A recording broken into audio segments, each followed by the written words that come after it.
Hello, hello. Welcome, everybody. Good day to you all. This is Neil with Portal to Ascension, and welcome to today's event, Extraterrestrial Diplomacy First Contact 2024. Really excited to be here with you all. And this is the second annual event that we've hosted on Portal to Ascension.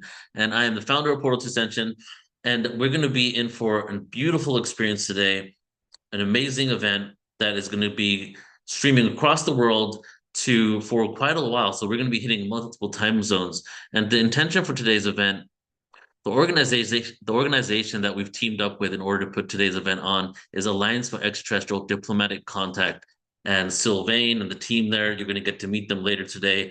And this is a very important gathering. We do a lot of different events at Portal to Ascension, ancient history, extraterrestrials, galactic origins. But when it comes down to the practical nature of what the next steps are in order to usher in open contact and full disclosure, what does that look like? How can we actually take those steps towards that? The reason why I love working with the Alliance is because it's truly about how do we set up our institutions and the world to prepare for the actual physicality that there could be a future where we're interacting with ETs, maybe trading with them, communicating, learning, sharing information and wisdom. So you're going to get to experience a lot of amazing speakers today.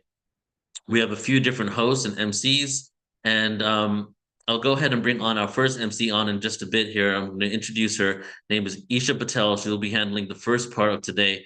But before we get started, I'd love for you guys to chime in the chat. We're live on YouTube on multiple platforms. Go ahead and let us know where you're from. I would love to hear, go ahead and mention in the chat, where are you from? Where are you hailing in from? Where on earth are you? And as we're doing that, which I love to do, is as we're sharing where we're tuning in from, we're creating these grid points around the planet, and we're all just different beacons of light as we're connecting with this collective intention. And as we're learning a lot of information today, from spiritual information to linear information, it's this wisdom that together, when we set our intention, we can create ripples in consciousness. And ultimately, the only way we're going to have disclosure or full disclosure is when we really send that frequency out with ourselves and we send our intention out. So think of it like I like to say a lot of our conferences are these days kind of like a ceremony. We're in this ceremony together, ushering in and having a conversation about the beginning of something that is going to completely change the way we operate on this planet, the way we interact with each other. But the most important part of all of that is, how do we have open disclosure? How do we have full disclosure in with our galactic community? Well, it starts from within. And unless we do that inner work to work out our own traumas, karmas, or whatever will be brought into this planet, how are we going to be the caretakers of a new planet when we have all these challenges that we're dealing with when it comes to our interpersonal relationships and our relationships with politicians, governments, and all of that? So I would like to say, as we start this, disclosure really starts from inside.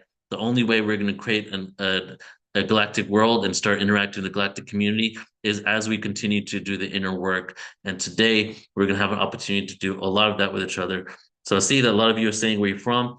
And if you want to, up to you. If you have a connection to a star system, if there's a star out there in the solar system, in the galaxy, I mean, if there's a star in the galaxy or planet within the galaxy that you feel the most connected to, whether it's Arcturus, maybe it's something that we never heard before, put that into the field too, because this is not just for us on Earth.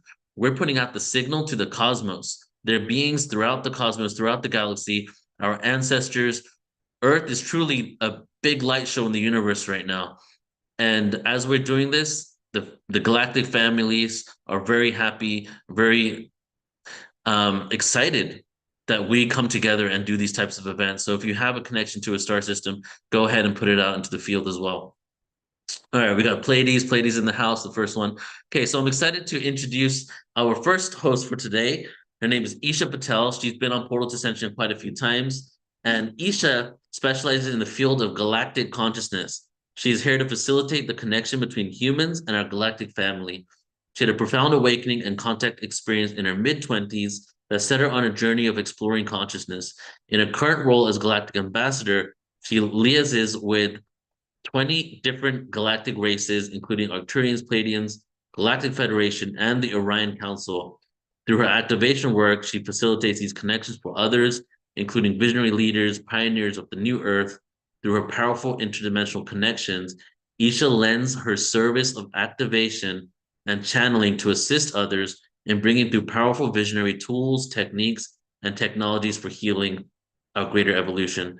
Her vision is peaceful open contact with our galactic family by 2027, which is my vision too for 2027. And maybe we'll have an opportunity to speak about that today as well, and to contribute to this global awakening through her teaching, speaking, facilitation, and courses. She also has a podcast and her own YouTube show, and her website is ishapatel.com. So, everybody, there you are, Isha. Welcome. Thank you. Gosh, I'm thrilled to be here today. Every time I feel like the galactic beings, they get all like, it's like a little party, little galactic parties just started when we start I this live, right? 100%, yeah, because I feel like we all have these connections, so it's kind of like a galactic council. Just having these meetings and the people in attendance is like all the ambassadors and emissaries of the cosmos are coming here to convene. Oh, It's beautiful. totally. Hmm. It's fabulous. I love it. So I'm excited about today. I would love for you just to kind of like talk about, because I have a slide I want to share, but I would love for you just to maybe start it off and to speak about what you think the importance is of this type of gathering specifically, because as is called first contact, and then maybe we can get into a little bit of what first contact really looks like. Yeah, well, I think one of the key things I want to highlight about this event is there's two key words. One is, of course, the first contact, and then the other phrase is that it's the diplomatic aspect of that. So what does Mm, diplomacy really look like? I mean, we understand diplomacy from maybe an international perspective, or a global perspective. But when we talk about diplomacy from an intergalactic perspective, I feel like now we're stepping into these frontiers that have never been explored before. And I mean, one of the things I can share is diplomacy in other races looks very different to the governing systems that we have here today. So I think part of the frame that I'm really excited to bring in is the role that we can play as humans in initiating not just any contact, but a diplomatic form of contact that's going to be peaceful, loving, and harmonious, which I'm very excited about. me too. And as you know, as you said that, I looked up the definition of diplomacy. Oh yeah. The profession, activity, or skill of managing international relations, typically by like a country or planet representative. So basically, what we're talking about is how we're going to have interactions with them and basically integrate with that community, right? So as you connected with these galactics, have you ever had any downloads on what open contact, what first contact will be like when we start interacting with these beings? Oh, absolutely. And I want to hear why 2027 is significant for you too, because I don't think we've spoken about that. But I know the download that I've received is very much to do with the choice that we have in the vision for the planet Earth. One thing I always like to frame is lots of people, they come to me and they want predictions. They want to know like when is it going to happen? How is it going to happen? And the thing that I always say is, well, when I talk to my star family and they communicate the pathway and the process for that, they basically say to me, well, it'll happen when you choose it to happen. So 2027, in the context of what I've received from the Galactic Federation, is it's the most current optimal timeline, provided that we choose it and do our part as well. So I'm curious if you have received a similar message or a different Yeah. information regarding that. All right, so we're looking at what's happened in the last 5, 6 years and the level of division that's happened on the planet, the level of agendas that have been imposed on humanity. Many of those agendas backfiring and not working for the supposed elite, and also the World Economic Forum having a 2030 date for the dystopian agenda, which is like you will have no privacy and all these things. It seems to me that there's been a ramping up of the energy of disclosure, and obviously you know that too. And then we have Congress and the DoD at war with each other. Some people want to disclose, some people don't, and you have to ask yourself, well, why is now the time that they want to disclose this information? And part of it is what I would say John Ramirez, one of the ex-CIA whistleblowers, tweeted about a year ago. He said the memo went out to the governments and the military industrial complex that by 2027 they're going to make themselves known, and if they don't get their crap together, basically they're going to they're going to make themselves known anyway. So a part of That's the exactly disclosure right. movement. What's that? That's what you heard? That's exactly what the Galactic Yeah. Federation is. There's, I don't know if uh, they're going to land in 2027, but I think on 2027 everybody in the planet's going to know we're not alone in the universe. yeah, it's going to be a really obvious signal. And I think this is what people are talking about as like the event or something to that regard. They're saying there's going to be like a stepping stone in 2025, a stepping stone in 2026, and if we haven't got it together by 2027, that's it, game over, you know. Yeah. Because they have given us plenty of chances. And I think, Neil, I mean, you were doing this sort of work before 2012, right? So you recall all the energy and momentum that built up towards the original 2012, which was the moving into the golden age, right? Mhm, And then when mhm. that didn't eventuate the way that people had hoped, it was like we entered this kind of grace period, and we've been in that grace period. And 2020 was meant to be the next marker for that, and we all know what happened then. And so I guess now we're coming into this 2027 timeline, which I feel like is the last stop, really. I mean, yeah, Yeah. that's what I received. Well, I see that we've been joined by Tannis. Hi, Tannis. Do you want to jump in on the conversation here? You're muted. I was agreeing with you that that's what I heard as well for the 2027. That's what I've been getting also. So I just thought I would pop in and say yes. Right. And, Gotcha. and you know, I used to be, when I pre-2012, many people, including myself, were all about dates, future dates. Yeah. 2012, this is going to happen, blah, blah, blah. After 2012, I saw a movement towards being in the moment. And the way through is the way in the moment. Looking into the future is not going to create a change. Finding the beauty in the moment eventually creates a beautiful future. And now, so even though now I'm actually saying dates, I still have it with that thing of it's not really about like coming up with a specific timeline or anything like that, but it really does feel that we're shifting like the quarantine. I don't know if you guys have heard of that concept that we've been in quarantine within from the Galactics for quite some time. It feels like that phase is over, and the necessary next step would really be, you know, when this is going to occur and what we're going to do and how we're going to start interacting with them. And from someone who's never been really so much into dates after 2012, I just feel a really huge energy around the next few years. The world is going crazy. The chaos and the division is insane. And I don't think we need an external power to shift us and change those things, but understanding that we're so much more than the limited perspective of what we've been told to be divided about on this planet, I think will assist us quite greatly. Absolutely. Yeah, yeah. Mm-hmm. Yeah. Yeah, I think you've hit the nail on the head there, Neil. I think, the conversation, it always comes back down to what can I do in this moment right here, right now, instead of looking to something out there. And I think when we look to the future and we set these dates, it's almost like someone out there is going to wave a magic wand and then it's going to happen on a date, but it's not. What's actually happening is the collective result of each of us choosing this timeline and choosing these actions and choosing the love and the kindness over the suffering and the pain and the dramas and the emotional suffering that people experience.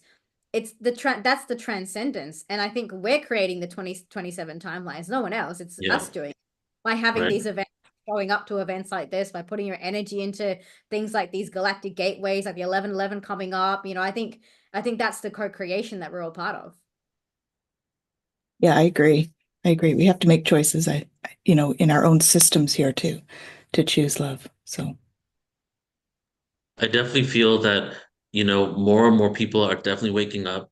And a lot of the things that maybe do have a kind of a dystopian perspective or maybe agendas that are being imposed actually backfires and more people wake up to it. And that goes into my whole understanding of my belief that the darkness is working for the light, that the darkness is just the catalyst for more people to wake up. And it's inevitable at this point. We're in this upturn in consciousness. The ancients have predicted it. Some of the ancient cultures, including ones in India, even gave us dates for it, right? So we're going through a great remembrance. And as we're doing that, a lot of the old systems that don't serve us are going to fall away. However, many of us have relied so deeply on those old systems that it's almost like we don't recognize ourselves without them. You know, so yeah, so we go out kicking and screaming. So I feel like the key to moving through this is our perspective on what we truly are, who we truly are, what we truly want.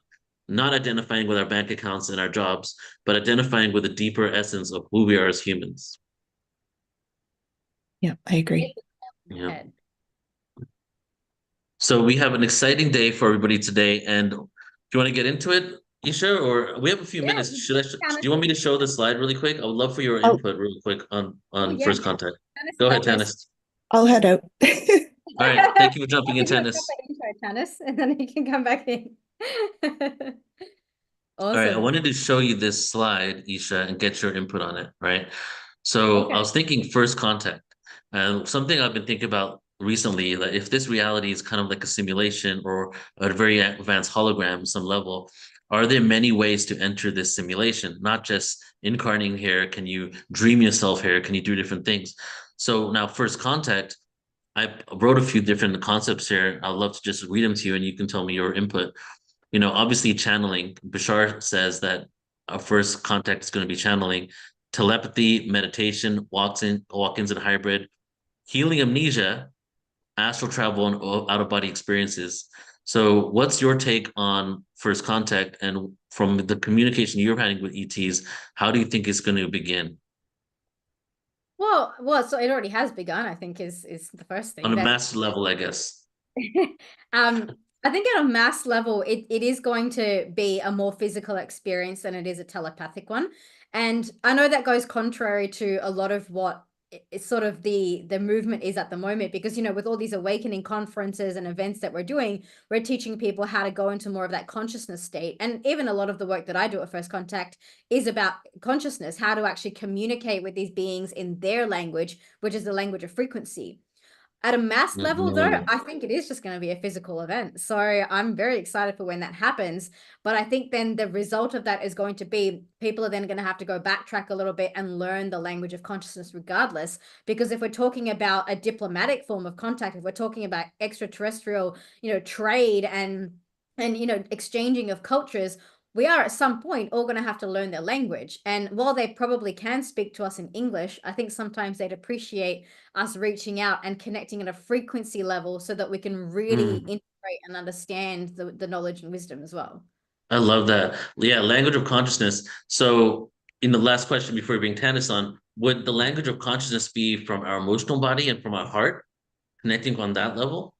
Yeah, How well, do the we way that access it? I've got it, this is coming through my backstory of like 10 years ago starting channeling, and then my staff family telling me to stop channeling because they said that that's just like an entry level way of communication. It's like using a translator app. If I go to China, I would have to use a translator app, right? Because I don't Yeah, speak yeah. Chinese. To go on my phone and I have to show them the characters.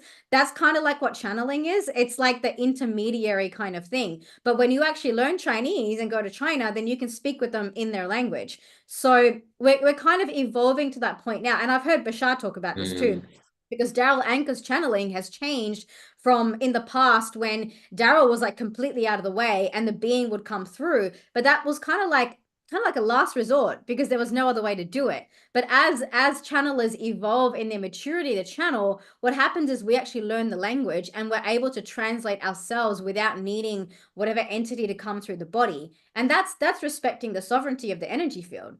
So there is that evolution happening even in the channeling space where what we're learning is how to communicate. And the gateway to that is absolutely the heart. It's this inner heart portal that we have. And when yeah. we go in there, we can access the full multidimensionality of who we are and we can connect with any being in the universe.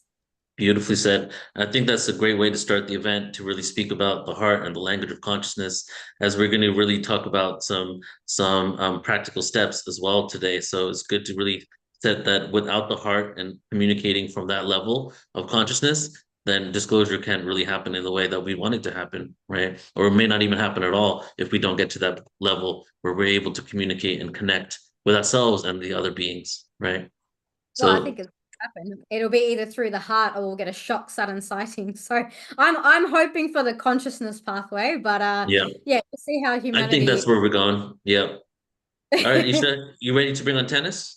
Yeah, let's do it. Thank It's you, all Neil. yours. Amazing. Okay, so we have an incredible lineup for you today, guys. It's going to be, yeah, a very fun day. We've got lots of different speakers. Our first speaker of the day is Tannis Coughlin. Now, Tannis is an international teacher and speaker. She's a crystal master, Reiki master, intuitive healer, channel, and galactic ambassador. Tannis is the founder of the Twillo lifestyle community, and she also has the Twillo Lifestyle Academy, which has multiple teachers in a variety of subjects relating to energy healing, wellness, and metaphysics.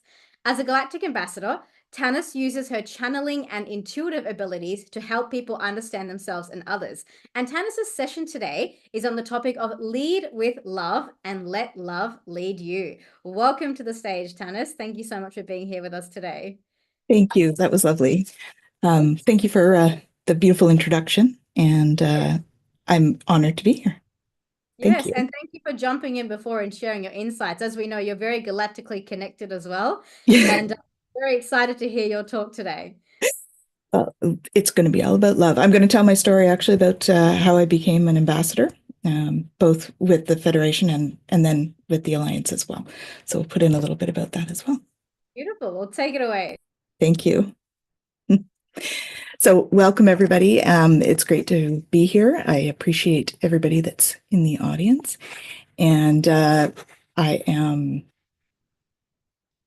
I thought I would start with basically telling you a little story about how I got started as a Galactic Ambassador. So I spent my first 20 some years in home healthcare, and then moved into doing some energy healing and stuff. So about mid 2019, I had been starting to do some channeling and working with my guides, and I have a number of galactic guides that I had discovered over that time frame.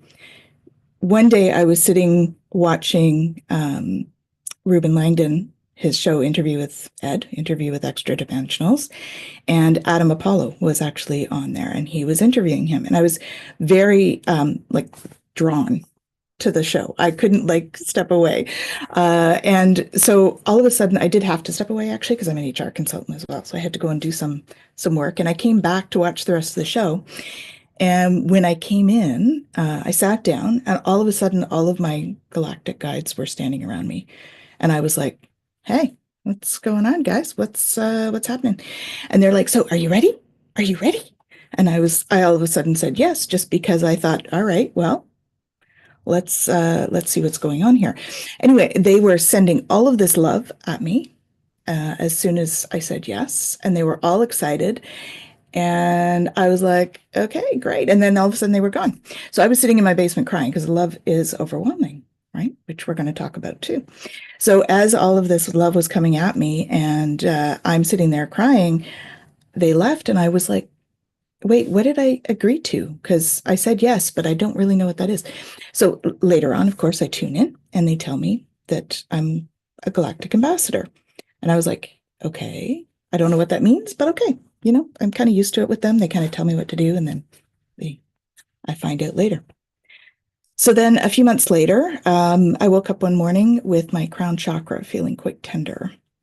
And I was like, what is going on here? And I went to do a Reiki session with a friend, and the energy was completely different coming out of my hands. So I don't know whether you guys are familiar with Reiki, but when you're channeling Reiki, your hands get really warm.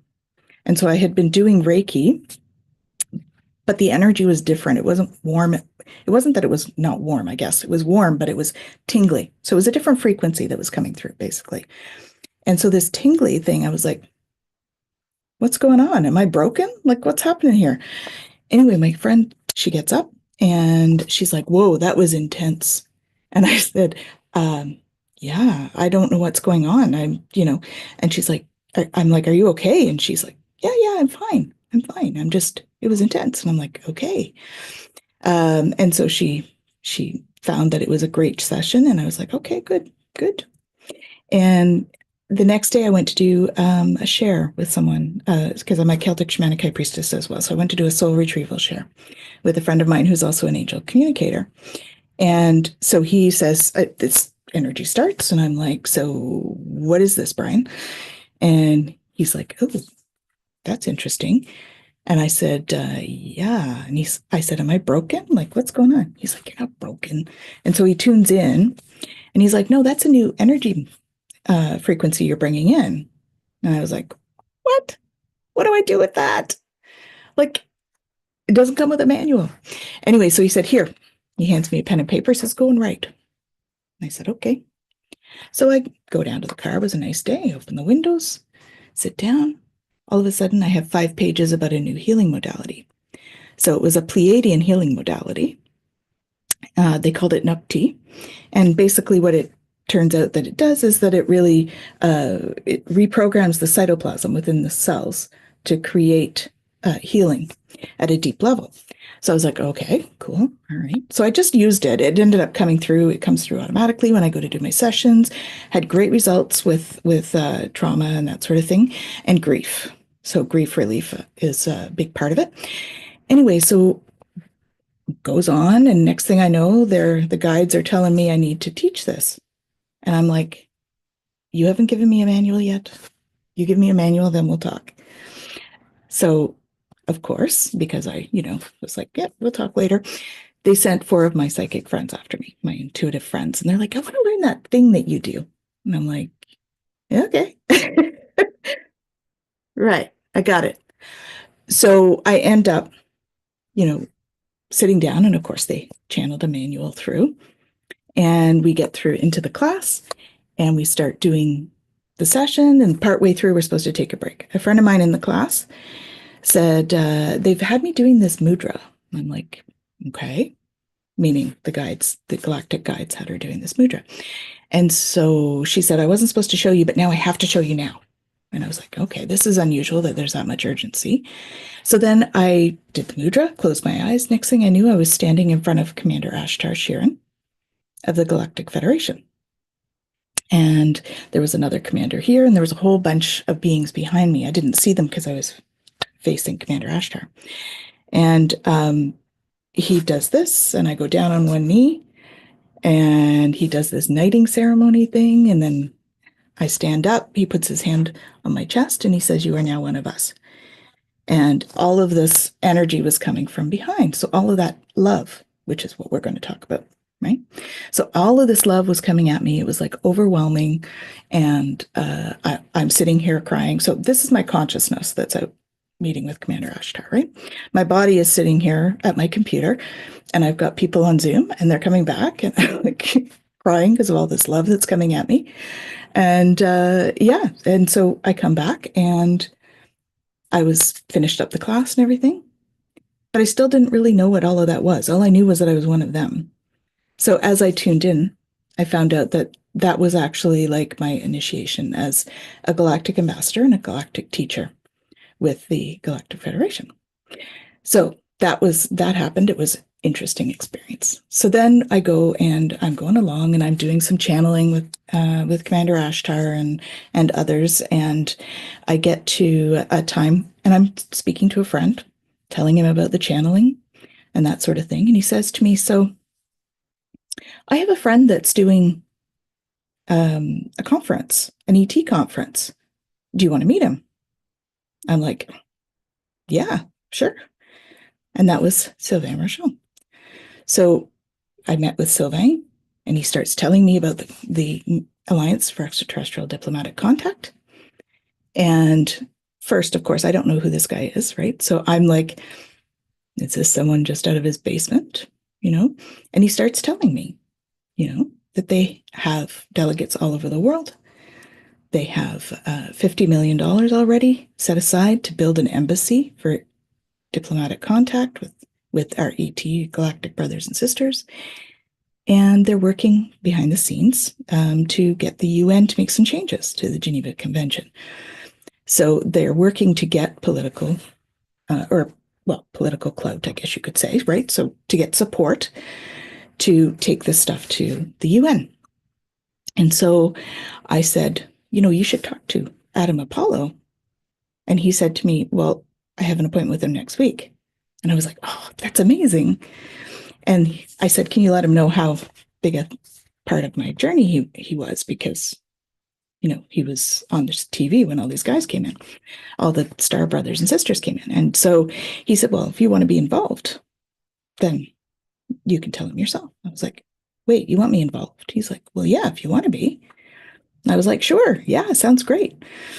Anyways, so we get to the first meeting, and we start talking about it, and I'm an HR consultant, and so we did up an org chart, and I was like, okay, we need some titles here, and so we all became galactic ambassadors in terms of titles. We were already doing the job, of course, and so that became how I was a galactic ambassador with the Galactic Federation, and then also the Alliance for Extraterrestrial Diplomatic Contact.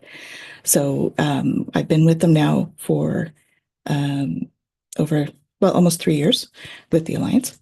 And they've grown from like 200,000, I think, up to we're close to 3 million supporters now. So it's been a wonderful ride.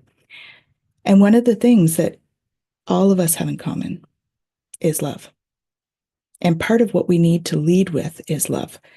A lot of our systems right now are really built around fear. And so making decisions in life out of love instead of out of fear is where we need to focus. And I think some of our systems right now will need to be upgraded in order for us to make contact, like we were talking earlier. So how can we do that? Let's talk about love. What is love? It's an emotion. How do we feel emotions? We feel them in our body, right? That's how we experience emotion. That's why we came down to be human. Our souls came down because we wanted to be able to feel emotion, to be actually able to experience it, all of it, right? Not just beautiful high vibration emotions like love, but we also are here to experience fear and guilt and shame and everything in between, right? So when we think about love, we think that it's an emotion and it's all romantic and that's it, right?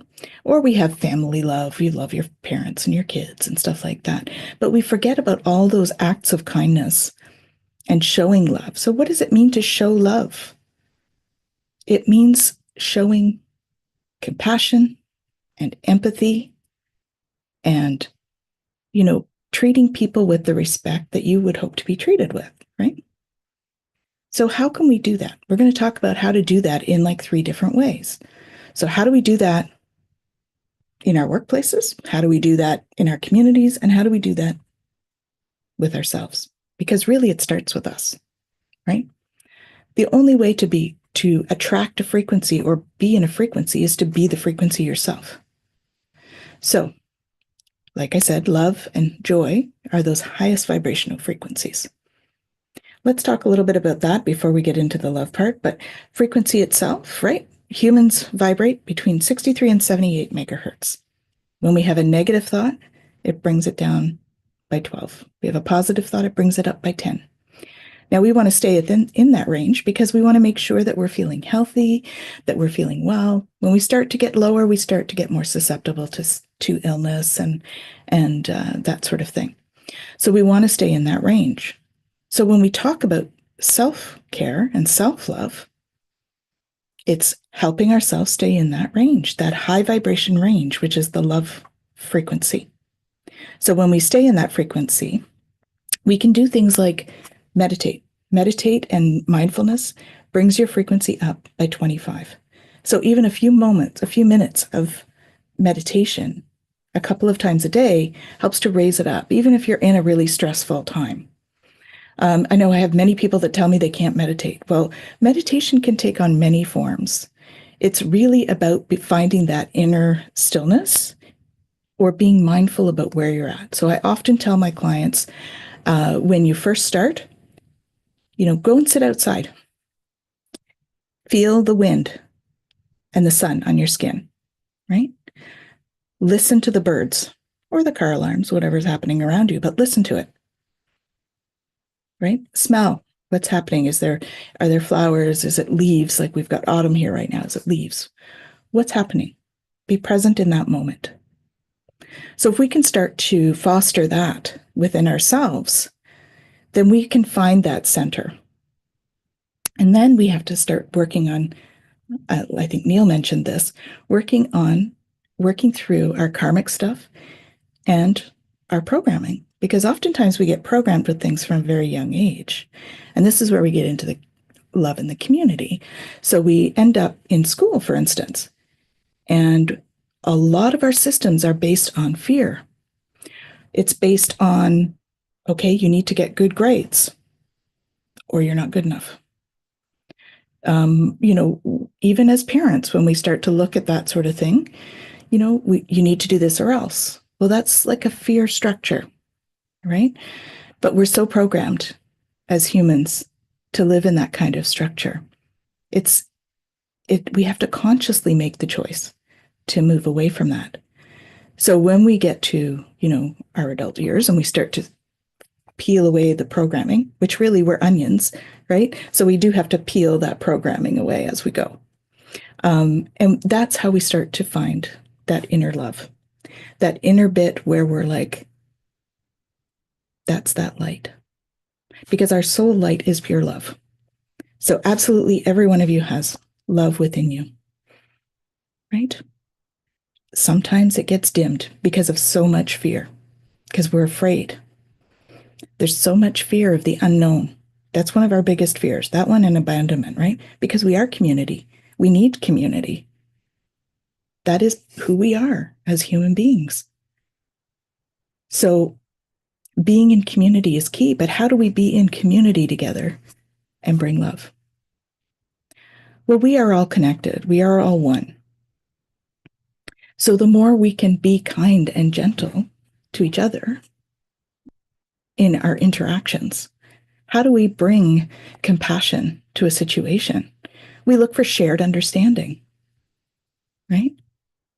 We do acts of kindness for each other. We're authentic with each other, right? All of those things help us to be in that love frequency.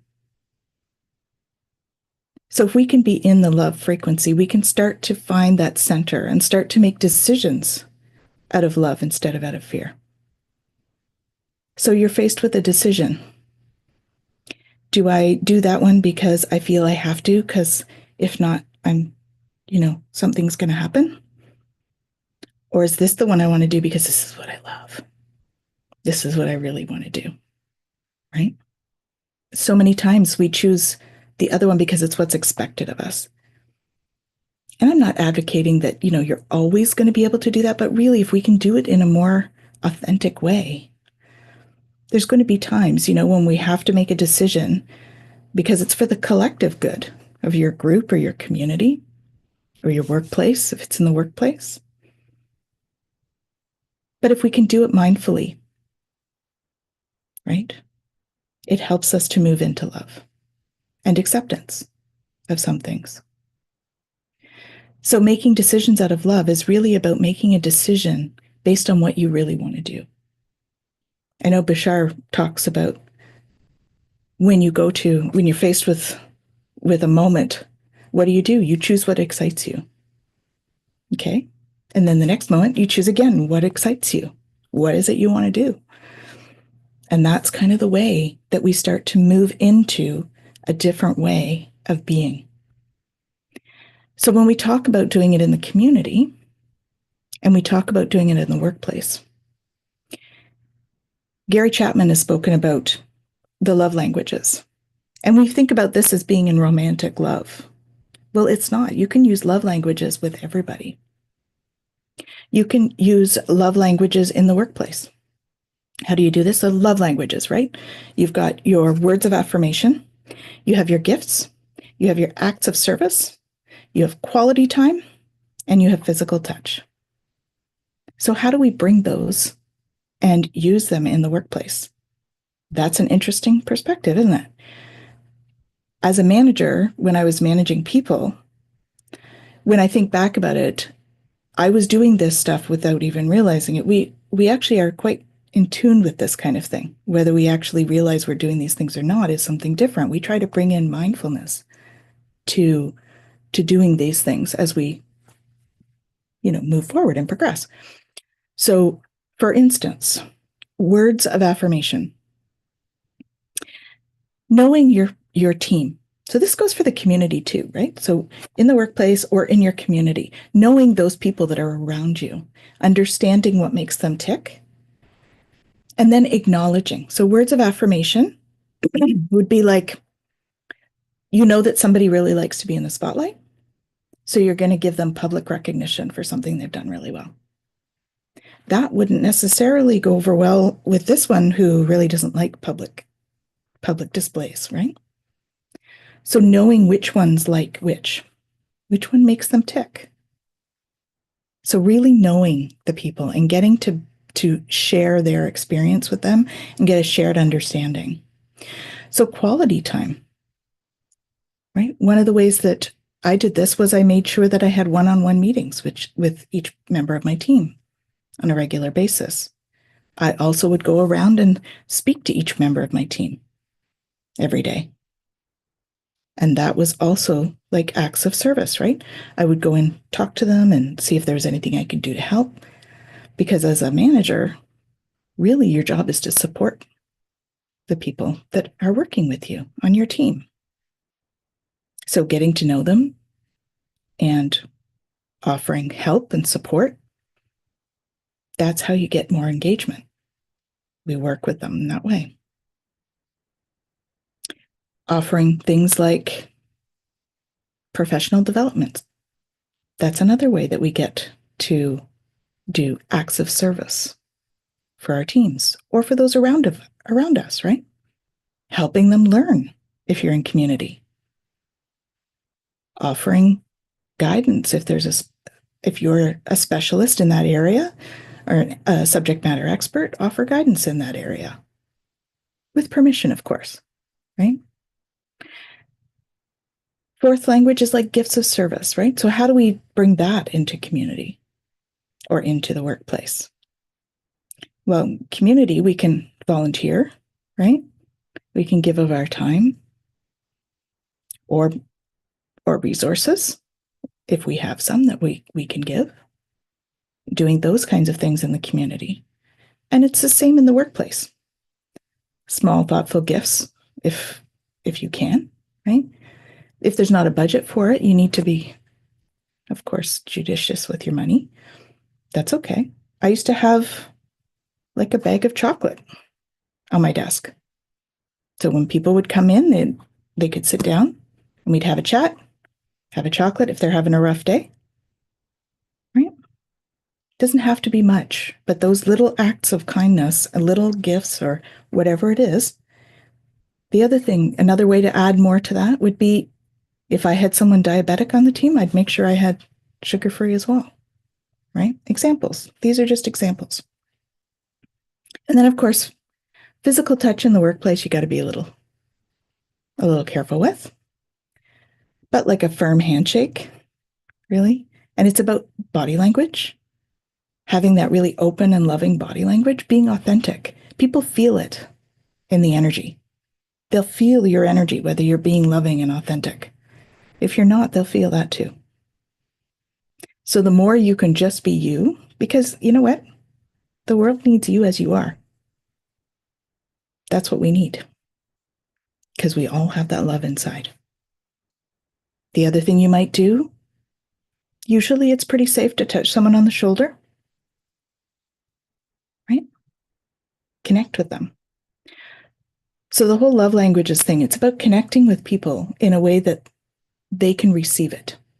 We all have our own love language in how we put it out there, but how do we receive it is something totally different, right? Because each of us have our own. And we usually have more than one, right? But we have a strong one and then like a secondary, third one.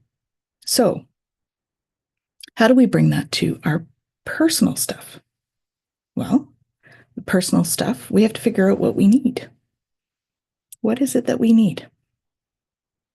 What does our body need? What does our mind need? What does our energy or our spiritual side need? And then we do that, right? And we do the same with the community. What do we need in the community? How can we contribute to the community? That's showing kindness. Because we're all one. How do we move into a world of love and peace if we don't acknowledge that we are all connected?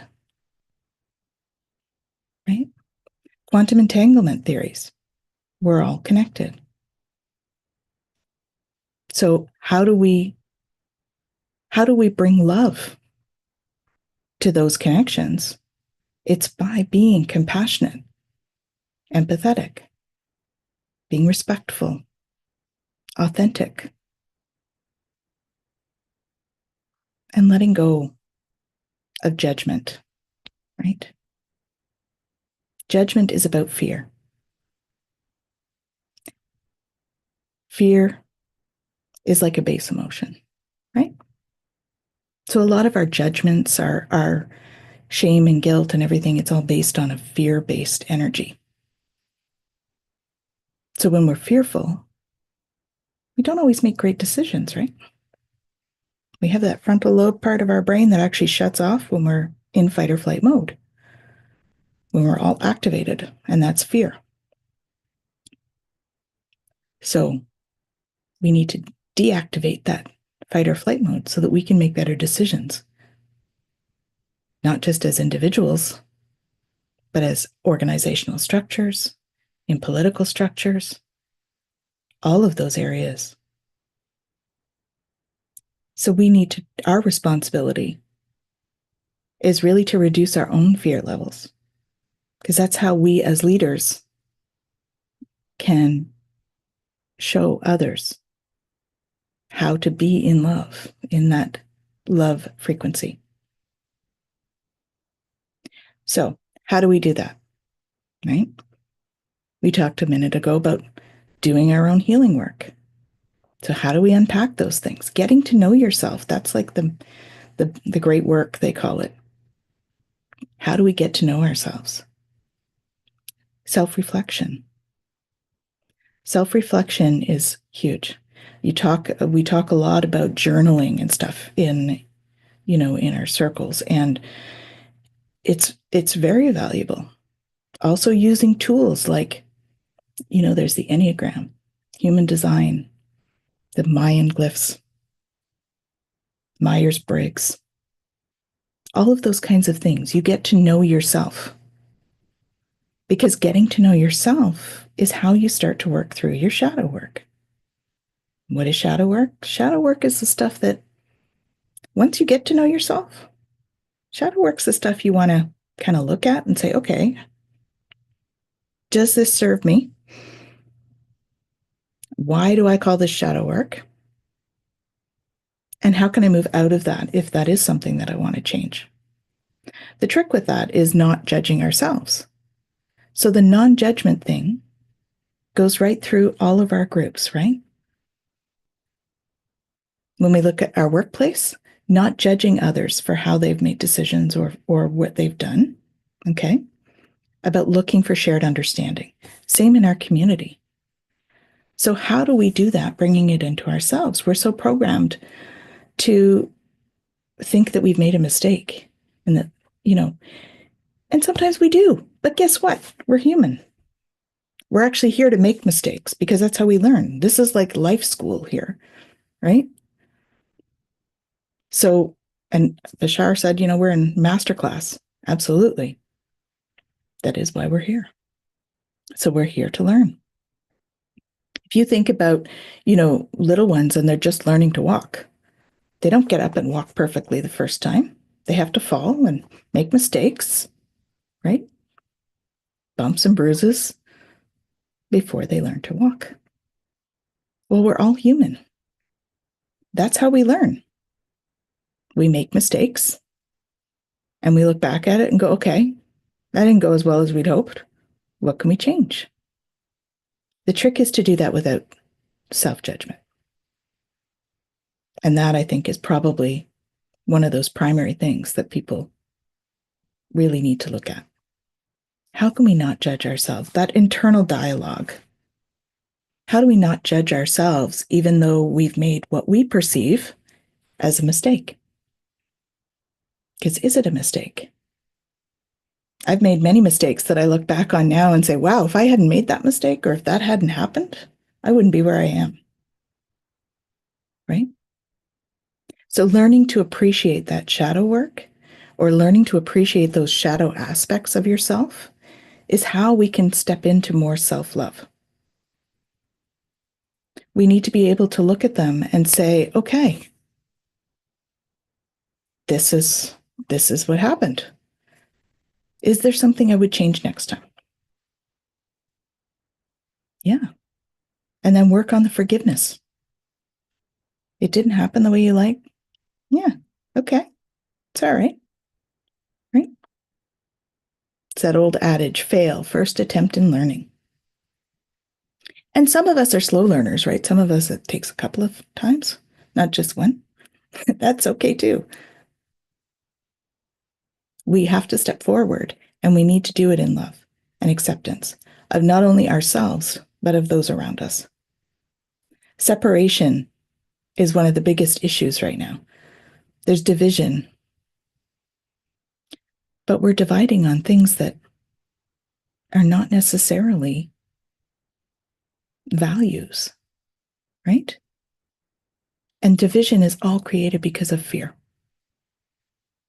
When we're in fear, we're fearful of something or someone for some reason. Usually it's because we don't understand. Like 99.9% of the time, it's because we don't understand. So that's where looking for that shared understanding. That's where we get to move into acts of love.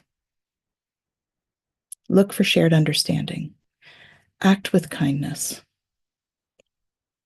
That's how we move into leading with love. And to do that, we need to look at ourselves. How do we lead ourselves? That's how we let love lead us. And our guides are there to help, right? They're full of love. So being in connection with your guides, which includes our galactic brothers and sisters, the ones that are there to help, there's an amazing amount of love. Like I said in my original story, the amount of love made me cry in those situations. Because the amount of love that our galactic brothers and sisters have for us, and they're so anxious to be able to come down and be here with us.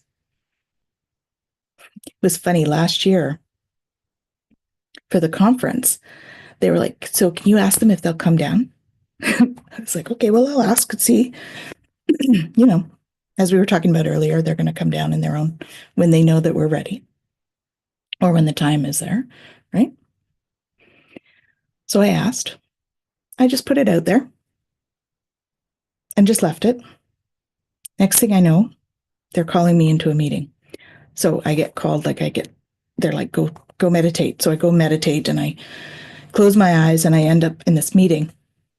And I'm standing at this table and I've got like the Pleiadians and the Arcturians, and they're having this discussion, a lively discussion about, the Arcturians are very much like, we can't go down. We don't, we have a process. We have to follow the process. And the Pleiadians were all like, yes, but we love them. We want to go and help.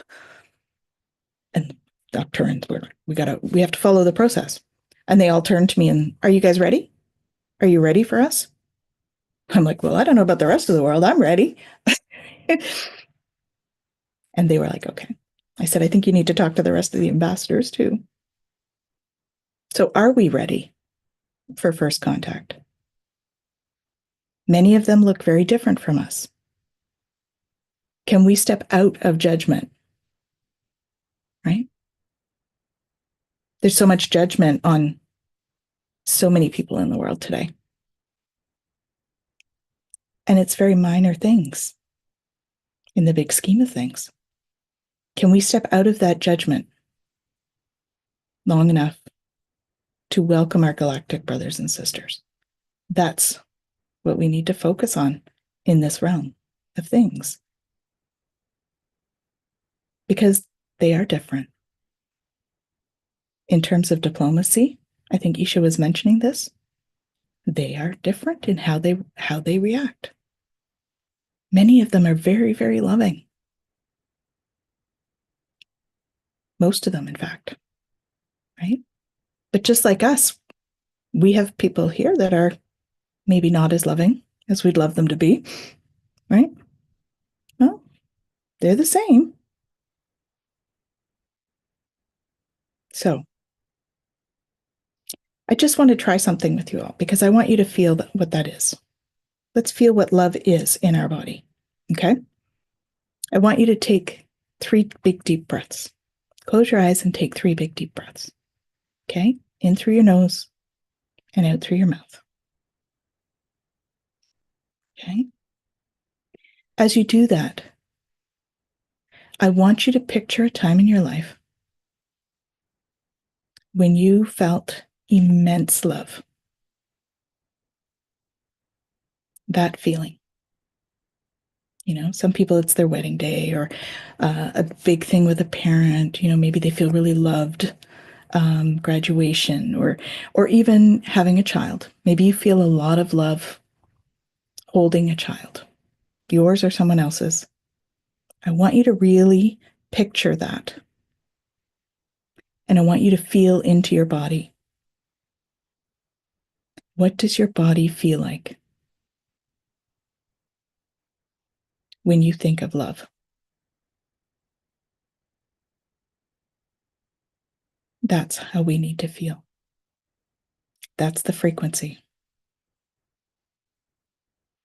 As you feel that frequency, the more you can sit in that frequency, the more we will all be able to access that frequency because we're all connected. There is no separation.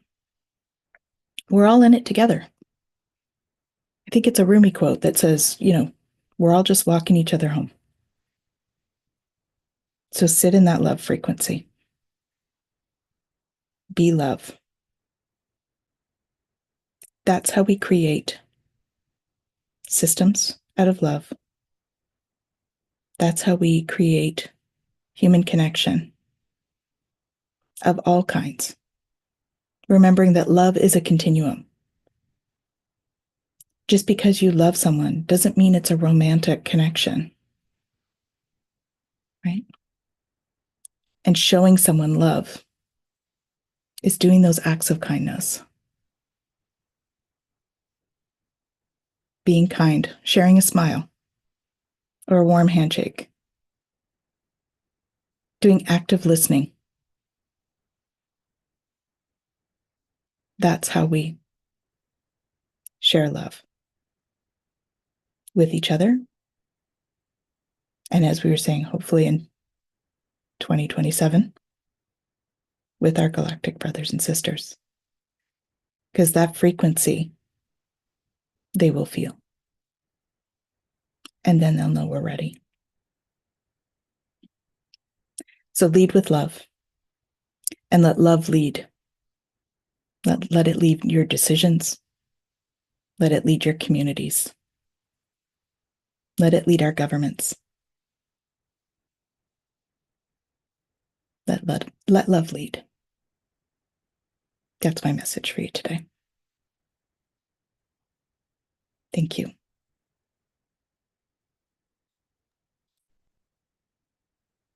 Oh, Tannis, that was just wonderful. Thank you. It's just a beautiful reminder at how simple this can all be sometimes. You know, I love the way that you broke it down into the 5 love languages, which I'm a huge fan of. Read the book. My partner and I practice it frequently. And the way that you integrated it into really practical actions, I feel like it gives us a clear pathway. Because sometimes even the concept of love is abstract, like it feels out there, it feels very far away. Yeah. Like how do I love? What is love? Am I in love? You know, even going back to early experiences of love, I recall not even knowing if I was experiencing love at times. And so when we break Exactly. it down into just practical steps, it's just beautiful. Thank you. My pleasure. Thank you so much. It's been an honor. Absolutely. Well, thank you so much, Tannis. And Thank you. I think I don't know if Neil is ready to go, but I think we have a few minutes. Yeah, there he is. Beautiful, wonderful. Awesome. Well, thank you so much, Tannis. Thank you. We'll see you next time. Thank you. I'll Okay, see so you later. bye-bye.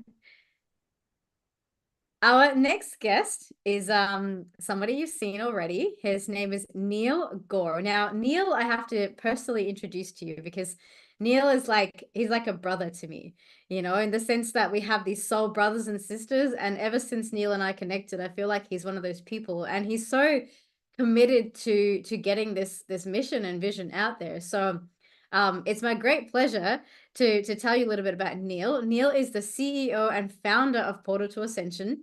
Now, I was just learning some new facts about Neil today, which I didn't know. Neil was brought up in a Hindu family, and while he was outwardly following the rituals and the customs, he actually considered himself an atheist. And in college, he started watching these videos from people like Nassim Haramein, Jim Self, William Henry, and Jordan Maxwell, and that opened up a whole new world for him, which eventually led him back to his Hindu roots. And for 6 years, Neil researched and read sacred texts like the Sumerian scriptures and stories of other world religions. And it was in 2008 that Neil had a powerful dream where he received the name Portal to Ascension. And 16 years later, here we are. And of course, Portal to Ascension is one of the main hosts of this event. And just last month, Neil organized the world's biggest event, Awakening of Humanity, with 88 presenters and MCs over 11 days. It was absolutely incredible. And we're very grateful for everything that Neil does in our community. So I just want to give a really, really big, warm welcome from my heart to Neil today. And Neil is going to be sharing with us a talk about creating a whole new world and the institutional changes that will occur in our hopefully near future. Is that right, Neil? Yeah, that's right. Thanks, Isha. No Thank you worries. for that introduction. And I feel the same way. I'm really happy to be connected with you. I love the way your passion, your vigor, your ambition for what you do and bring forward always shows up every time, every time I hear you introduce someone, interview anybody. So you're a constant reminder to me of why I'm doing this work anytime we get to connect. So I appreciate you. Oh, that's so sweet. Thank you, Neil. I'm excited for your presentation today. Tell us Yeah. how the institutions will change. Okay, let's do it. All right, everybody. So I'm going to screen share here. And so, firstly, what I was going to originally do was the UFO timeline. That was my first intention because, this is an UFO event, ET event, first contact, all that. So I figured, oh, how about I just provide the linear aspect of the timeline? And as I was going through the presentation like 10 minutes ago, I was like, I don't really feel called right now to be speaking about, the journey of what happened. And if you aren't aware that disclosure is happening, that we're going to have first contact, and if you really want to know the history of it all, you can, look onto my YouTube channel where I have that presentation there. But what I felt would be appropriate is to speak about a whole new world and envision it. And Tannis's presentation also kind of inspired me shifting as well, because I realized like, oh, it's perfect that Tannis started out because she started with the heart, right? Really setting the tone for all the other information. We have a range of information that's going to be coming today from even like Avi Loeb for people that even some individuals like Avi who doesn't think that we're having ETs interacting on Earth right now, but maybe they're here in the past. So really wide range of perspectives here. But what I want to speak about is like, what is the bottom line? What is the bottom line of the evolution of consciousness? What is the bottom line? Even though the rabbit hole never ends technically, but why are we doing this? Why do we want open contact? Why do we want to communicate with the galactic community? And what will shift on the planet as this happens? So this presentation is more general around the whole concept of us shifting the world through the evolution of our consciousness and awakening up to a greater truth of who we are.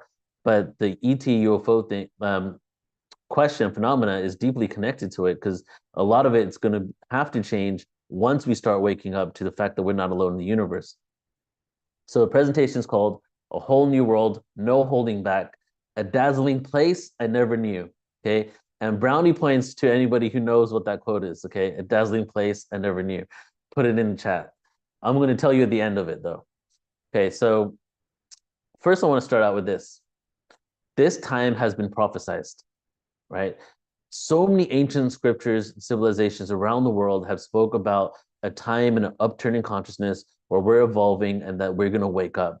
Many of these ancient civilizations spoke about time being a cycle and us going through phases of awakening and then basically going back to sleep again and awakening once again.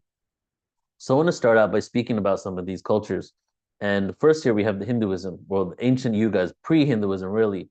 And over there we have what you might have heard of is the Yuga cycles. And if anybody's heard of the Kali Yuga, that's the dark ages, which we technically are in or have been in or have just shifted out of.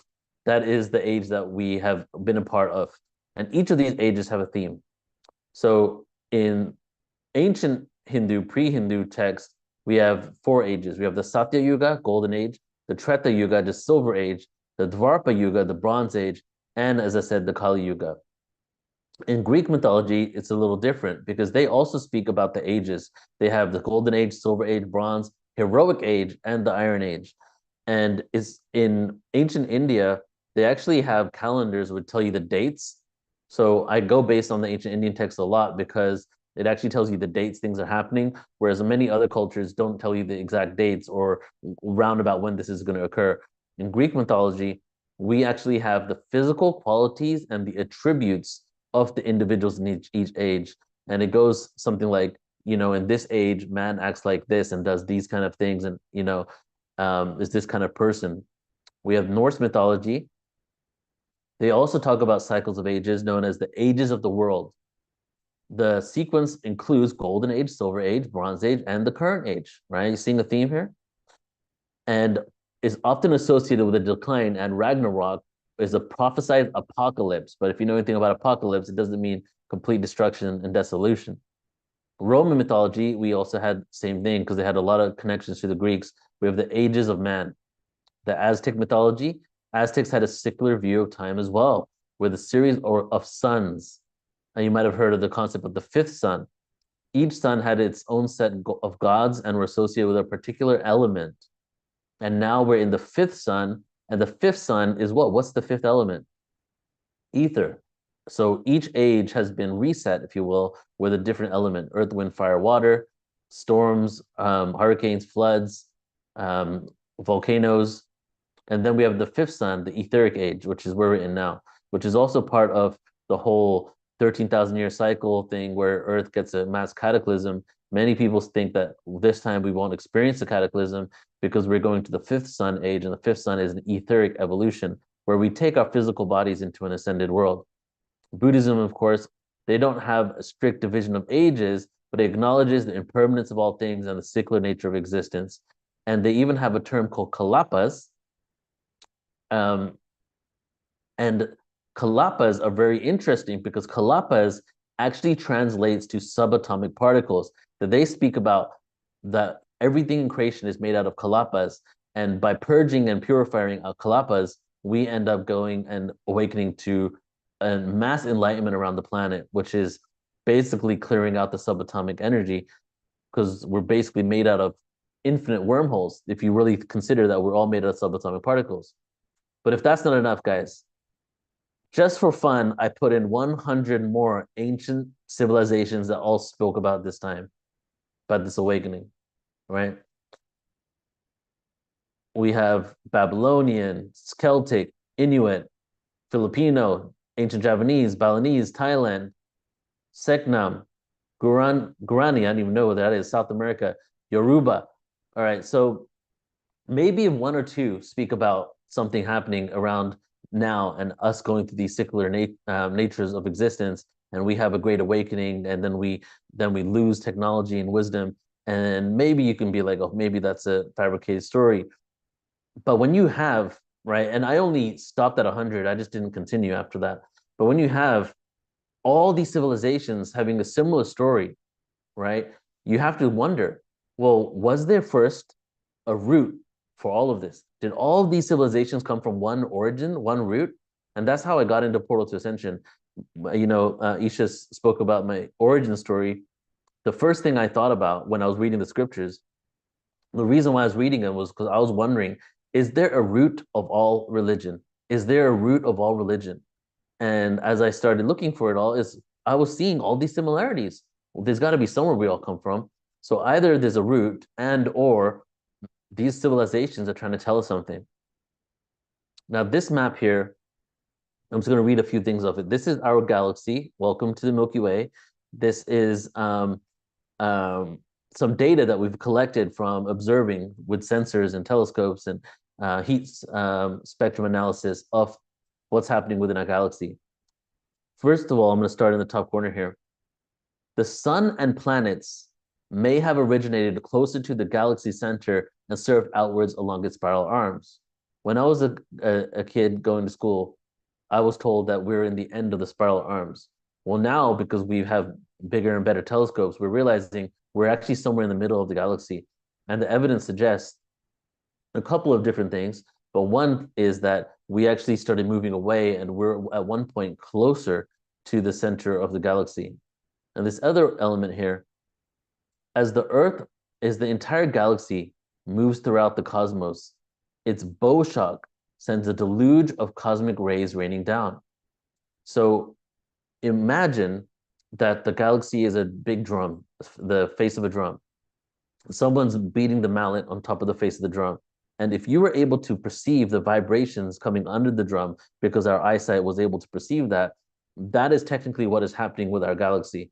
There is some sort of bow shock. We've been able to sense it. We see the radars, some sort of bow shock, almost like rain coming down, from the galaxy, underneath the galaxy, a specific type of frequency that affects us in waves, rhythmic pattern waves.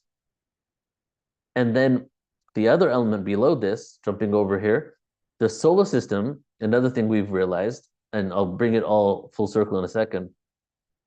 The solar system wobbles up and down 200 light years either side of the galactic's disk. When it wobbles above, Earth may be exposed to more cosmic waves. So very interesting component that we've now discovered, that above the galactic disk, there's a specific cosmic wave that is going above to all the planetary systems above it. Below the the galactic disk, we have a bow shock, like the vibration from a drum, two distinct frequencies. And now Earth, we're wobbling 200 light years above the disk, 200 light years down, 200 light years above, 200 light years down, in a Fibonacci spiral, spiraling around this galaxy. So imagine Earth in this trajectory here, Fibonacci spiral. And as we're doing the Fibonacci, we're going down 200 light years, above 200 light years. And the amount of time each of those that were below the disk and above the disk, about 13,000 years on either side. And in between, what happens when we go in between? Well, we completely immerse ourselves in to the galactic disk for 200 years. Not 200 years, a shorter period than that. But we go through the galactic disk, which is a very high concentration of protons, a very high concentration of ether. We dive in to the milk of the Milky Way galaxy. We dive into the milk of the Milky Way galaxy, we come out 200 light years for 13,000 years or so. We dive back down to the milk of the Milky Way galaxy. We go underneath and we get bombarded with a bow shock below it. And there's one other thing here. Passing through the dark interstellar dust clouds could have altered Earth's climate, perhaps leading to episodes of global glaciation. One thing we're going to start realizing as we're moving forward in this world here is that the solar system and our Earth isn't the only thing that affects climate change, glaciation, extinction events. We are within a bigger, what's the term? A bigger environment, a bigger ecosystem, and the galaxy is a part of it. And the reason why I want to show you that one is literally our solar system passing through a specific part in our galaxy could cause global glaciation, could cause mass floodings.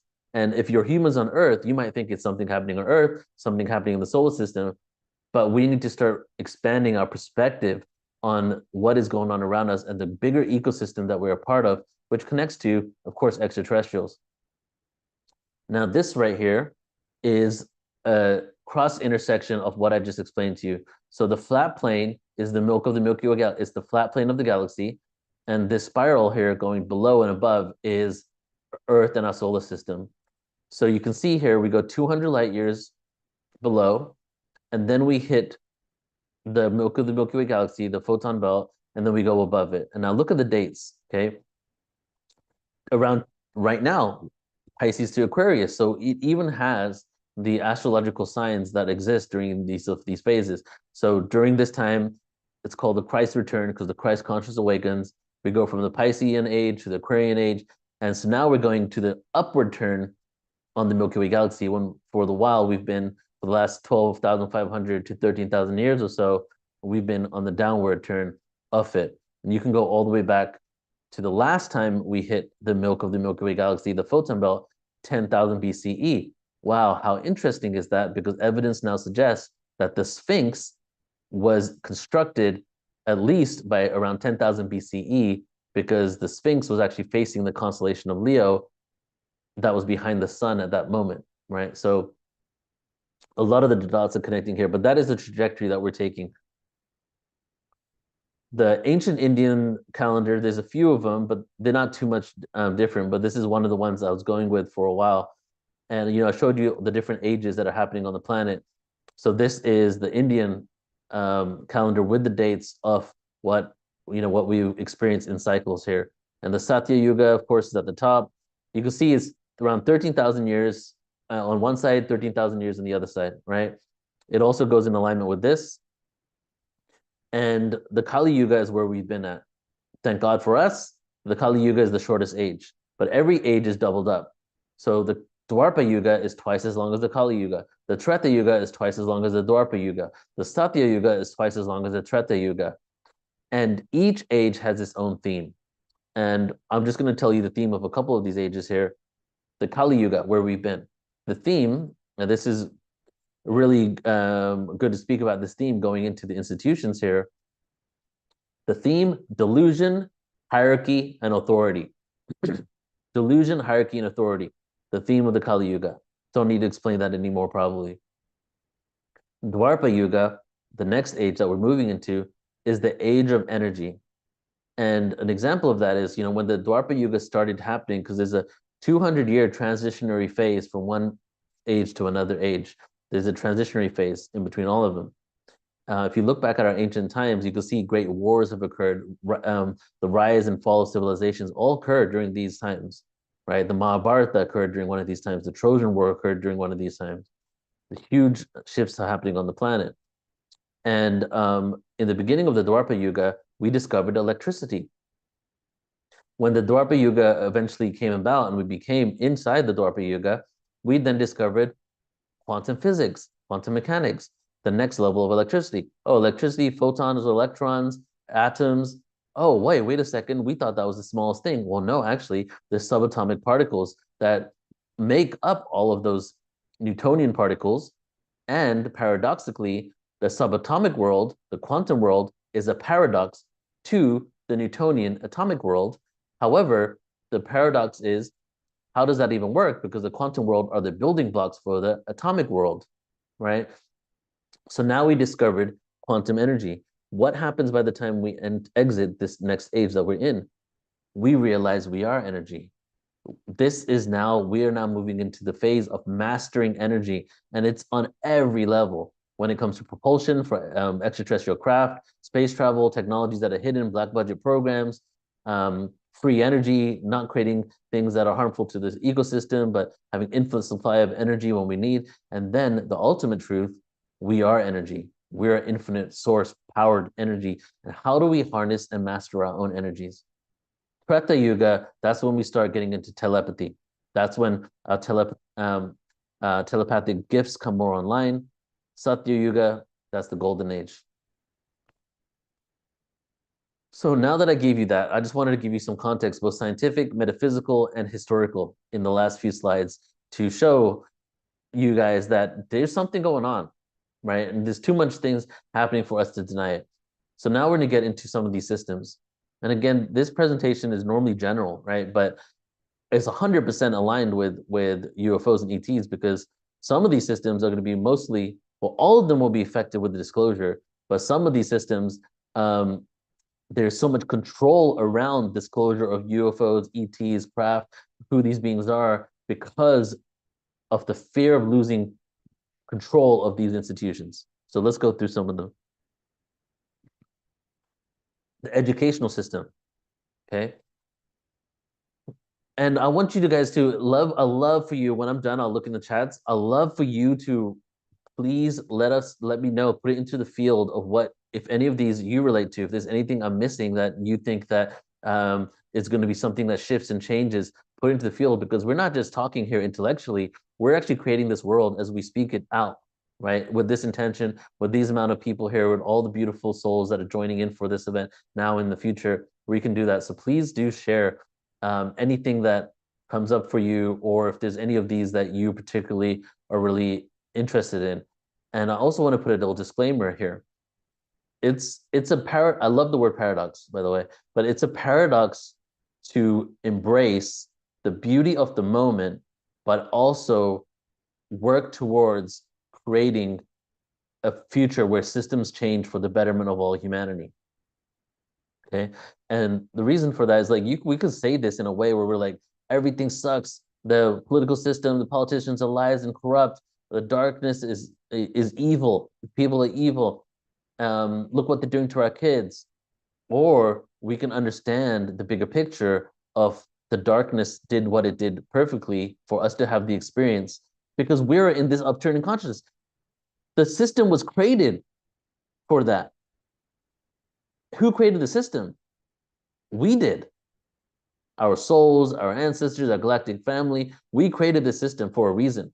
And part of us getting to a place where these institutions became so corrupted was a willing choice for us, for we can play this game so that we can create something new from a place of amnesia, from a place of forgetfulness. And something I like to say is, how beautiful is it that we're remembering the light when we had our mind swiped clean, when we had all the cards stacked against us. We didn't even remember who we are. Most people still don't, right? And yet we're still making change and shifts on Earth. So it was inevitable, all the systems happen. But what are the systems now? Instead of systems that have been created to not benefit humanity so we can have the experience of darkness, now is the time to create systems that benefit all of humanity so we can uplift each other and then venture out into the cosmos. And I have a feeling in our future, we're going to be the extraterrestrials to other planets. And part of that lesson might be how we transcended duality in a place of amnesia and still remembered who we truly are. That's the biggest lesson that we're all learning here. So educational system. Move towards holistic education that emphasizes not only academic knowledge, but also emotional intelligence. That one's key, because I was not taught emotional intelligence. It's been a lifelong journey to even figure what that means. Creativity, critical thinking, and mindfulness. We can also shift the way we communicate to children. Instead of creating limitations, we can create belief systems that empower them to tap into their innate abilities and cultivate a world where they do not have to disconnect from who they are. The economic system. Explore alternative economic models that prioritize well-being, sustainability, and equality over relentless growth. Equality over relentless growth. And I like to talk about Bhutan every now and then, because Bhutan's a country north of India, north of the state of Assam. And it's called, they don't have GDP, gross domestic profit. They have GDH, gross domestic happiness. They're based their whole economy on the happiness of their population, right? There are simple shifts that can occur. It's not like we need to lose the ability to make profits as money is still around. It's not like people are going to go without, but the corruption that is there. You know, when I took Econ 101 back in high school, I don't remember too much from my econ class for sure, but the one thing I never forgot was, and they said this with a complete straight face as if it's just a matter of fact, corporations, who are they first responsible to? Who's the first line of who they're accountable to? Answer is the shareholders, right? Why? Because it's all profit driven. What if we could create regulations or whatever needs to be done in order for planet and people to be considered as well? Because when all you care about is the bottom line profit for your shareholders, that's when you start polluting the world. That's when you create corruption. That's when people are abused, right? And we've been so far gone into the system for so long that it's just natural to people that we're just parroting that's the way the system needs to be. But it doesn't need to be that way. People can still be profitable. And if we were to consider planet and people and population and consider everybody a community instead of a commodity, we're not, corporations for the most part don't consider the earth and us as a community. We're considered a commodity. We're considered a consumer in the system, right?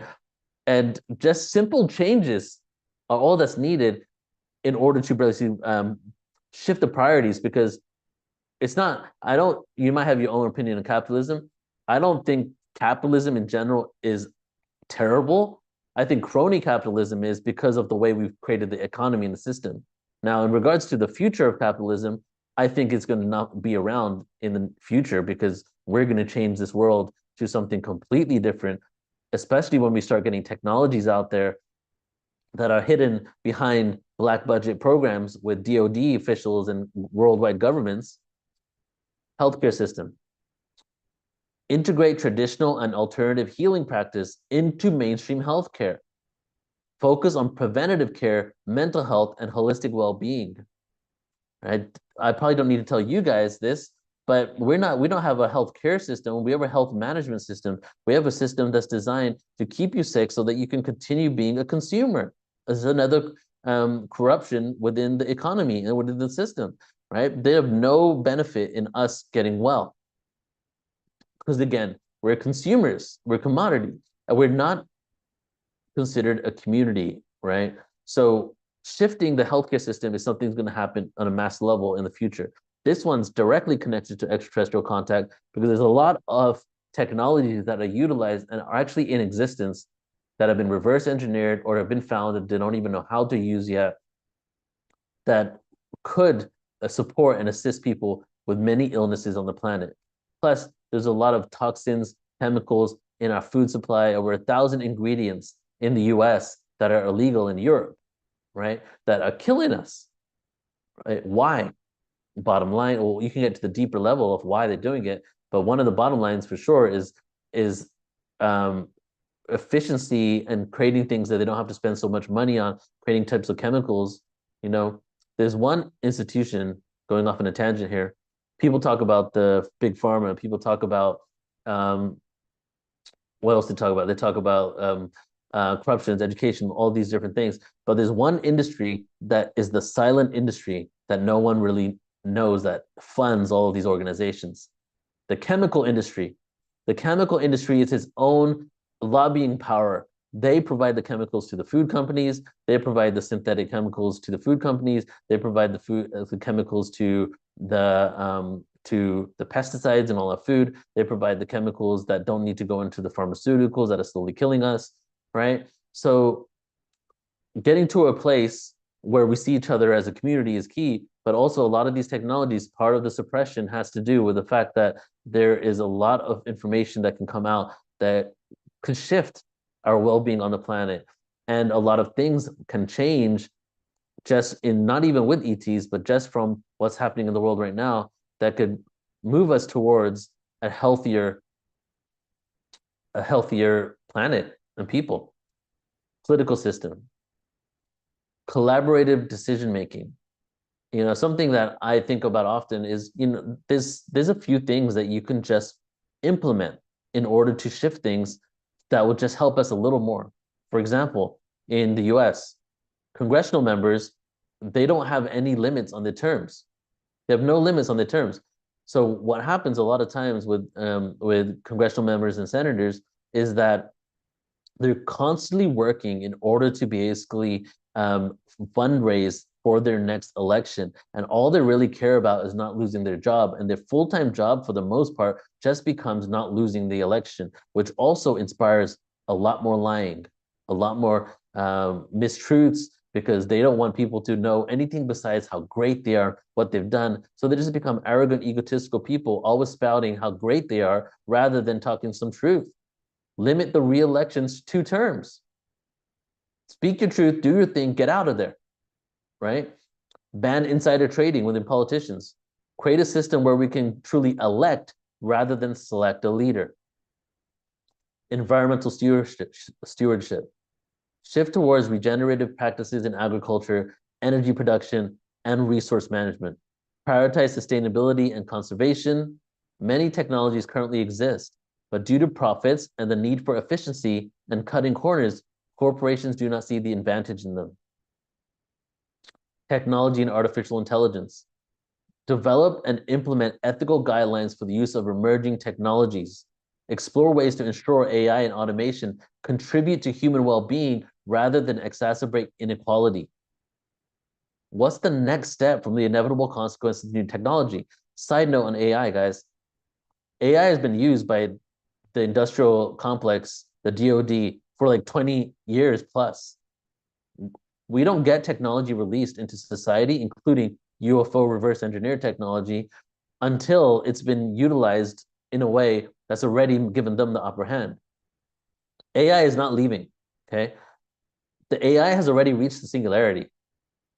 In about 10 years from now, many of the jobs that we have on the planet are going to go, maybe even less than that. There's organizations, there's countries all around the world that are behind closed doors coming up with universal basic income guidelines because they know that a lot of people are going to be without jobs. They need to be able to fund them and support them, right? There's all these jobs that people are going to school right now. People are going to school for degrees that by the time they graduate with that degree, they will not have a job in that profession.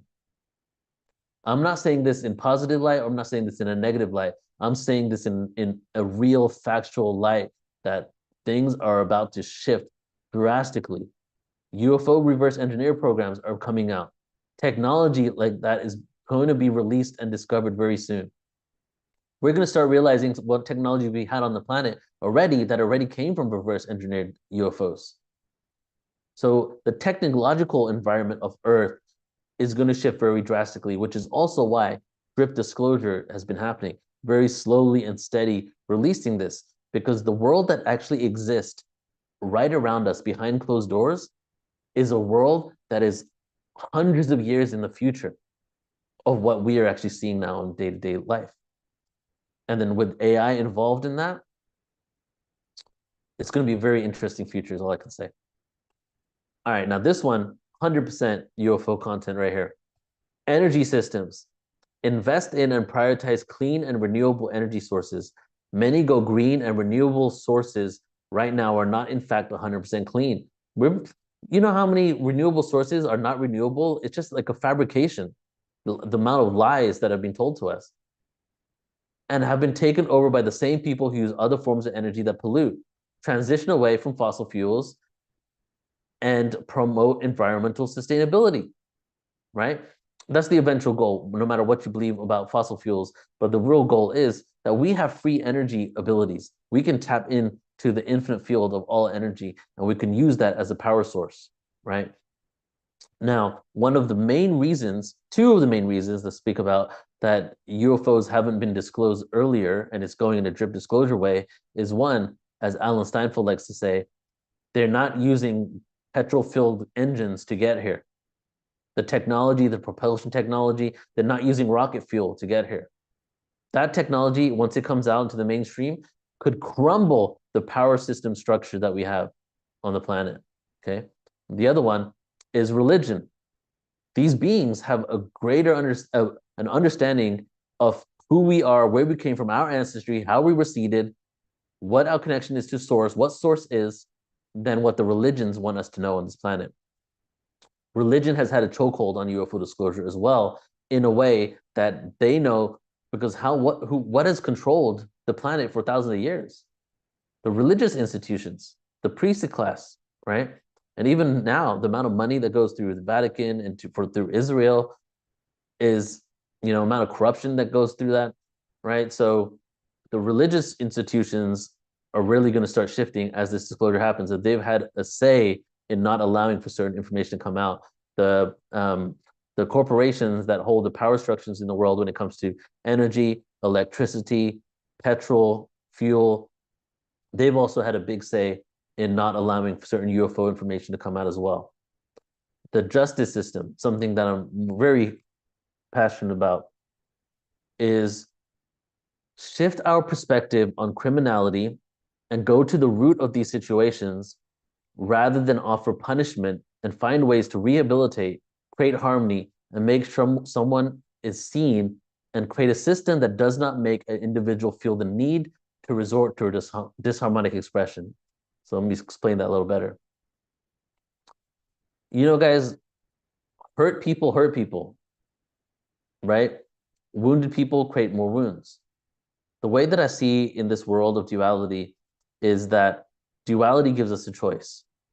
We can either become the victims to our deepest wounds, or we can become the masters to our deepest wounds, or call them challenges. Victims to our challenges, masters to our challenges. Some people choose to become the victim. Others, a lot of people in the spiritual world doing this kind of work, I would say the most wounded people that I've ever met are the people I work with. And the reason why is because they decided to work towards mastery of these challenges rather than allow themselves to fall victim to it. And a lot of the most spiritual people are some of the people that have experienced the most atrocities, because that's the polar opposite. That's the answer. The answer of healing the deepest atrocities is by becoming the most light, is by seeing the light within that darkness and learning from it, integrating from it. And one thing I also like to say is that, say that you were someone was was addicted to drugs, and they went to get therapy. Would they go to a therapist that literally just went to college and got a degree in therapy but never had these experiences? Or are most of these counselors and therapists people that have actually had these experiences, learned the lessons from it, learn how to get out of it, and then they teach others how to do it? That is what I think is happening collectively on Earth. Think of that on the macro scale. Earth has had a lot of challenges. Earth has a lot of division, a lot of suffering. I feel that we're all here to learn from these challenges and to become the masters of it. And as we become the masters of it, then we get to teach others, right, on Earth and maybe even throughout the cosmos. Now, taking it back to the justice system, atrocities are committed, crimes are committed. There's crimes where people hurt themselves, there's crimes where people hurt others. And re-looking at the justice system on a global level of what the crime is, and then also looking at how to rehabilitate and go to the root problem rather than perpetuate the pain and the wound. The way the justice system is designed now around the world is that once you go into it, you pretty much fall into the system, and it becomes an endless cycle for many people for the rest of their lives. And the way the prison systems are created is that it actually incites further criminality. It's its own little civilization inside of there, right? Many people go into prison, and then you don't have to, they're not in any gang, but the only way to survive is to be in a gang. Some places, the only place you can get a toothbrush is to join a gang on day one. Some places, even a pillow, right? And so really looking at not just throwing people away, but getting to the root of what these issues are. And as this is a ET conference, I'm going to keep bringing it home to this. This comes into, I'm talking about the justice system and corruption and criminality here, but this comes into our own world. What about the deepest underlying things within us, the root causes of why we do what we do, what makes us tick, why we feel fear, why we're scared, why we act out, why we might be aggressive to someone, right? Why we might have committed an atrocity. Wouldn't we want to be seen in a way of what the root is of that? And wouldn't we, not intellectually, I guess, really want to get to the cause of that root so that we can become a bigger and better and fully expressive version of ourselves, right? Rather than go in these circles and cycles for all of our life where we truly never feel embodied, happy, joyous, right? So that carries over definitely to the justice system, but it carries over to us because the only way we're going to usher in open contact is to get to those roots of what makes us tick, is to get to our deepest fears and insecurities. Speaking from my own experience, I've had some deep traumas in my life.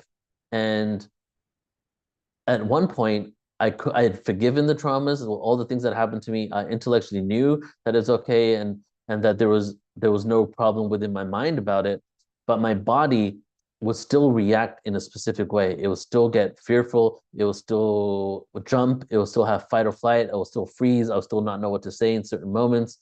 And then I would look at it and I'd realize, well, I don't really have any reason to be scared.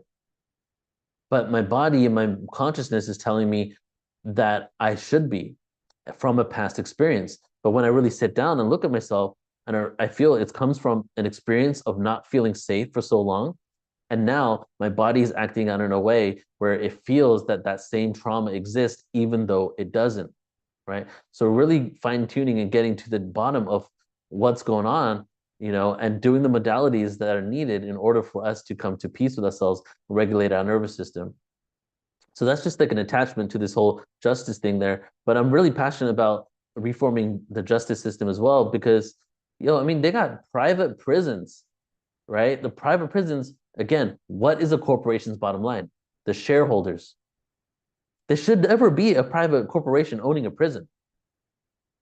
I have all types of stories of kids being thrown into juvenile court, juvenile hall, and prison because of a crime that shouldn't have taken them there, just because of the money that the corporation would have got from their being sent there, right? So there's a whole reform that needs to happen there and is going to happen.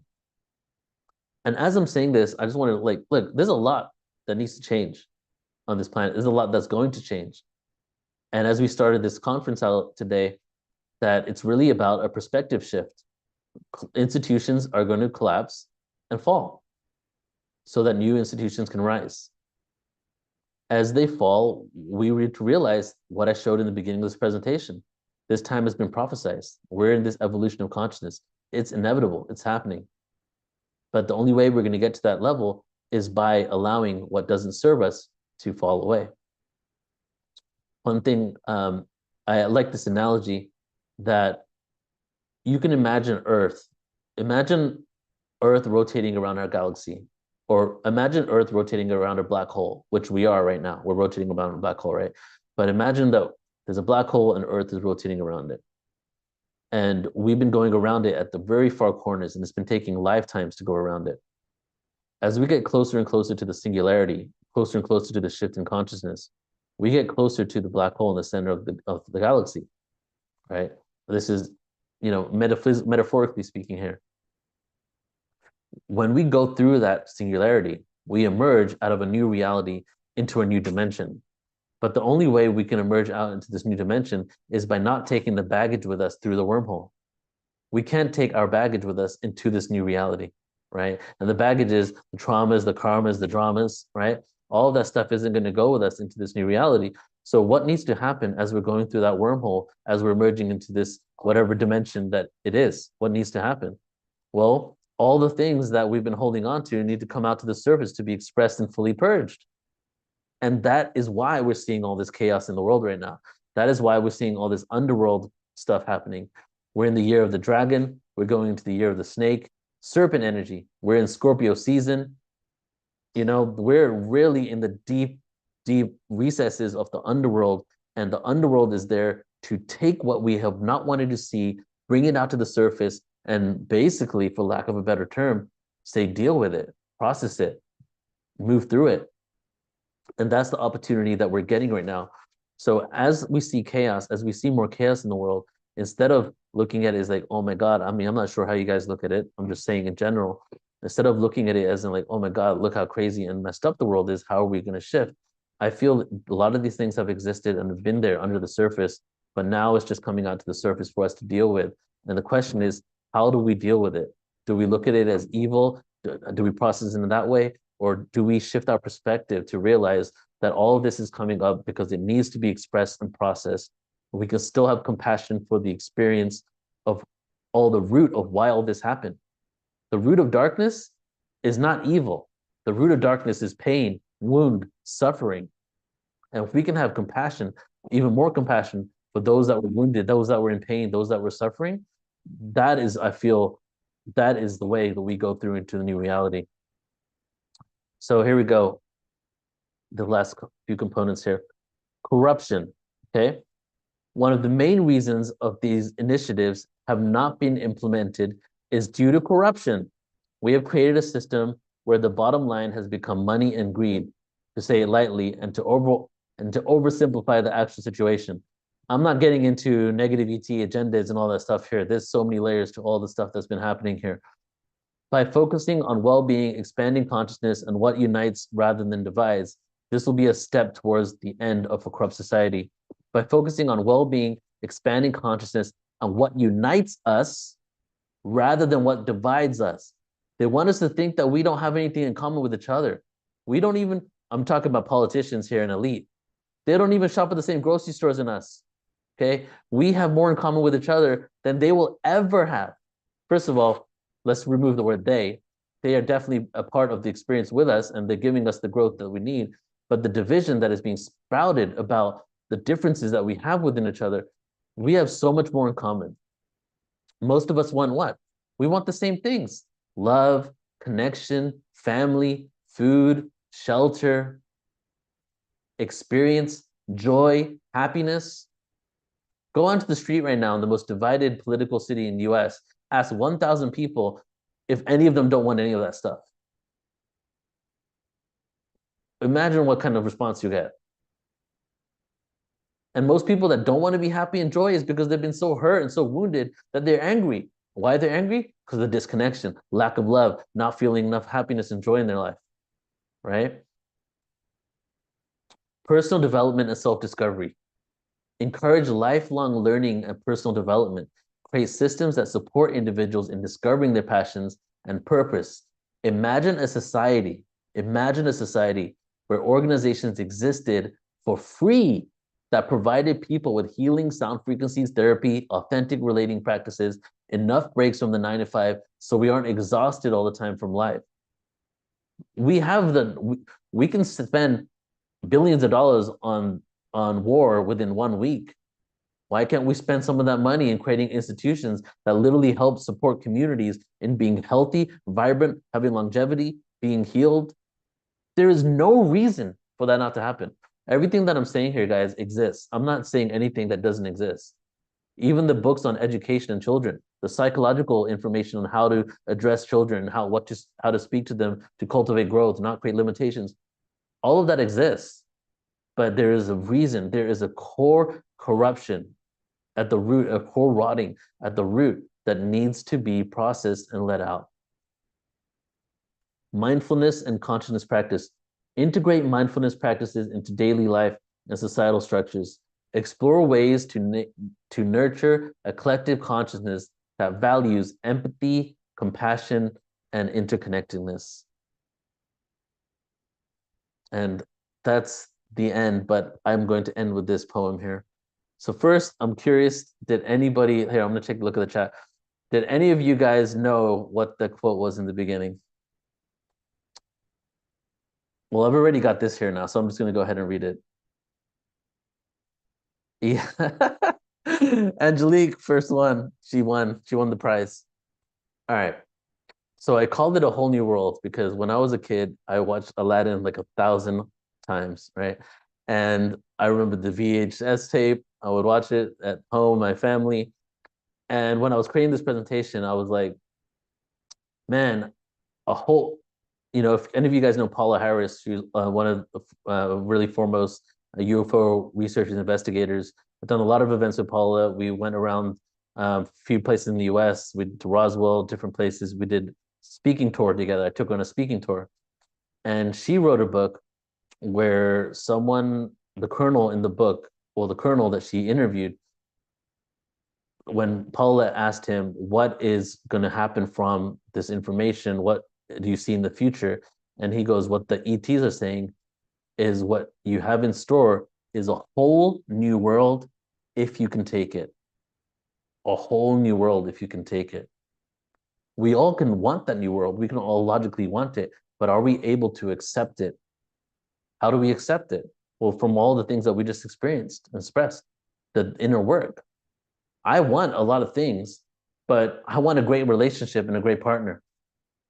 And I was in a few relationships where I wanted that, but I got in the relationship and my traumas came out, her traumas came out. I wanted something, but I couldn't receive something, right? Are we able to receive what we want? So I'm going to read this here, and then we will all envision that new world together, okay? We'll envision it. I'm not going to sing it, so sorry. A whole new world, a dazzling place I never knew. But when I'm way up here, it's crystal clear. Now I'm in a whole new world with you. Unbelievable sights, indescribable feeling, soaring, tumbling, freewheeling through an endless diamond sky. A whole new world. Don't you dare close your eyes. 100,000 things to see. Hold your breath, it gets better. And then after you hold your breath, make sure you exhale and breathe. So let's all take one deep breath in together. And actually, not yet. I'm going to guide this breath. We'll do 3 breaths. And as we're doing this breath, imagine some of the things that I said here, whatever you feel you want to call into the field of what this world can really be. And let's breathe this new world into creation. Let's breathe in a world of open contact, galactic connections, where we get to live, love, joy, and be fully ourselves. Step into the authenticity as the human race and realize our mastery, realize who we truly are, and all the different things that we can create from that place. So we're going to start, just breathe normally in this moment. And with each inhale, we'll breathe out that new world. So in the next inhale, deep breath in. Exhale it out through your heart. Breathe in again. Let it out. One more time, deep breath in. Let it go.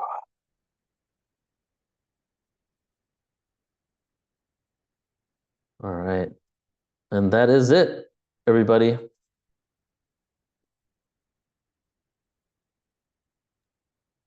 That was wonderful. I absolutely did break out into song at the end of that.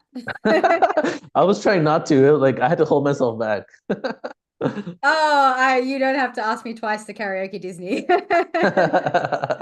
Thank you. That was Yeah, an thanks, Isha.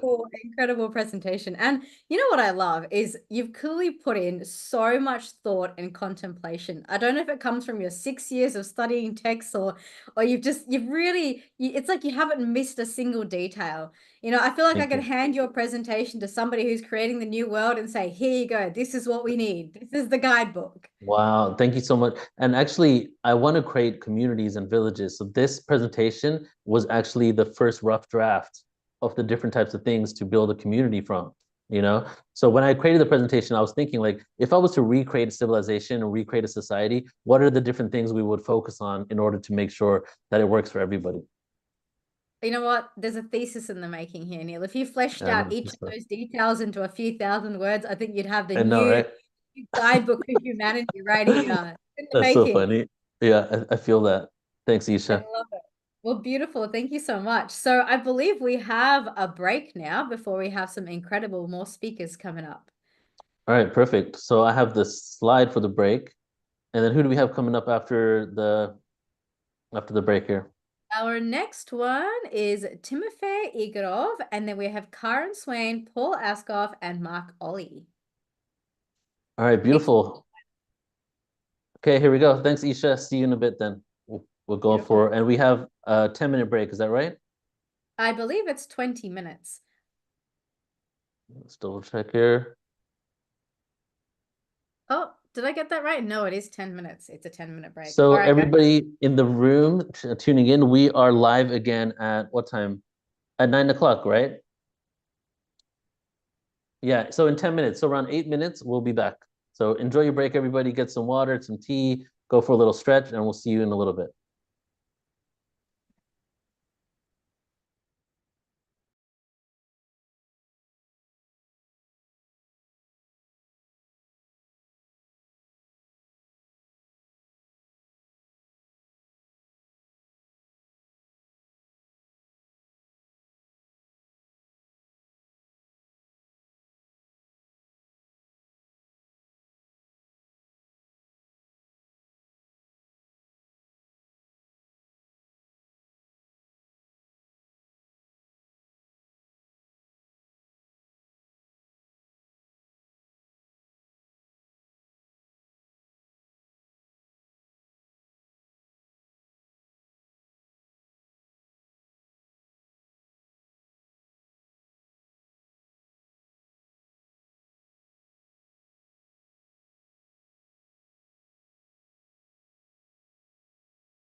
Hey.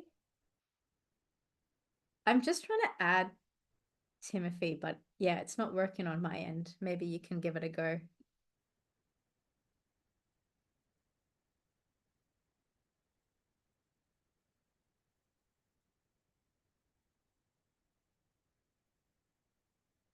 Neil, I can't hear you.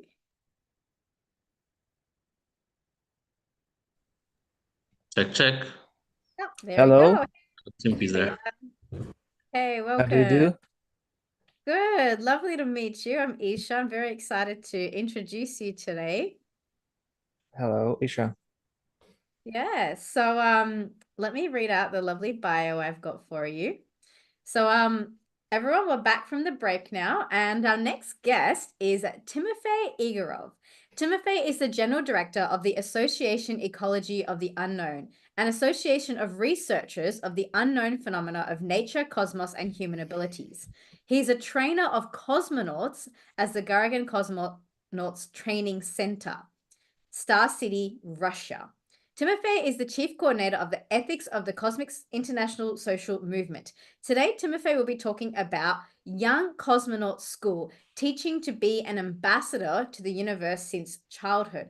It's a very fascinating topic you have to share with us. I don't think I know much about cosmonauts, so I'm very interested to see what you have to say. Thank you, Isha. Thank you for introducing me. Hello, everyone. Do you have a presentation to share, or will you just be doing a talk? Yes, I'm trying to do this right now. Beautiful. Okay. Perfect. All right. All right, everyone, welcome Timofey. Again, hello, everyone. Thank you for introducing me. Thank you for having me on this conference. I have written my presentation in a text. I don't know if I will be reading it or no. I think I will to save your time.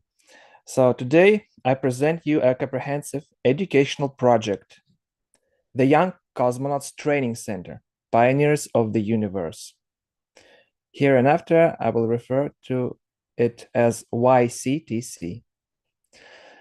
And the slogan is teaching to be an ambassador to the universe since childhood. The aim of the project is as follows: employing the advanced developments and achievements of mankind in the field of selection and training of astronauts, as well as on the basis of the vast legacy of the philosophy of cosmism, I will talk about it later, and taking into account that humanity may not be alone in the universe, to create a global network of educational centers for children and youth, which will form in its participants a new worldview of a creative nature, thus introducing into society a system of ethical education supported by a system of studying the basics of a healthy lifestyle. All this to prepare humanity for a wholesome and peaceful space exploration. Russia paved the way for humanity into space, so it is logical that such a global project was launched in Russia.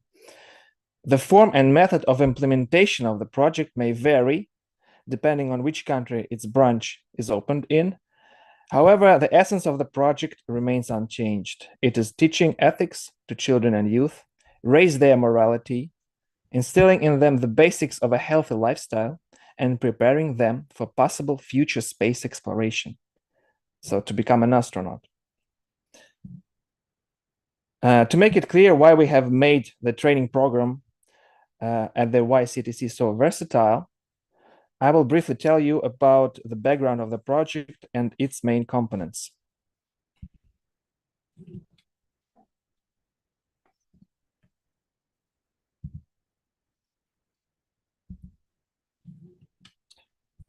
The YCTC project appeared as a result of the collaboration of three Russian organizations: the Gagarin Cosmonauts Training Center, I will refer to it as GCTC, the youth organization, in Russian it's called RAT, and the Association of Researchers of the Unknown Phenomena of Nature, Cosmos, and Human Abilities, Ecology of the Unknown, which I'm the general director of.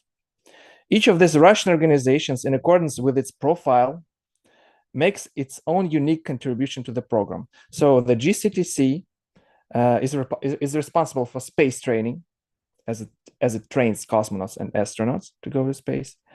The Youth Sports Organization is responsible for the education of moral qualities and teaching the basics of healthy lifestyle, as it does it for more than 20 years now. And the Association Ecology of the Unknown is responsible for teaching the philosophy of cosmism and education in the study of the UFO matter. Because the Association Ecology of the Unknown is the most recognized organization in Russia dealing with the phenomenon of UFO, studying it, analyzing it, and sharing its knowledge.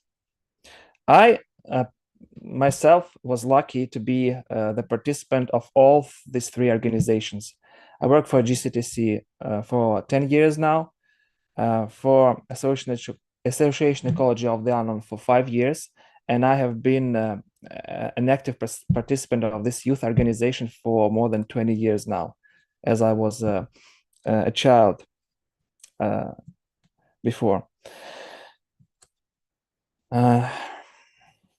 Why we created this project?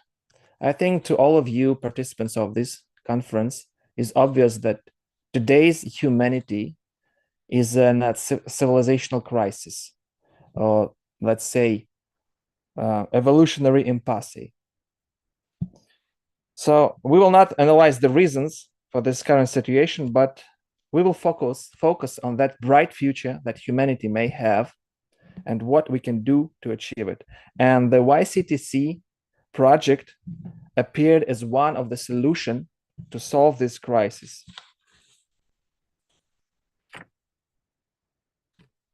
The students of the project will become ambassadors to the Earth. Ambassadors of the Earth to the universe. Our destiny, the destiny of humanity, is to travel through the universe. And 100 years ago, outstanding Russian space scientists, which we call cosmists,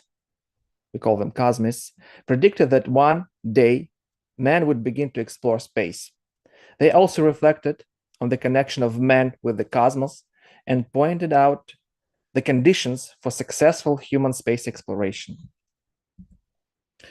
Here you can see two of the most eminent Russian space scientists.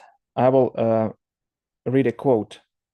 Konstantin Tsiolkovsky, the one on the left, is the father of Russian rocketry.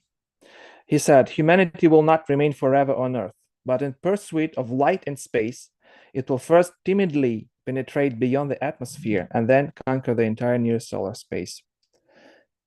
Another Russian cosmist, Abramov, foresaw, the one on the right, "The future of man is flight. The future means not only the destined transformation of the world, but also the transformation of man himself. The destiny of man is to fly, and not only on airplanes or spaceships, but also in his energy body. The future of man is shining bright. You can live in this future and strive for it and dream about it with inspiration." End of quote. So today, as we can see, man has just begun to explore space, and man took his first timid step in this exploration to explore the near-Earth space. And now we can see what it takes to prepare a human for a space flight. This effort is difficult technically, physically, psychologically, scientifically, financially, morally, ethically, and even from a legal point of view. I will briefly talk about a few space flight aspects so you can understand why we decided to start this project to teach people how to explore space from childhood. So let's take a closer look. The first is the financial aspect. Did you know that the ISS, the International Space Station, is considered the most expensive project in the history of mankind? And it cost about $165 billion. And for example, to take 1 kilogram of cargo to the orbit, to the ISS, costs about $20,000. And to bring back, it costs twice. So for about $40,000. So it's very expensive. And one more thing, imagine in the whole human history, only 566 people have been to space. So a small portion of the entire humanity.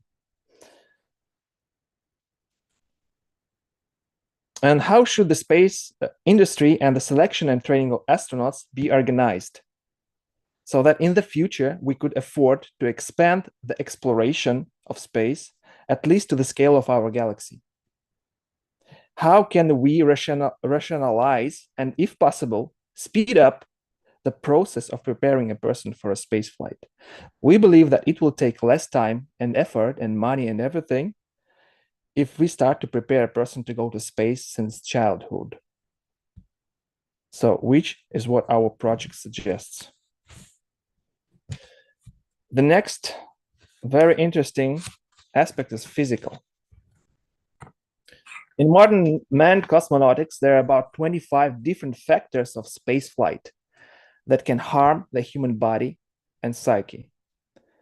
Among them, the most obvious are zero gravity, various types of radiation, prolonged isolation, vacuum, G-loads, the issue of psychological compatibility of the crew, limited supply of consumable resources like food, oxygen, fuel, etc.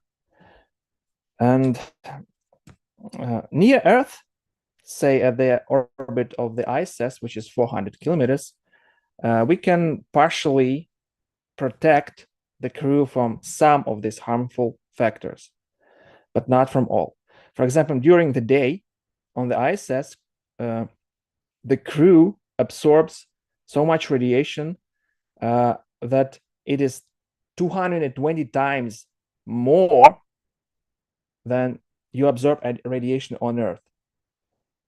So it's about 5 to 6 X-raying sessions in a day. And to save from this radiation, what helps us is the magnetic field of the Earth. And if you leave the magnetic field, the magnetosphere, then there is nothing to protect you. And this factor is one of the most hard to solve.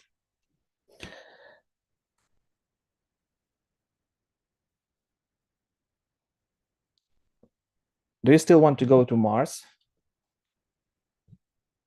In addition, experiments have shown that animals, when they go beyond the Earth's magnetic field in outer space, lose their social behavioral skills, become aggressive, and experience serious disruption in the work of internal organs. It is unknown how the cessation of the Earth's magnetic field will affect the human body. So the questions we are asking to trying to solve this problem is, will we humans ever be able to evolve in such a way as to learn how to absorb the cosmic radiation, neutralize or reverse its effects to benefit our body? Will we ever be able to naturally change the shape or composition of our body in order to be able to teleport, or, for example, stay in outer space without a spacesuit? Will we ever be able to travel in space without spaceships, or in ships that are not technical means? Some researchers say that those UFOs, those crafts, are living beings, which the human connects with through his consciousness, like in the movie Avatar, or something like this. So these questions may seem fantastic today, but we are confident that in the future, after humanity returns to the path of evolution, shifting the focus from the development of technical means to the development of its physical body, all this will become possible. In the YCTC project, great attention is paid to the development of your physical body, to tapping into its inherent potential. A healthy lifestyle is cultivated, techniques and methods of self-regulation are studied. So this is a very interesting topic. What is our bodies capable of? Then comes the moral or ethical aspect. Despite the beautiful words that people usually write in their regulatory documents about not harming other people and the world around them, etc., the principle divide and conquer often rules the world, which pushes people against each other and forces them to compete instead of starting to cooperate. The space race between the USA and the USSR, which was there in the 50s and 70s and 80s, is an example to this. And can there ever be competition in space at all? Can it be there? I don't think so. The cosmos is very strict with anyone who goes out into its open spaces. Any little thing, whether it's a negative emotion or untimely action or anything, can lead to a disaster. Spaceflight is difficult by definition, and it is simply unacceptable to aggravate its conditions by making a negative emotional background in the crew. That's why ethics is very important for an astronaut, and because it determines his way of making decisions, life position, and ability to establish feedback with the surrounding world and with the crew, of course, as well. And interesting that in the Outer Space Treaty of 1976, it states that an astronaut is a representative of humanity in the cosmos. How interesting is that?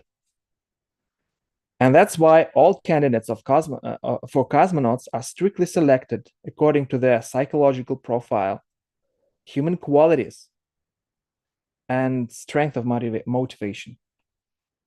The central place in the YCTC program is occupied by the system of education of human qualities.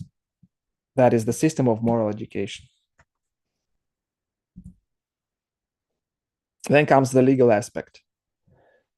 It's one of the most complicated. You will see now why. Historically, the space activities of mankind are still regulated by the Outer Space Treaty of 1967. It was signed by the United States, Great Britain, and the Soviet Union in 1967. And as of 2020, 110 countries are the states parties to the treaty, and another 23 have signed the treaty but have not completed ratification. The Outer Space Treaty defines the basic legal framework of international space law, including a ban for states parties on the placement of nuclear weapons or any other weapons of mass destruction in Earth orbit, their installation on the moon or any other celestial body, or on a station in outer space. Nevertheless, the treaty does not prohibit the deployment of conventional or non-mass destruction weapons in orbit. That's A. B. The treaty states that no elements of outer space, including the moon and other celestial bodies, are subject to national appropriation. However, it is not specified exactly where outer space begins. Is it 30 kilometers? Is it 50 kilometers? Or is it 100 kilometers?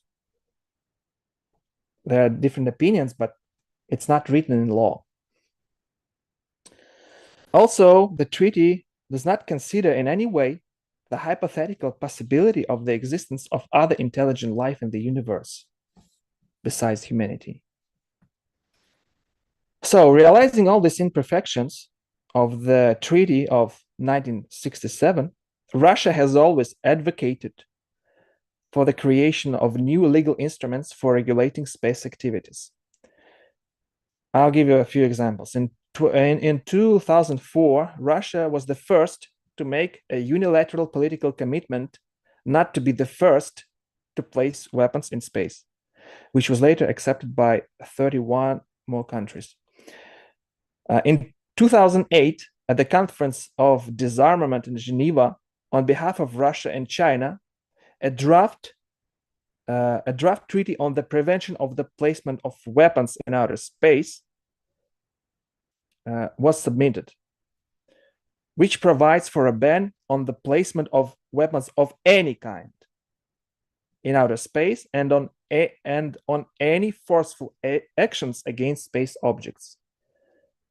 So you cannot bring any weapons, and you cannot use the threat of force, even the threat of force.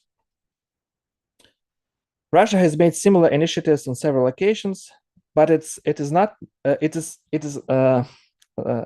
is noteworthy that each time the United States and its allies did not support these initiatives. We don't know why.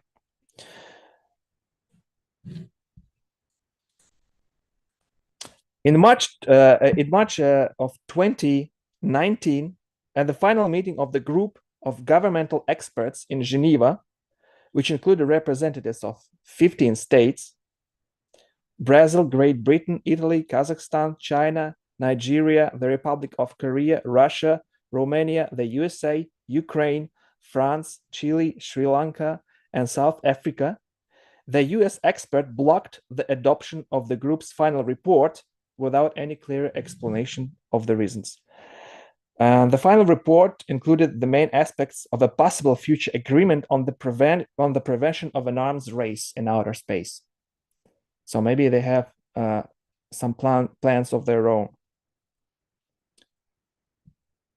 These were a few examples. The history of Russia's initiative in the making outer space a peaceful domain is vast. I will not cover it today, but one more example should be highlighted. In 2017, the American public figure and space activist Dr. Carol Sue Rosen came to Russia. She was a spokesperson of Werner von Braun, the founder of American cosmonautics. So on this slide, you can see Carol and von Braun.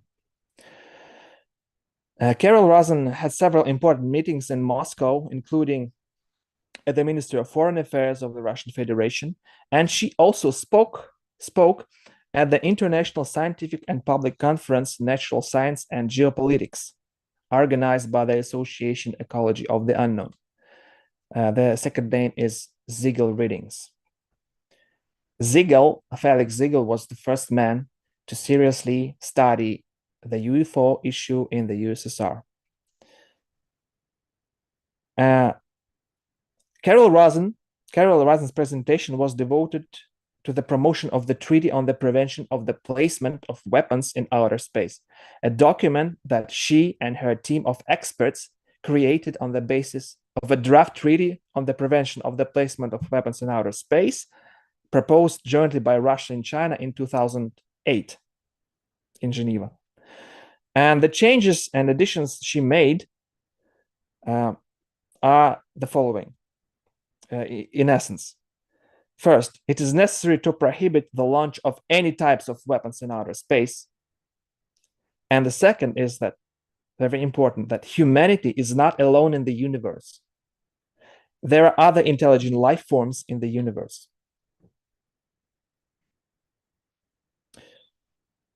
We have been in full solidarity with Carol on these issues, and since we met, to this day, we are doing our best to promote the treaty she created. And And in 2021, also to promote this treaty, we created the International Social Movement for the Promotion of Peaceful Existence in Outer Space, which is called the Ethics of the Cosmos. Here you can see the Ethics of the Cosmos logo on board the ISS. So we asked a Russian cosmonaut to bring it to the outer space and to take a picture from there. To this day, 14 countries joined this movement, representatives of 14 countries. So what I'm trying to say is that people have come up and continue to come up with various laws to protect themselves from themselves, as well as the surrounding space from their possible destructive actions. However, there are other, more fundamental laws in the universe that regulate the interaction of all the possible forces that exist. And these forces are not only the laws of nature that we are used to study in our schools and universities, they are also, as we call them, the laws of the ethics of the cosmos. Russian cosmists. Timothy, sorry Yes? to interrupt. Your presentation is absolutely amazing. But we've just got like 60 seconds left because the next guest is meant to be on now. Okay, I'm just finishing. Yes, it will take about 60 seconds.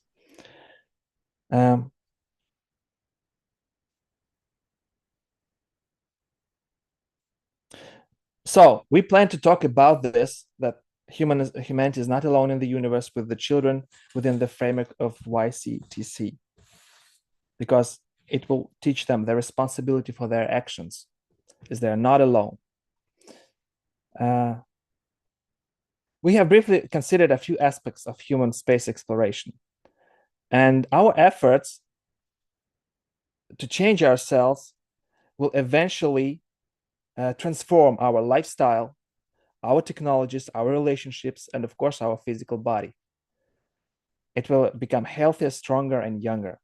And the Pillars of the Universe project will become the place where today's children and youth will learn to perceive the world in a new way, live and work in harmony and cooperation with each other, because this is exactly what Earth's ambassadors to the universe should be. This is exactly what our bright future makes us. And our bright future starts now. Thank you.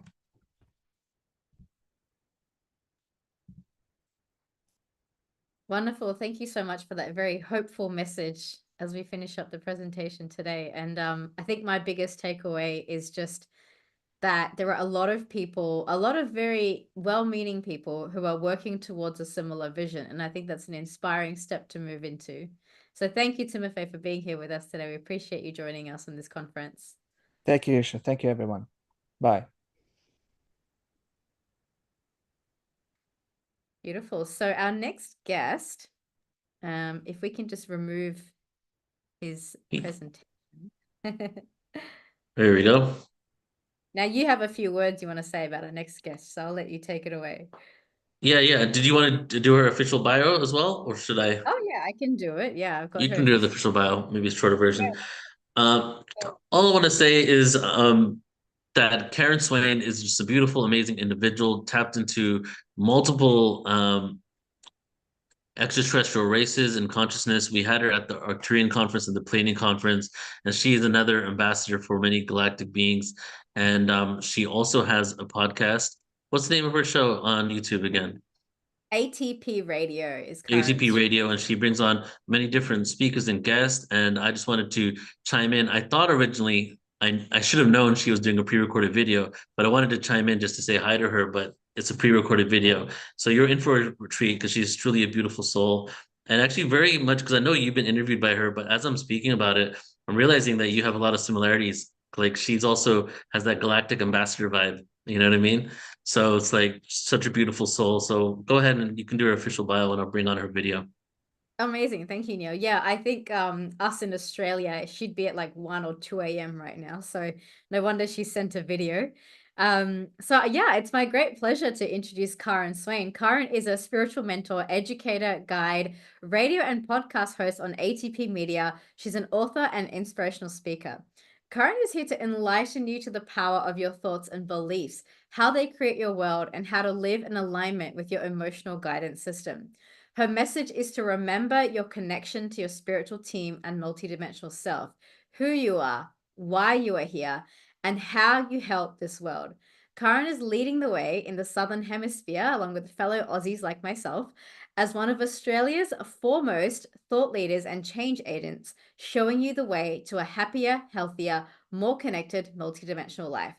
Karen's presentation today is about deliberate creation, evolving human consciousness. So everyone, give Karen a warm welcome. We've got this beautiful presentation from her for you today.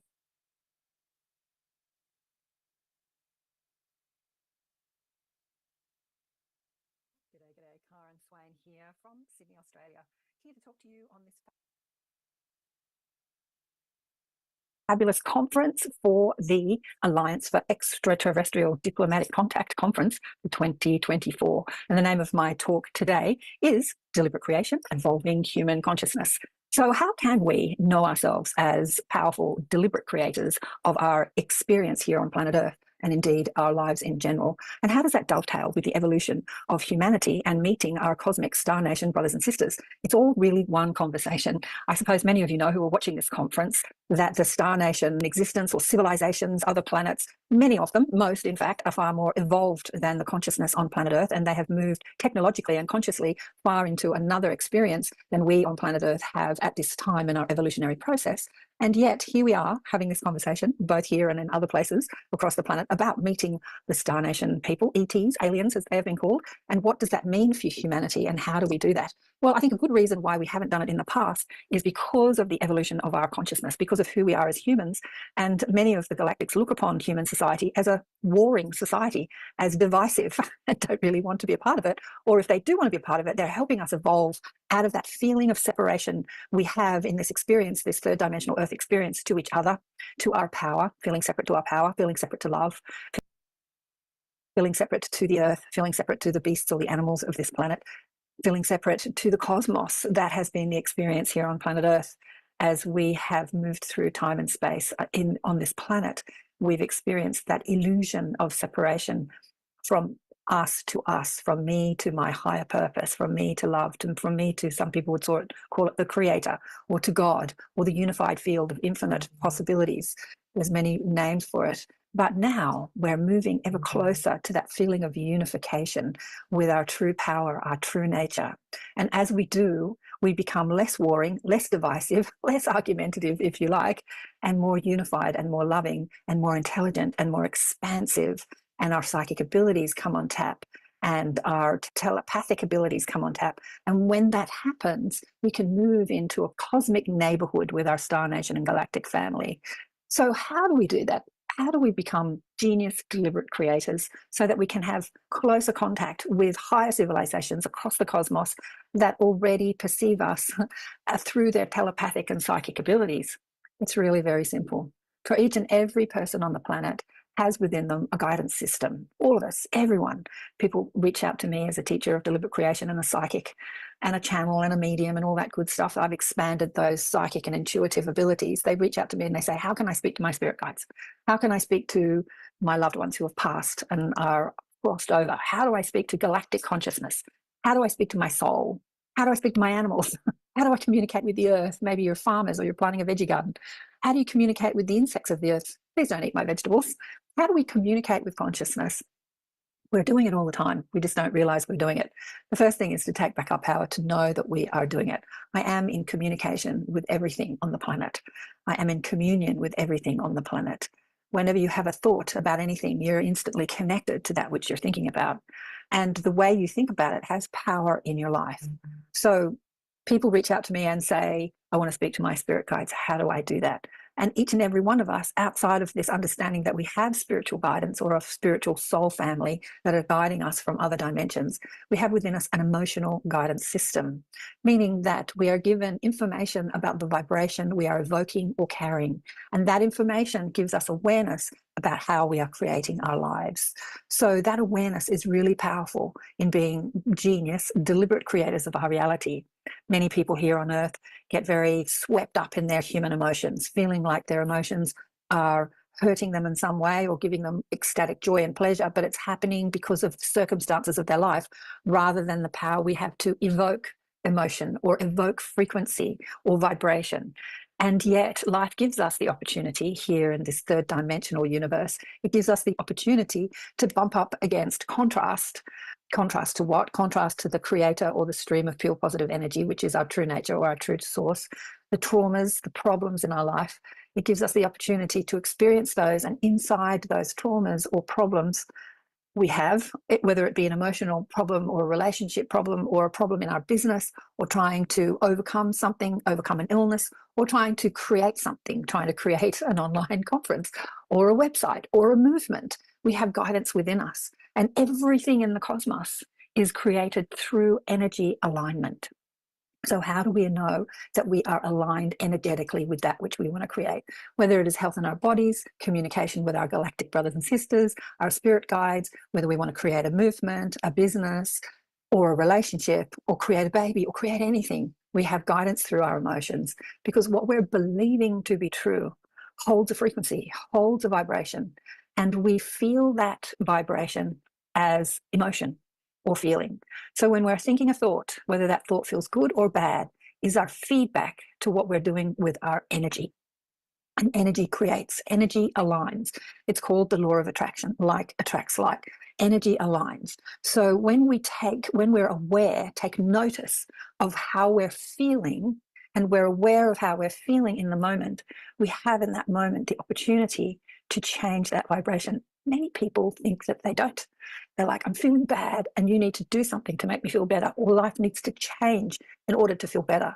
I'm feeling depressed or angry or despondent or disempowered, or I feel like I don't want to be here on this planet because I'm not from here. I'm from somewhere else where life is beautiful and this place is hard. There's, many excuses that we come up with for feeling bad on planet Earth. But in that moment of having awareness of how you feel, you have the ability to change how you feel. And that's simple, simply by changing what you believe, what you're believing in the moment. And if you want to do the deep dive, the personal growth work, then you start to look at and become aware of what you believe about yourself in general, what you believe about life, what you believe about what you're capable of, and then you set forth in changing those beliefs. Because we as powerful, deliberate creators have the ability to choose thought.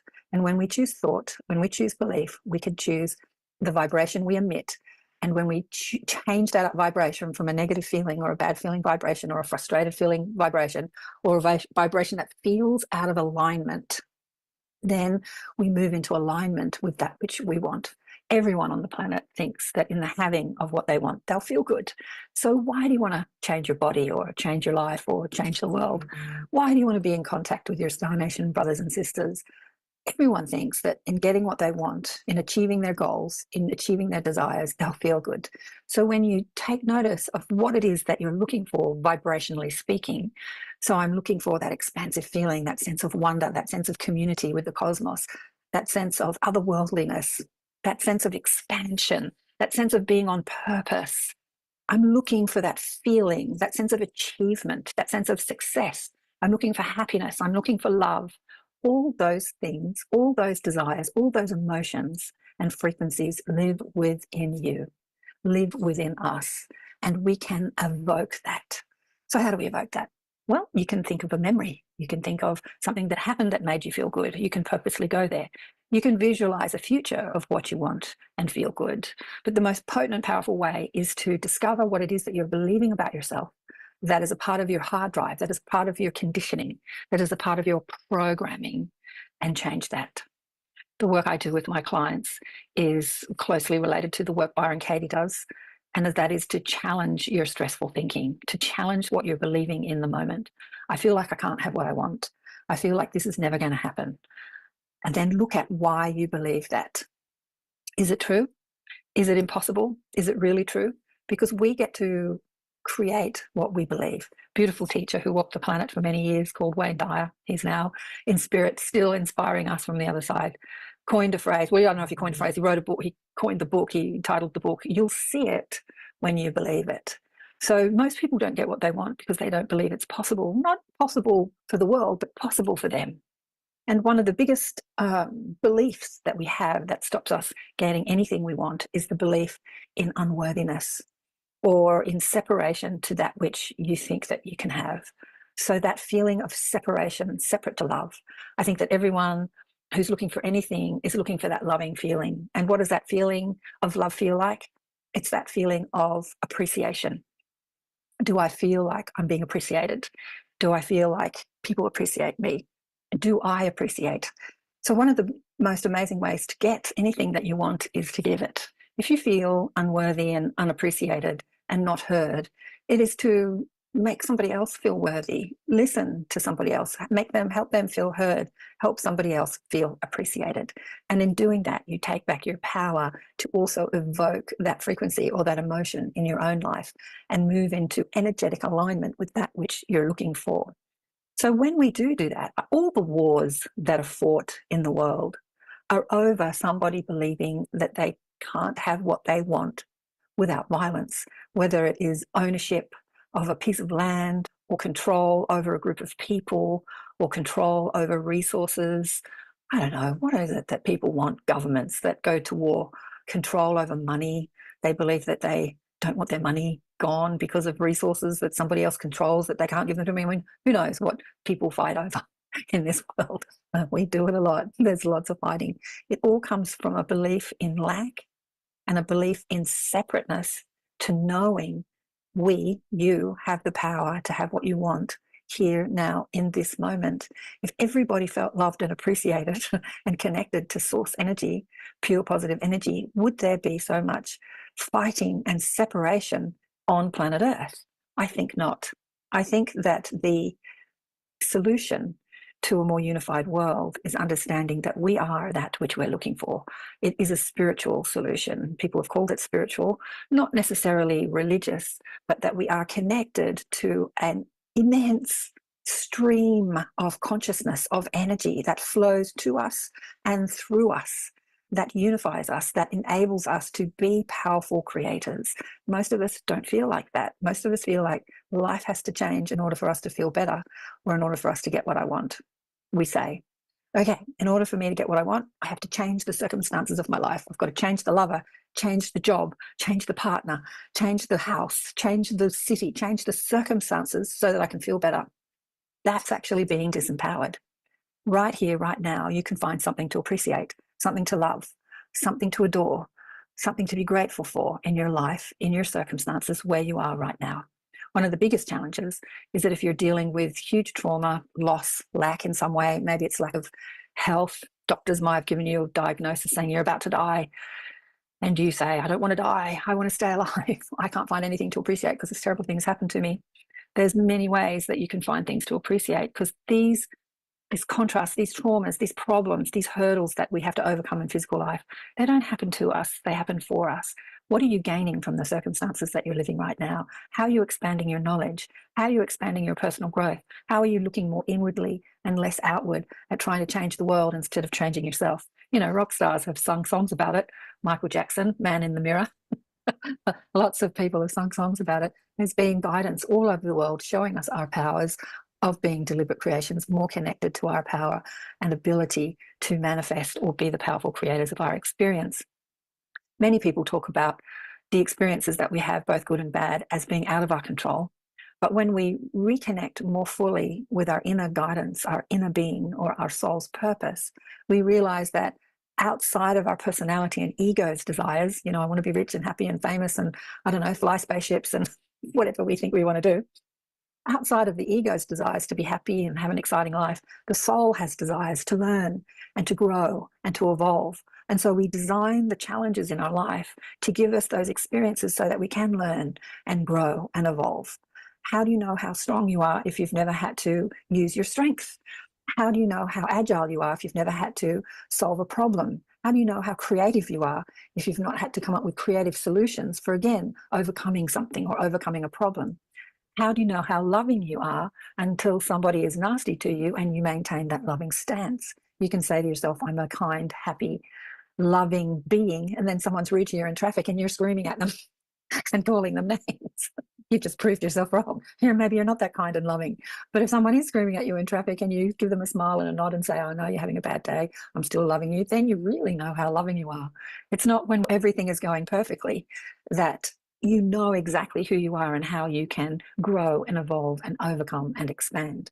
So when you see the traumas that happen in your life or in our lives as global citizens, as Earth citizens, when we can see those as blessings rather than traumas, then we really take back our power to be the genius, creative, deliberate creatives, geniuses of our world.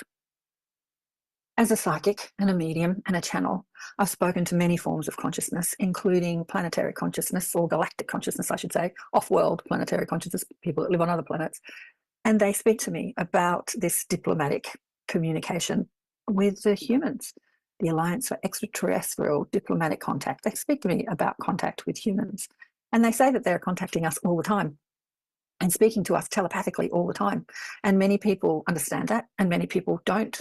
And some people who have grown up in religious households or with religious conditioning and ideology have this communication with an intelligence within their own mind and think of it as God or angels or spirit guides. And it could be off-world consciousness, intelligent consciousness, inspiring them with inventions and technology. Many of the scientists, the guides are saying pretty much, okay, all of the scientists on our planet that have had great breakthroughs in technology have been given that technology from off-world consciousness that is already utilizing that technology, and they've inspired their mind, inspired their search, inspired the inventions that have come through, and continue to inspire the minds of humanity. So we could be aware of that or not, but it's nice to be aware of who's talking to us and through us, isn't it? People say that there are evil extraterrestrials out there out to control the minds of humanity. But let me tell you, because of the lack of our deliberate creative powers and our focus and taking back our power of mind, extraterrestrials have complete dominion over the way we think already. So if they really wanted to control us, they could. Like many people who've had abduction stories talk about being put out just with thought and having their memories wiped just with the consciousness of the ETs that are interacting with them. They have this incredible power over the way humans think. And yet, for the most part, they leave us alone and let us think whatever we want to think, because there is free will. We can choose to feel empowered, or we can choose to feel limited. But when you do take back your power of focus and mind, yeah, you have the ability and the awareness of communicating with consciousness, not only within the planet, but off the planet too. There's a great scene.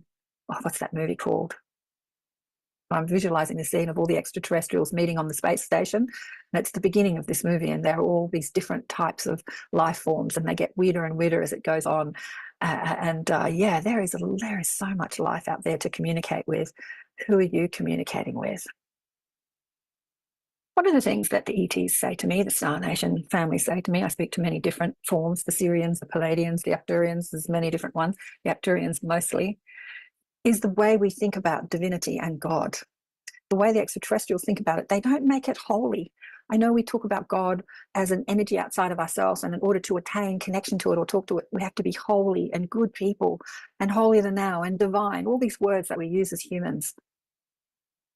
Most extraterrestrial life forms, civilizations, understand that they are an extension of and connected to this infinite unified field of expanded consciousness and awareness that is just their default setting. It's just exactly who they are. And it's not revered as something special or different or outside of themselves. It's taking back that knowing that you are that energy, that you are connected to it, and that energy is you. It flows through you. Think about this human body that we're wearing. I think it's 300 trillion chemical reactions are going off in any moment, in any second, all orchestrating with each other in order for this human body to function, to create homeostasis. Even with what we do to it, we overeat and drink alcohol and pour pollution into it with our cars and environment and a lot of the pesticides in our food. And yeah, God, what we do to our human bodies, it's tell you what, we give them a really hard time. And the human body has this infinite intelligence within it that is constantly creating balance as we're, not looking after them too well. And this intelligence we're wrapped in it. We're wearing it. We're wearing this unbelievable intelligence. That's the way I started to awaken to what we call God. I grew up in a secular family with no real religious background. I went to a convent for a while and listened to what they had to say with discernment and like, that makes sense, that doesn't make sense. And but didn't really take it on board as my belief system, just always questioning. But it wasn't until I was in my early 20s and I was studying anatomy and physiology, and I was seeing the brilliance of the design of the human body and how intricate it was, and how there were still so many holes that scientists and doctors had, unanswered questions that even with the brilliance of science today, well, that was like 30, 40 years ago, but anyway, they still didn't have answers to many questions about this physical human form that we're wearing. And the thought occurred to me, who designed this? Like, what intelligence designed this? And that's when I started thinking of an intelligence that was so beyond what was human intelligence that I started to think about that intelligence as what people call God. Well, this must be the God people are talking about, not some white dude sitting on the throne telling everybody what to do, but an intelligence beyond the beyond, that a creative intelligence. And we are an extension of that creative intelligence when we realize how to align to that energy. And we can do that right now. And it is simple. We can align by feeling good. What can you think about that feels good? What can you think about that feels expansive? What can you think about that gives you joy, that lights you up, that makes you feel lighter, that expands your knowledge? What can you believe? This is how we take back our power, knowing that we are that God force. It's not a force outside ourselves, that it flows through us. It's animating this body. It is this body, in fact. It is in the cell and molecules of everything that we deem as physical, in the leaves of a tree and in the cells of the animal and in the dirt of in the water of the oceans. That is this infinite intelligence that flows and sings together in harmony, the universe, and is working in this incredible way to create that reverence and awe for who we are, rather than seeking it outside of ourselves in some force or God that we have to feel like we have to pray to. That we take back our power knowing that we are connected. And knowing that we are connected, how can we utilize this flow of intelligent energy for the betterment of all? That we are all one song, universe, united verse. And when we work together and play our tune together in harmony with the rest of the chorus, we can create a magnificent world, a star nation family, a family connected to our star nation brothers and sisters, working together to create more and more exciting times here on planet Earth, and expansion and awareness. These are exciting times on planet Earth, and you have the power to make a huge difference in the world. The channelings of the Abraham Hicks, the Abraham Collective, say that one person, knowing their connection to the stream of pure positive energy, to that stream of consciousness that flows to you and through you, knowing that connection is more influential and more powerful than a million who are not. You can get out there in your anger and your frustration and scream about what you don't want and scream about what you do want. But if you're not feeling the alignment of what it is that you think you want, if you're not feeling that energy, like, why do I want it? I want to feel good. I want to feel at peace. I want to feel free. I want to feel connected. I want to feel in love. I want to feel on purpose. If you're not feeling that alignment with that emotion or that feeling, then you have no power of influence in your own personal life, or indeed on this planet, or in the cosmos in general. And our Star Nation families love us so very much and really are, gunning for us to take back that knowing of our powers of creation, that we can choose what we want to believe, we can choose what we want to feel, that we can choose the vibrational frequency within our very being, and in so doing, take back that power to become brilliant, genius, deliberate creators of our reality, and once again become part of a galactic neighborhood, a galactic family that is traversing the cosmos. I look forward to seeing the day where they do land and the embassy is built and we have that connection both physically and telepathically and psychically in a more collective understanding on human Earth with our Star Nation neighbours, our galactic family. Thank you again for listening to my little talk. If you want to know more about me, you can go to karenswain.com. I'm a teacher of deliberate creation. I help you unravel all this, unravel the negative thought forms that are in a part of your programming so that you can take back your power to feel more on point, more in alignment with your soul's purpose and why you came here, and to help you expand and be more aware of your psychic abilities and powers of creation. Thanks again for listening and watching. Big love to you all. Bye for now. Wonderful. Wow, what an incredible presentation from Karen. And just want to make a quick note. I know that for some of you it was a bit tricky, that wasn't like fully synced up properly. So they're going to put the video on the Alliance YouTube and Facebook page as well. So you can watch the full video and it'll be in better quality. So you get to see it again next time if you want to catch the rest of it. All right, so our next amazing guest that we have coming up is Paul Askoff. Now, Paul has spent over 50 years involved in UFO research and investigation. He's had his own UFO sightings and was a member of the British UFO Research Association. He's proved very popular on podcasts and podcast panels, sharing his views, which can be found on many YouTube videos. Paul has also featured in 2 documentaries by EM Productions, which were released last year and were well received when he appeared as a guest speaker at the Outer Limits magazine annual conference. Paul has a book, which is UFOs, The Real Story, and he has a revised edition 2023, and the book is a wealth of information for the enthusiast or beginner to sink their teeth into. Paul covers a multitude of subjects from UFO abductions to the paranormal, how they can overlap, and explains them in simple terms how this happens. So if you read the book, you will, no doubt, feel that truly strange encounters do occur and they perhaps intrude into our daily lives wherever you are. So with that said, today Paul will be talking to us about our cosmic connection. Welcome to the stage, Paul. If you want to now unmute yourself and bring your video on, we'd love to have you on. You there? Right. There we go. Nice Yeah, to there see we you. go. Paul, how are you? Are we right? Can you hear me now? We can. Beautiful. You ready to roll? That's good. So yeah, we're all ready to go, and lovely to see you all. Yes, thank you so much. All right, I'll let you get started. Okay, thank you so much. I'll just see if I can press the right buttons here, and here we go.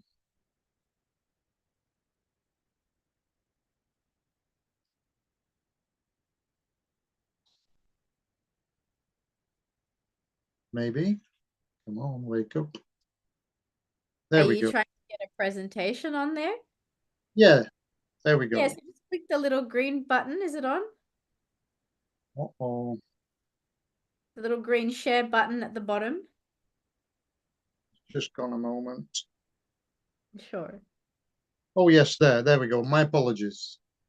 Oh, good. Oh, we're right now. That's the screen I was looking for. Have you shared it yet? Because I'm not seeing it. Oh, there it is. All right, beautiful. Thank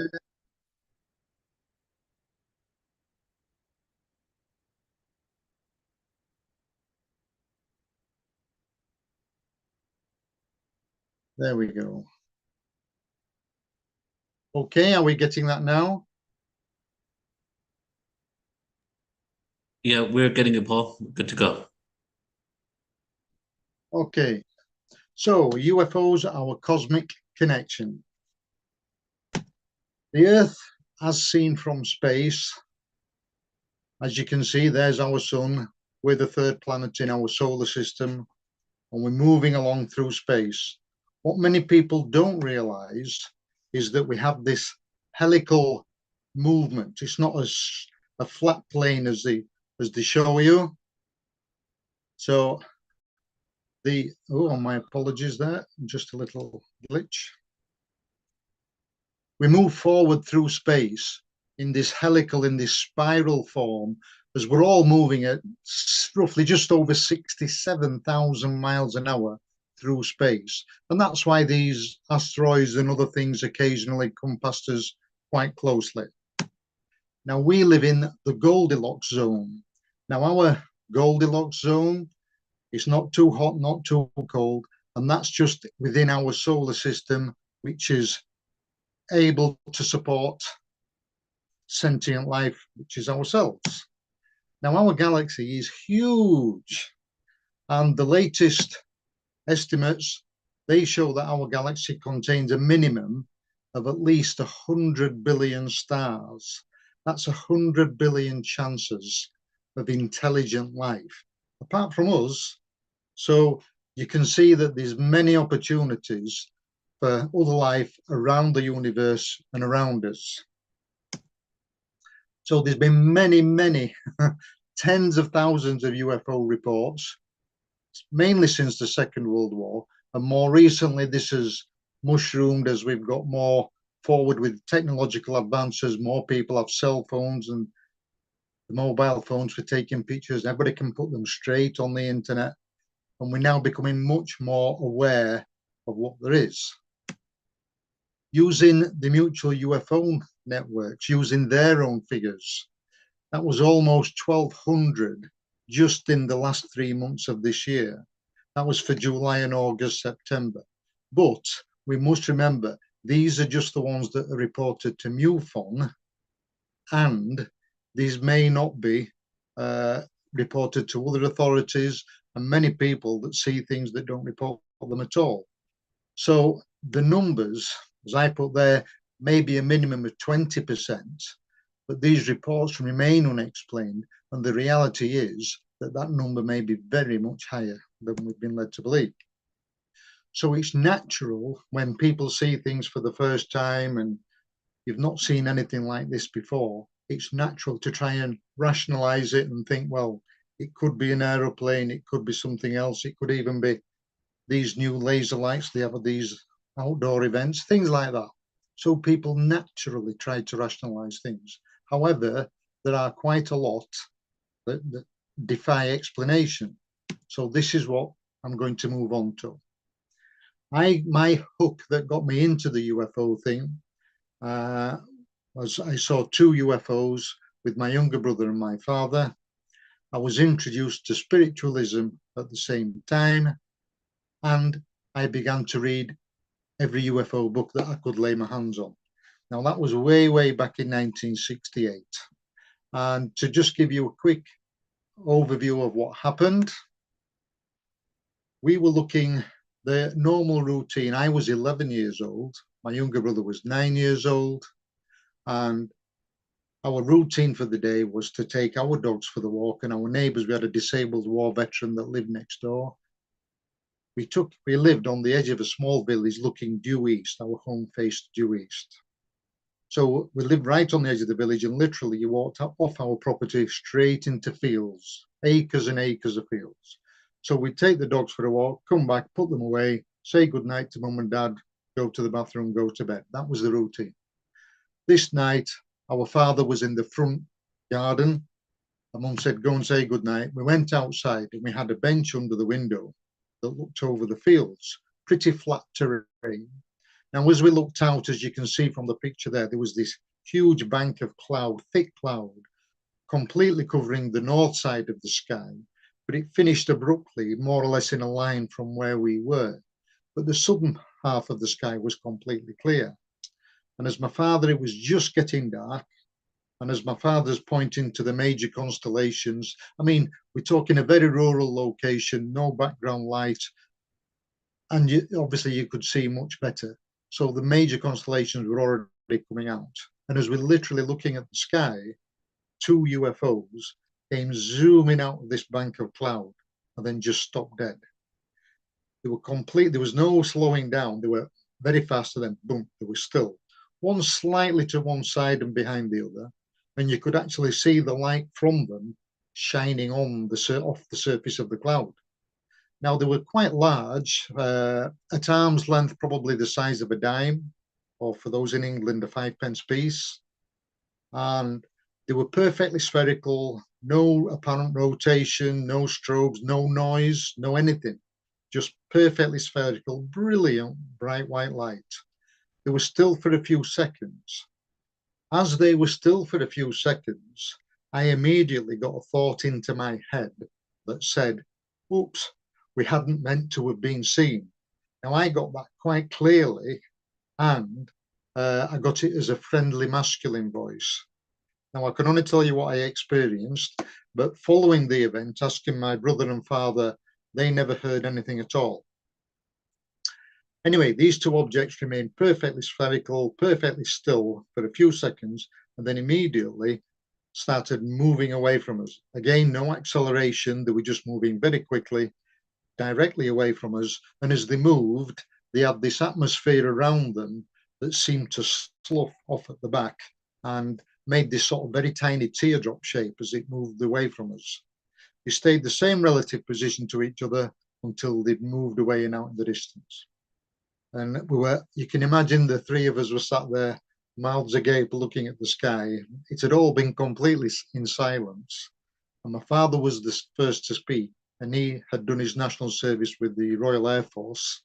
And he was the first to speak, and he just said, well, there's nothing that we've got that can do that.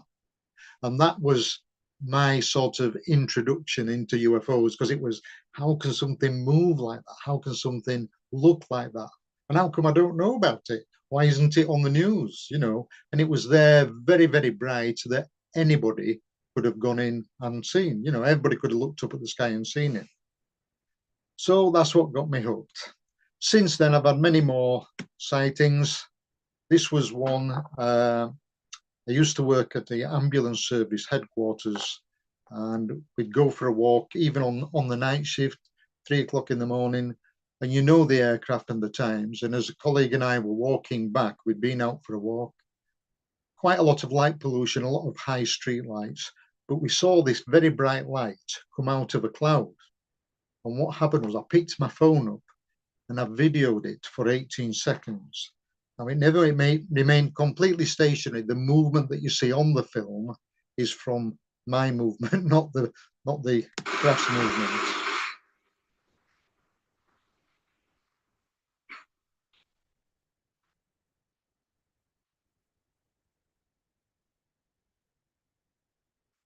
There you go. That's all there is to see. And as I stopped recording and put my phone down, the thing just went sideways and went back into the cloud where it came from. Now, the colleague I was working with, it was the first time he'd ever seen anything like that. And it was like, it blew his mind. It was like, wow, that was amazing. But we never saw it again. This is another one, a disc, like a hockey puck shaped object, viewed from the front of our home. There were 5 adults saw this one, and it moved slowly towards us, remained stationary, and then started moving away. It moved from the north to the south directly towards us, then remained stationary, and then moved away from us. I didn't get any better pictures despite my trying, and I'm sure other people will have had the same experience. Cameras just will not focus. They just can't get a good picture. So that was one you can see there in July 18. Now here's another one which we saw, my wife and I, like for the Americans, a football, for the English, a rugby ball, but it was vertical. And the top third of it seemed to be shrouded in like a mist around it, like a fog. You can't see that's zoomed in, but it was very, very high and moving quickly into the wind. It was moving against the wind and moving quite quickly. So I only managed to get one picture of it. And then this was a very odd one. Another one again, where you can just see it. Camera wouldn't take the picture of it. And I must have tried 20 times. And these kept appearing initially in the east. And then it disappeared and then moved slightly towards the north and appeared. And there were 2 or 3 together, and then they'd all disappear. And then they'd move around slightly more northerly direction, appear and disappear again. And again, I took a lot of pictures, and this was the only one that came out on anything. Now, this sighting was seen by 13 people, and this was just south of Leeds. And you can see there, that's the gable end of my neighbour's house. And it was this brilliant, the children had all, we live at the top of a small cul-de-sac of 15 homes. And the children tend to go out and play on the road, and it's quite safe. And they were all just going in. Then I noticed this really bright pinpoint of light. And it was like, why can I see that in the middle of the day? I shouldn't be able to see that. So there it is. That was the first view of it. And then I was zooming in. The object remains stationary. And you can see there, the camera still doesn't focus quite clearly. And then it's fully zoomed in there. And it started moving from the east slowly over, very, very slowly towards us. Now, altogether, we had this in sight for about 38, 40 minutes. But with the naked eye, it didn't look spherical like that. It looked like a donut shape. So there's me just trying to draw something, because it was pure white, brilliant white, but it had these iridescent colors that seemed to be like an after image almost, where you get a complementary color on something like that afterwards. And then following this, I mean, we had time. I had 2 reclining garden chairs in the garage, and I had time to get those out, recline them, and there was myself and a neighbor with the big 25, because they're quite heavy, the 25-70 binoculars, so you could lean back and rest and try and get a good picture. But somebody else, one of our colleagues, Richard Lenny, actually posted this picture later on Facebook, and this is exactly what it was like, apart from the color. The color, as we were looking at it, was brilliant white, but it was that donut, almost like, that's almost like a red blood cell if you look at it like that. But these smaller ones dotted around it were flickering and moving and zooming backwards and forwards. But the camera wouldn't take any pictures of it. It would just very out of focus all the time. And here's me trying to get a clearer picture zooming in. And I believe that's more my movement than the object actually moving. And there you can see it again. Again, you can see how pixelated it is, because that was the only way I could try and get anything to work. So how do we explain what's happening? I've tried to explain the nuts and bolts of it from a layman's point of view, without getting too deep, of how things work and how they affect us. So we only see between 430 and 770 terahertz. So we only see a narrow band, and the same in the acoustic spectrum. And if I just bring up the electromagnetic spectrum, I've got a graph which I'll show you on the next slide. But it means that we only see and hear less than 1/10 of 1%. That's of our matter that's going on, all the energy that's going on around us. So there we are. There's our thing with the long, long radio waves at one end and lower energy up to the higher energy and shorter gamma rays at the other end. And right in the middle there, you can just see the visible spectrum is only a small portion. So there's all that other going on around us that we're not aware of. And this is what we call our ordinary matter. This is what we deal with and what we experience on a daily basis. So if we imagine, just a little analogy to help people visualize things better, our ordinary matter is an LP, is an old vinyl record. And that is the lower energy at one end and the higher energy at the other. And that is what so we just only see a little bit of a groove in the middle. And there's all the rest of it. That's just on our plane, our physics, and what we can measure. But these people with much better brains than I, the cosmologists and the astrophysicists of this world, are now saying that dark energy and dark matter make up the vast majority of the universe. And therefore, we only see 1/10 of 1% of the 4 or 5%. And there's all this other energy out there that we're not even aware of. We can't even measure. So if we include that, it's not just one record, as you can see there, but we're somewhere near the bottom of that pile, and there's a whole stack of records. And this is what we're up against. This is all the energy, all these different frequencies. From a spiritual point of view, they would say different vibrations, but all these different realities, parallel universes even, and they all exist at the same time on a completely different level, on a completely different playing field. Now, Albert Einstein, the famous quote, "Everything is energy, everything, that's all there is to it." And that's why he said this is physics, it's not a philosophy, it's not an idea, this is how the universe works. So that means that you and I the computer you're sat in front of, the chair you're sitting on, the room you're sitting in, even the building that you're in, all have an energy field. Now, to a limited extent, we are able to measure the energy within our ordinary matter, but you have to think on of all the other that's around us that we have no idea of. And this is why, as a spirit, from the spiritual point of view, your aura, you know as soon as you meet somebody, you know if you're going to get on with them or not, because it's your energy reacting with their energy. We even use the phrases, we were on the same wavelength, and without realizing it. And that's exactly how it is.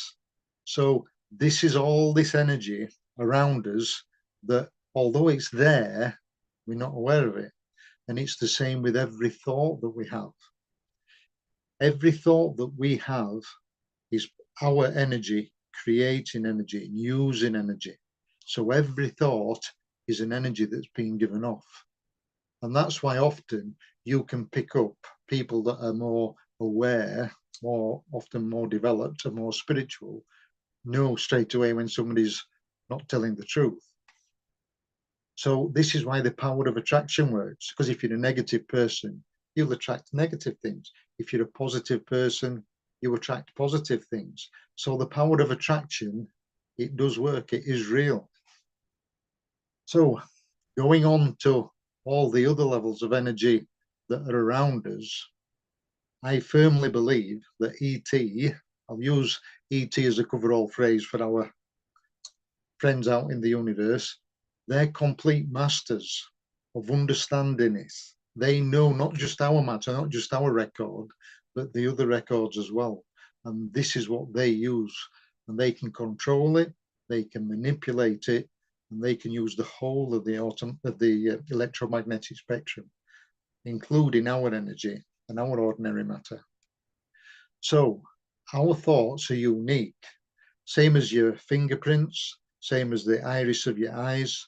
Your thoughts and your energy are unique to you. And ET are able to recognize this and use it. So they understand not only your thoughts, but the intention behind it. So think about that one. There can be no secrets because they know what you're thinking. They are aware of your intention behind things. So ET does use the electromagnetic spectrum to target individuals because of this uniqueness about it. Now, how does this manifest? Or how, as a human race, that we've experienced and dealt with UFOs and why we experience what we do? First of all, people that experience UFOs, cryptid phenomena even, and the paranormal, often when we enter this different bubble of energy, there's no sound. And by no sound, I mean complete silence. There's nothing, because you've been moved, you've entered this bubble of energy that's beyond where you normally are. So it's beyond your acoustic spectrum. You can't hear anything because it's not in your range. So people get this absolute silence. There's no wind in the trees, there's no birds, there's no background hum of traffic, nothing. And that is why, this is why it's completely silent. And that is just a simple explanation that says why we experience that. Occasionally, we get reports of fire. A good incident of this was the Gaffney incident, which was quite well documented with local law enforcement and the emergency services, where a young couple, on one of the witnesses was a young couple, and they saw a craft approaching through the trees, but it appeared see-through. They could just see it like a silhouette. But as it came to the top of these trees and bushes, it remained there.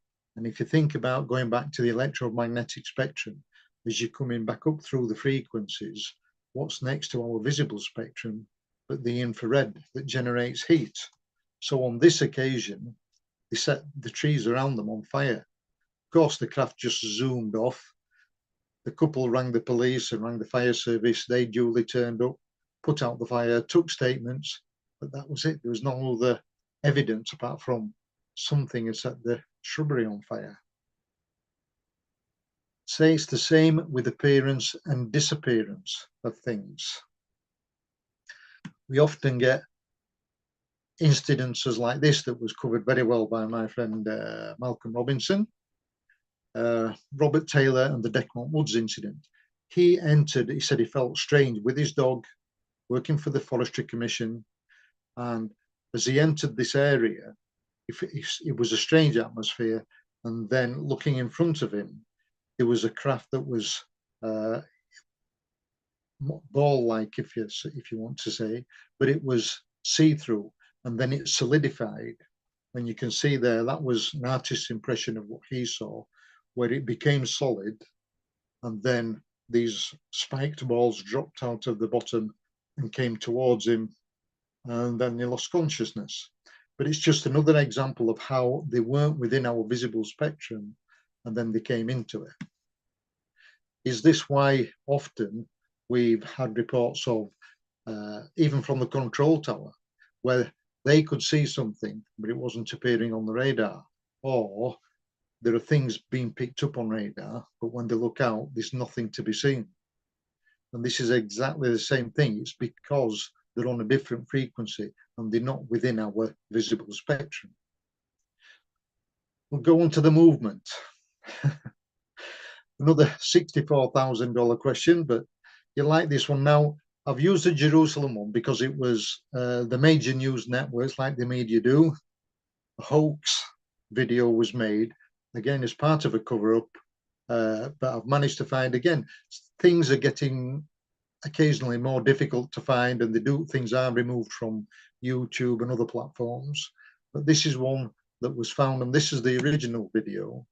And you can see there, the UFO had come down over the dome of the rock, remained stationary, then started slowly to move to one side.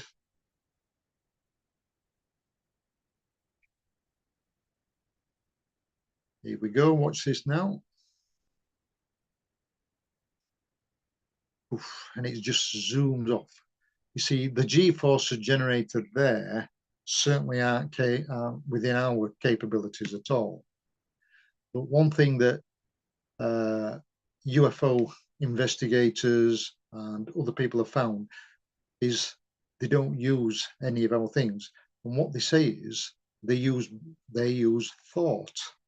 So they are completely independent and isolated from our gravitational fields around them. So traveling through space, through our sky, through our atmosphere, even through our lakes and oceans, it's irrelevant because they are not there. That's our physical being, not where they are. They're in their own little pocket of universe, if you like. So I was very fortunate to meet Bud Hopkins before he passed over. And lovely, lovely man. And yes, he had his own sighting, but he was an artist, but he got into hypnotherapy as a way of helping other people. And I was very fortunate to have lunch with him on one occasion. And he said, Paul, the thing that convinced me was I'll be trying to help people. And he says, I might be interviewing somebody in Idaho. He said, then I'll be in Spain, and then I might be in the UK. He says, but wherever I was in the world, and wherever these people, what sort of background they were from, whether they were very wealthy or very poor, they were all telling me exactly the same story. And he said, that is what got to me. He said, because he said, there's no way these people could ever possibly meet each other. They had no connection whatever apart from me. He said, but when somebody who I'd never met before and who'd never met anybody I'd ever met before were telling me exactly the same story, he said there was obviously some truth to it. And other researchers, there's Kath Marden, bless her, and Dolores Cannon, who's no longer with us, but they all say the same thing. When we talk to these abductees, they're all saying the same thing. Everything's connected by thought with movement and the way that the craft are controlled. So again, this is a connection of energy and how they use it. So for us, there's no such thing as speed, no such thing as G-forces, No such thing as aerodynamics or this performance envelope. They are our physics that they don't use. And it's only our perception of how we see them move within our ordinary matter. And it always makes me laugh when they get these so-called experts out that say, well, there were no visible flight surfaces, or there were no heat or exhaust plume, or you see, they weren't conventional odd flight movements, or those sort of G-forces would have killed anything living inside of it. You see, all these statements are totally irrelevant because to the people in their little pocket of energy, they're not moving. Everything's done by thought. It's only what we perceive. So another thing moving on. When you enter this pocket of energy, when these come to you or you go to these areas, why do batteries drain and equipment malfunction? One of the thoughts which I had was, and here we have the investigative group at the Skinwalker Ranch suffering their normal loss of battery power with their equipment. And he's like, well, I'm sure I charged that up. And I've had this happen to me.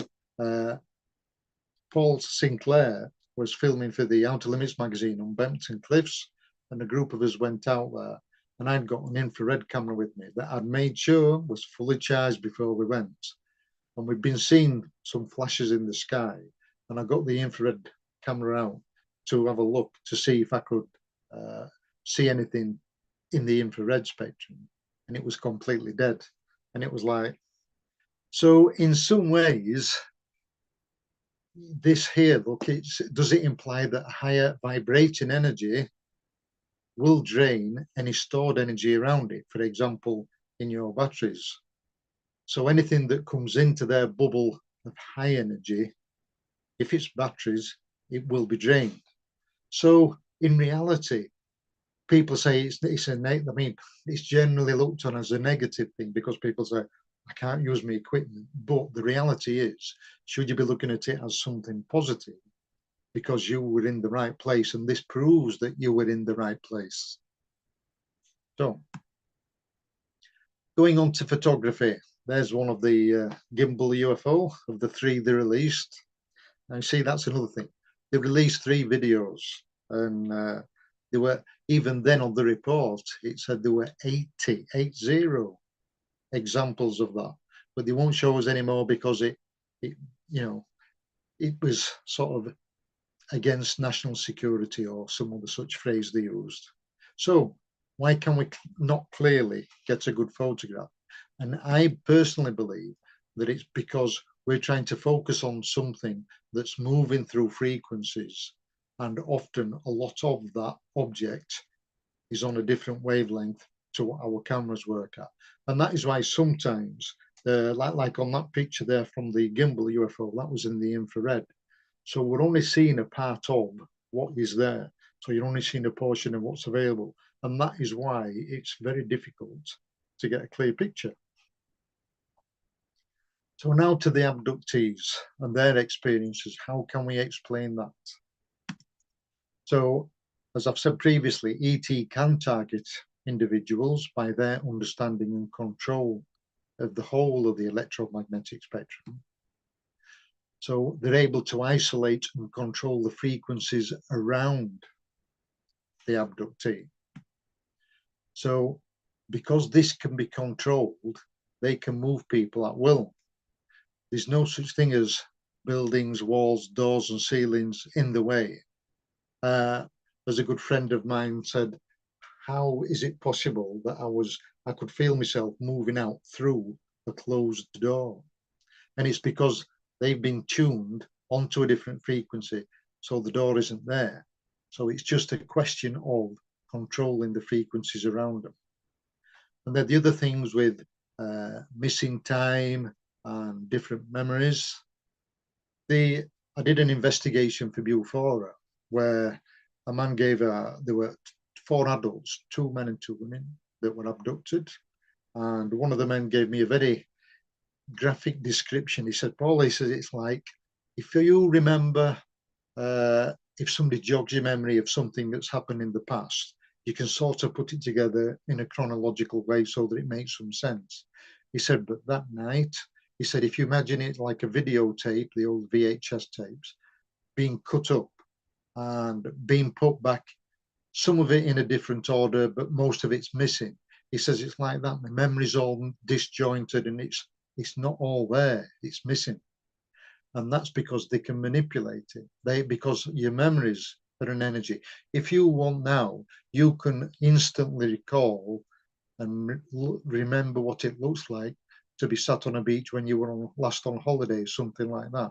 And it's the power of your mind and the power of the thought that can do that. But imagine being able to control it to the nth degree that we currently are unable to do. So more familiar and more comfortable, more acceptable memories, often called screen memories, can be used to mask the abduction experience. So the reality is, could this really be a bizarre act of kindness by ET, not allowing you to recall it? Just a thought there. One other thing that we get is often with, and it's same with the UFO phenomenon as well as cryptids and the paranormal, anywhere where we're impinging on a different frequency, on a different level, we get sometimes people report absolute terror, and I mean real abject fear. And this is because, in my opinion, it's an inbuilt survival mechanism where our soul, our higher self, recognizes that we're in a frequency and we're in a vibration that we shouldn't be. And it's like saying, back off, get away from there, because this is not where you should be. And it's just a control mechanism, I think. And you get people, and afterwards, people that have experiences, when they go back to where it happened, they won't even go back, or they're very reluctant to go back because of that fear, because of that feeling, and they don't want that again. And it's the higher self that's stopping it, saying, you don't want to be entering this area. One other thing that people have often asked me, why is there never any language barrier? Well, that's really, really simple if you think about it. ET use telepathy. So wherever in the world they are, whatever language is spoken, they're able to communicate, because telepathy is direct mind to mind. Language isn't used. So you get the full story, you get the full meaning, and you get the intention behind it. There's only speech uses language. And because we're not at that level of using telepathy, we still use speech. And that is why they can do what they do and we can't. So moving on, we are and always have been constantly monitored from day one, from the beginning of time. That's why we get these old petroglyphs and things like that, carvings, paintings, and old pictures. Look at this one. There's a UFO in the background. This is a painting called Madonna and Giovanni by Saint Giovannino. And you can see a man there looking up at the sky. Probably, it looks like a UFO. There's another one here, another one 550 years old. And there you can see the UFO up in the sky between the buildings, and then a beam of light coming straight down into the top of poor Mary's head. Now, this is just obviously an artist's interpretation, but it just shows that they were aware of it even in those times. And even now, there's a more recent one called the Baptisms of Christ. And there you are, the typical UFO with light shining down. And that one was painted in 1710. So these things, it's not a recent phenomenon. It's just as we have become more technologically advanced, we have become more aware of it. So is it possible that ET come here and do these abductions and we get all these experiences, and that occasionally they need a closer inspection? As we would often go to a nature reserve, as shown here, and put nets up, and we might look at whatever flora and fauna in there. Is it a healthy population? Is it the numbers we thought? Are they the weight, and the species? That's what they may be looking at, the similar sort of thing. And again, taking that a stage further, What about implants? Could that be required? How we would ring a bird, and then if it's caught again, we know where it's been. I mean, we even put trackers on some things now so that we can track them in real time. But could that just be another way that they are monitoring? Could they be repairing or tweaking our damaged DNA? Now, yes, because of the media and the press and everything's bad and it's evil and they're attacking and all the rest of it, just as an example, there are a lot of good things that have come out of these people that have abductees. And going back to the gentleman I saw for Bufora, he was severely disabled with a really bad psoriasis, a skin condition, where his skin used to crack and bleed, and he had to go from his local town into a big city to be seen by one of the consultants. They were forever changing his creams and his ointments and to try and improve it. Following this abduction, I mean, he'd had this for years and years, and following the abduction, his psoriasis completely cleared up and he didn't have a problem afterwards. Now, I'm not saying that the abduction was a positive thing for him on the whole, but this did come out of it. But again, it's a rarely reported thing because of the way the media do report things. So the reality is, are there good ET and are there bad ET? And I'm sure there are. And if the reality was that ET was malevolent, wouldn't they have done it by now? I mean, come on, this photographs the usual, again, negative media battle over Los Angeles, but nothing was actually shot down. Nothing was apparently damaged. There were a lot of rounds wasted, but had it been malevolent, had they wanted to come and kill us all and take over the world, that was 70 years ago. Surely they would have done it by now. So is it due to lack of understanding the worldwide, and the press always say, and you must think on, this is a very sensationalistic way that they do things, that the people were being attacked or being invaded, and it was always with that negative report and negative bias. So, although we don't understand the whole of the picture of what's happening, is this what the majority believe simply because they sat in front of the television or reading the daily newspapers that are controlled by the media?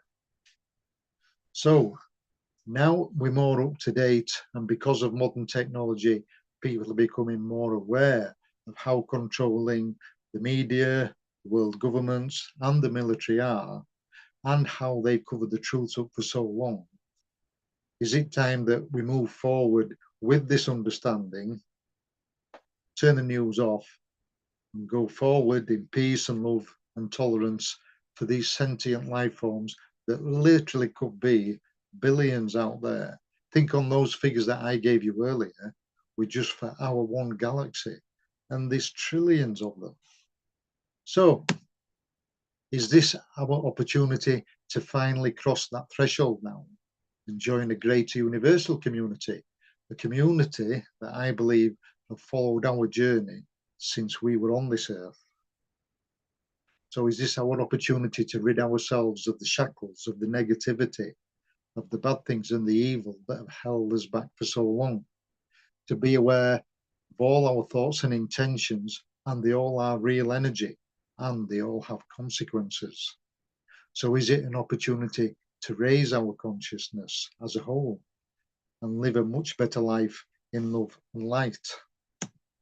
We must remember that ET know all our thoughts and the intention behind them, and they know our limitations, our weaknesses, because they've been there throughout our history and our development and our growth, so they're aware of what we can and cannot do. So we do need to have open minds, open hearts, and be aware of the challenges ahead, both for the human race and to take into consideration for the minds of those who wish to help us. So we are the new kids on the block. We are the children learning to walk and talk. We are the children that will have to learn to communicate and communicate properly. And we are the children that will learn our new boundaries and earn our place and begin to understand, I suppose, the true nature of ourselves, the true nature of ourselves, and the true nature of the universe and what's all around us. So, in conclusion, in my conclusion, sorry, there are no experts, but it really is the truth with no proof. And that's because the proof isn't within our measurable capability. It's not on our ordinary matter. It's not on our vinyl record. It's on another one. And that's why we have no proof. So we can only make educated guesses. And there are a lot of people, the witnesses, that generally speaking have always told the truth. But these amazing researchers, and there are a lot out there that we all learn from, and the writers and publishers that put this out for the world to be educated by. And then we must remember that everything is energy. And we must remember to be open, be aware, and marshal your thoughts. So always remember, you are an energy being having an earthly experience. Thank you.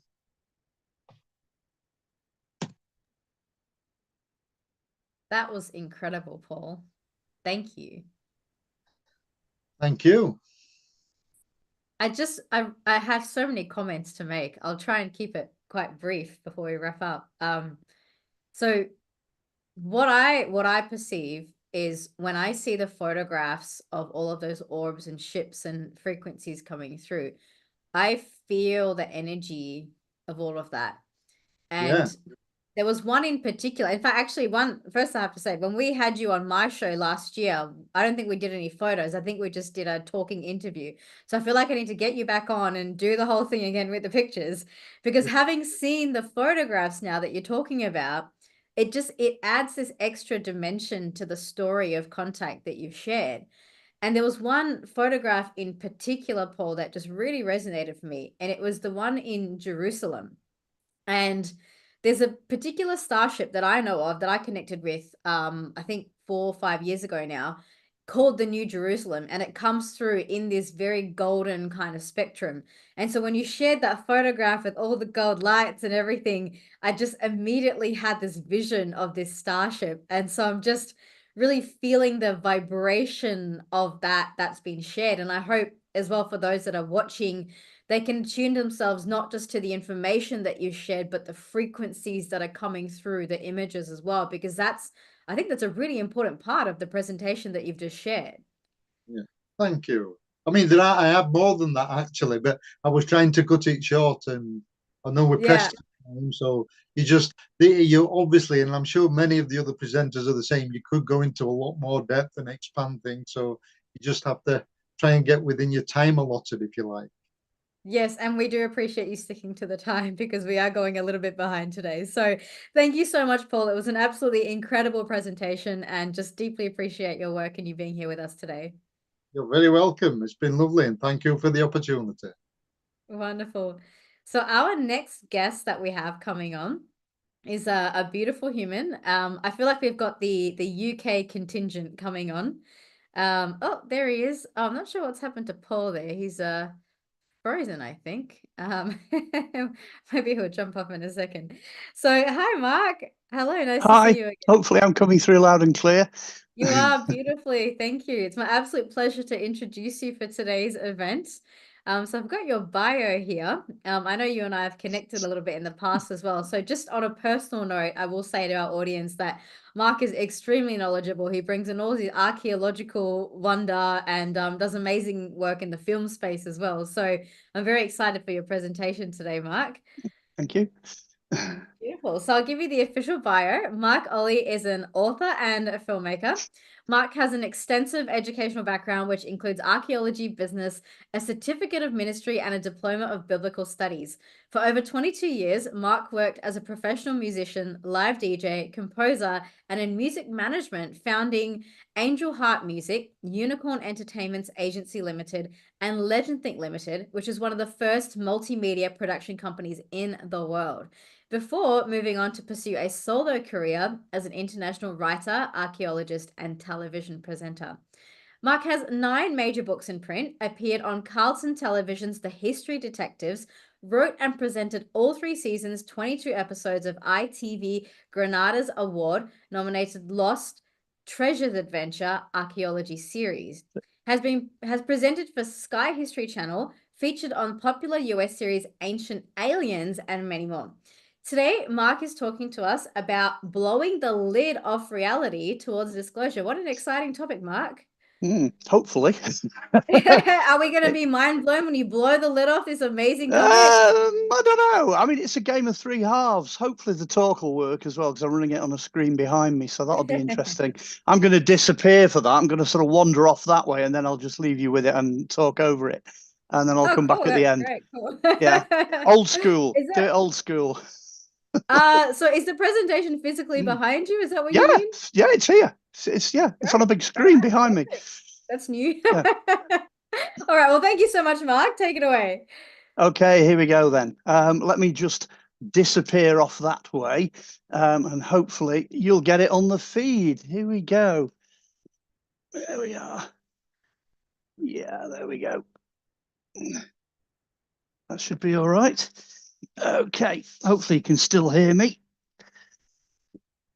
Okay, as it was said in the introduction, I am to some extent aiming to blow the lid off reality a bit with this one.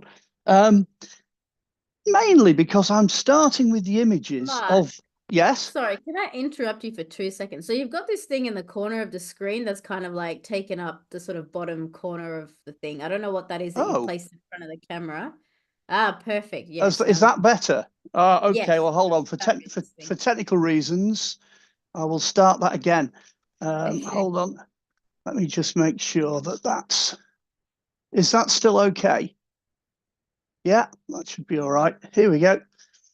Right, now we've got rid of You're trying to cover the camera. Yeah, I'm just trying to stop the reflections from the laptop. No, Mark, we still it's covered like that, but you know, when the video plays, we actually don't see the reflection. So you can go ahead and remove it. Let's see. Well, try removing that thing. Try removing that thing. Let's see. You'll see it on the darker side of it. I got you. You see what I mean? When the darker images come in, let's put it back up. Yeah, and let's try to make it as low as possible. There you go. Can you go lower? That's almost half the screen. How's that? That works. Okay, that's good. Yeah. There we go. Okay, that'll work for me. Right, okay, we'll start again. It's only me again. This is what happens when you have old technology that won't plug in. Okay, as I was saying, reality. We're going to start off with looking at the basics of what make up our reality. In this dimension, quite clearly, you're dealing with the basic elements. You're dealing with fire, which is one of them, water, which is another one, earth, which everything's made from, the chemical composition of the planet, and air, of course. Those are your basic 4 elements. So I'm going to sort of bring it in right at the very beginning, and I'm going to say that whatever we're seeing, whatever is happening in our dimension must to some extent be made up of those 4 basic elements. There are actually 5 elements, because there's an element of spirituality about it as well. There's spirit. So you've got fire, water, earth, and air, and spirit. So when people put the objection forward that, you know, these alien ships are not really truly alien, that's a false objection. Because at the end of the day, they have to function in our dimension and in our reality. They've got to work here, or they're just simply not going to work. You know, you wouldn't be able to see them or experience them or communicate with them, and they wouldn't be able to do that with us either. So I'm aiming to blow the lid off reality by showing you how those interactions can take place. And what's going on behind it. So I think I said in the introduction, this is a game of 3 halves, game of 3 parts. And first one, we're going to look at a crash. Let's start off with something that is very, very much a physical interaction with our dimension. Began in January of 1983, and there was a strange debris discovered in a little sleepy village called Clonilla in Wales by a crash recovery team led by Gary Rowe. Now, this I did once before. On the 25th anniversary, I put out a DVD called Europe's Roswell, which is probably a collector's item by now, because that was back in 2008. And the documentary in some detail covered the stuff that was recovered from that crash. But of course, we've moved on a little bit now, because we're 40 years on from the crash, and there are some new pieces of information that are known. After I released that documentary, a lady came forward who was an art student at Aberystwyth Art College, which is in mid Wales. It's on the Welsh coast, facing out into Cardigan Bay. And she said, well, I woke up one morning, she said, I opened the curtains and I saw something that looked very much like a, quote, flying saucer, but lit up like a light coming up out of the sea, out of the ocean in Cardigan Bay. And she said, I was just quick enough to grab my camera and get a photo of it. So like all these apocryphal tales, I said to her, I said, well, look, please send me a copy of the photograph. Now, unfortunately, she never did. But, and this is where it gets really interesting, that was extremely early in January, the first couple of days of January, which ties in very well with the crash, which occurred a little bit further inland in the same January, about a mile and a half outside a sleepy Welsh village called Clonilla. Now, this is where it really starts to become interesting, because nobody heard anything. Nobody saw anything. The farmer went out to tend his fields the night before and they were clear. There was no debris. There was nothing there to see. He gets up the following morning. This is around about the 1st, 2nd, or 3rd of January. And he goes out to discover that 4 of his sheep fields are covered in what he describes as metallic metal sheeting that looked a little bit like tin foil with a few bits of debris mixed in, but no sign of any craft that this might have come off. So it was deduced, if you like, that something had come down in the night or had materialized in the night, struck the top of the nearby copse, the nearby trees, and sliced a great huge 25-foot wide slice out of the top of them, and then burst out of the copse and scattered all of this debris across 4 fields. Now, of course, the first reaction for the farmer was to phone up the local Air Force base and say, you know, this is what's happened. You know, what's going on? Have you lost anything?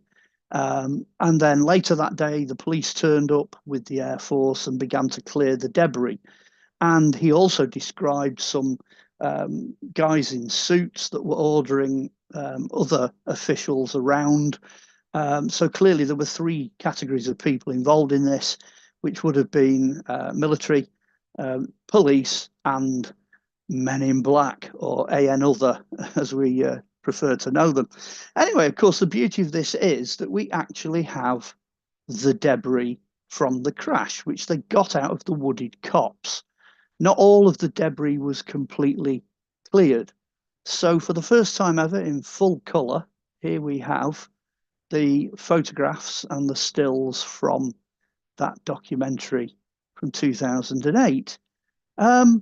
Gary keeps the debris quite securely locked in a case away from his home location in safe storage because he doesn't want this to be removed in any way, shape or form. The men in black did come knocking at his door asking for, quote, their metallic pieces back.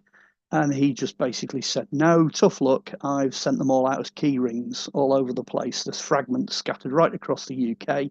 And if you don't turn up on my front doorstep, I won't tell these people to release the fragments to the press. So they just got back into their unmarked SUVs and drove off. That was the end of that. But like I say, we have these surviving fragments. There were at least 5 fragments in the DVD that we did, and I've got the best 4 of them here in this presentation. So hopefully you're enjoying this, because this is, thankfully, finally, at last, some kind of physical evidence of a UFO, unidentified flying object, or UAP, depending on which generation you're from. So, of course, with it being 40 years, we decided we were going to do the book version of this, Europe's Roswell 40 Years Since Impact. And it gave us an opportunity to revisit the case, which we did. We submitted 5 Freedom of Information requests to the local Air Force bases, Department of Transport, police, and all of those seem to have been passed back to the MOD. And all of the requests from the MOD have so far drawn a blank. They're basically saying, no, we don't know anything, we don't have any information. And then, after a very long pause of a couple of months, we got one back from the National Archives at Kew, which is in London. Now, I can almost see the guy at the other end looking at this request with a big smile on his face going, do you know what? I'm not going to tell them anything, but I am. And this is what we got back. Now, you may or may not be able to read this. I hope you can read it. Don't know how the colours are going to come out transmitting it in this way. But anyway, it says, this is their exact words. We are unable to open this record because all the information is exempt. We cannot make the record open to you or to the public in general. Section 40 exempts personal information about a third party, someone other than the requester. Okay. Well, that means that the record definitely exists because they've got it. The subject had officially served notice that releasing it would cause them danger or distress. Oh, okay. So clearly it relates to this incident. The record contains the personal and the sensitive personal information of a number of identified individuals assumed to still be living. Okay, that means the story from the farmer of the crash recovery team is also confirmed as being true. So by not saying anything under Section 40, they actually told us, number one, we have a record, number two, the incident actually took place, and number three, there are people still living who we can't release the details of because they were involved in the entire case, the cleanup operation. So thank you very much for that piece of information from the National Archives. That, unfortunately, is where that part of the investigation came to an end. Okay, next question. We didn't really get this tested properly back in the 1990s because it would have cost too much to do it back then. The technology wasn't available. So my publisher, Philip Mantle, got in contact with Gary and said, have you got any samples we can test? Now, Gary's kept this case very close to his chest all these years, and we didn't expect to get any kind of a response.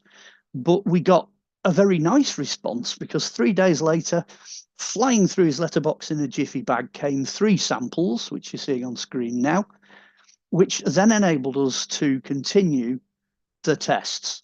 Gary had approached British Aerospace back in the 1980s, 1990s, when the crash first occurred.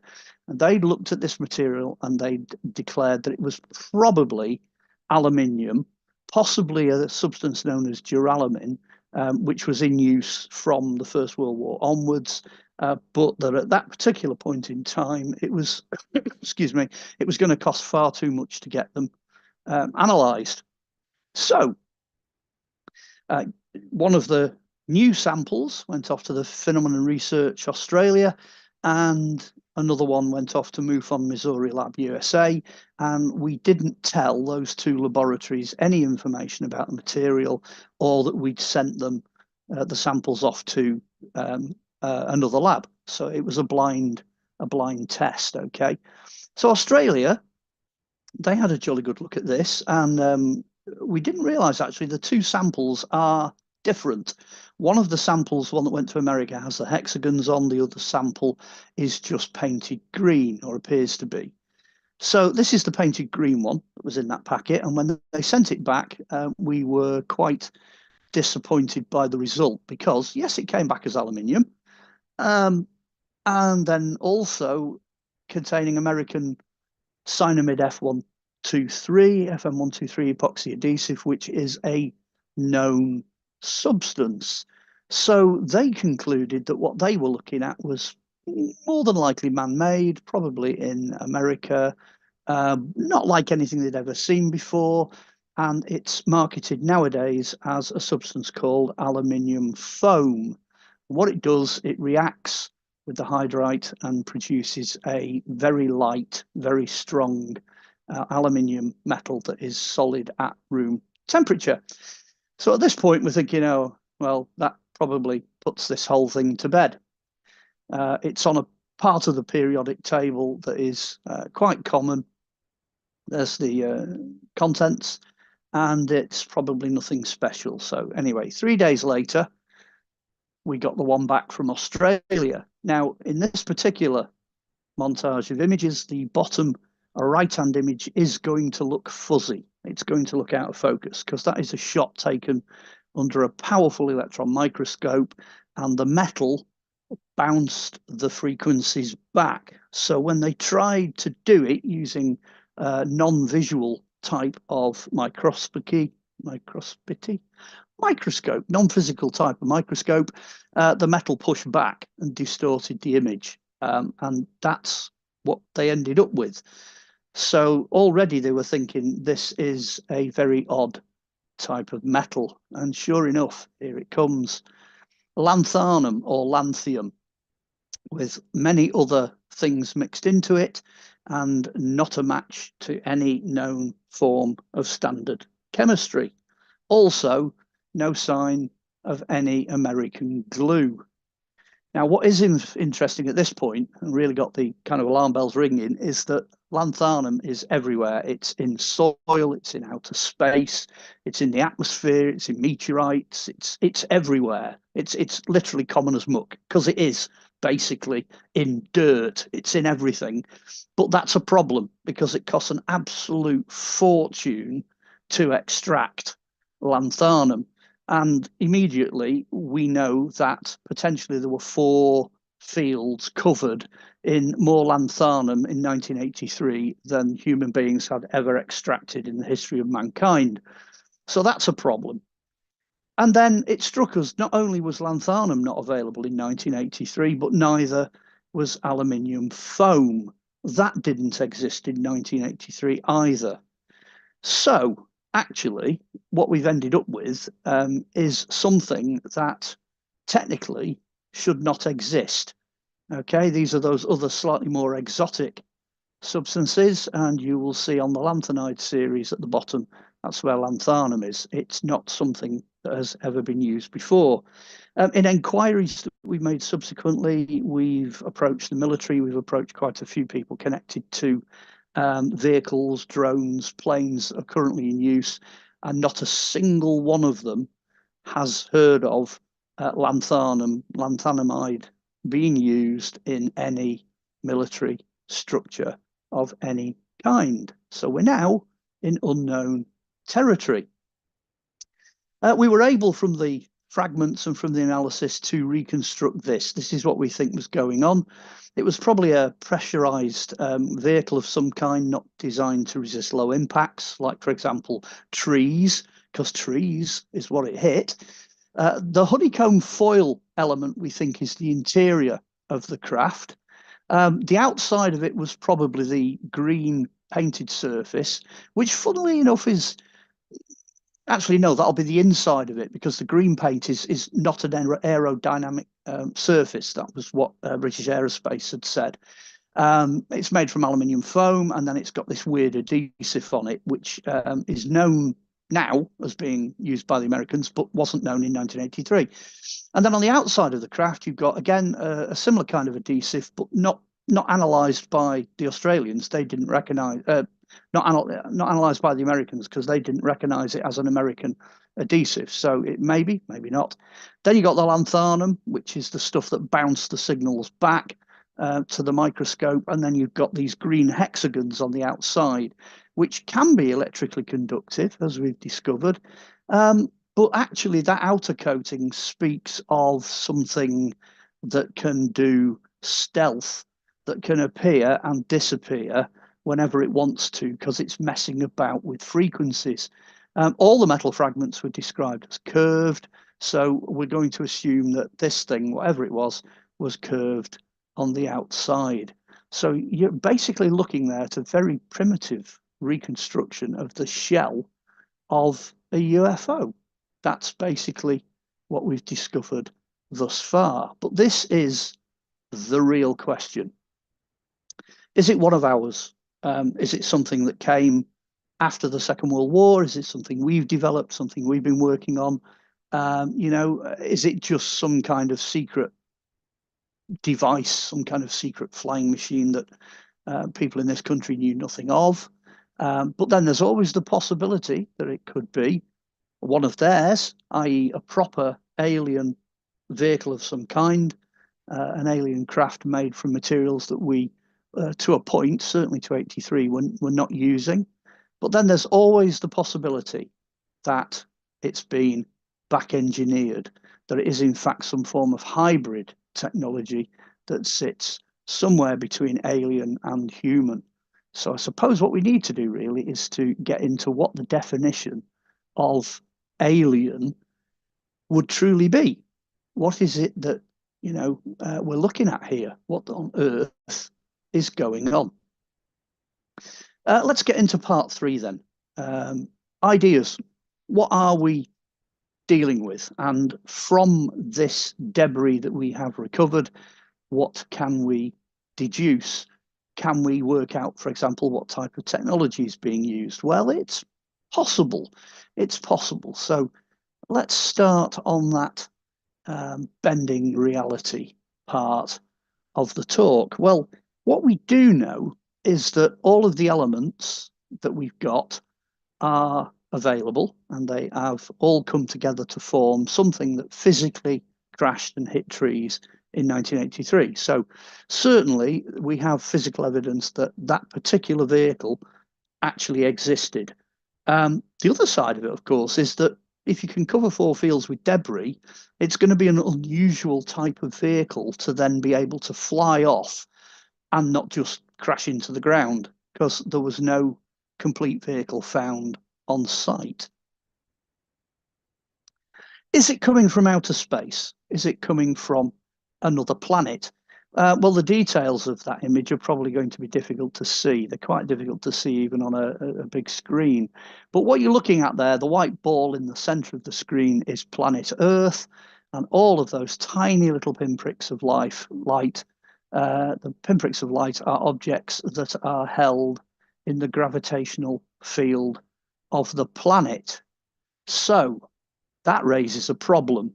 If you want to get in and out of the planet, you cannot physically fly through the lower and upper Van Allen belts, because you will get torn to shreds, basically.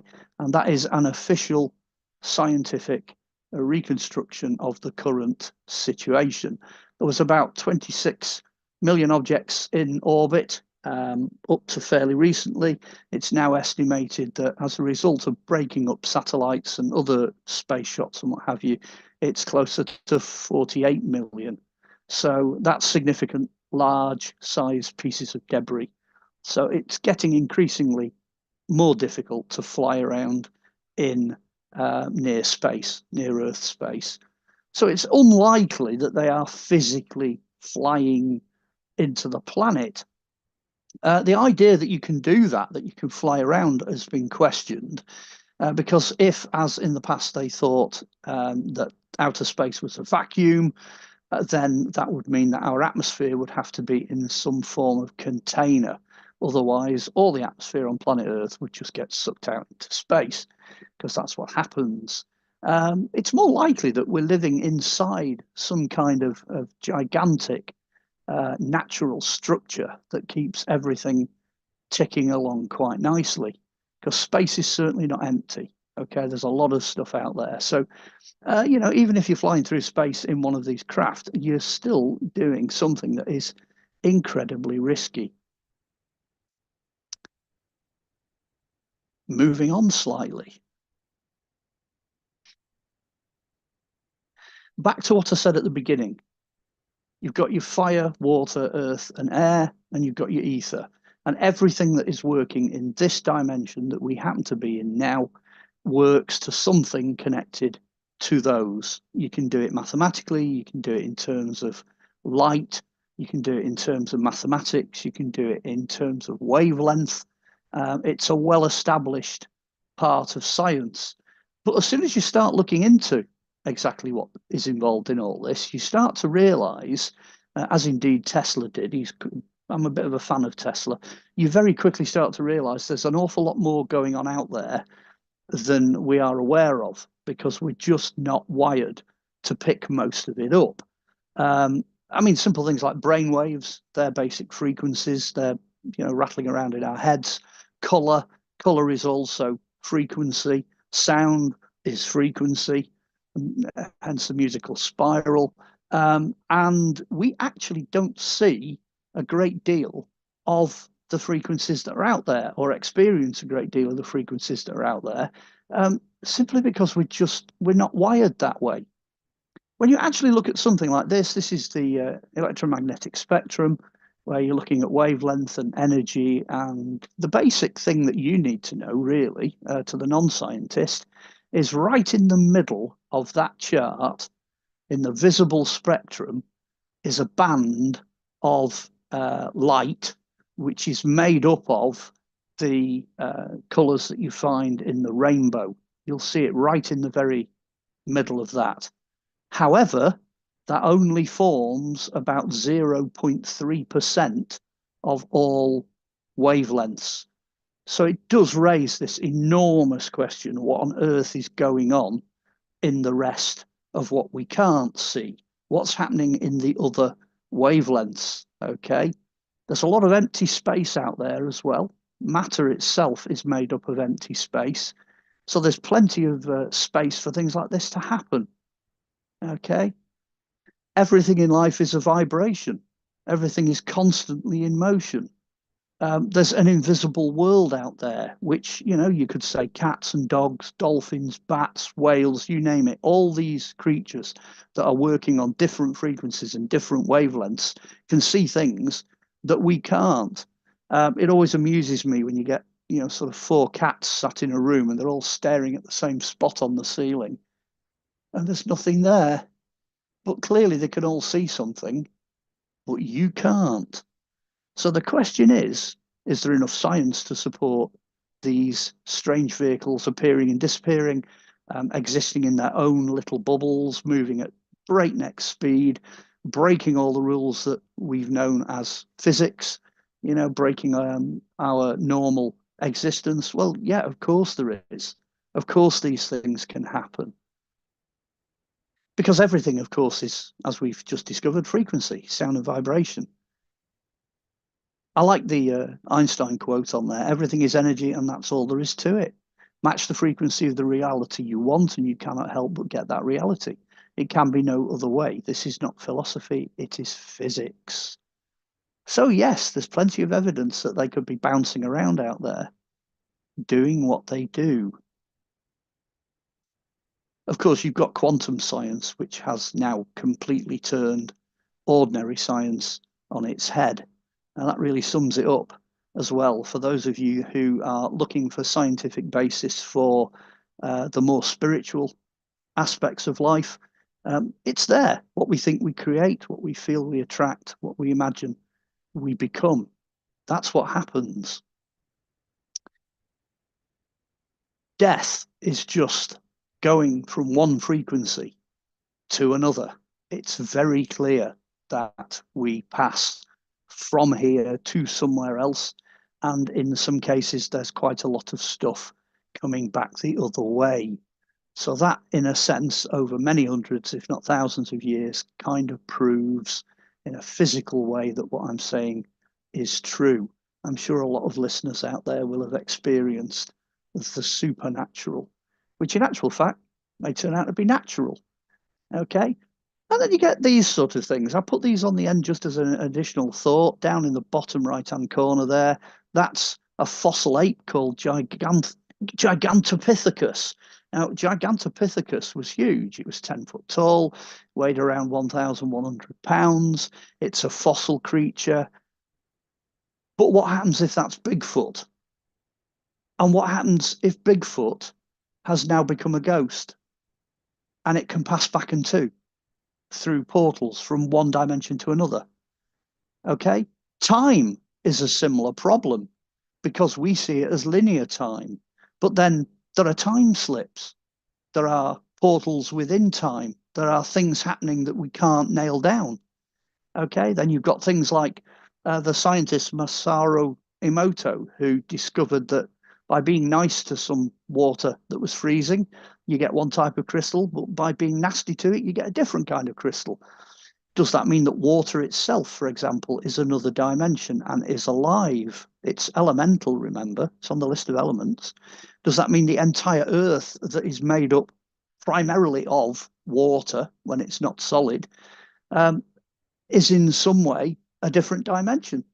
Because that would include us. We're 90% water. And then, of course, you've got things like plants. You know, we know that on a different wavelength and a different frequency, they scream when they get cut. They also react to us being nice and they react to us being nasty. But we don't get any of that. We are totally unaware that all that is going on 24 hours a day, 7 days a week in the greenery, in the green world around us. So what about time? Let's have a closer look at time, because that is, after all, the sea in which we all swim. Now, this is one of those rather handy 1970s toys they used to have in a lot of fun fairs. You drop coins in and the coin would spin round the outer surface of this thing. In fact, you could do two with this one. You could drop two coins in and they crisscross in different directions until they get faster and faster and faster and faster and spin faster until they drop into the void below. Possibly that in one way is a representation of how time for us as a race is working. The Earth cycle begins and there's a range of various cataclysms which we know to be true. Then there's a range of various extinctions which we most definitely know to be true. Our species overall is decreasing. That's what the fossil record is telling us, till eventually you arrive at our time. Now the question is there an end? Does this spiral end, or do we drop into the next spiral and start again? It really got me thinking when I was doing the books that cover this subject, that time and what we know of what goes on might actually be the key to the UFO phenomena. I'm going to start with the species to prove a point. Here's a whole list of species, plus 13 others that I haven't listed, of human beings that are no longer with us. From the tiny little 3'6" Floriensis to the giants that we have in the Old Testament, to these guys who clearly all have different shaped heads to the heads we've got. Not all of these that you're seeing here have anything to do with human intervention. Most of them are genetically that way. They're born that way.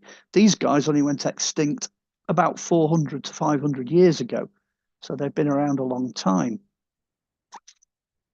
But the question is, if in the past we had a superior mental capacity, if they were all giant, enormous brains of the standard of Einstein, so you've got this huge wet computer wandering around, what would happen if they started to examine issues that we're examining, for example, like time and space? What would happen? What happens if we were superior in the past?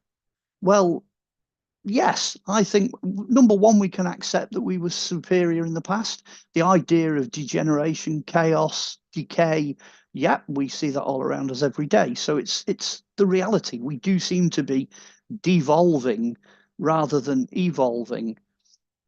Maybe, possibly, in the past, these people managed to solve the problem of what made up the composition of the other side. Maybe they discovered how to manipulate time and space.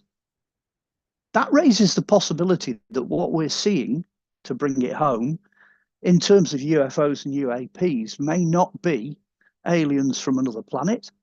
They might not be from the future.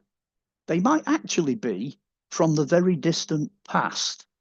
What might be happening here is that there was a race of us in the very distant past, far superior to anything that's here today, who managed to crack the problem of time and space.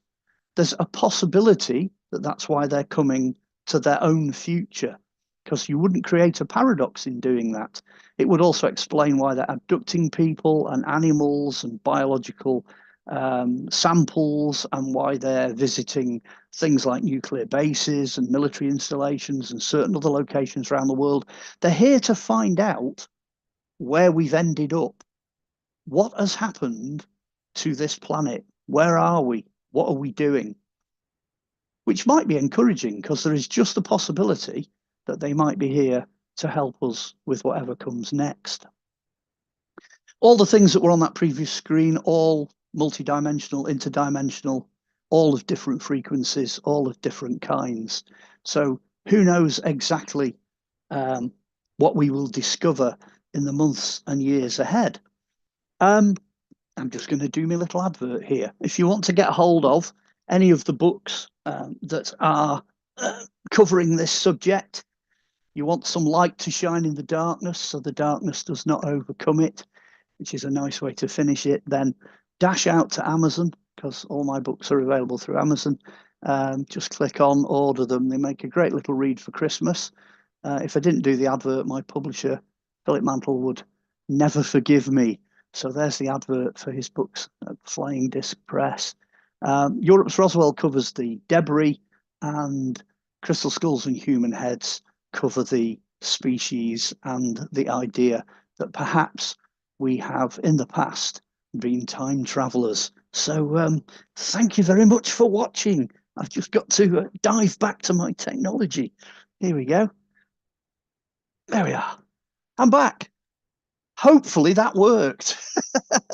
That worked amazingly, Mark. Thank you so much for that presentation. Thank you. And I've never come across your work before, and I'm so glad I'm introduced to it now because it's beautiful. And I truly love when researchers connect the dots on multiple levels. The simulation, what is this reality? What is the universe? What are the craft? And then taking it to the fact that we have had all these life forms on Earth. I see your breadth of research there, especially when it comes to ancient history and how that connects to everything as well. So beautifully done presentation. I appreciate it. Thank you for having me. It's a pleasure. Yeah. We still have a little while, so I have some questions. We can go deeper if you want. All right. Oh, go on. I love questions and Let's answers. So, all right. What really stood out, one of the things was living in a gigantic natural structure, right? And something that I often wondered, even when I first woke up, was what's outside the universe? Because we all often think like outside one thing, there has to be something else, and what's outside that? So what are your thoughts around just that concept in general? If we're in this gigantic structure, are we part of something greater or that goes beyond that? You know, do you have any thoughts on that? Well, the short answer is yes. The question that I was asking is, what are the possibilities of us ever getting out there? You know, it encompasses things like Mars, the moon, you know, and all the conspiracies that go around that. But certainly from an ancient point of view, the idea of being able to exit the ball that we live inside is just an oxymoron. It's impossible. You know, from their point of view, you can't get out. And the more you examine that from a scientific basis, the more it's beginning to look like that's the case. I always quote the Salvator Mundi, the Da Vinci picture where he's got a ball in one hand and he's kind of blessing the planet in the other.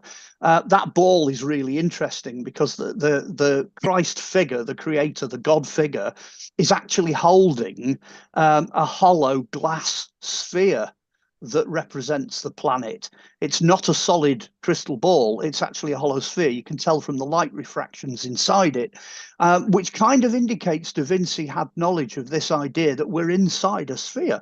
You know, that's what we're inside, and that sphere is the Van Allen belts. That scientific shot that I put up really graphically illustrates how, you know, you can't fire a spaceship through that. It'd be like sending a tin can through a million shotgun blasts. You know, you just couldn't do it. So I'm going to really stick my neck out and say it's not possible. But yes, we're part of a much bigger universe, because space is absolutely not empty, categorically not empty. It's full of gas and, you know, debris and radiation, and, you know, our lack of knowledge of certain frequencies, I think, would mean we'd probably get microwaved the minute we got outside our atmosphere. You know, that's another problem. I don't think the sun is our friend once we leave that glass sphere, you know. So yeah, I hope that kind of answers the question. It does. Well, it actually gives me more questions, to be honest. Yeah. So are you Okay. saying that the Earth is its own sphere that we can penetrate through, or in the Van Allen belt, that's outside the galaxy? I mean, outside the solar system, right? On the outskirts of the solar system. Are you saying that your belief is that the sphere is our whole solar system, or what is it exactly? No, the Van Allen belts are the debris that's floating around the planet. So I think they're the outside Okay. of the sphere. There's the upper belt and the lower belt, and it contains everything. We're all trapped within that. That's the gravity that holds things to the planet. Mm, When I say we're part of something much bigger, I think we're just looking in the wrong direction. You can get a telescope and you can have a look and you can see what's out beyond the ball. You know, I'm not disputing anything to do with the galaxy or the universe or planets or anything else that's out there, because every now and again we get something whizzing in, you know. So clearly there's a lot of stuff going on out there. What I am saying is that possibly the way to deal with it is to look at the other frequencies and the other dimensions. That's the only way we're going to end up going to somewhere else, because in the physical realm there's just too many obstacles, you know. I think that really we're looking in the wrong direction. You know, the idea of firing rockets out into space, you know, that's a NASA's technological dream. You know, that isn't going to work that way. Clearly the people of the past, which is what I said in the presentation, have come up with this idea that their ships, their mode of transport and travel, is based on frequency. It's based on a entirely different type of technology that functions differently from ours. Einstein and a few of the others said this, once you crack the problem of time, you go anywhere, you know, that's it. You know, it's science fiction now, but, you know, it'd be nice to see it as science fact in the 21st century. yeah. So do you think the moon is within that sphere as well? So have we gone to the moon, maybe not just beyond that? Well, the thing with the moon is it's a bit of an odd one, because it's not a planet. Yeah. It's a planetoid because it's stuck. It's glued to the outside of that atmosphere, and it's going round with the same face facing us all the Right. time. So I have no problem at all accepting the fact that it's there, but I do have a problem accepting the fact that, you know, we can go 93 million miles and, you know, drop a spaceship on it. I think you'd Right. come a cropper doing that. I think you'd just get torn to shreds. Um, Mm, and I don't think we've completely got a handle on what the moon is yet. I don't think we really know, you know, what it's all about. It's doing things that particular sphere that 100%. it shouldn't be doing, you know. Yeah, yeah. I would say the moon is one of the biggest anomalies that's just looking us right in the face when you really look deep into all the different things that are just so weird about that structure. Yeah, and without it, of course, everything falls apart. You know, Exactly. it's an integral part of the structure, you know. And when you start looking at structure, I mean, I'd encourage folks to go and do a bit of research about things like gravity and, you know, the way the whole planet's set up. The chances of things going wrong and the chances of things not happening the way that they've happened are millions to one, enormous. You know, there's no coincidence in the Hmm. way that things are put together. So again, it's going all the way back to these ancient folks that clearly knew more than we did. You know, Right. they must have known how the planet was put together, you know, quite clearly. I'm thinking of all the ancient traditions around the world, you know, of beings, of creatures, of sentient things like us. You know, I mean, let's face it, these aliens have got one head, two arms, two hands, two legs. They look like us. They behave like us. You know, something like that in the distant past seems to have put this place together. You know, seems Right. to have built it. And the more you dig, the more that evidence starts appearing. You know, Yeah, I agree. creator, yeah, I think there was a creator, no doubt Yeah, about it. there was some sort of grand design when you look at it all. Totally, totally. So, all right, so if extraterrestrial life exists, interdimensional life in another place on the planet, but we can't leave past this sphere to get there. How do we travel and interact with these beings in our near future? And I Well, know you touched on frequency. yeah, I would argue that it's almost happening the other way around. In our case, I know this doesn't sit well with human beings, but I don't think we're the higher form. I think we're the lower form. I think some of those species that have been in the past were far better suited to, operate on planet Earth than us. And I think one of those species, whichever one it was that cracked the problem of time and space, we don't have to go to them, because I think we're now starting to look at evidence that they're coming to us. They're quite definitely coming here, which I suppose is the thrust of this conference, is the fact that contact. I think the guys from the distant past have made contact. I think that contact's already happened, maybe at Roswell, maybe in Russia or China, or even over here in the UK. Somebody somewhere knows exactly what's going on, and I've just got a feeling that we're sort of knocking on that door now. I think we're knocking on the door of disclosure. Yeah. We need to appeal to these people and say, look, come on, be honest. We're ready for it now. We've had Star Wars and Star Trek and all the rest of it. Tell us what's really going on. And Exactly. Yeah. I think we'll be surprised. I think when we find out, we'll be quite surprised. What's really happening. It's Yeah. interesting because a lot of the congressional members in disclosure and people around the world, and including mostly the mainstream, they're starting to think that these beings are visiting us from our future. But a lot of them are saying that they've been here for a long time. That's the number one narrative in congressional members. And the main reason for that is they're seeing more craft coming out of the oceans than from space. And they're not actually seeing the craft in space, they're seeing them in our atmosphere already. Yes, they're They don't already see here. them coming in. They're just seeing them. So it's almost like maybe they're going through some sort of portal technology, some sort of frequency shifting technology, or they're already here and they've been here for a long time, but they're coming from maybe some quantum realities, so they don't really need to come out from outside space. Yeah, as I said, I think the answer is going to lie in the science. Doing the analysis on the metal that we did, we got quite a few surprises, as I showed you, and that is super science. That's what it is. It's beyond anything that we're messing with at the moment. Certainly the lanthanum, the lanthium that's miles beyond anything that we've got. So yes is the answer. Yes, I think back to the fire, water, earth, air, and spirit. I think that's what they're messing with. That's the building blocks that they're using, and they're applying different advanced forms of science to that. But I think the answer lies in time rather than space. I don't think we should be, expecting to find Martians on Mars. I think you're more likely to find an ancient base at the bottom of the ocean, than you are, out in outer space. As you say, the evidence seems to be pointing to them already being here. So I'm quite a firm believer in that. In regards to the metal that you spoke about, I missed how you acquired this metal. Could you explain that a little bit more? Like, where did you get it from? Yeah, the guy that I mentioned, Gary Rowe, had a small team of crash recovery people go and visit the farm, and it had been cleared. But then Gary noticed that there was this damage to the copse where the thing had hit the trees, and he deduced that that's where you would expect to find debris that the military perhaps hadn't found, because clearly they hadn't cleared, they'd not cleared it of trees or removed any of the bushes.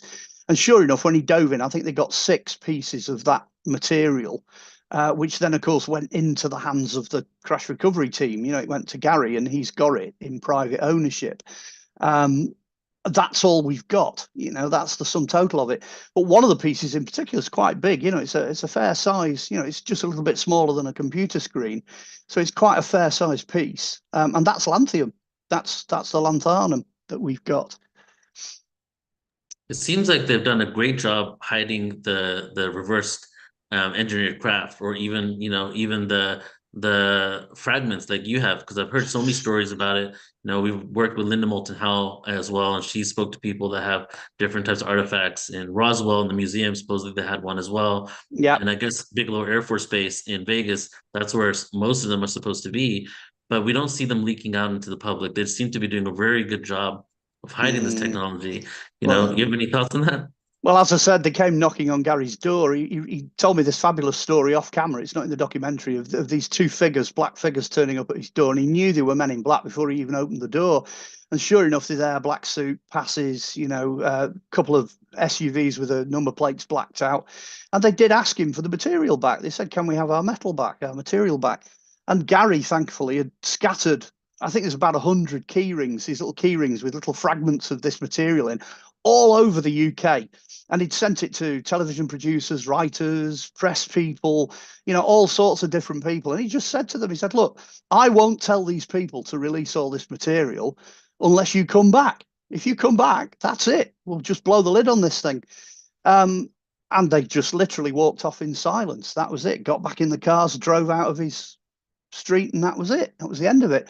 That's the only reason, I think, because it's been kept quiet, that it survived this long. But the documentary we did in 2008, we expected that to really take off. You know, we thought that was going to be a big issue, and it died. It just died flat. We got no television off it. We got no interviews off it. We got no press off it. So it was killed. You know, that was silenced quite definitely. So This where's one, the documentary now? oh, it's on YouTube. You can find it on what's it YouTube. called? Europe's Roswell. Oh, So okay. type my name in, Europe's Roswell, up it'll come. It doesn't say a lot different from what appears in the book, because, you know, we obviously had the same case to deal with, and the book is more updated, and it's physically exists. But I'd say watch the documentary as well. This particular incident went down the same rabbit hole as Roswell. You know, there's only one farmer, there's only one newspaper report about it, only one recovery team. All the debris got cleared away, you know, except for a small amount. Well, Matt Brazel hid, you know, a suitcase of debris somewhere. They know that. They've not found it yet, but it's out there. Well, we know where our debris is, but exactly the same set of, you know, cover-up events and everything happened again. They must have a little book, you know, on the shelf somewhere of what to do in the event of a UFO crash. Yeah, we'll have that one. Yeah. Oh, yes, we've done this before, you know. Wow, yeah. You mean like the military industrial complex of Europe, right? Yeah, they'll have a little green book on UFO crashes, you know, and 100%. that's what they do, and it's identical. Everything to do with it's identical, which is why I think the freedom of information request from Q are not military. In this country, it's a civil, you know, depository for records. I think the little guy at Q was just having a bit of a laugh by telling us what he couldn't tell us. Right. Yeah. Are you familiar with Clifford Stone at all? Yes, I know. Yeah, So yeah, I did some events with him, and obviously, like you probably know that he was speaking in the circuit about being a part of a UFO crash retrieval team, right? And he was one of the few people. Not too many people came out with that, but now it's coming out even more. But I went and visited him with Paula Harris in Roswell. We did some interviews there, and his whole place was just hundreds of documents printed out, and he was categorizing them, going through it. Because I guess you need to have been part of the specific programs to know the keywords to search through the hundreds of thousands of documents, and he compiled it. And he was telling me that the DoD or whatever in department he was working for had a manual, like you just said, with the anatomy of 17 different extraterrestrial bodies in case they were found deceased or injured at any of these crash retrievals. And they had the schematics of specific UFOs that they've been finding quite often. So this backs up your story a little more there. Yeah. I mean, what we did with ours, for obvious reasons, we've kept it very low key, and we've kept the team as small as we possibly could. And we've been very specific in what we've done in terms of analysis and, you know, freedom of information, what have you. So basically, we're not running around sort of waving banners about this, but we are definitely out to tell the truth. You know, we're here to present what we know and what we found, which can't be a bad thing. You know, I can't really see why military or anybody else would be upset in us showing something that exists. You know, it's factual. It is there, you know. Hence my appeal for them to, you know, come clean on this one, you know, and tell us what it is we've got. Lanthium is the key. Lanthium is the kicker, because that's not anywhere else. Nobody else has ever mentioned that ever, and the military don't even seem to know about it either. They're not mentioning it. People connected to the military are not mentioning it. You know, as soon as they go, oh well, you know, it's a piece of a, you know, whatever bomber or drone or whatever. As soon as you go, so you make them out of lanthium, then, you know, and they're like, no. What do you mean? So I think no, go ahead. I was just going to say, I think we've struck a chord with that one. I think that's really important, and it'll play a part in the future. Right. So why do you think they are upset then? Like, and they don't want this disclosed? And maybe because we have a little while longer and we're going to skip some of the Okay. breaks. So we have like 10, 15 minutes if you're okay with that. Yeah, okay. Love for you to speak more about, Yeah, I'm going to get comfy. Here we go. Yeah, get comfy. Why they want, okay, well, in your opinion, why are they getting upset? Because you said you don't know why they're really getting that upset in regards to coming out with this information. And then maybe you can move into why do you think now the governments are getting prepared to disclose? And it seems to be a war behind closed doors of certain people in the DoD military industrial complex that want to disclose and some people that don't. Maybe you can talk about what's going on with that or what your opinion is. I think we just lost your sound, Mark. Maybe you moved it when you got comfortable. Are we back? Are we there back? we go. Okay. Are we still there? Good, good. I think what we're looking at is the good old, human beings' difference of opinion, which exists within the military. I think some members of the military would just like to, come clean, because if you're trying to do a cover up and you're trying to keep something secret, that's hard work. That is difficult to do. It's like when you tell a lie and you try and keep it going. It's not easy to do that. It's not the simplest route. But then I think there are others in the military, and fair dues. They're like, well, I'm not sure that the world is prepared to know what we know. And also, again, difference of opinion. It depends which military you're talking about, because obviously the Russians have got some of the information. The Chinese might have different information. The Americans might have different information again. We've clearly got different information over here.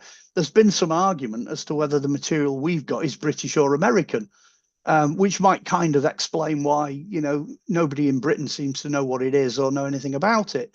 It could very well be American because of that glue substance that's there. But the question is, was that glue an alien technology engineered back? So now we know about it, but we didn't know about it then. Is it an alien invention that's patented as an American adhesive? Or did they get the test wrong? Or even worse than that, did the Australian lab try and cover it up? There's always that aspect that maybe the lab wasn't entirely prepared to stick its neck out and tell the truth there. Certainly the most reliable analysis is the American one. There's no doubt about that at all. That's the better of the analysis. So I think in the military, there's this question of do we or don't we? And in the military, it's not about majority. Even if the majority of people wanted it to come out, a secret is a secret is a secret. They don't have a democracy as such. It kind of goes up the pyramid until the guy at the top says, okay, fair enough, we can let them know, sort of thing. Maybe they are building towards some form of disclosure. But that material and the analysis and what's written in Europe's Roswell 40 years since impact, which is the book, I think that's as close as we've got to actually having proper information in the public domain, which is why I'm saying they should just tell us. So as you've been doing this research on UFO crash retrievals and the metallic object, first I would love to know if you know about any certain technologies, but I would like to first share that back in 2016, 2017, when Tom DeLonge came out with To the Stars Academy on his Twitter, when Hillary Clinton was on Jimmy Kimmel, that was like the shift from UFOs to UAPs, right? In that moment. Then the Sun newspaper came out in England and they were talking about Las Vegas and Bigelow's Air Force Base. And what they said in the small print right at the bottom was multiple technologies had been found are in Las Vegas, including the technology to slow down time, right? And to me, it was mind-blowing. Like, just that in itself says so much. And if we were to go deeper into it, what does that really mean? Who's using that technology? Are you aware of any kinds of technologies that have been discovered from these technologies that maybe have been discovered and shelved, or maybe technologies that have even been implemented into society over the last 70 years that could have been reverse engineered? Well, I've just written the foreword for a book called Weird Time, so I'll give that book a plug as well. It's not my own. I'm only sort of wrote the introduction to it, but it's still well worth a read. It sort of deals with issues of accidental time anomalies and accidental time slips. But then it does leave you with this very strong impression that we're very close to understanding how to do things with time and how time works, how time operates. There's a lot of other issues as well. Since we had the pandemic 4 years ago, a lot of people seem to be noticing that time is speeding up. Now, that's something generally that seems quite odd. Whether it's natural or intentional, whether somebody somewhere is doing something with the planet and the way it operates, I'm not entirely sure. And then, of course, you've got to factor in things like CERN, who are looking at, you know, other dimensions, other wavelengths, other frequencies. Are our experiments beginning to affect how time operates? Possibly, maybe, that's the fact that these guys are appearing in these craft, you know, the Greys, etc. Maybe they're not coming necessarily to look at the atomic technology. Maybe at this point they're going to look at the time technology. Maybe we're getting perilously close to knowing what they know, you know, if not actually knowing it. You know, the press seem to be very strongly hinting that there are people out there that do have this technology. On a personal level, I've not handled it. I've not run across it. I've not, you know, walked into a room and found one of these things. I have experienced a time slip. I did experience the loss of an hour on a journey, which I put into the book Weird Time. Whether that was to do with somebody else messing about with time and that was just the effect, I'm not really sure. So I am aware of the fact that time is more like the Einstein model. It's not linear. It goes in bends and twists, and you know, sometimes we get to see the future, sometimes we get to see the past. You know, it's not linear. The only problem we've got, I think, in a sense, is we just don't know how to control that, you know, at this point. But somebody somewhere might, you know, maybe that's what they don't want to tell us. Maybe that's why there's no disclosure. Yeah, we have operated within this very limited box of what we think is real. Time is linear, and this is how it acts. We can only go fast as the speed of light, and all of those limitations has created it that people just accept what is given. And when we have different theories that can break free from the laws of physics, it's really hard for a lot of people to accept and adopt. But I feel that we're in a time right now where we're starting to quantify and prove that time is not what we think it is. On a very Light basic, isn't what we think it is. On a very basic level, if we could mess about with time, Yeah. what would we do, and then what damage would that do? Right, You know? right. So maybe we have to be at a level of consciousness where we can be the stewards of time.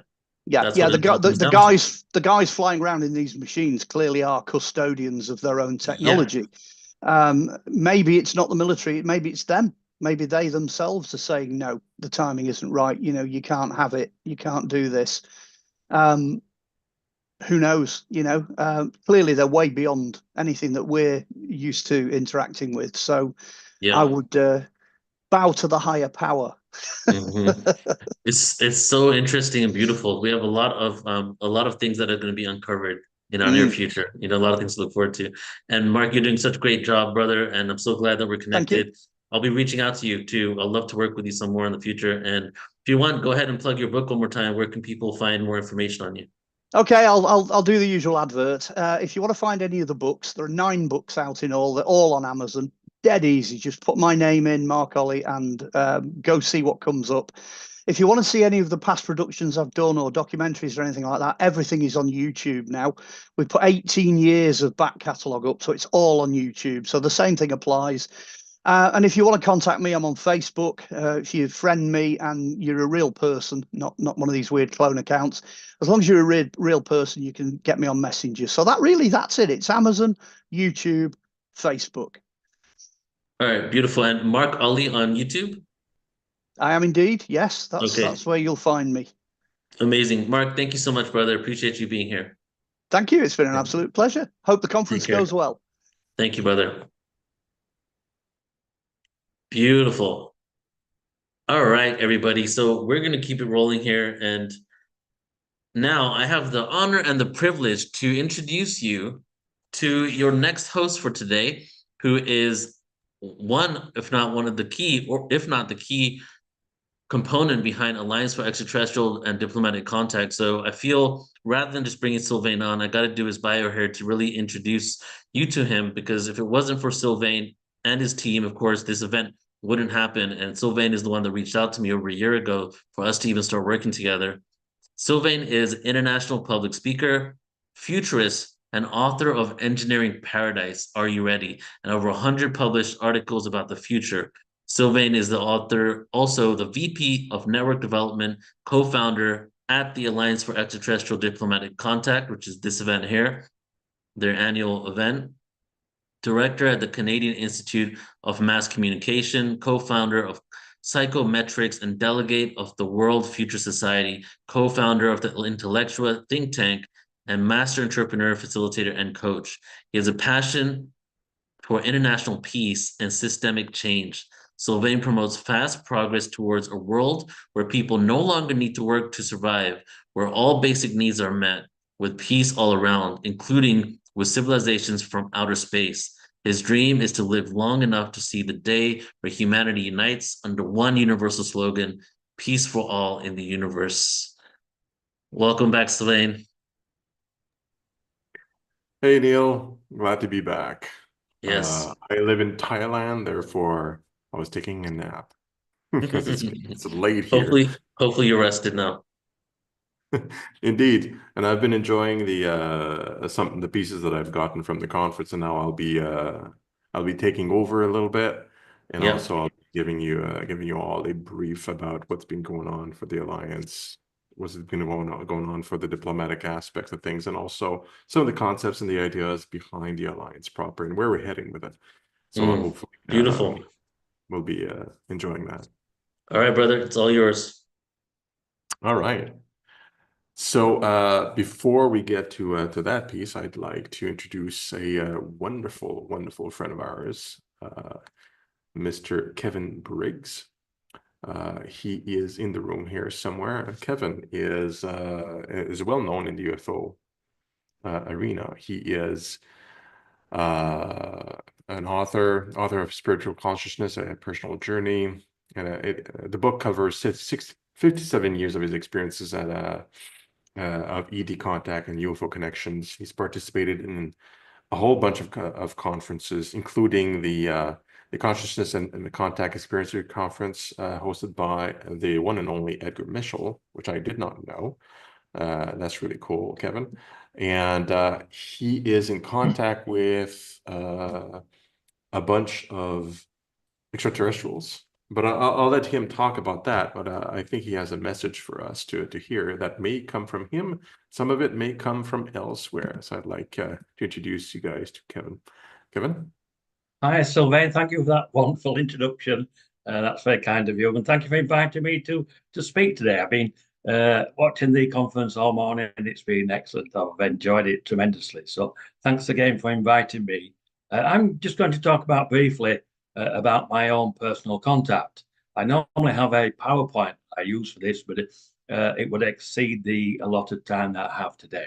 So you'll have to use your imagination with my particular story of contact. And it still continues to this day, and I'm now 70. This particular journey started when I was 3 years old. My mother had engaged a photographer to take some photographs for the family album. And he arrived, I was lifted up onto the oak dining room table. And from that elevated position, I looked around the room and realized I was conscious again in a physical body. It was like two people, like a symbiosis. I was looking out of the physical, but I was aware of my conscious energy. And then when I was 8 years old, I was always very sensitive to the frequencies that are surrounding us. And I was taking a bath. There was a change in the frequency within the bathroom. I looked to my right and two beings appeared. Frightened me to death at the time, as you can imagine. These two beings, I'm still in contact with them to this day. They are Arcturian, they are fifth dimensional beings, they are guides and teachers. There was a conversation, they were speaking telepathically to one another, which I could understand. Their names are Ort, that's the male, and Dee, the female. Both extremely attractive, both with long blonde shoulder length hair, both wearing a blue jumpsuit type garment. And Dee said to Ort, is this the boy? Ots replied, yes, this is a boy. And then she said, are you sure? And he said, yes, I'm sure. Then she said, but look at him. He's small, he's uneducated, and he's frightened by our presence. And she was correct. I was terrified. He said, yes, this is a boy. I will guide him. I will teach him. There was no other conversation. And then they left. As I said, I was so frightened, I didn't get out of the bath. My mother came into the bathroom to see why I was still in the bath. I told her about the two beings, and she said it was just my imagination. It wasn't. I'm still in contact with them to this day. And as I said, I'm now 70. My next interaction with them when I was 9 years old. I remember all these interactions and experiences quite vividly. I was playing at home with some friends with some board games, and we finished the board games. It was time for them to go home for their tea. I showed them out the back door, and as I turned into the room, into the kitchen, I realized there was again, I'm sensitive to these frequencies. I sensed a frequency in the home. So I went looking for it. I went into the kitchen, the living room, the 3 bedrooms. I went back downstairs to the living room where it was strongest, and I was drawn towards the window. I looked behind the drapes, the curtains, and there was an orange orb there. It was 4 to 6 inches across. It was slightly vibrating. It was orange, yellow, golden in color. And there was no communication. I thought, well, it'll only stay for the day and it'll disappear when I go to bed at night. I went to bed that night, woke up in the morning, and I knew it was still there. I went downstairs, looked behind the curtain, and it was still there.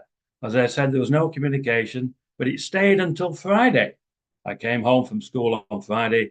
I opened the back door and realized the frequency was no longer there because I'm sensitive to these higher frequencies.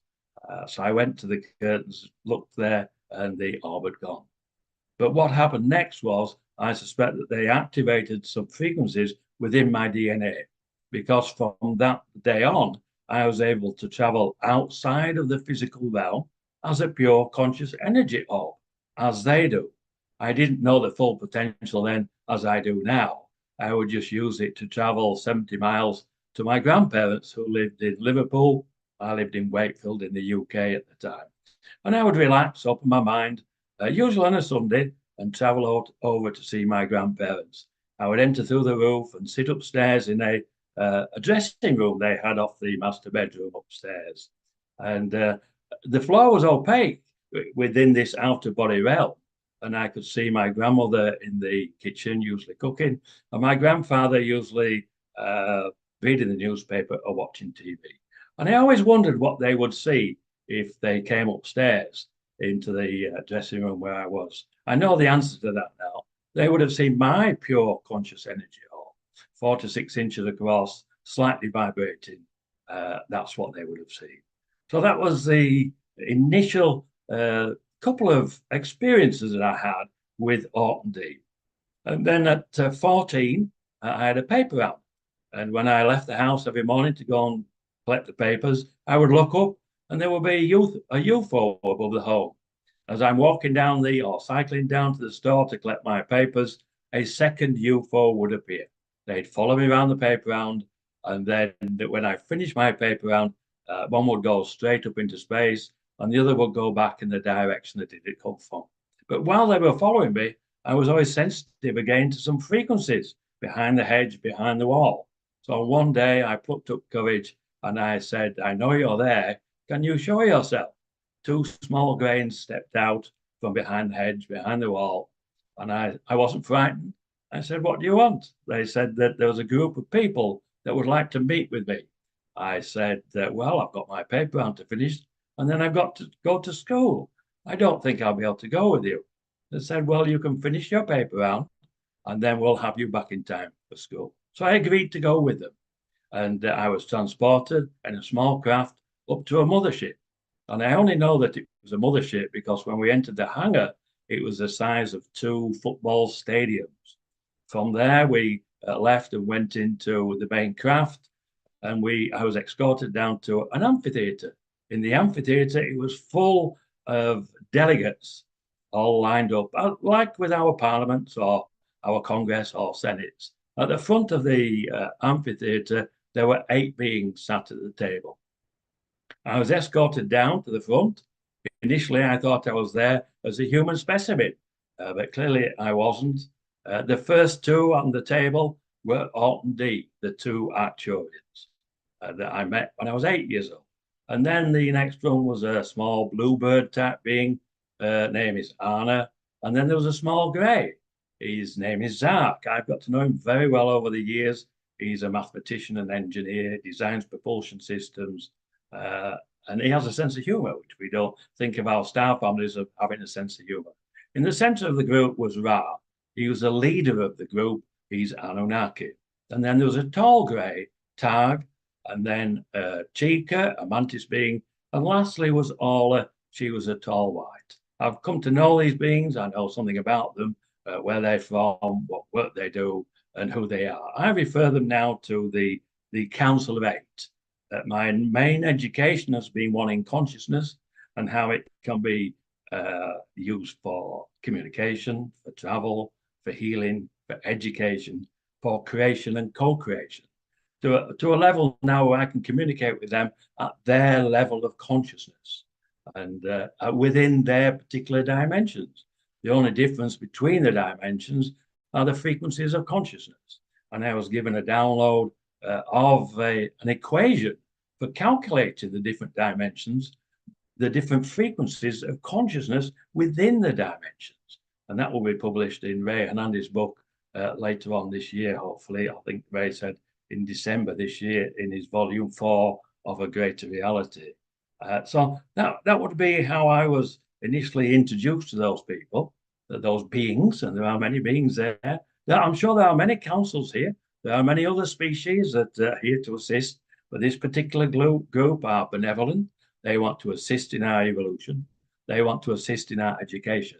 And because I'm able to speak with them telepathically and communicate in all the modalities of consciousness that they use, then I'm a great conduit for the communication side, shall we say.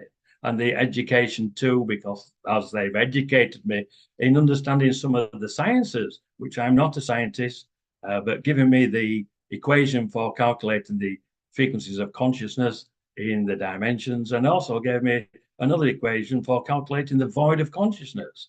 And the void of consciousness is not void as the name suggests. It is full of possibilities, full of intentions, full of potential. And that's how we create our new timelines, through the void of consciousness.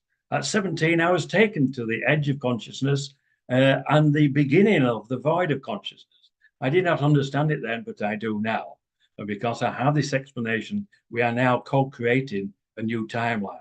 And the new timeline will include our star families. I'm a member of the Exo Conscious community, which was founded by my good friend Rebecca Hardcastle-Wright. And she's been working for decades in relation to this work, and I've joined her a few years ago. Now this group, this Council of Eight, are reaching out to others within the Exo Conscious community. And I think it was Mark that said they are coming to us, and that's correct. They are speaking with Orton D, are speaking with Aurora, a member of the Exo Conscious community. She's been channeling artwork of the Council of Eight. And if you go onto the Exo Conscious community website, you will see her channeled artwork. It's absolutely fascinating. And she didn't channel artwork until she went to a C5 at another member of the Exo Conscious communities. He's a C5's facilitator, Gary Bors.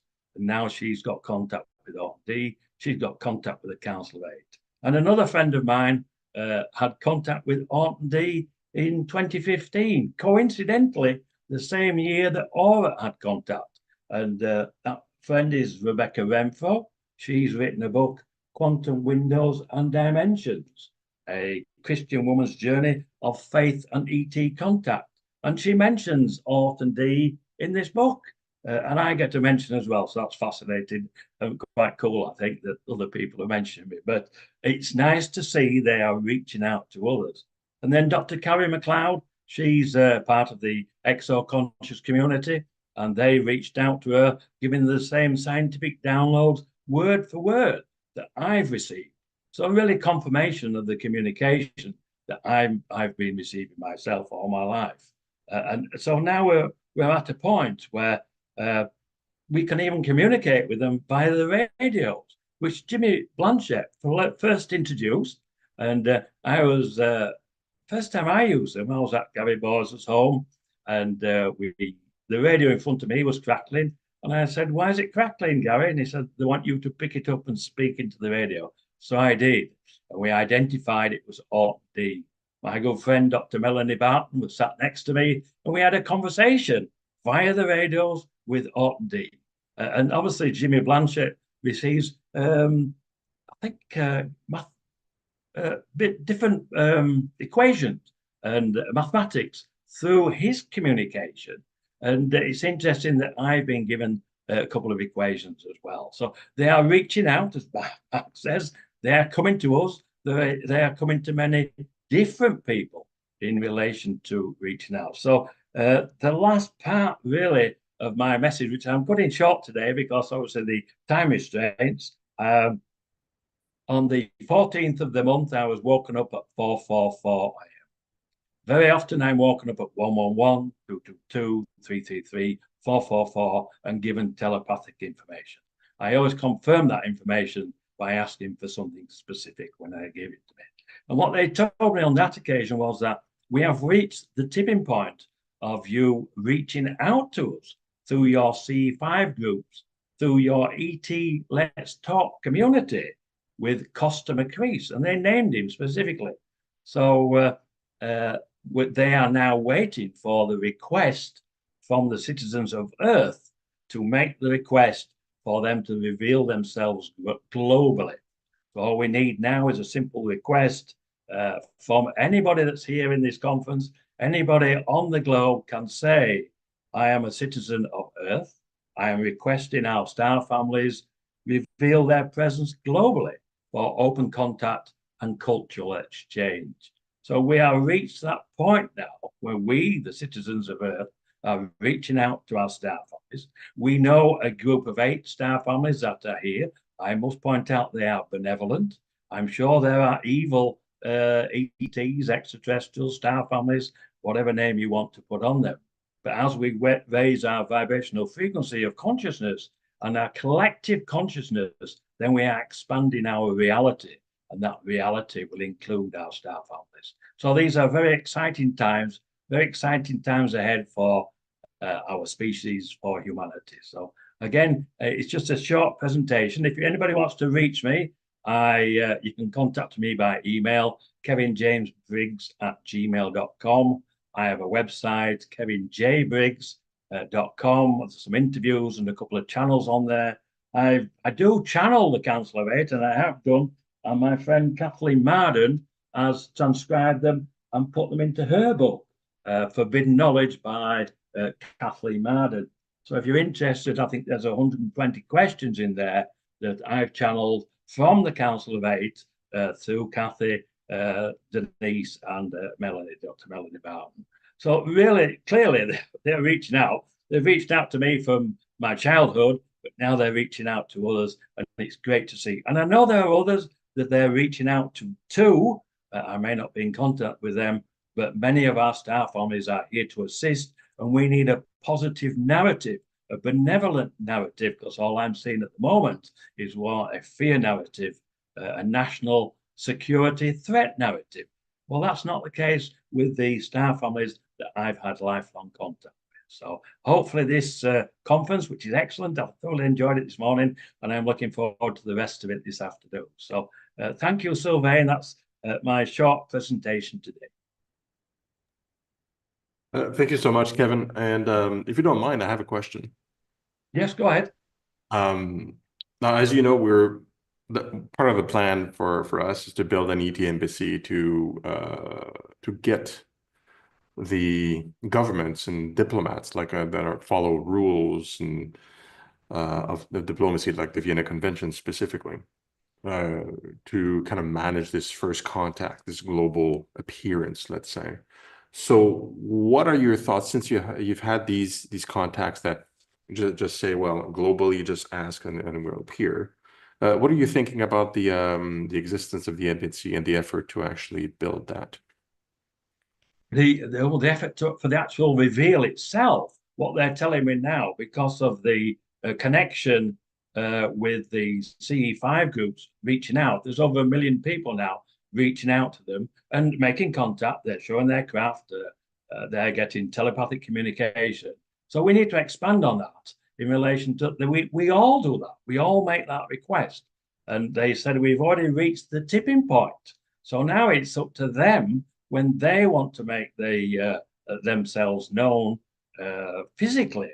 But I think they will do that slowly in certain areas at a time and get us used to the fact that our star families are here, but we need to keep that benevolent side to them because of this fear factor that's prominent now within the mainstream media and within other information. And there's other people like myself. I say we've now got the exo-conscious community who have been reached out to by the star families. And we as a group, what other group has direct contact with a group of 8 known extraterrestrials and 2 guides and teachers like D? I don't know of any other group. I know of other individuals who have their direct contact, but we are expanding our collective consciousness and we are creating the new timeline, which will include our star families, because we have an understanding of the void of consciousness itself and how timelines are created. I don't know any other groups that have that. And the reason why we have that information, one of our leading scientists, Sperry Andrews, he's a leading scientist in consciousness. Unfortunately, he's passed just recently. But he reached out to me and asked me to ask Orton D what I knew about the void. I wasn't aware of the void at that time. I asked Orton D. They gave me the equation for the void of consciousness with the explanation. I gave it to Sperry Andrews and he understood the equation. So it's really, they're expanding our mathematics, they're expanding our science, they're expanding our spirituality, they're expanding the consciousness itself. And when we all learn to use consciousness as I have been taught, for communication, for travel, for healing, for education, for creation and co-creation, then we reach their level of consciousness and can communicate with them at their level of consciousness. And that's where we're heading now. We are evolving as a species and they are assisting us. That's the beauty of it. So we just need to reach out and make the request. Well, thank you so much, Kevin. I think this is a great addition to the conference and what is also to come. There's a lot of other speakers and what the Alliance is doing, which I will talk about now, is right in line with this. And I'll explain all the reasons why. I think it's very exciting. Just before the conference here, I can tell this to everybody here, we were just chatting as we often do, like organizing before we got started. And I mentioned again at that point in time that we all seem to have a purpose in this whole plan. Everybody seems to have their own ideas of how to approach this, but there's some kind of a compelling, some compulsion for some of us. Some of us are experiencers, so they've been directly told, what is expected or what the desires are. Others just feel kind of a movement, which is the case which is my case. And there seems to be a movement generally towards this at this moment that you talk about, where people feel like they want to call out and say, hey, like, we want to see you. Welcome, come and meet us. That's the simple thing to do, Sylvain. We can do that. We can think it. We can speak it out aloud. We can ask our CE5 groups, and that's the key. That's where they want to be invited. I'm inviting them. Others are inviting them, and when they're ready, they will show. And they already do show themselves. You've got Chris Bledsoe now. He goes out and asks them to show the craft, and they turn up. Many do. I'm just really, my mission here really is to help facilitate the reveal globally. That's why I've been educated to the level of understanding consciousness and the quantum unified field theory and the void of consciousness specifically. So I understand how we as humans create our reality, and we are expanding our consciousness in that creation of the new reality. Excellent. Well, thank you. So let's Well, continue. thank you for inviting me, Sylvain. I think we can bridge with what I want to present, which is essentially it's a multifaceted presentation for you guys. One is I want to give you an update of where we are at with the embassy and the alliance proper, and then we can I'll have my own little bit of why the alliance exists and kind of chaining to what you were just talking about, Kevin, and what others were talking about.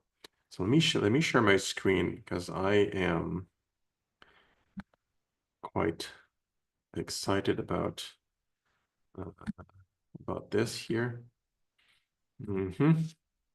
Okay. I'm pretty sure most of you are, like me, fans of some science fiction shows like Star Trek, for example, G. Roddenberry, which has a wonderful vision of humanity, coexisting with all sorts of other beings from everywhere, and I grew up with the first series and then the Next Generation series and so on, and I was always fascinated by the Prime Directive concept, which is in the Star Trek world, which is, again, this is a fiction, right? So, well, if you encounter a more primitive civilization, don't touch, don't get involved, don't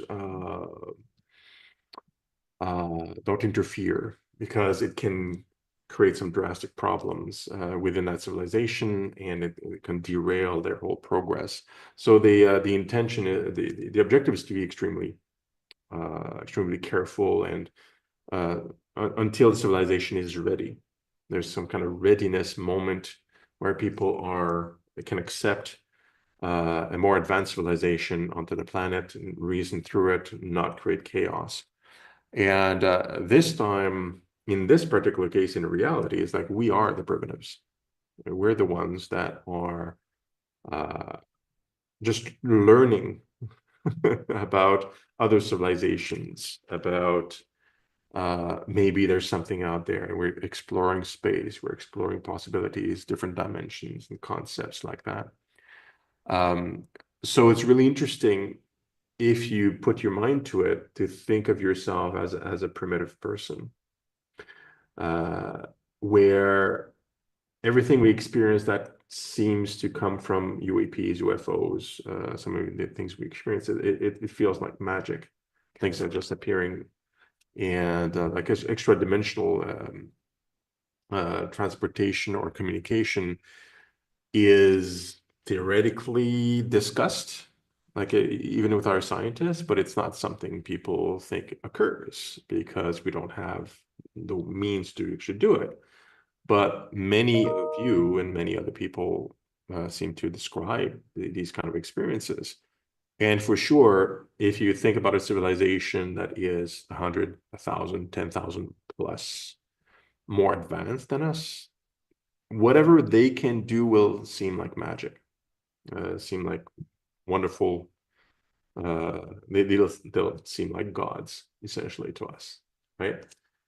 So, and that's important to realize, because we are at a stage where we seem to be coming out of this primitive state into a state of understanding. And that's why we created the Alliance 2020 officially.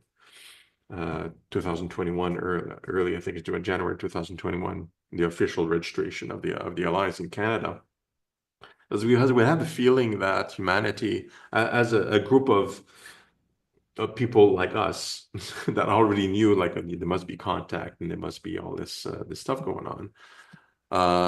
We had a feeling that the world was kind of coming into that tipping point, like Kevin mentioned, and there would be a lot more understanding. And that understanding from the general population would allow for things like disclosure, would allow diplomatic discussions, instead of being ridiculing the concept of a visitation from ETs and an embassy.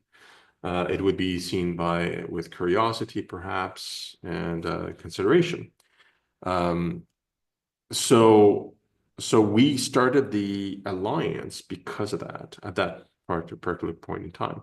The ET Embassy project has, there's probably more than one, but there's at least one that I knew of already from then that had been started in 1974 by the International Rallying Movement at that time, raising funds, working towards it. But the world wasn't ready for it. But then, slowly gathered funds for the ideas and different skilled individuals to be able to build plans and things like that. They did that for many, many years. And then when we created the alliance, we created a partnership with the IRM, the International Rallying Movement, so that we would work together as the foundational member of the network of the alliance to move that embassy project into a broader scope, into giving it to the world, essentially. And that's why the alliance was created as a network of organizations and individuals, non-denominational, international, as long as you want to see ETs in NHI, communicate with us and formally and openly, we were welcome everybody. And we did that. And now, 2024, we have about, I think, 30 organizations that are supporting the alliance, representing about 2 million individuals that desire welcoming ETs without fear, without prejudice, just with love. So it's been a great journey. And there's a couple of facets to this. Like, if you want to have a peaceful, harmonious, welcoming humanity, which is what we need for them, like Kevin was just described it. They're the ones that have full control over whether or not they come. They're following the prime directive, generally. Like, are we ready? And when we're ready, it's not us that decide whether we're ready. They're the ones watching with a much better eye. They're deciding whether we're ready or not, right? So they're watching from afar. But we need a peaceful, harmonious humanity. Otherwise, we're not ready, at least in my perspective. So we need a grassroots efforts to change mindsets. That's always ongoing. What a lot of the speakers have been talking about here. I've been talking about activities of love, consciousness, like the CE5 movements, any kind of discussion around accepting differences, just loving each other and collaborating, symbiosis. All these concepts are beneficial for a future contact. And not only because ETs are going to be very different than our small differences in colors and shapes that we experience within humans that has caused wars.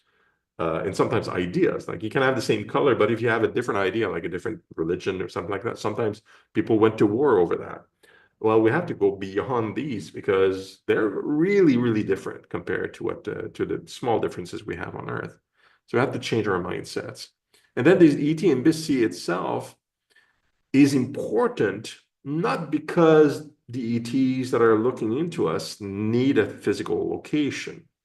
They have technologies that probably would allow us all to see and hear them talk simultaneously, all 8 billion of us.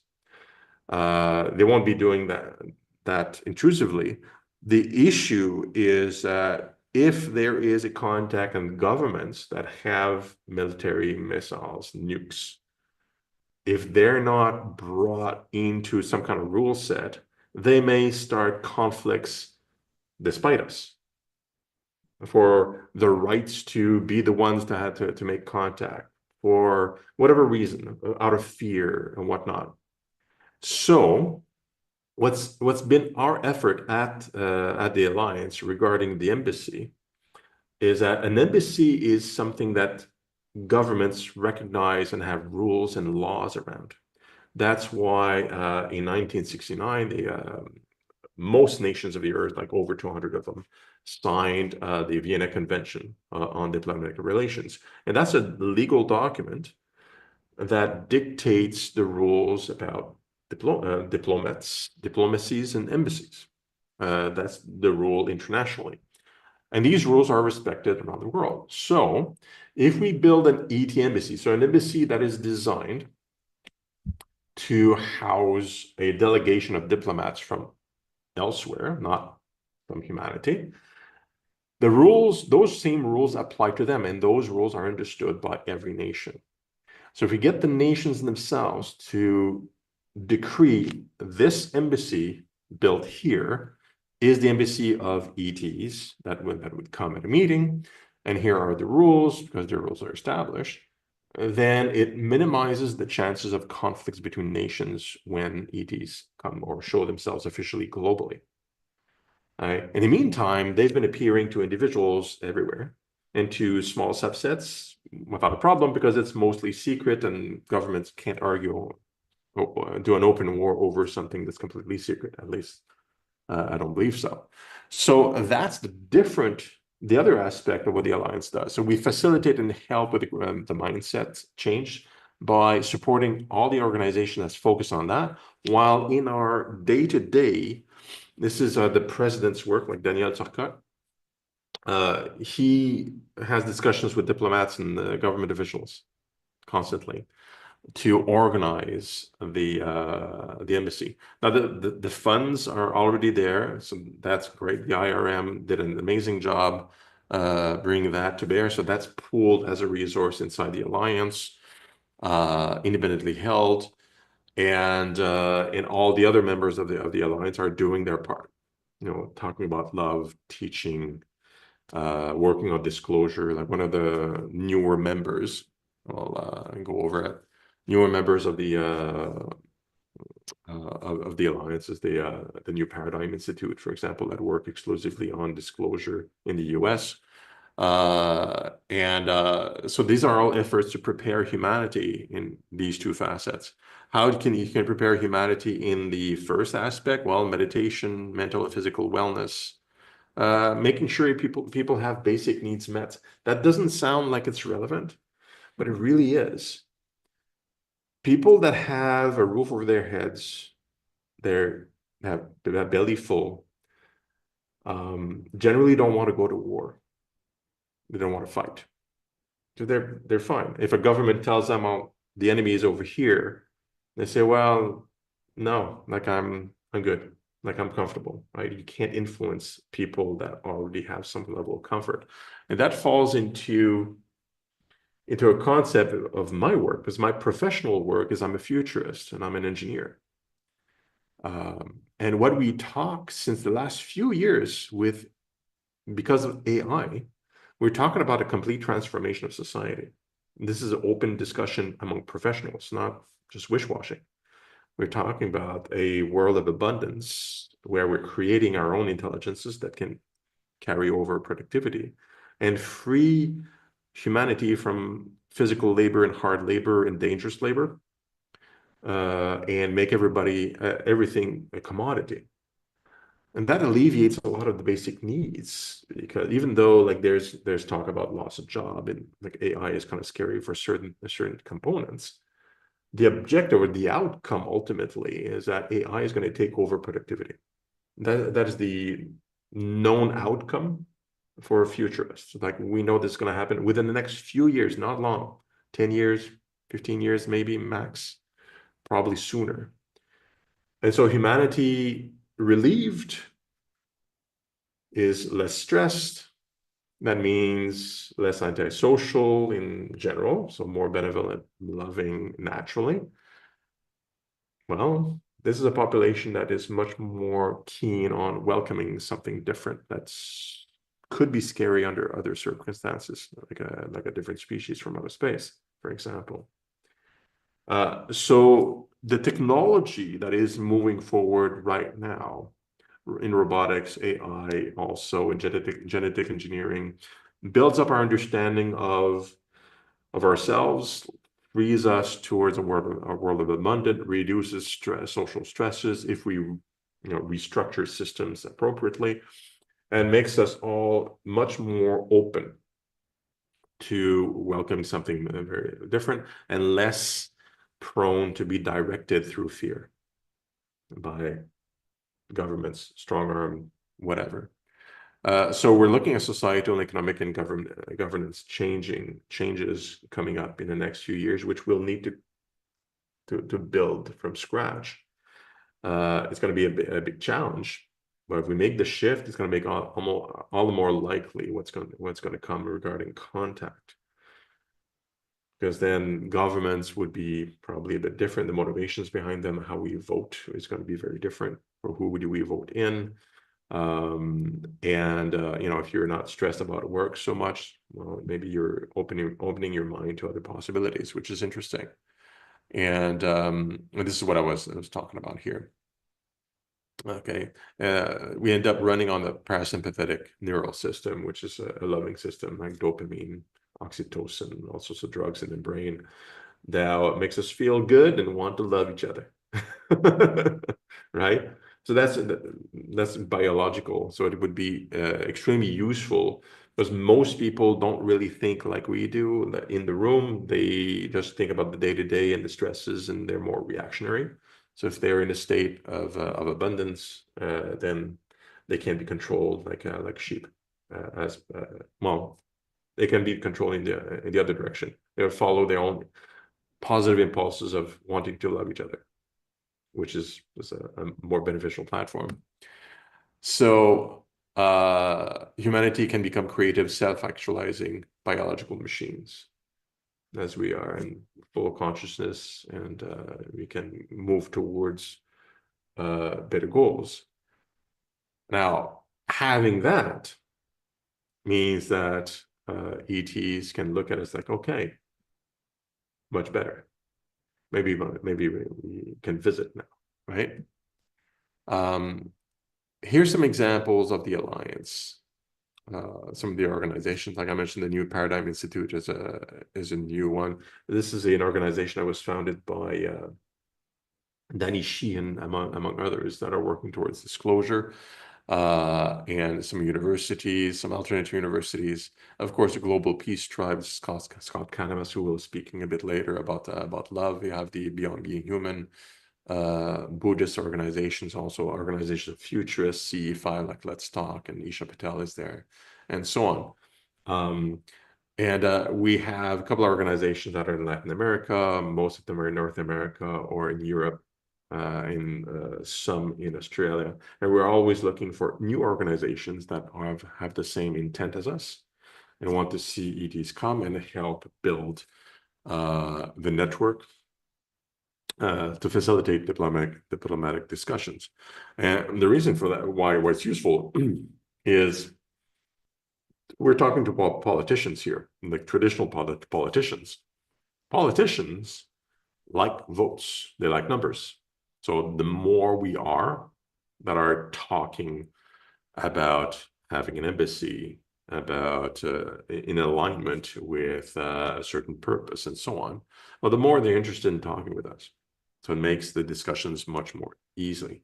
And that falls into why we're doing that. Well, building the embassy requires certain considerations regarding the UN and the Vienna Convention.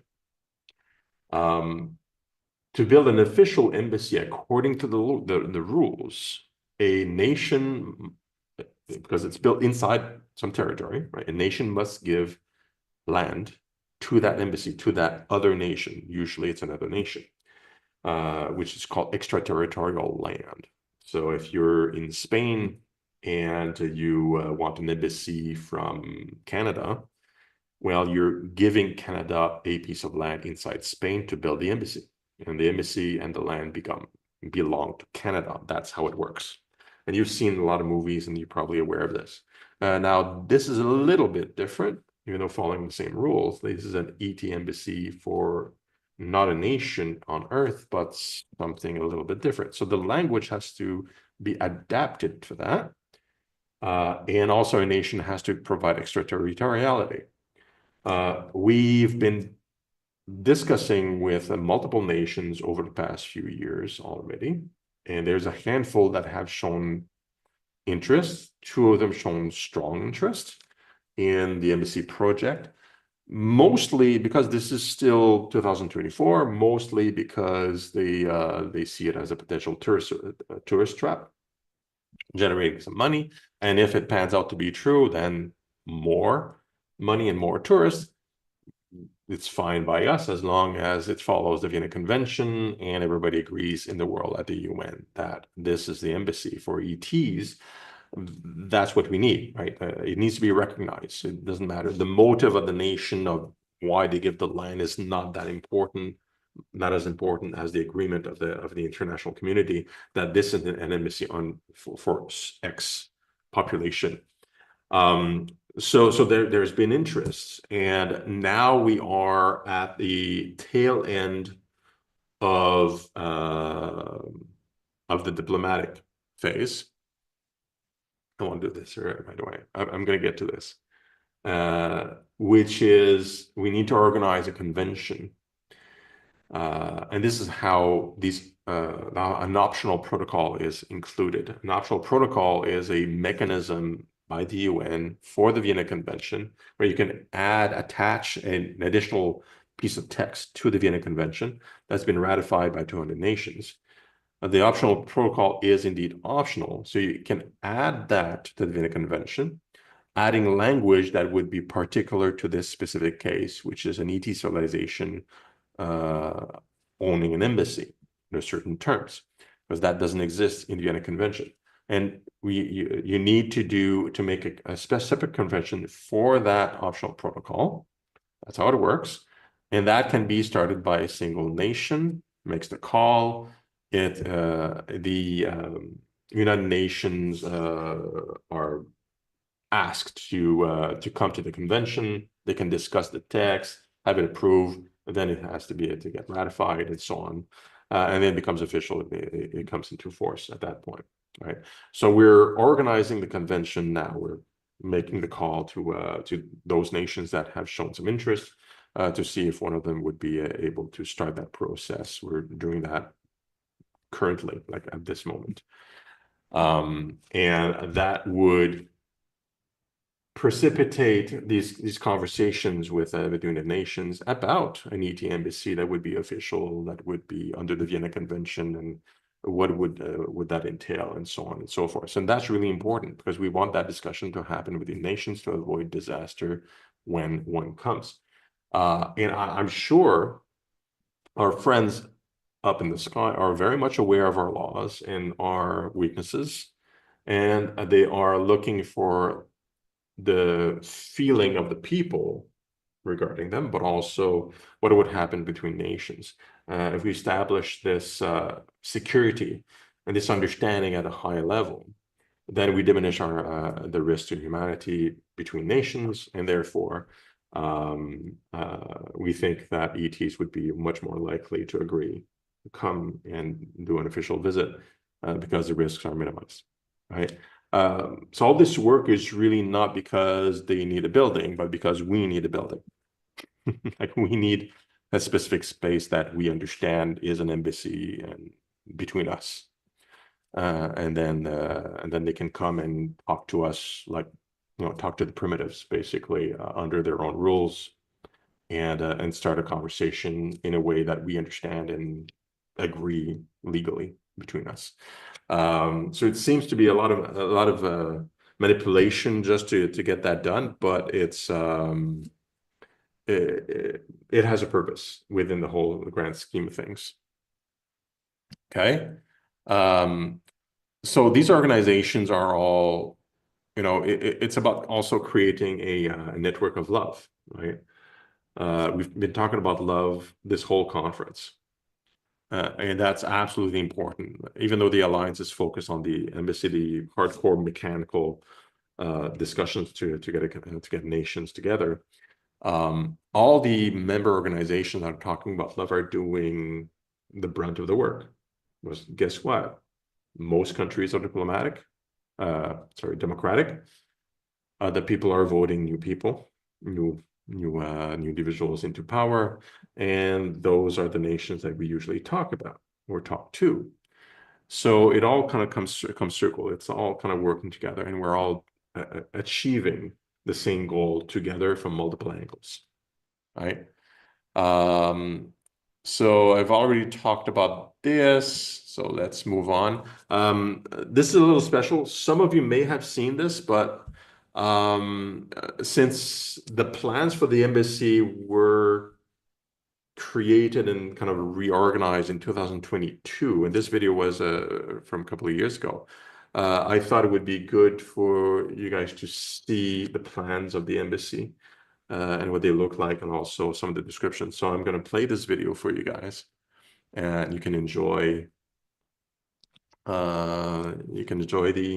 the description by the architects. This is my good friend Claude Chevet, who's going to be talking. He's been working on the embassy since the get-go. So I hope you enjoy this video. Hi everybody, my name is Claude Increase the volume. Chevet. I'm privileged to be the architect of the embassy. I'm originally from Switzerland. I've been working on this project since day one, 1990, when it first started.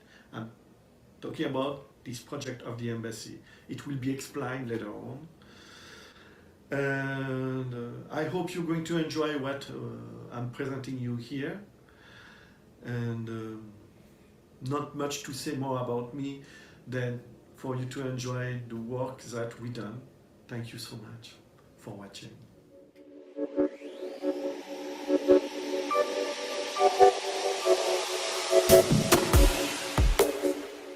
Here we can see how the building of an embassy will impact a site. In our particular case, it will generate a city around it. It's not every day that we're building an embassy to welcome an ET civilization to Earth. Can you imagine the financial impact having a city all around this embassy? It's going to be phenomenal. Wow, the society will completely switch and change our relationship with the universe. Blueprint, chapter 2. Here actually you can see a real blueprint. They are not blue, but black and white. 1,870 square meters going to be built on the slab foundation. With a south entrance, a welcoming room, an aseptic chamber, a conference room, an access, a residential area of 1,226 square meters, an access, a dining room of 146 square meters, and a north entrance. That we are able to find out thanks to the blueprint.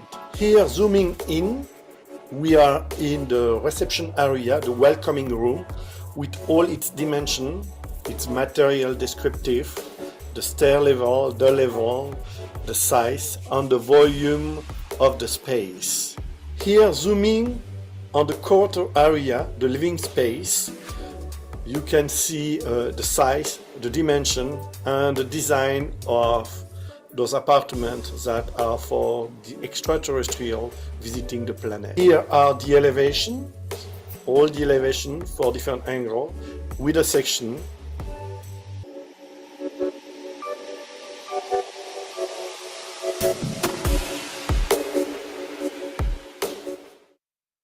And up to this day, Jacques Isaac came with this design well known, who has lasted more than 30 years up to today. The white donut, the way I call it, with the 3 ping pong ball in the front and in the back, joined by tunnels. And here I'm going to present you a more defined approach, an architectural approach of this design. To better understand blueprint, best to go directly in 3D. So here's a presentation. You can see in 3D the slab foundation of the building, the 1,870 square meter slab foundation. It is to me way much more clear, and I think it is the work of people to understand when you come in 3D. You can see better the level. Here are the vertical access and elevator. As you can see, there is 4 of them in the center livable space, the quarter of the extraterrestrial, because they need to access to their landing pad. Level 1 and level 2, to better understand the access, you have to admit, like when you see a rendering, it really allows you to understand better than a regular blueprint in terms of elevation, coloring, material, and with the bearing wall to better define the space. Here you can see the structure of the embassy. The structure looks like the DNA, like the shape of a DNA crossing with one another. It's going to be manufactured. The embassy fully completed, filled up with marble glass between the travertine structure. Random perspective, just for you to have a feel of what it is going to look like in and out. So here are some random perspective in and out. As you can see in those perspectives, you can already feel the materials that are used. Marble for the flooring, travertine for the structure. Also, you can see how open and how much light can come in with those giant windows, special windows. I think it's very enjoyable space and I hope you do enjoy it as well. The objective was to give an harmony between the in and out penetration of light. I hope our visitor from space, coming from above, will enjoy their ride when the Patel will open for them.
Thank you so much.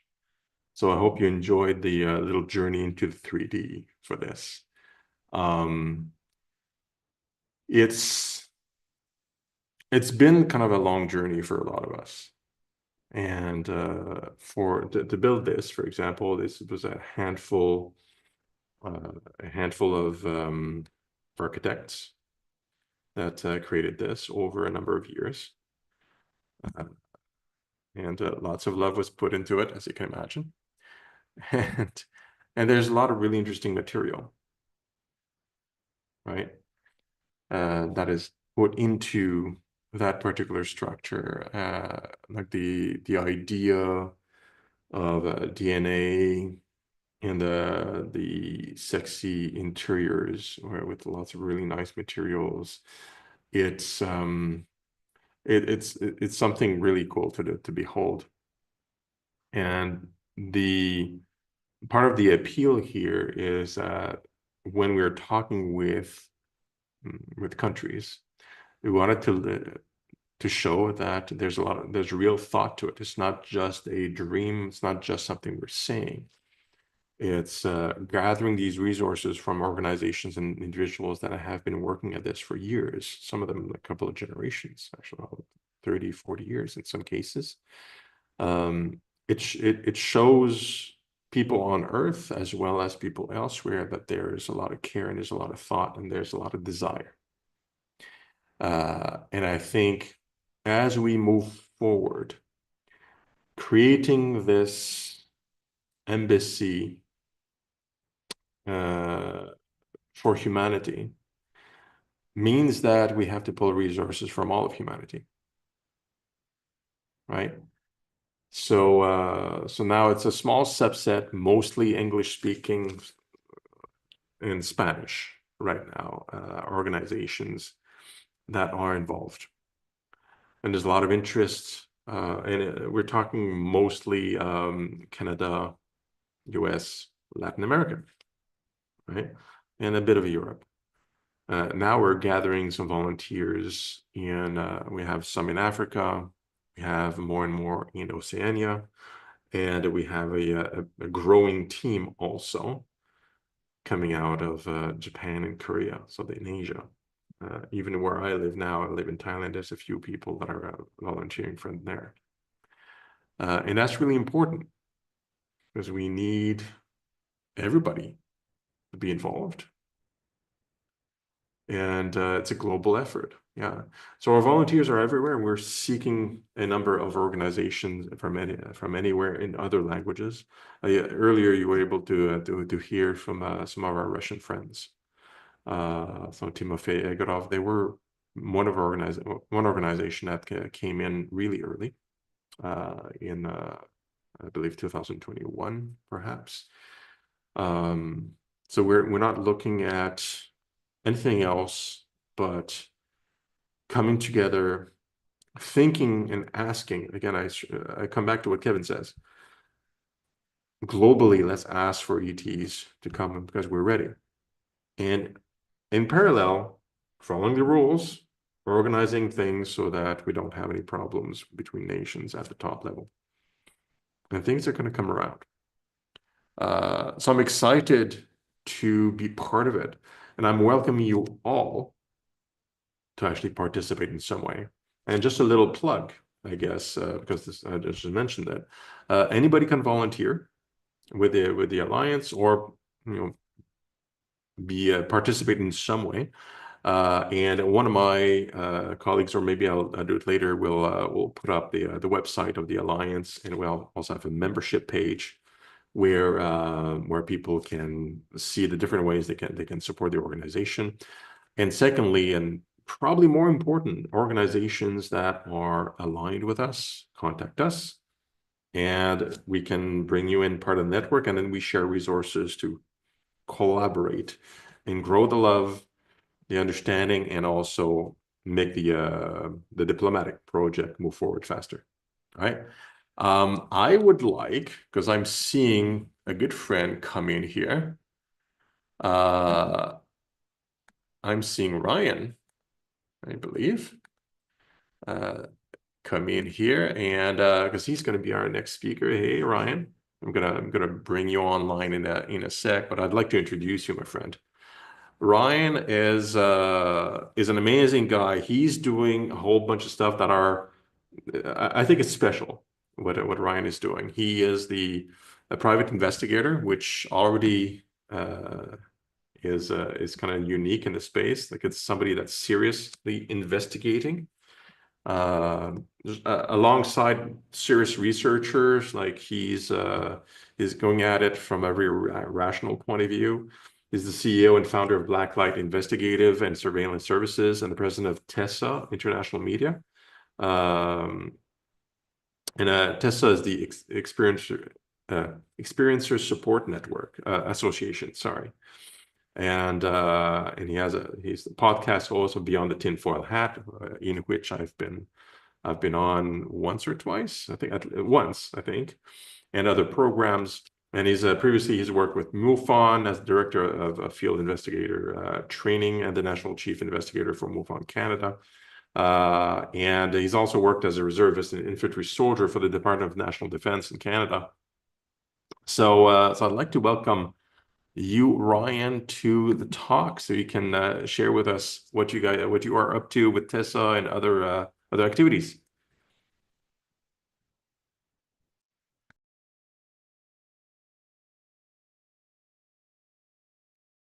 Oh, I'm unmuted. Hello. Can you hear me? Yes, go ahead. Okay. You can see me? Everything's good? I'm there? Thank you. Can you hear me okay? We see you and hear you perfectly, Ryan. All right, perfect. Thank you so much, Sylvain, for that. It's been a while, and you've gotten a tan since the last time I've seen you, so I'm assuming you're still in Thailand, enjoying that up, so I appreciate that. I'm going to actually present something that is very different than what majority know me as. And that's because everything that I'm known for is on the front face. And I have to do this stuff, and this stuff kind of is ugly and it's scary, but it needs to be done. But today I'm going to talk about love, which is something I'm not really known for, but love and disclosure. So I spent a lot of time working on this, and I'm hoping that everybody would enjoy that. And I'm taking in consideration that it's private for now anyways. And I'm going to give you guys kind of a sneak peek in my actual thoughts in terms to the Experiencer Support Association. So I'm representing Tessa today. All right, I will repeat some of the things that Sylvain had said, but bear with me, and I'm going to just double check that I got everything I need here. And thank you so much for inviting me to be here. Screen shared, you guys can see that? You guys see that? I just need confirmation. Yeah, we see it. Okay, perfect. All right, so my presentation is love and disclosure. If you guys have any questions, I can answer those at the end. I think this should take about 30 minutes or so, and then I can answer some questions. All right. So, who am I? My name is Ryan Stacey. I'm a licensed private investigator, and I'm the founder of the Experiencer Support Association, which is also known as TESSA. Over the years, I've dedicated my career exploring the unknown, combining my expertise in private investigations with a commitment to understanding extraordinary experiences.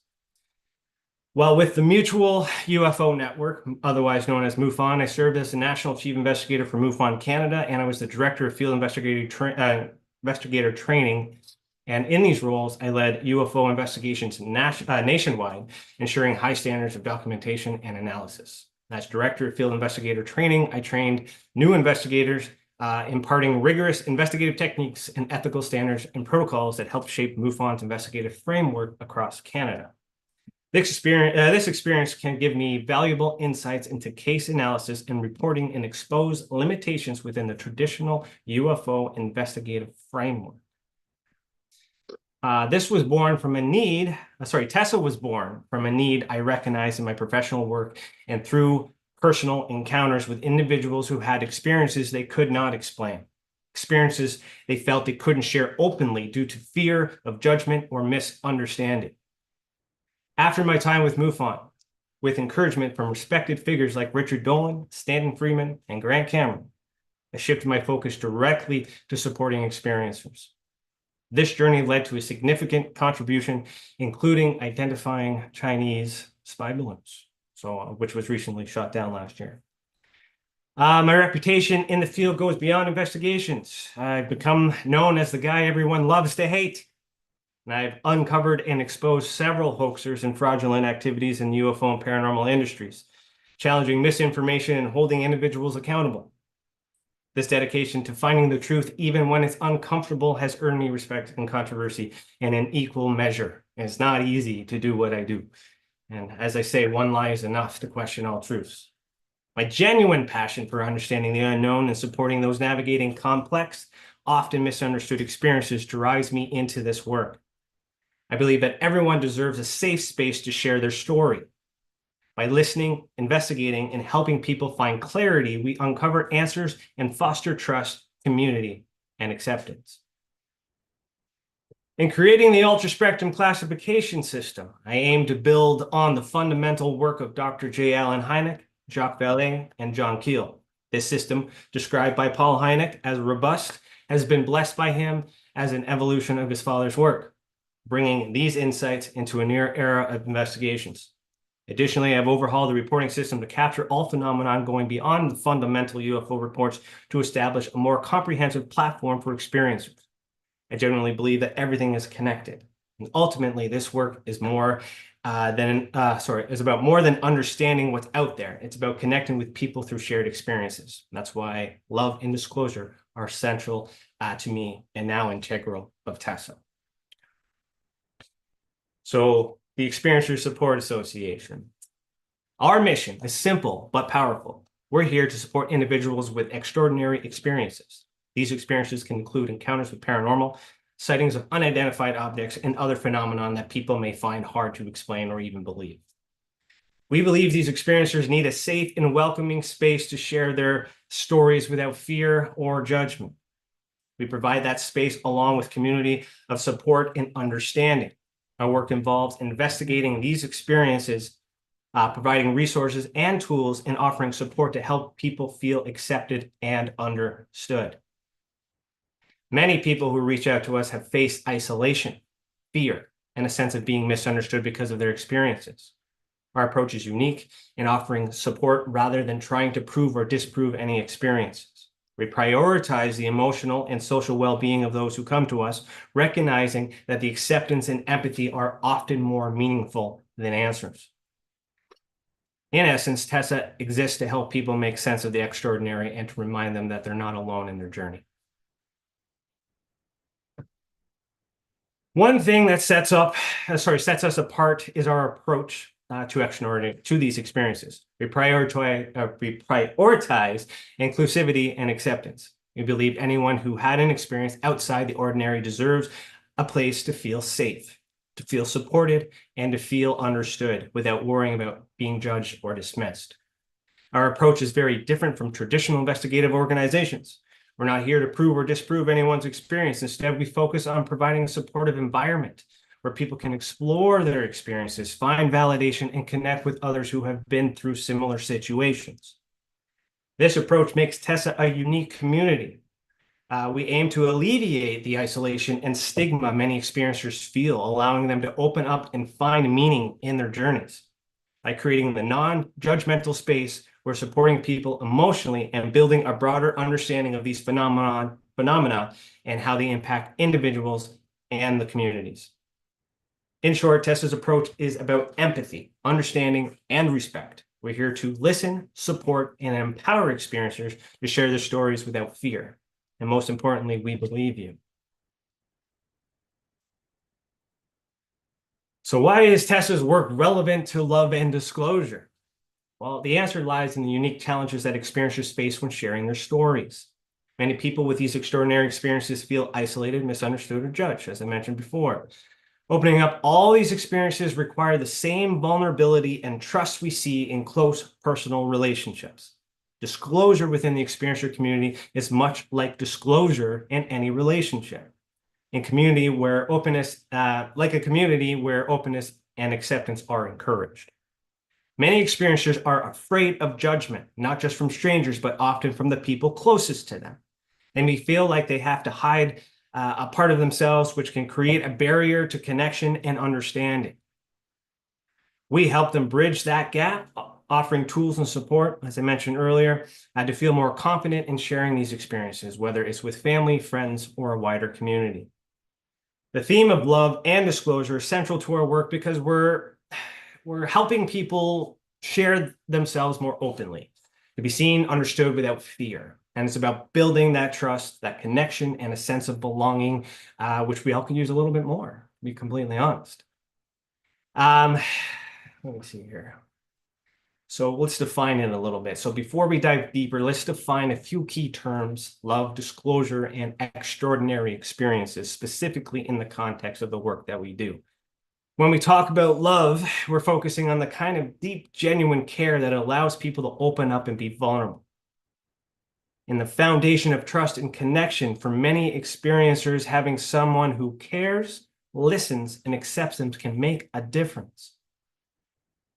Next, disclosure in this context is about sharing personal experiences, often ones that are difficult to talk about or that might be misunderstood.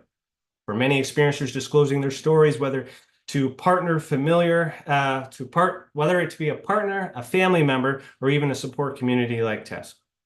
It requires trust and it requires courage. Finally, extraordinary experiences refer to the encounters of phenomenon outside what most people consider normal.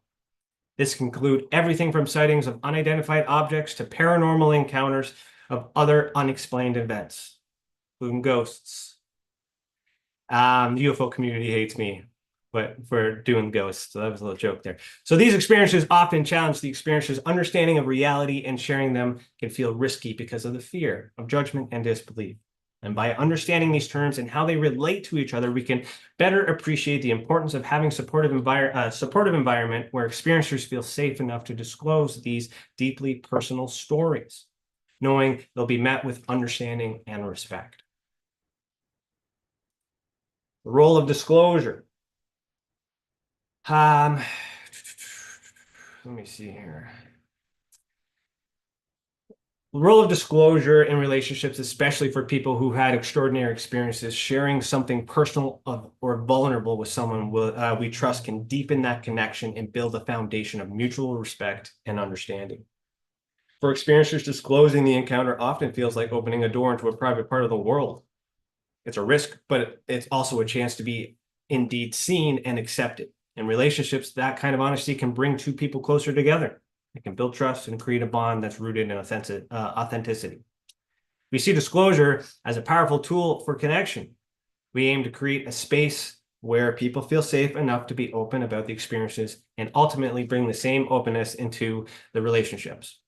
When trust is established in themselves and others, experiencers are more empowered to share, and those relationships can grow stronger. Now, there is a psychological impact to disclosure. And if we look at that, we might be able to understand a few more things. So for experiencers, sharing an extraordinary experience can be profoundly transformative mentally. Disclosure allows them to revisit and reframe what happened in a way that may be less overwhelming or confusing. In many cases, simply talking about the experience helps them make sense of it. Turning what was once isolated event into something that can analyze, understand, and grow form.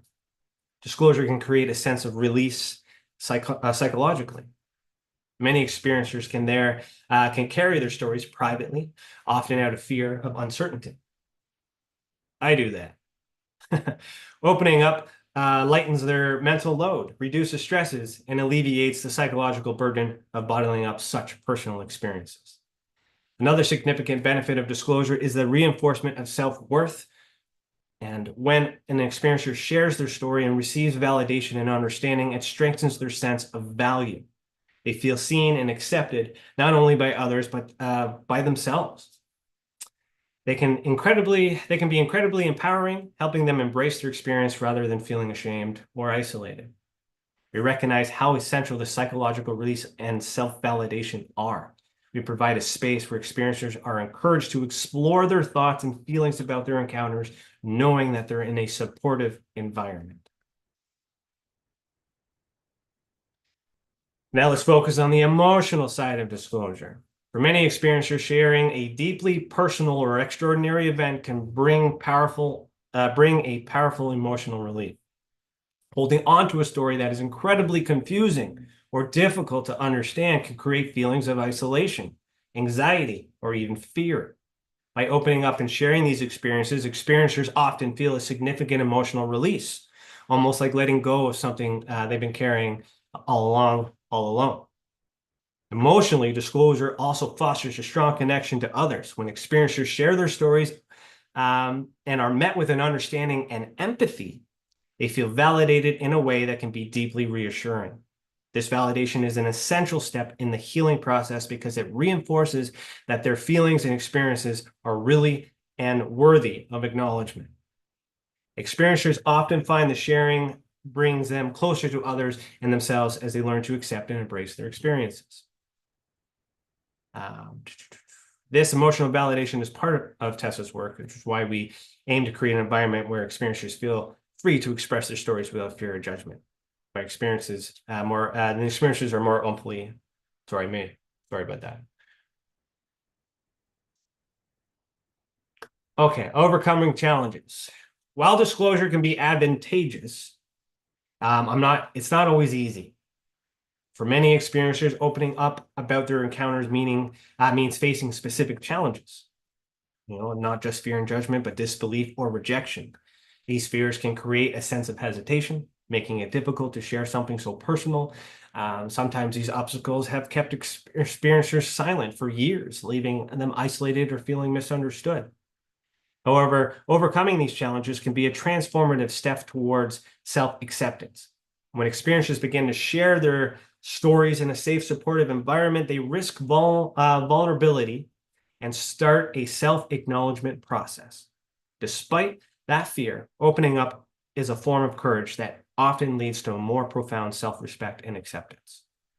We encourage experiencers to approach disclosure at their own pace and in their own way.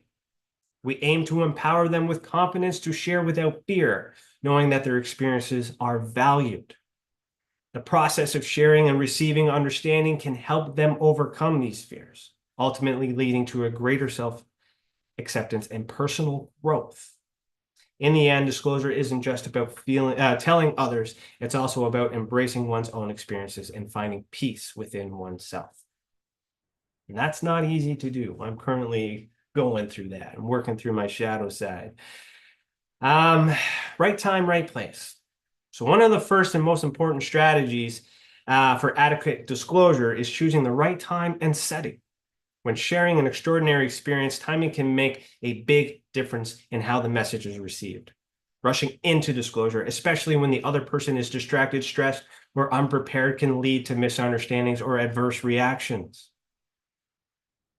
I recommend picking a calm, relaxed moment where you and the person you're speaking with will feel comfortable and free from distractions. It could be a quiet evening at home, a walk in nature, or a setting where you know you'll both feel at ease.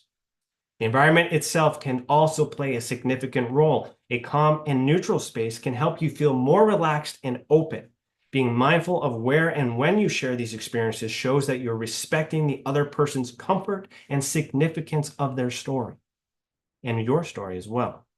At Tessa, we encourage experiencers to take their time in choosing their moments, setting themselves up for a more positive, understanding response. Remember, finding the right time and place isn't about perfection. It's about creating a setting where you feel safe enough to share openly and where the other person can listen. Another essential strategy for adequate disclosure is approaching the conversation with empathy and openness. This means emotionally present in what you share and how you're willing to receive other person's response. And through that, we can recognize that sharing these personal experiences is a vulnerable act. And by approaching disclosure with an open mind and heart, experiencers set the tone for an honest and meaningful exchange. On the other hand, it's also essential for the listener to approach with empathy and openness. When those hearing a story respond without judgment and without genuine curiosity, it creates a safe space for the experiencer. Empathy isn't about having all the answers, but listening and validating the person's feelings. We encourage both experienced and those they disclose to focus on being receptive and non-judgmental. Openness in these conversations allows for a fuller, more profound connection with when both sides feel understood and accepted. Disclosure becomes a bridge that fosters trust and strengthens in the relationship. We want to build a supportive atmosphere. Okay, so by creating a supportive atmosphere, it is crucial when sharing an extraordinary experience. This involves words, nonverbal cues, and actions communicating respect, patience, and understanding. One way to build this atmosphere is through positive body language, maintaining an open posture, making eye contact, showing an active interest, or wearing something silly to distract the people from realizing that you're nervous, talking outside of your comfort zone, let's just say. Small gestures like nodding or leaning in slightly can signal to the other person that you're fully present and engaged in what they're sharing. Another critical element is the act of listening. This means genuinely focusing on what the other person is saying rather than planning your response. Repeating key points or asking thoughtful questions can demonstrate that you're following along and that their words matter. It is also helpful to encourage an open dialogue by reassuring that the person taking their time or sharing only what they feel comfortable with is okay. We prioritize creating this kind of supportive and welcoming space. When experiencers feel understood and respected, they're more likely to open up. And this openness strengthens the relationships from both sides. Building a supportive atmosphere is about creating a space where the experiencer feels safe, valued, and very free to express themselves. But there are challenges. Some common challenges in disclosure. As meaningful as disclosure can be, it often comes with its own set of challenges. For experiencers, sharing personal stories about these events isn't always easy. Many people face common fears and concerns, making them hesitate to open up. One of the biggest challenges is the fear of judgment. Many experiencers worry they'll be met with skepticism or disbelief, which can feel invalidating and even painful. This fear of being dismissed or misunderstood can hold people back from sharing their experiences sometimes. And to add to that, off script, that's the primary reason why I wanted to go off into this direction, because many people view me as skeptic and not empathetic. But because I don't have empathy doesn't mean I don't care. It's just there's a different role, there's a different side. I'm a Gemini, I can flip both sides when I need to, but there is a time and a place for when the skepticism is needed. That gets I'll get into that a little bit more detail.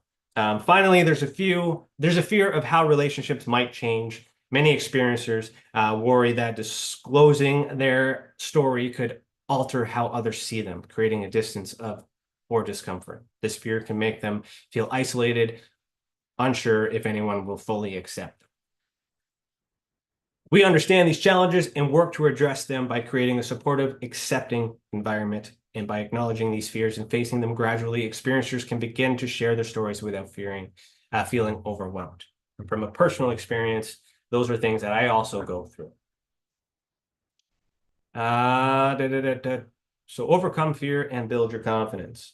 So while the disclosure challenges can be intimidating, there are ways to gradually overcome these fears and build confidence. Facing these barriers doesn't have to happen all at once.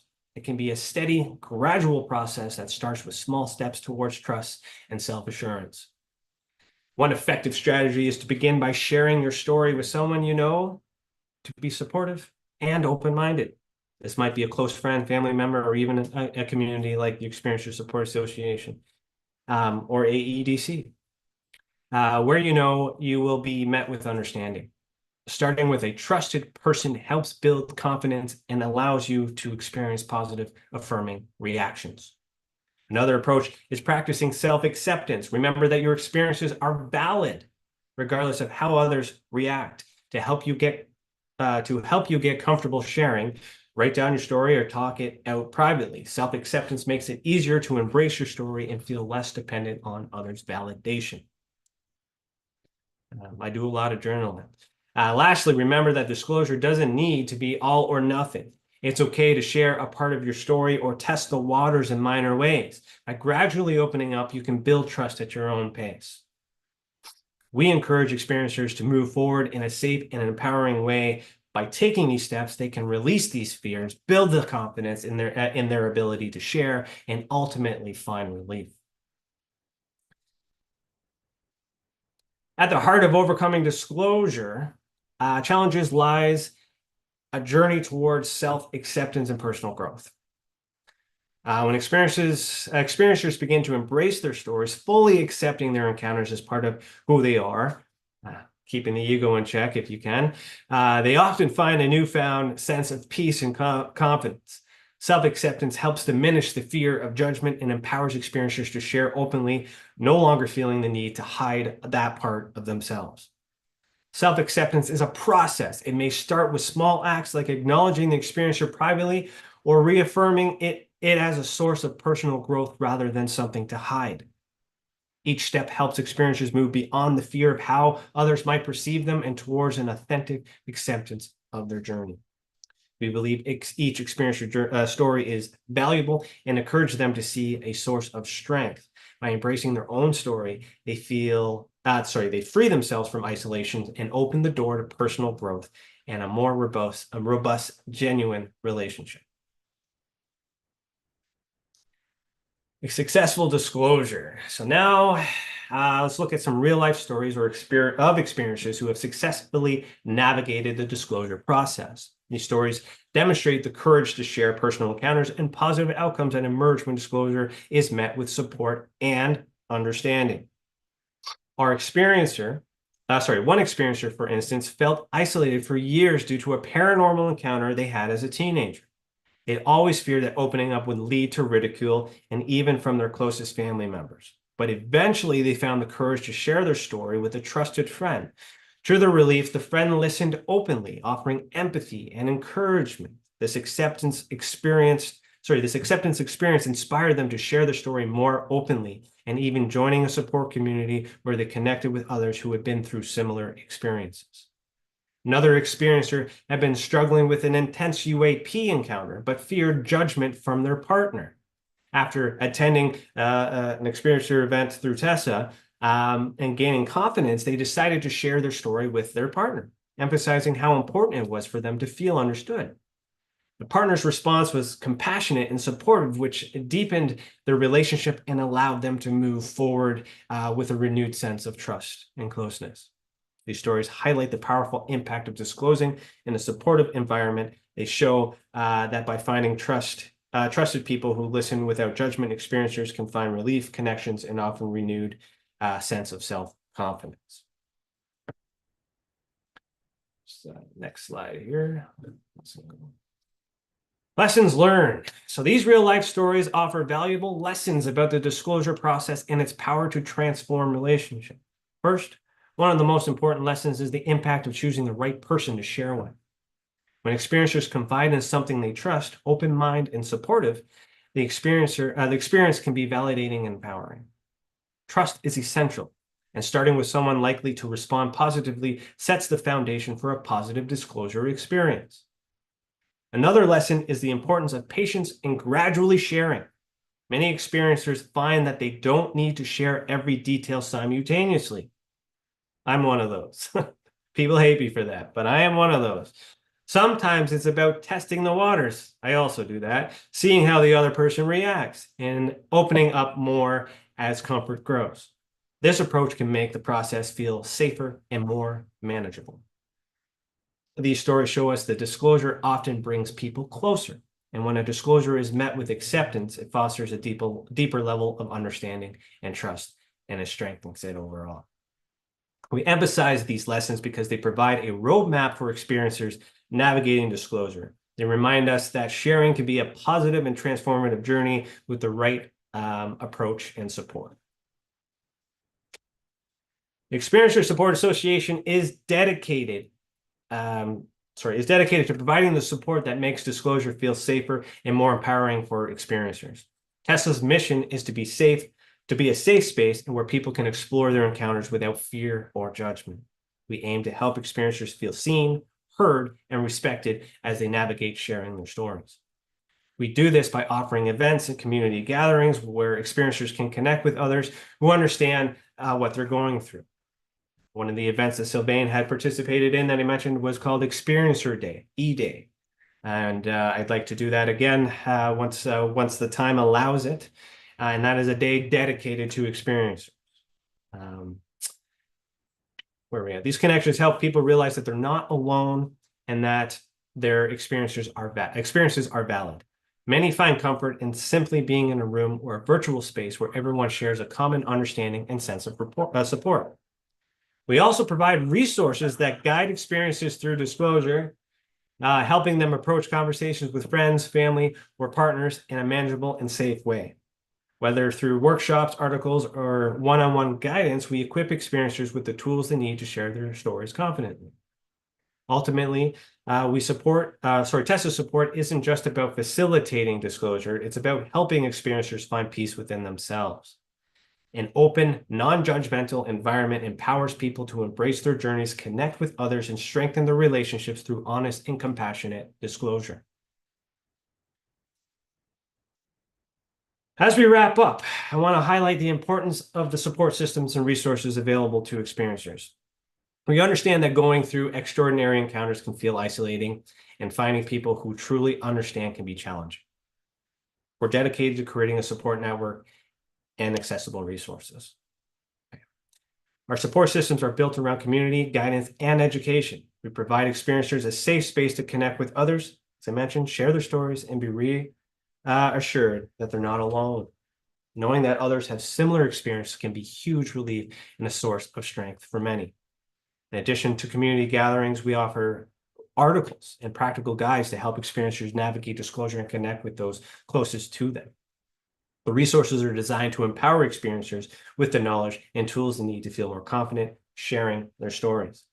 Whether someone is just beginning their journey or has been holding on to their experiences for years, Tessa support systems are here to help. We're committed to being a reliable source of understanding and information for those who need it most. Before I go on to the next slide, I will add that Tessa is only as big as those that want to contribute. So the more people that we meet that have these resources that can be shared, the bigger Tessa will be. There's a lot, it's an amalgamation of the best to help people. We are the disclosure. So if anybody's interested, you can reach out and we'll touch about that in a minute. So the power of love. As we end this presentation, I want to leave you with a takeaway about that power of love, trust, and disclosure, especially within the experiencer community. When experiencers feel safe enough to open up, it helps them process their own stories and strengthens their relationships with those they trust. Okay, openness can be transformative, turning vulnerability into a source of empowerment. We've also talked about the emotional and psychological benefits of disclosure. For many experiencers, sharing their encounters brings relief, validation, and a sense of belonging that can be truly healing. With the right timing, empathy, and support, disclosure becomes a bridge to a more profound understanding for experiencers and those they share with. Finally, I want to remind you that the Experiencers Support Association here, as it says, is here to support you. Whether you're an experienced person or someone supporting a loved one, know that resources, community guidance are available to help you navigate these journeys. We also support investigators, researchers, CE5 protocol groups, which we are in the middle of rebranding and redoing in real time. We haven't made that announcement yet. That's coming Tuesday sometime. But we are taking a jab at the way that CE5 protocols are done and trying to make it better for experiencers. I think that's it. Was that the end? We are Disclosure. So I invite you to stay connected with me and the Experiencer Support Association. And as an experienced person, I am an experiencer. I know the importance of having a supportive community and resources. My journey has showed me the value of sharing, understanding, and creating connections, and this journey drives the work I do every day.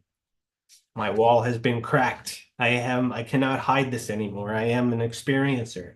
And with that comes a lot of risks, especially with all those titles and things that I have that was mentioned before. I'm vulnerable. And I feel it. And I built this system based on not just what other people need, but what I need. Kind of going off script here, but I think that's better. So if you'd like to follow my work, so you can find me on Facebook or other social platforms. I do share insights and updates on these experiences, disclosure, and community support topics. I also have a podcast that's called The Skeptical Sleuth, which airs every Monday at 5 p.m. Eastern Time. There's a new episode tomorrow. This podcast is more about disclosure than love, but I assure you there is love behind it. For those of you who have seen it, you will understand that this is a different side of me. That there's two sides of me. But this love is behind that skepticism, behind that guy that brings disclosure, that spreads love with fire. Okay, but there is, or spreads light with fire. There is love here. Okay. So if you want to learn more about the Experiencer Support Association, I encourage you to visit our website. I'll have this up here. I will share that with you in a minute. Let me see here, and subscribe to our social media channels. We also have a podcast, which is still running, called Beyond the Tinfoil Hat, which Sylvain mentioned and that he was on, but it's now hosted by Danny Whitson. He's my good friend, and he's a comedian magician, and he took it over for me last year, so that way I can focus on more things like this. Freed me up now, and to get the word out about Tessa. So shout out to him and everybody else within Tessa. I don't have time to name them all, but we have many dedicated volunteers, and together we steer this bark of life over the seas of passion, united and dedicated to supporting each other and our fellow experiencers. You can see a detailed list on our website, which I'll show you in a minute. And we are dedicated to providing a safe, open space where experiencers can explore and share their stories. We offer, again, resources, events, networks, and anything else that people need within the phenomenon, and we can build a stronger, more compassionate community for experiencers everywhere. And thank you for being a part of this journey today, and I look forward to connecting with you in the future. And as I always say, thanks for watching. Keep your eyes in the sky and heed the world.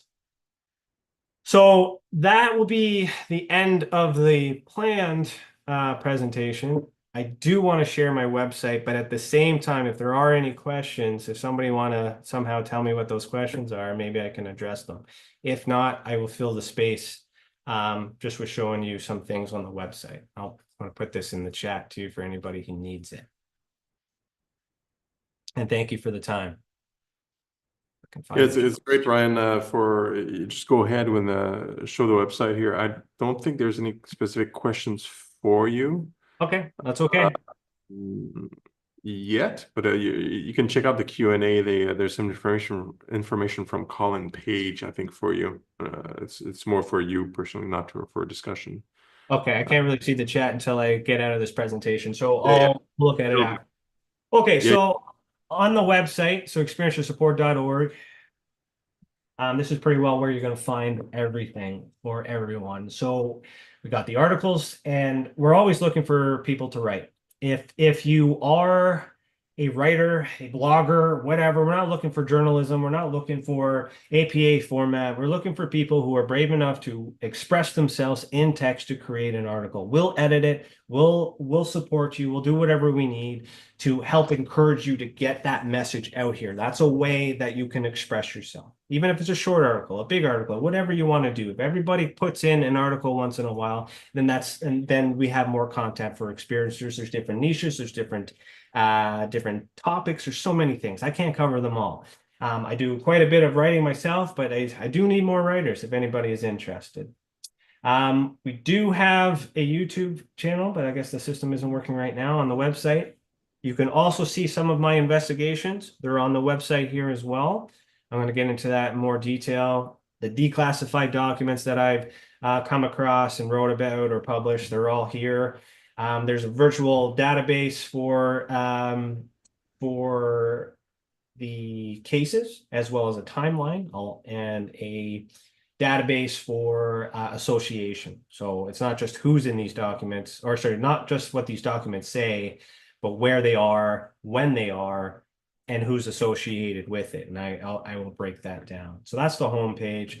There's my podcast there on the banner. And then Jill is a member of Tessa. She will be doing her podcast on Tuesday, and we'll be learning a heck of a lot about her for the first time. And then we'll be talking about our plans for, hopefully talk about our plans for the upcoming CE5 revamp that we're talking about here in Tessa. So we're excited for that.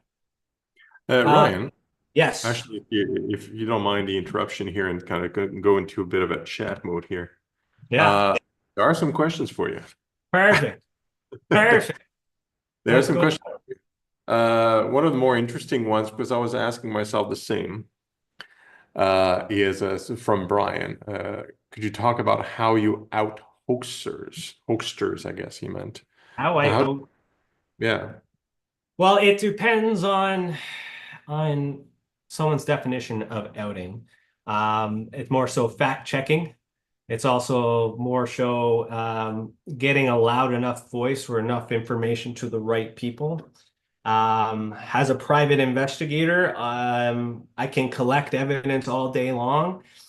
but I hand that evidence over to a lawyer, and I don't actually always know what the lawyer does with it. Sometimes it's big enough, it happens to end up in the news, you know, and then I'm like, okay, perfect. They got the guy. I don't know these things. So some of this stuff is done privately. So the way I look at it is where they go or where they move to. I don't know how many people are here, but so I'm not going to use any specific names, but there is a certain individual who is no longer participating in certain social media platforms because information was exposed in these social media platforms to the point that majority understood what was going on and the facts that were presented, that majority had stopped following individual, and then individual went to another platform in which these people followed them and then eventually scared them off social media. Now, that does not mean this person can't write books. This person can't still go on CNN. Getting them off of those things require a little bit more effort. And I give that information to my team of journalists who actually write in the media, who will take this information and put it out there. But every single day, there's an article, there's an opinion, there's an idea about all of this stuff, and it gets buried. So my voice isn't really loud enough to say that without a doubt that this person and that person is a hoax or a fraudster.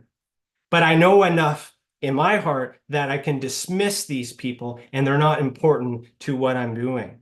And that's enough information for me. And some of the people in Tesla, you know, even today, I touch on some of these points about what I know, but I don't want to say too much because just because they made a mistake doesn't mean they're not an experienced or they're not a human being and that, you know, something is wrong. So when I give this information to other people, I trust that the court system will, you know, thy will be done. It will work its way out. And when I see something that I have spoken about publicly, and I will mention this here because it is public information, I'm directly responsible for Jan Harzan going to jail. That has nothing to do with ufology, but it's still a criminal activity that was reported to me and activated my obligation. So things like that were handed over to the police, and the police did their own investigation, and ultimately they arrested. He still went to court, went to jail, which means the evidence was good enough at that point. But that doesn't mean that what he did in MUFON was crap. Jan and I were close at one point, and to do that was one of the hardest things I had to do.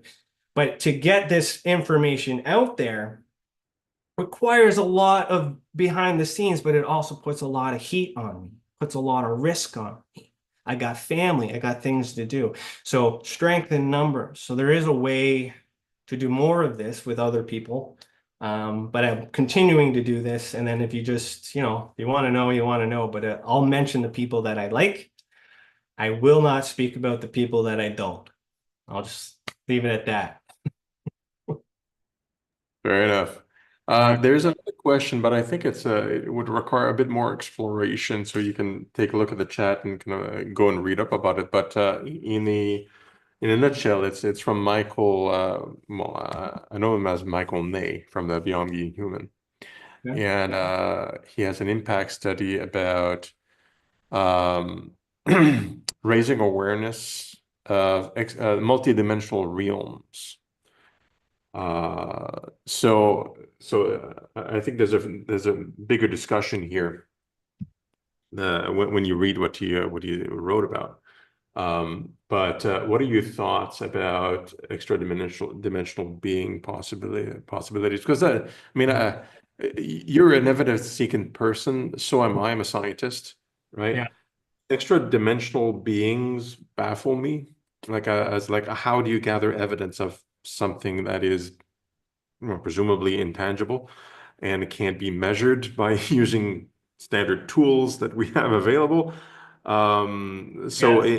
In your investigations surrounding experiencers and whatnot, like how do you deal with these? So my approach investigations, I look at what is presented, and in the material world, I can do a certain amount of work based on what the experiencer provides. If the experiencer doesn't provide enough evidence to go there, it's just a story. And for me, especially now having experiences that take place in this interdimensional space, which I call the alter spectrum. Before, I was nuts and bolts and I had no idea that any of this stuff existed. Then I had an experience and I learned all these things, and then I got depressed and all this other stuff because I learned all these systems. Like, I work through it, and I'm still trying to get to that point where I'm comfortable with it. But yeah, how do you prove it?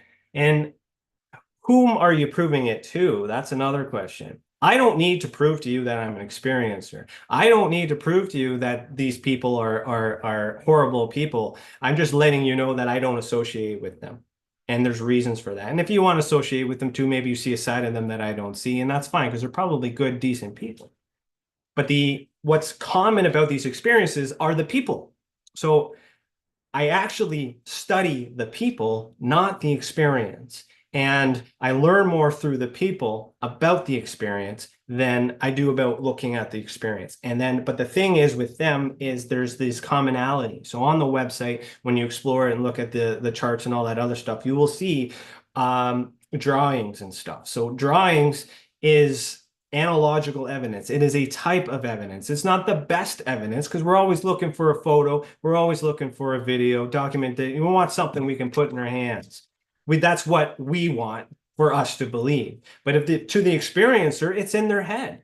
And if it's in their head, does that mean that they're mental? No, that's what we're told. It might suggest that this experience is happening in the mind. This is a psychogenic experience. That's what I frame it in my ultra spectrum classification system, an experience of the mind. So how do we document it? Well, we ask them to take that information out of their mind and put it, and then document it. So it can be writing, it could be a drawing, okay? And then we put that in a box. And then all of a sudden we get the same thing, we get somebody else go through the same process, and we put them in a box.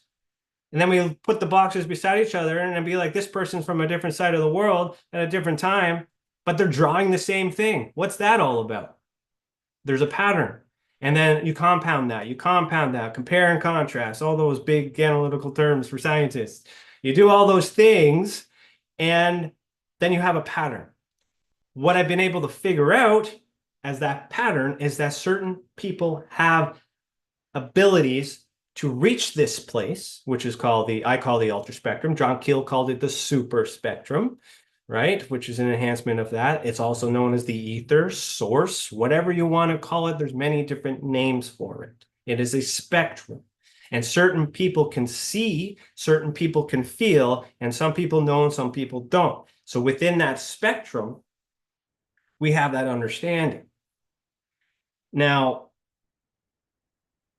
it gets a little more complex. Of course, it's not that easy, because we're validating the experiencer in that moment, but does that experiencer want to be known and recognized all over the world? So that's a lot of us are trying to get that empirical disclosure and confirmation from our governments.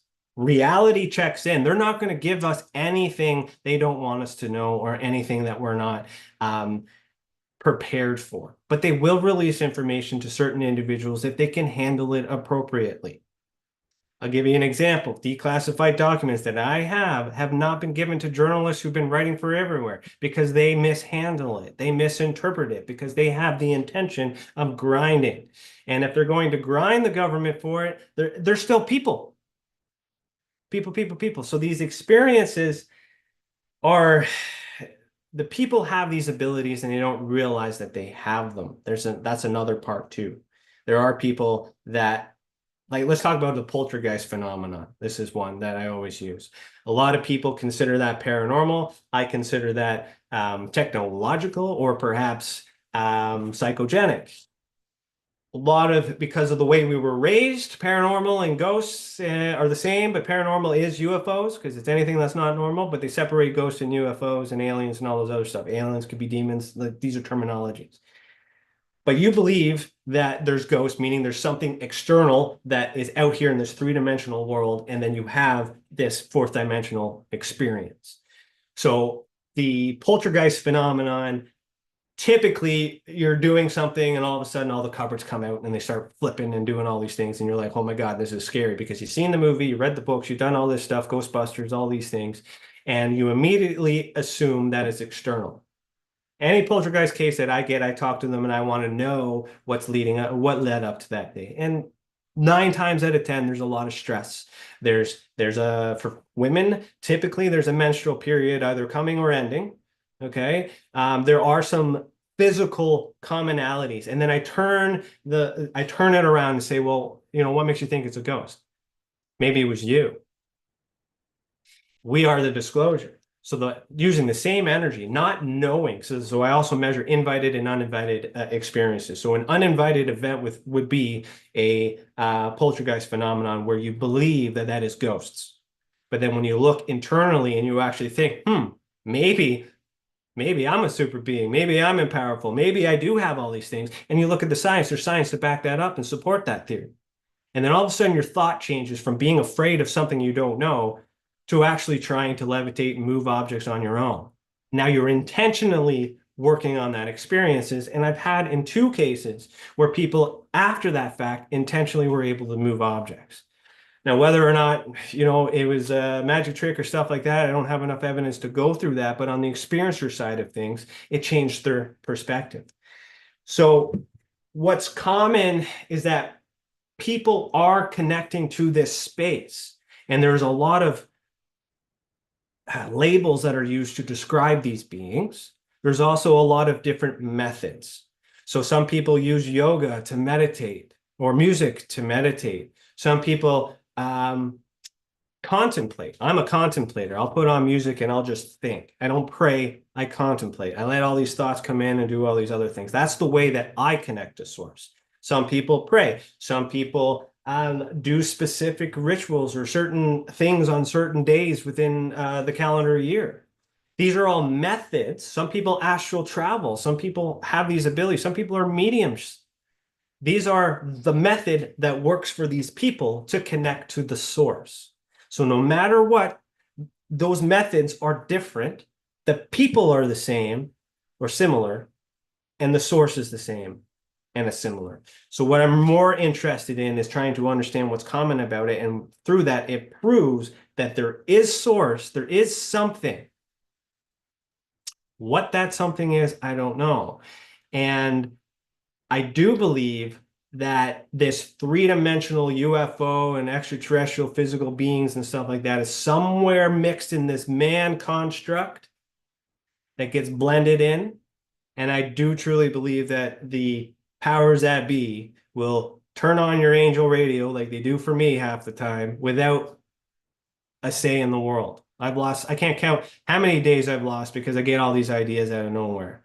And I'm paying attention to that now. I'm listening to that now. Does that mean it's my higher self? Very well, could be. Could be my future self. Could be my past self. Who knows? But that information is coming from this virtual database from somewhere.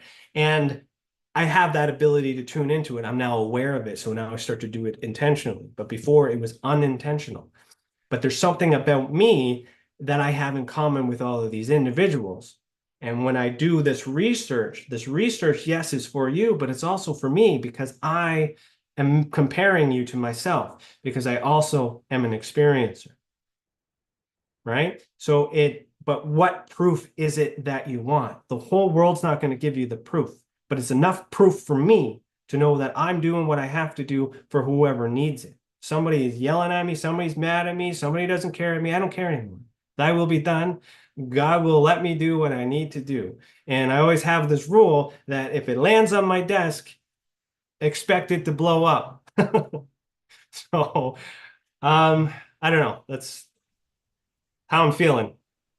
Yeah, I think I'm with you on some of these things, and I've had these conversations as well in presentations where people ask, well, what's happening when this or that is going on, right? Like some kind of angelic appearance, whatever the story may be. It could be anything,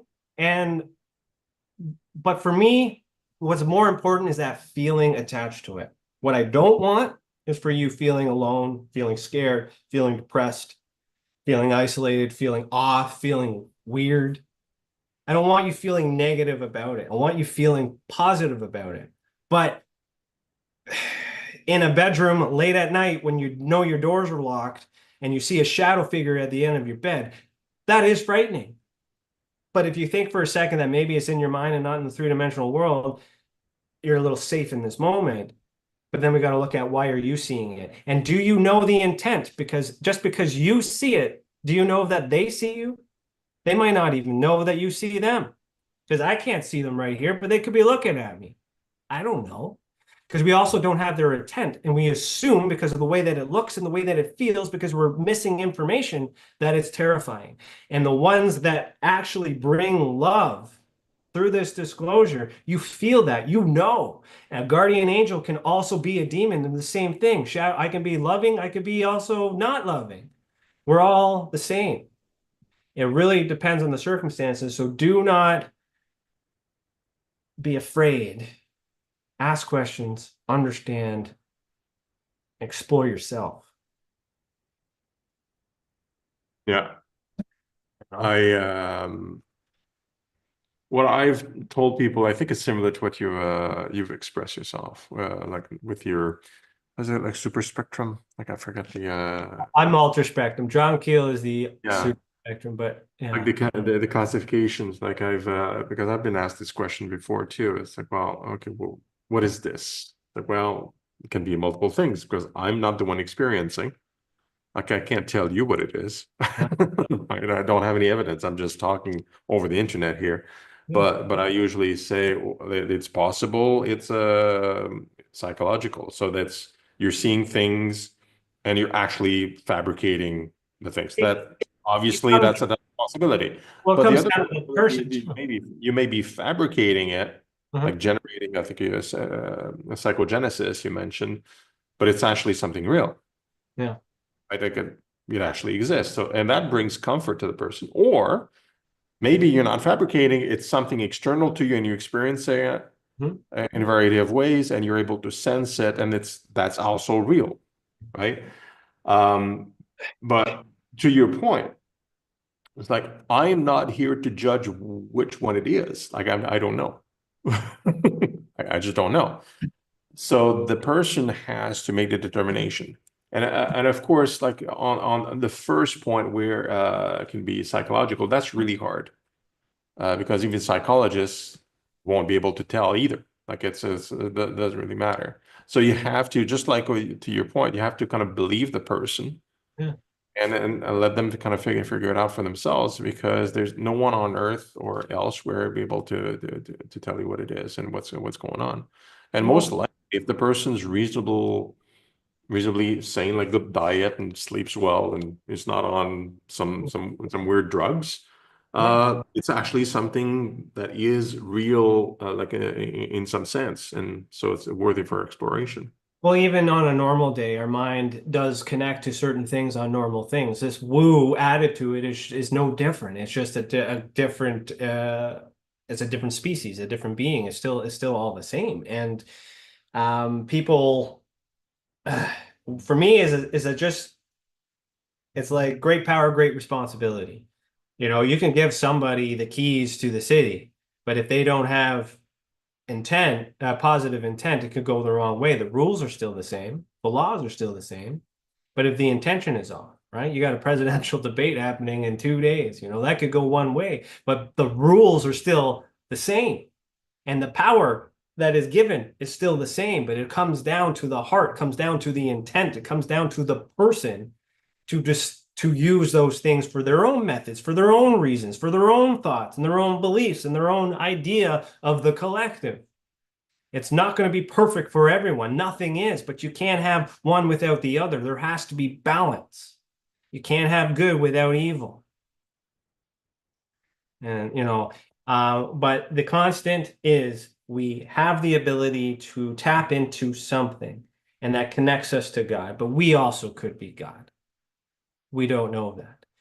The take home is, if you're speaking to angel radio or angel radio is playing in your head and they're telling you to do bad things, don't listen to it. If they're telling you to do good things, then follow it. Right? Just like a human being in your ear encouraging you to do something bad, the spiritual can do the same thing. So be smart, trust it, always do positive things with it. And you'll get goosebumps like me when you're speaking, because that apparently links to your soul when you are telling the truth. So I think I'm at time.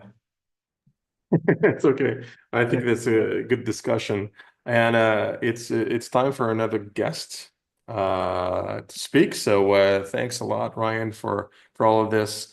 Really unique perspective. I gotta point it out because of your background as private investigator, you see things in a very unique way that most people don't, and I think that's really important. As member of the network, right, our collective humanity, we need to see all perspectives, all types of spins of the minds to be able to see clearly and see truth. And we have a variety of people here, and that's really important that you're part of it, Brian. Well, thank you for the invite. I appreciate it. Thank you so much. Yeah, great. So now, if we can have Preston Dennett, like Preston is going to be our next speaker.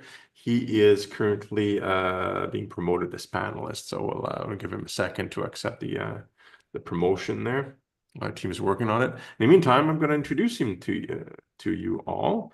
Preston Dennett. We've been talking with Preston for a while. He's been around for quite a bit. Since 1986, where he discovered that his family, his friends, his co-workers were all having dramatic, unexplained encounters, but they weren't telling anybody about it because, well, the stigma around it. So they kind of keep it quiet. And then since then he's interviewed hundreds of witnesses, wrote 29 books, more than 100 articles on UFOs, paranormal. And his articles have appeared in numerous magazines and all over the place. He's like MUFON UFO Journal, Atlantis Rising Paranormal Magazine, and in a lot of languages as well, from what I can tell.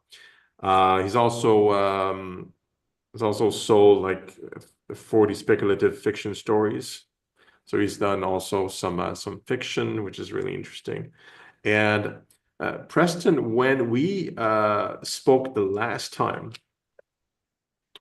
which was a while, me and him was quite a while ago, we talked about healing, and I think my good friend Preston is going to be talking about this today, healing and rescues by ETs, because there's significant evidence that he was telling me about that.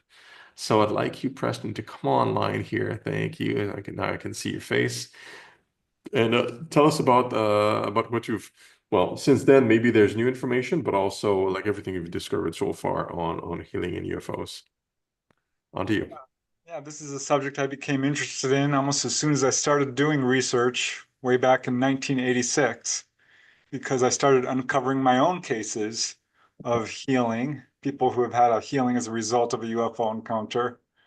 There was a lot of fear surrounding this subject. I don't think it was being accurately portrayed in the media. And I started to realize that healing is a big part of the UFO contact experience, and that, yeah, it was being not accurately portrayed, the whole contact experience. There was a lot of sort of a fear narrative, with people being sort of made to feel like this contact is something we should be afraid of, which turned out not to be the case at all. In fact, I found many, many cases of people who were healed, and that ended up becoming the first book I wrote on this subject, UFO Healings, which covered 100 cases.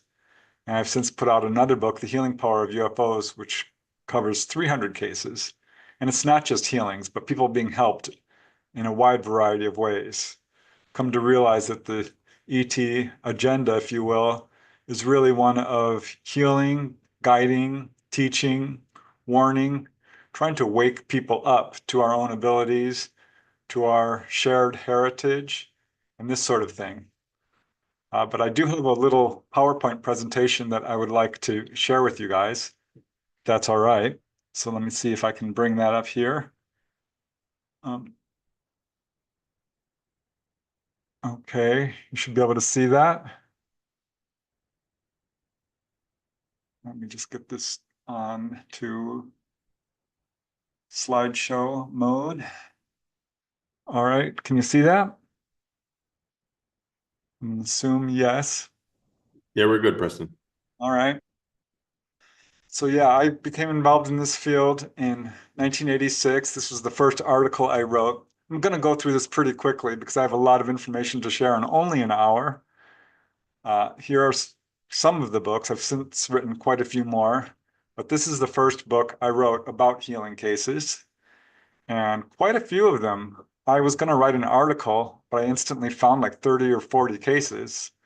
And after doing more research, found well over 100. And started publicizing it and got a bunch more cases. This is Virginia Uranson. She also wrote a book about healings.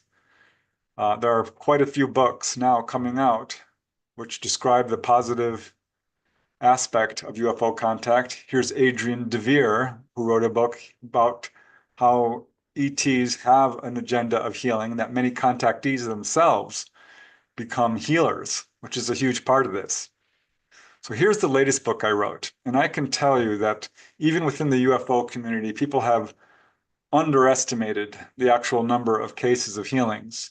This book came out a couple of years ago. I've since probably found twice the amount of cases. So we're approaching 1,000 documented cases. Gordon Creighton, a British researcher, was one of the first to document healing cases, and he wrote about it in the Flying Saucer Journal, outlining 10 or so cases of people who have been healed as a result of UFO encounters. I can tell you pretty much every major researcher out there who focuses on direct contact with ETs has cases of this kind, including Bud Hopkins, who never wrote about it, but I cornered him at a convention and he admitted that yes, he does have healing cases. Certainly David Jacobs does as well. He takes a somewhat negative viewpoint towards the whole contact experience, which I find interesting because he has cases of people who have healed of diphtheria, of pneumonia, of cancer, and more. John Mack, of course, has many cases involving healings. Edith Fiore, she's the first person with a PhD to write a book about the contact experience. She found that fully 50%, half of the people she interviewed had had healing as a result of a UFO encounter. Here's Barbara Lamb, one of my favorite researchers.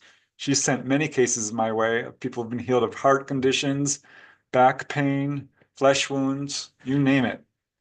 Brad Steiger, another major researcher, who's found many, many healings. Yvonne Smith, she had a case of someone who was healed of the AIDS virus. Wendell Stevens has many, many cases involving a wide variety of healings. Here is Richard J. and Lee K. Boylan. They together wrote a book about positive UFO encounters, several of which include healings. So here are just some of the researchers out there who have documented healing cases. It's far, far more common, and it's not getting the attention it deserves. I think because the media really enjoys a lurid, fear-based story. And the UFO subject is already somewhat fringe on the outskirts of what we accept as normal, and healing cases are on the fringe of the fringe. So for that reason, they haven't gotten a lot of attention, certainly not the attention they deserve. But one thing I did realize very early on doing research is that many people who are taken on board describe the interior of UFOs in sort of medical terms, saying that it was like a doctor's room. The ETs themselves, they sometimes label as doctors. The physical exam is the most common thing people report. And the healings people report come in a variety of ways. Some people are outside and they are struck by a beam of light. Quite a few cases like that. Some people are given medicine, taken on board. Most of the healings do involve some form of light. There's a type of evidence that we call medical evidence.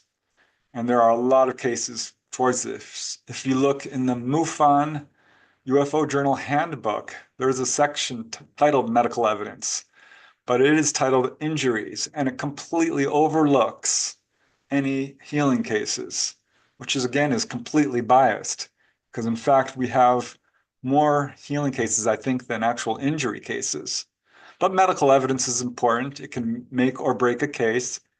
Many people can show scars or marks on their body, which they can relate directly to a UFO encounter. Here are marks on a gentleman by the name of Mike Evans, who I interviewed, who had quite a few encounters.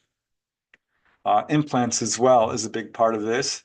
I've since found many cases involving implants where people have asked the ETs directly, what is the purpose of implants? And have been told that it's to monitor your vital signs, measure levels of pollution, boost the immune system, stabilize the health in some way.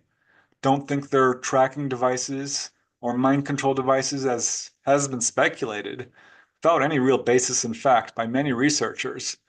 But from the horse's mouth, the ETs themselves, they're saying that it is much more health related. Now, there are cases of injuries, and I looked into them. This is Mona Stafford, Louise Smith, and Elaine Thomas, who had a very harrowing onboard encounter in Kentucky, which did involve some injuries. Here's Denise Bishop. She was struck by a beam of light, which was diagnosed as a laser burn by a doctor. Here's a very well-known case which took place in Canada involving prospector by the name of Stephen McCallick, who apparently got too close to a UFO and suffered what amounts to radiation burns. So yeah, there are many cases of injuries, certainly, but healing in these cases seems to be almost always intentional, and there's a lot more of them. Some of them occur in a person's house. The ETs will essentially come right to your home, your bedroom often, and enact a healing there. Much more common, about 50% of the cases, are people who are taken on board and healed during an exam. Some will just be driving outside, as I mentioned, or walking. We'll have a UFO hover over them, and the next thing they know, they're healed. Quite a few cases of this. Many cases of UFOs hovering around hospitals as well. This is a very famous case in Canada, the Cowichan Station Hospital, where this nurse, Mrs. Kendall, saw this UFO hovering right next to the children's ward. I think here's the hospital where this craft hovered. So about 10%, and this really shocked me, 10% of the cases of healings actually take place in a hotel room, or a hospital room. So as UFO researchers, we know that an encounter can happen pretty much anywhere, but that was really unexpected. But so many cases becomes impossible to ignore that, yes, this does take place. So let's get to some of the healing cases. Here's a really good one. It's very well authenticated, which took place in Damon, Texas, to two police officers, Officer McCoy and Officer Good, who had been called to a UFO report and saw this craft pictured here on the top hovering over a field. I said it was quite large. It immediately sent down a sort of purplish beam of light onto one of the officer's arms. He had his arm hanging out of the window, and he said he could feel the warmth from this beam of light, warm and tingling.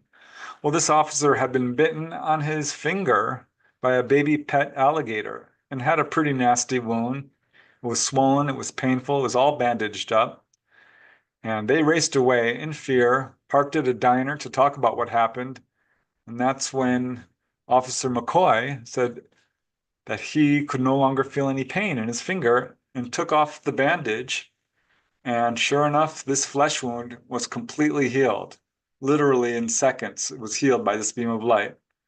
This was verified by Officer Good, who, by the way, has 50 officers underneath him. He's a superior officer, a very good witness. This case was very well authenticated.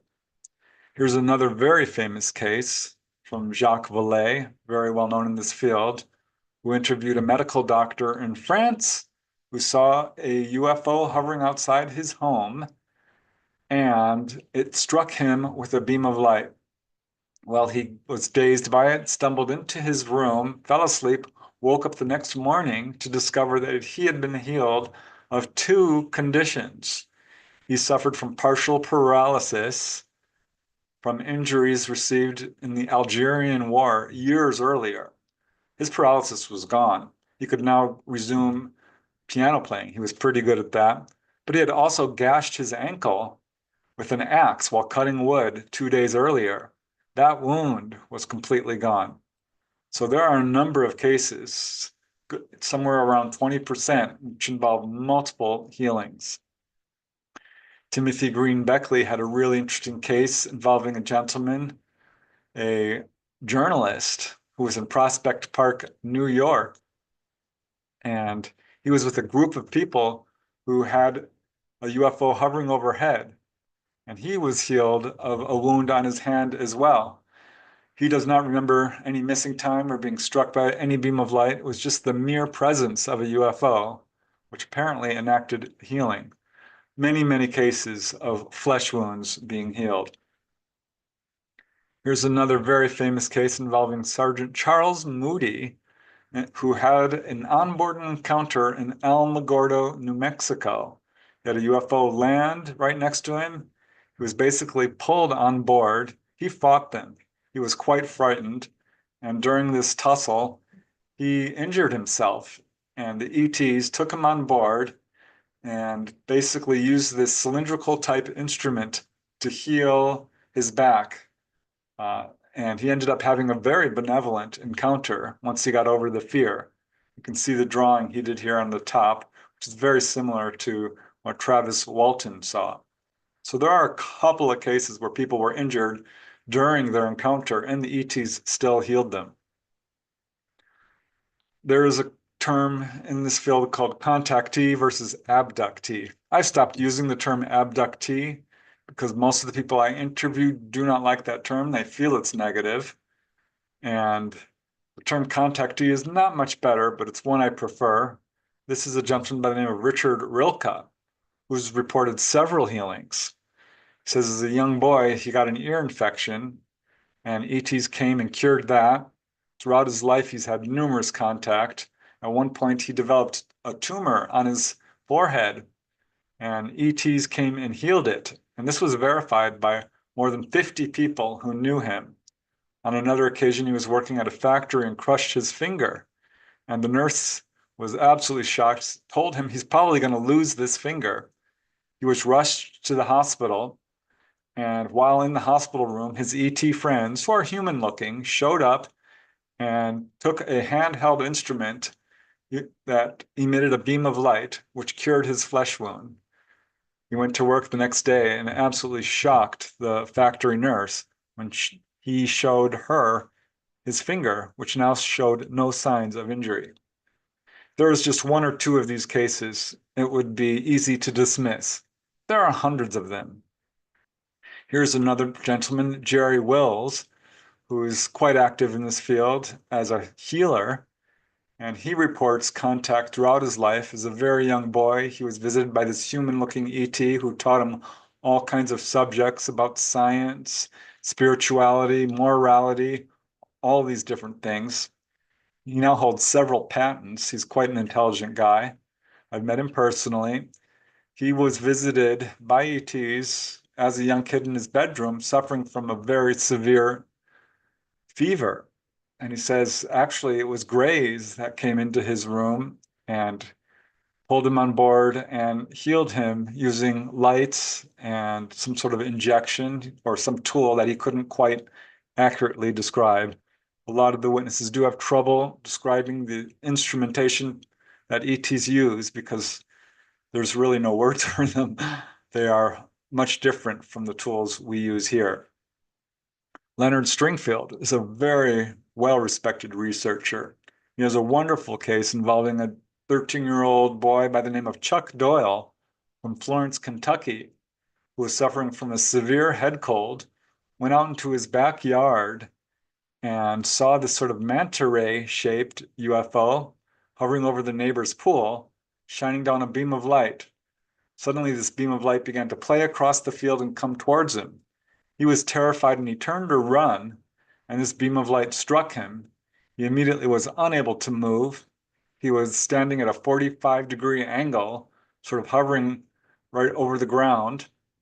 He said all sorts of things rushed through his mind, mathematical equations, weird landscapes, geometric shapes, all kinds of information went through his mind. Much of it went over his head.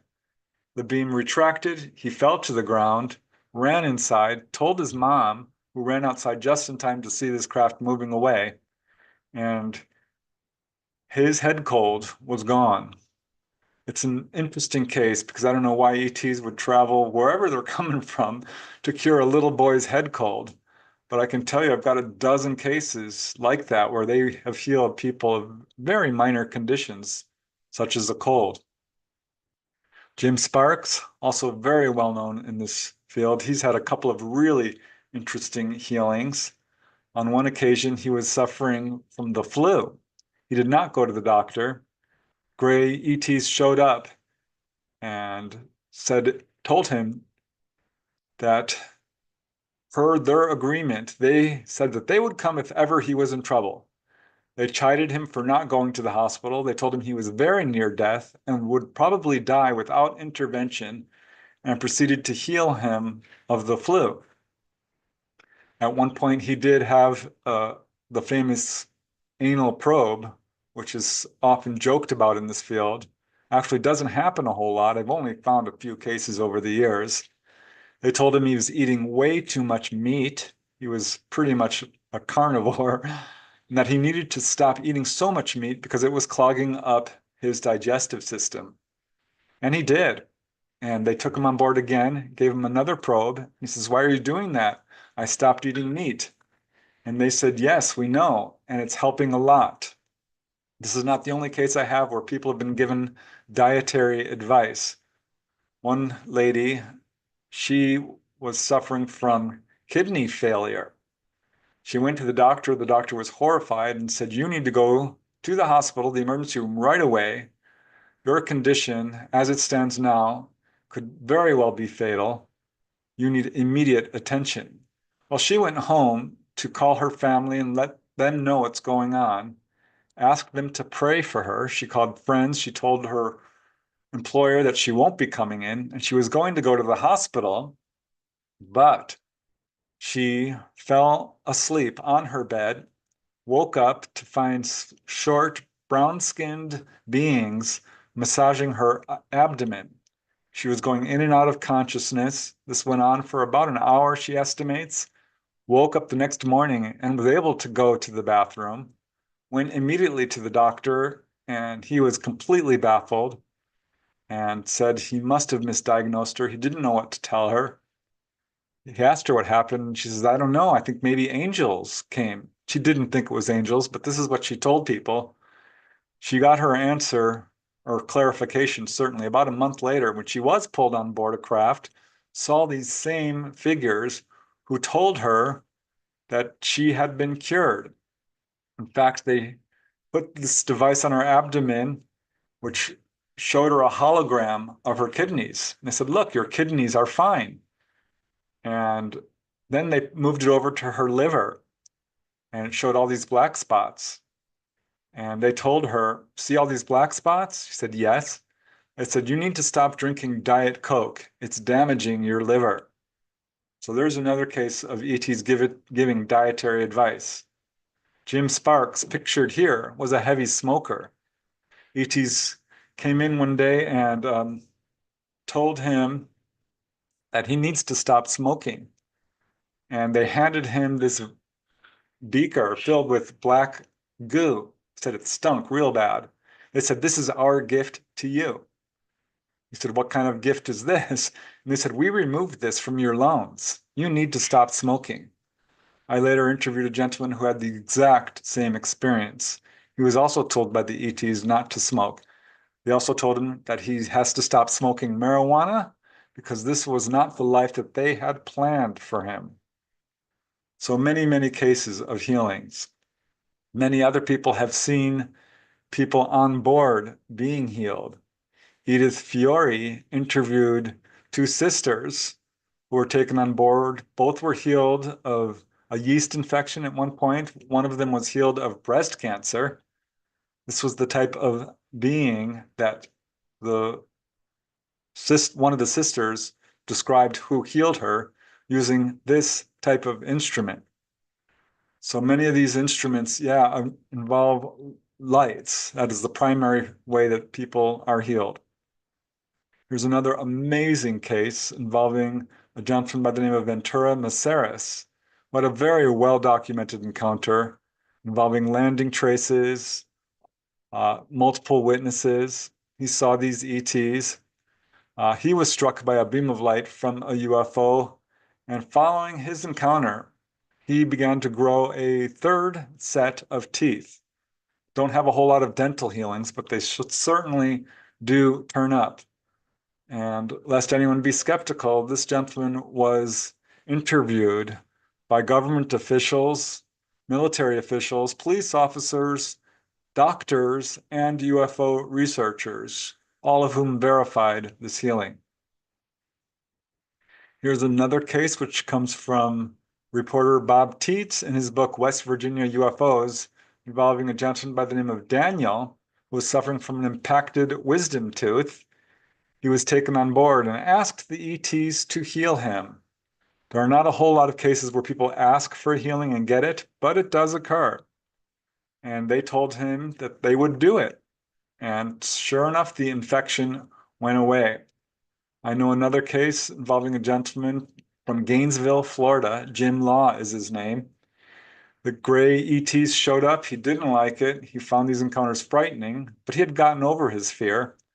And when they surrounded his bed, he said, if you're going to come and take me, why don't you heal me of my hernia? He was scheduled for surgery for a pretty severe hernia. And they told him, and I quote, we know this condition of which you speak, and we will repair it.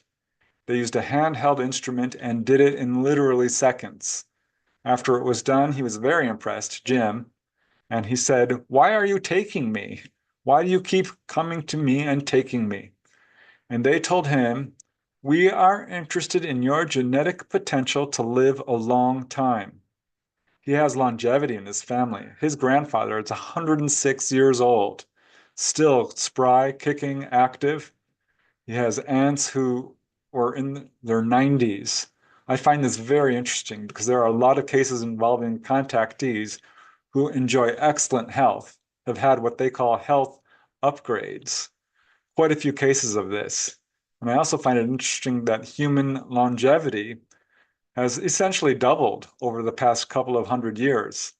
I can't say for sure that this is anything to do with ETs, but I wonder about it because I do believe that this is the main purpose people are being taken on board, is to uphold our genetics. And I say that because this is the information that's been given to contactees directly. So every part of the body has been healed, whether it's back pain or kidneys, heart healings, livers, all of it. And that includes, of course, the eyes. I've got 20 some cases of people who are healed of all kinds of conditions, such as detached retina, nearsightedness, farsightedness, you name it. There was a Peruvian customs official who was suffering from nearsightedness and was struck by a beam of light from a UFO, and he no longer needed to wear glasses. That case is from Ralph and Judy Bloom, and it also cured him of rheumatism, which he was suffering from in a chronic way. Here's Howard Menger. He's a somewhat controversial contactee who was on the island of Okinawa during the World War and had a bomb explode next to him, which basically put shrapnel in his eye, became infected. Both his eyes became infected. He became totally blind and had a nurse visit him in the hospital tent and told, administrated to him with a salve and told him that his vision would return. He asked about this nurse, and the doctors there denied that there was any nurse, but he would later go on board a UFO, hear this same voice, and realized it was the nurse that had visited him in this army tent on Okinawa Island. This is Anna Jamerson and Beth Collings. They wrote a book called Connections, I highly recommend it. They've had some harrowing experiences with UFOs that they don't particularly enjoy. One of them was told by the ETs, you need to stop eating so much fatty foods. You've gained too much weight. It's not healthy. She did not like being called fat by these grays. But interesting here is that one of them had an encounter and was cured of nearsightedness. And it was shortly after that that the other lady also had her vision suddenly improve. And it was this which prompted her to go under hypnosis. And she realized that she too was a contactee. So many, many different conditions involving the eyes. Here is police officer Alan Godfrey from England, who saw a UFO. It's a very well authenticated case. He had missing time. And despite the fact that many people in the area were calling the police station to report the UFO, when he reported it, he was badly ridiculed by his fellow officers and his superiors, and eventually had his police car taken away. He was given a bicycle, and the pressure was so bad on him, he eventually just resigned, which was so unfortunate because he had won multiple awards for his investigative work as a police officer, working with very intense cases involving murder and crimes and so forth. But he had, due to an assault, been diagnosed with infertility. He had suffered severe injuries, which made him no longer fertile. Well, one evening, his wife woke up in bed and heard this very loud humming noise right over the house. He wouldn't wake up. She fell asleep. The next morning, they woke up and he was able to be intimate with his wife. She became pregnant. Now, he accused her of sleeping around because he knew he was infertile. He had been diagnosed with infertility, but went to the doctor, and the doctor was very baffled because he says, I don't know how to explain this, but your condition has been reversed. That's one of about 10 cases I have involving people cured of infertility. Here's another very well documented case, one of my favorite, involving a gentleman by the name of Carl Higdon, a hunter and oil worker from Rawlins, Wyoming, who was out with his friends hunting and got separated, saw a UFO and a humanoid figure, was pulled on board, saw animals on board, was apparently taken to their planet. It's quite a long, drawn-out case. And basically was returned. This object, by the way, was very small, but inside it was quite large inside, much bigger than it appeared on the outside. And other people in the area saw the UFO. His truck was found out in a field. There's a lot of good evidence to support this case. But most astonishing is when he went to the doctor, found out that he had been cured of two conditions. He had suffered from tuberculosis as a young man, and his lungs were badly scarred. All that was gone. His lungs were like new. Also, he suffered from kidney stones, and his condition of kidney stones was completely reversed. So that's another case involving two healings. Quite a few cases of kidney stones. Now, here's a really interesting case from Constance Clear. She wrote about it in her book, involving this young man by the name of Andrew, who was taken on board, and the ETs were baffled to see all these kidney stones in his body. And I asked him, are those there on purpose? He said, no, they're not. They're bad for me. They're going to hurt me. And they said, well, we will take you on board at a later date and remove them. And they did. And they used this device, which he drew here. Well, Constance Clear took this drawing and others that he did to a doctor. And the doctor was really impressed and said, oh yeah, this is exactly how we cure kidney stones. And had a word for litho, I forget the name for it, lithoscopy or something along those lines. But it was another interesting case involving someone who was cured of kidney stones. Now, a lot of cases. Here is Bill Hamilton III, really thorough UFO researcher. I've met him many times. And he had a very interesting case involving a woman from Southern California who is anonymous. She was diagnosed with a tumor, a cyst in her breast. We've got the before and after x-rays showing this tumor. Well, the day before surgery, and this is what often happens, I call it the last minute phenomena, ETs will show up right before a person has surgery. And they did. And she went to the doctor to have her operation, and they could not find the tumor. And again, this is medically verified. It was a case very much like this that I personally investigated, involving a lady who had a tumor in her fallopian tubes, was scheduled for surgery. That evening, had ETs enter into her bedroom. She doesn't remember what happened, but went to the hospital the next day for her scheduled surgery. They did the pre-op imaging, as they always do, and became quite upset and concerned because they could not find the tumor in her fallopian tube. And they asked her, where had she gone for surgery? Now, she denied it. She says, I didn't go anywhere. I didn't do anything.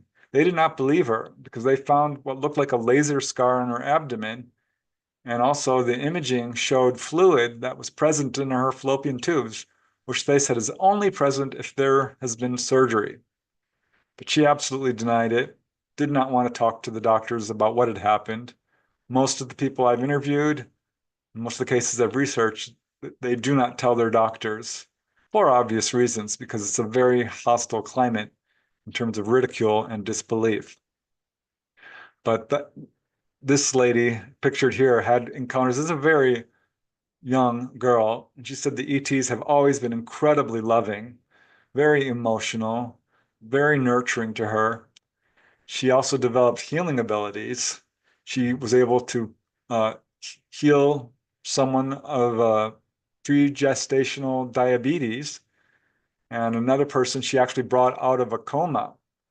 She did a healing on me. She asked if I would give her permission to do some healing work, and I said yes, of course.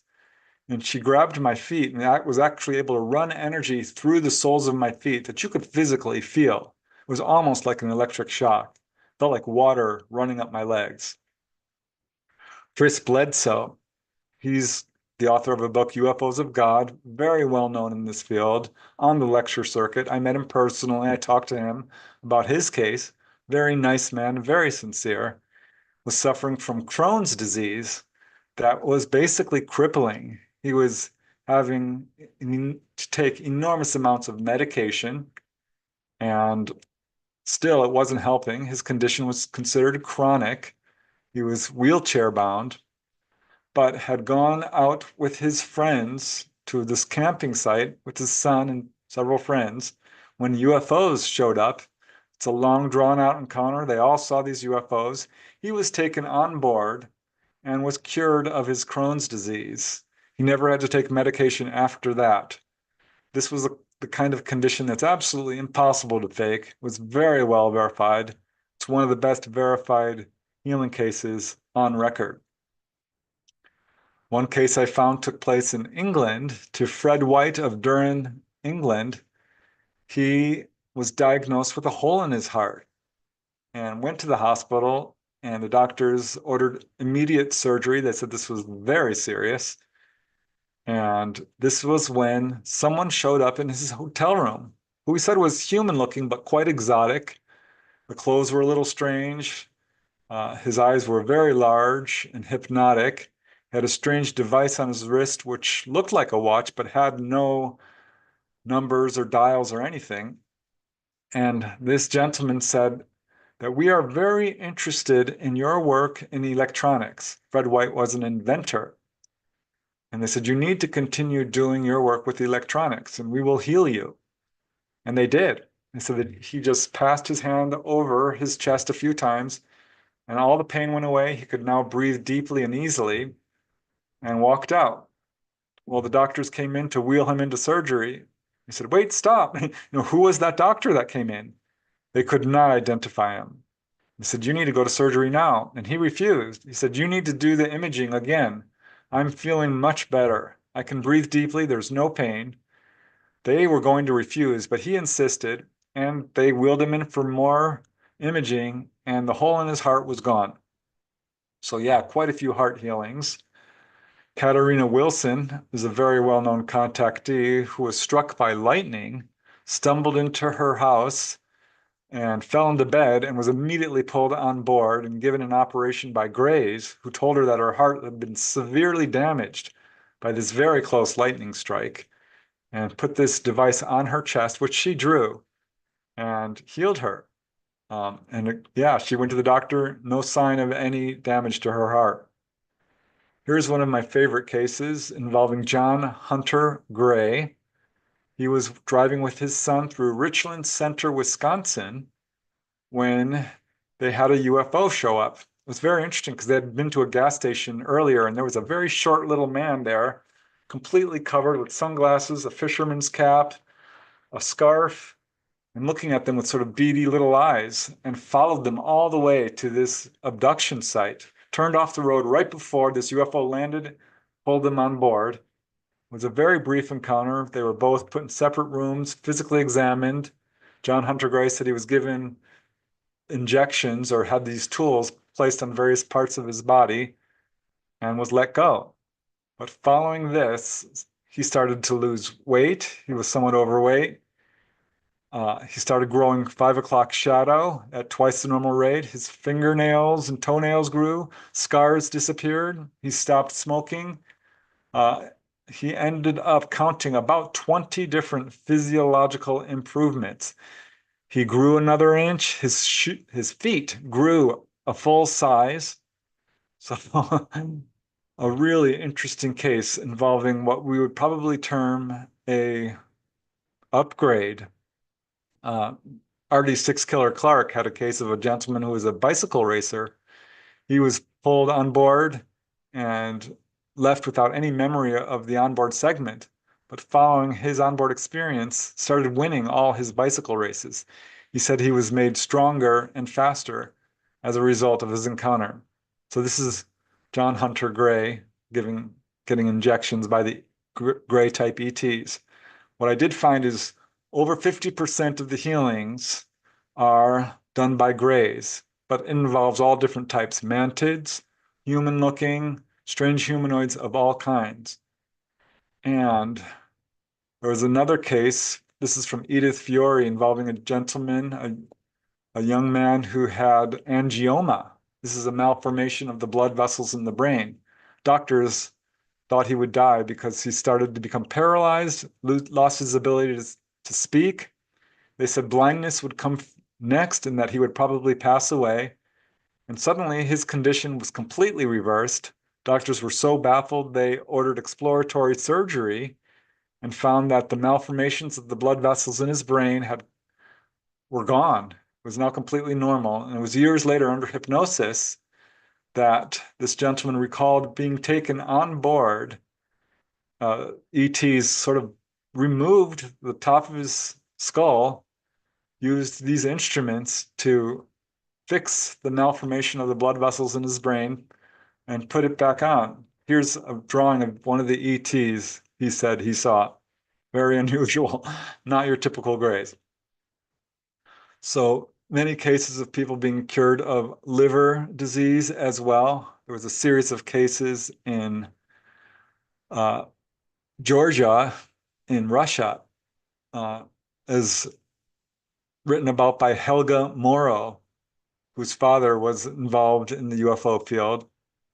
And she said that there was so many cases there of healings that people were basically lining up, hoping that UFOs would come and heal them. This book, Secret Vows, is all about the Twiggs family, who all of them have reported one healing or another. Bert Twiggs was healed of flu. They again told him that he probably would have died if they hadn't gone to the hospital. But they intervened, the ETs, and healed him. Denise Twiggs was healed of cesarean scars after having a cesarean birth. And the young son was healed of asthma. This is Sisto Paz Wells, a very well-known contactee. In Wisconsin, he did a sort of UFO stakeout. The group of people where UFOs showed up. And that night, one of the gentlemen, a professional dancer who suffered from arthritis to the point that he had to quit dancing, his legs were very much swollen, woke up with his pajama bottoms removed. And when he woke up, his legs were now normal. Absolutely no swelling whatsoever. His arthritis was cured. Cynthia Hind had a case in Africa where two ladies, a mother and daughter, were driving along, were taken on board by human-looking ETs. They were told that our planet will be suffering all kinds of future Earth changes and catastrophes, and they healed the daughter of hepatitis, jaundice, which was quite a severe condition. Got quite a few cases of this, one involving a very elderly lady from England in her 70s, late 70s, who was cured of jaundice. This is Michael Carter. This case is so interesting. I interviewed him personally. He was suffering from a blood clot in his leg. Went to the doctor. The doctor was absolutely horrified. He said, "You should have come much earlier. This is life-threatening. This is going to take months to cure you." Put him on a cocktail of medicines because his leg was swollen to twice its normal size. So there's a big danger here that you will not survive this. And it was just a few days later, a few days before the next checkup, that what we would call human-looking ETs showed up. He said that they were quite tall, 6.5 feet, blonde hair, blue eyes, and healed him using mind power rather than any instrumentation. About 10% of the cases, it's more of what we would call a hands-on healing rather than using technology. But he said this blue light came out of this gentleman's hands and struck him on the face and chest and basically knocked him out. And he woke up the next morning and his leg was back to normal size. And in fact, the veins looked like they had been rerouted. He went to the doctor. The doctor was absolutely amazed, said, "What happened?" And Michael Carter did not tell him, said, "Please just be happy for me." What I like about this case is it gave me the answer as to who's being healed and why, because I could not figure that out. It's evenly divided between men and women, and people of all ages, people of all ancestries, people of all blood types, political affiliation, religious, education, geographic location. None of these showed any real patterns. What I did find is about 50% of the people who are being healed do have a history of encounters. That's certainly true in Michael Carter's case. I also found that many people who have healings or contact in general are also profoundly psychic. So that's certainly a pattern. But when I asked Michael what he did for a living, he basically explained that he's an author. He was previously an actor, but mostly he is an activist against racism, and in fact was awarded by President Clinton for his work against racism. That really rang a bell, because that case I cited earlier with John Hunter Gray, he was a social worker fighting for Native American rights. I started looking at all the cases I have of healings, and there were a lot of people who were doctors or nurses or inventors or police officers or musicians or environmentalists. And I started to realize, oh, okay, the people who are being healed are people who are doing good work for humanity. And this has actually come up directly from the ET's mouths in a few cases. One lady I interviewed from Norway had Greys come into her house and healed her of chronic back pain from an earlier injury. And she had no history of encounters. And I was going through her case, trying to figure out why was she healed when she explained that she was very active in human rights and animal rights in her country, very well known. She asked me, please do not use her name because people would recognize her. And of course, anonymity is always respected, but it was another more confirmation that the people who are being healed are people who are doing good work for humanity in some capacity. So I'm not sure how much time I have. I don't have my clock in front of me. So if you could give me a shout out if I'm approaching the end of my time. I'd appreciate it. Go ahead, Preston. You got another 10 minutes or so. Okay, that's what I'm aiming for. Okay, I'll wrap this up in about 10 minutes. Here's another case from Wendell Stevens involving a gentleman who is a hospital doorman, João Valerio. And turns out that in that hospital, a child had suffered a cerebral aneurysm, which was considered fatal. They did not expect him to survive.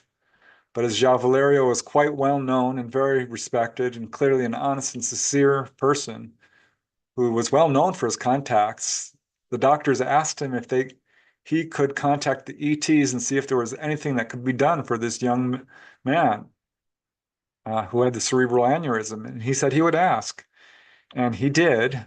Here's the ETs. And they told him that, yes, we can help. And they gave him this substance to rub onto the boy's body. And they said, just rub it into his skin and it should go right into his skin. And this is what they did. And it worked. His whole circulatory system was basically rebuilt or healed, much to the astonishment of the doctors who could not figure it out.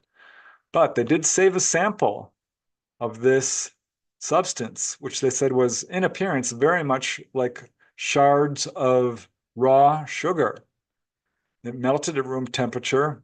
They subjected it to a chemical analysis, and it came out as chemically unique. So they could not find any real answers as to what this substance was. It appeared to be organic, but even then they couldn't be sure. They were not able to identify it, despite spending thousands of dollars on a chemical analysis.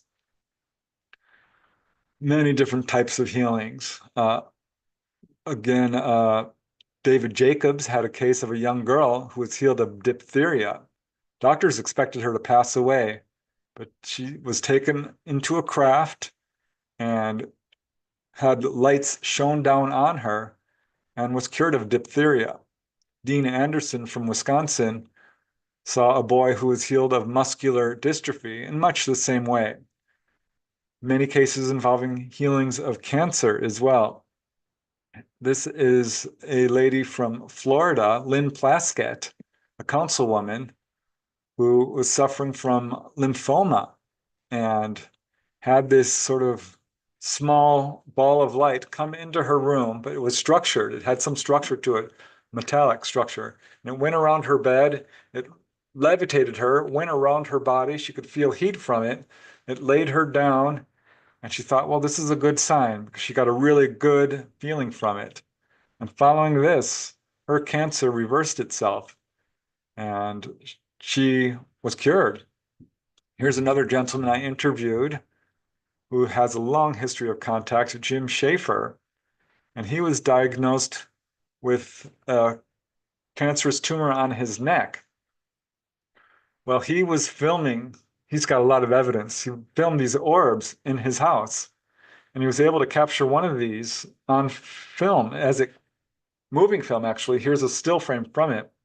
As this orb appeared, went into his room, came down and plunged into his chest.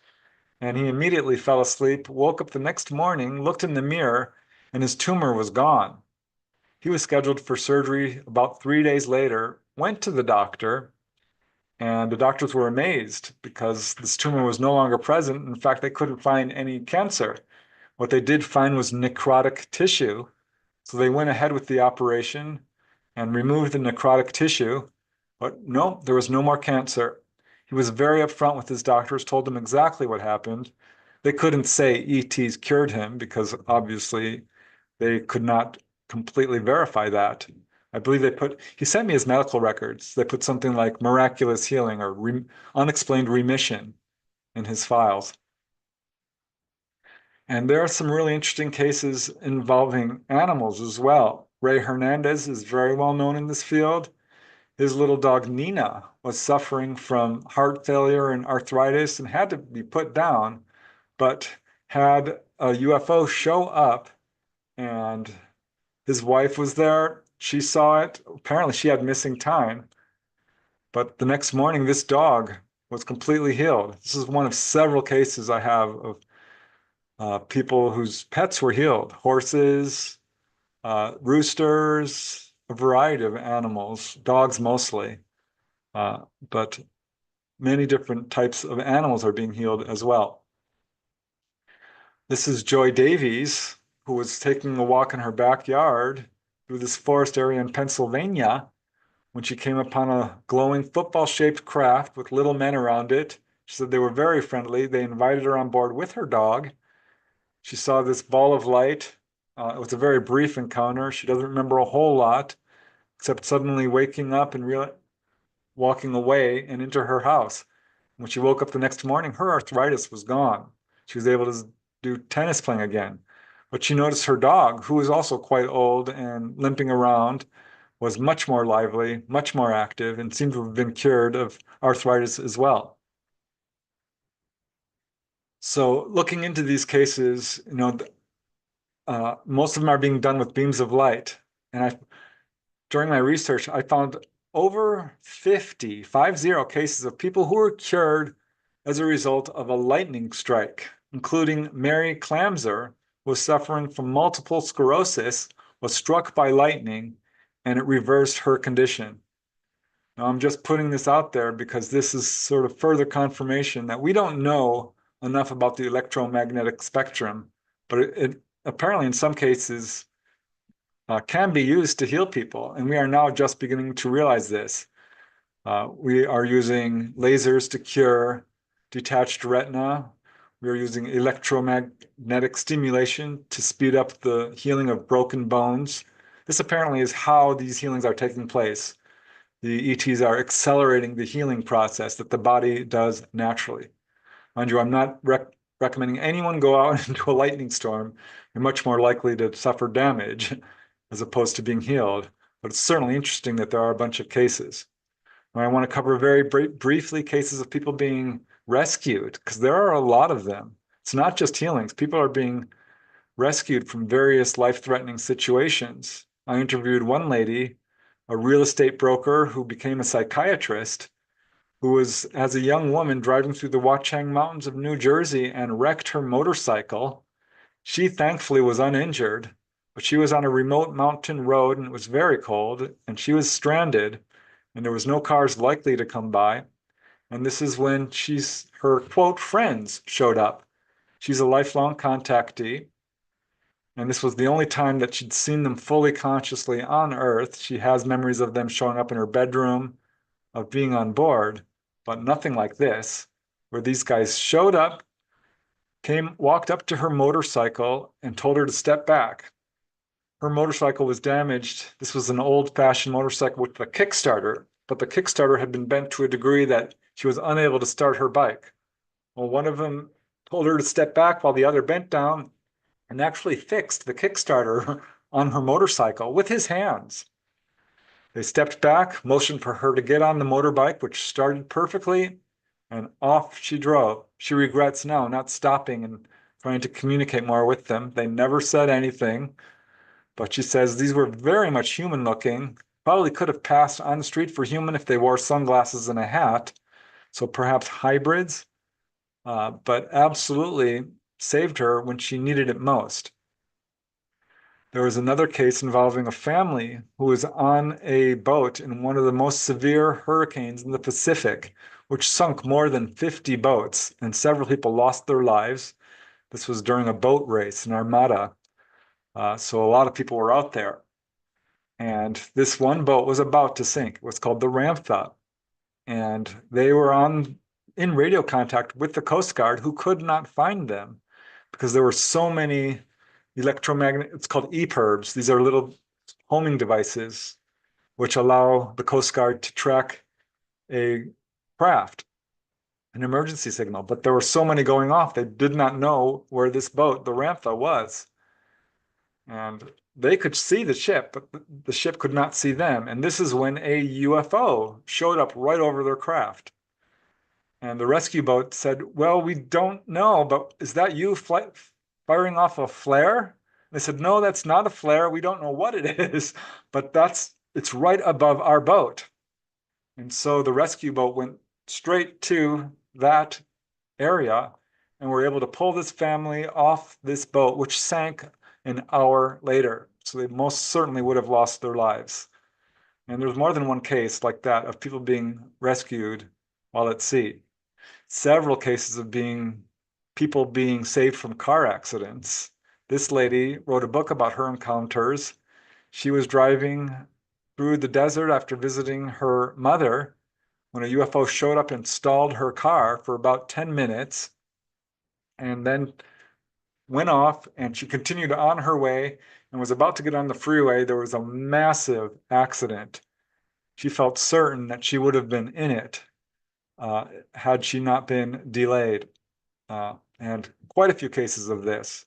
There was another lady who was in Nevada and was being assaulted by a criminal, like, a not good man. And he was definitely going to do terrible things to her when a UFO showed up and scared him off. She went running towards the UFO.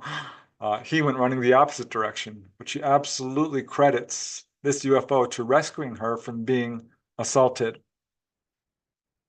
One more case, there's a lot of them, so I could do a whole hour on just rescues. But a gentleman, a group of people went out snowmobiling in a very famous city known for snowmobiling. It's considered the snowiest city in the United States, certainly in Montana.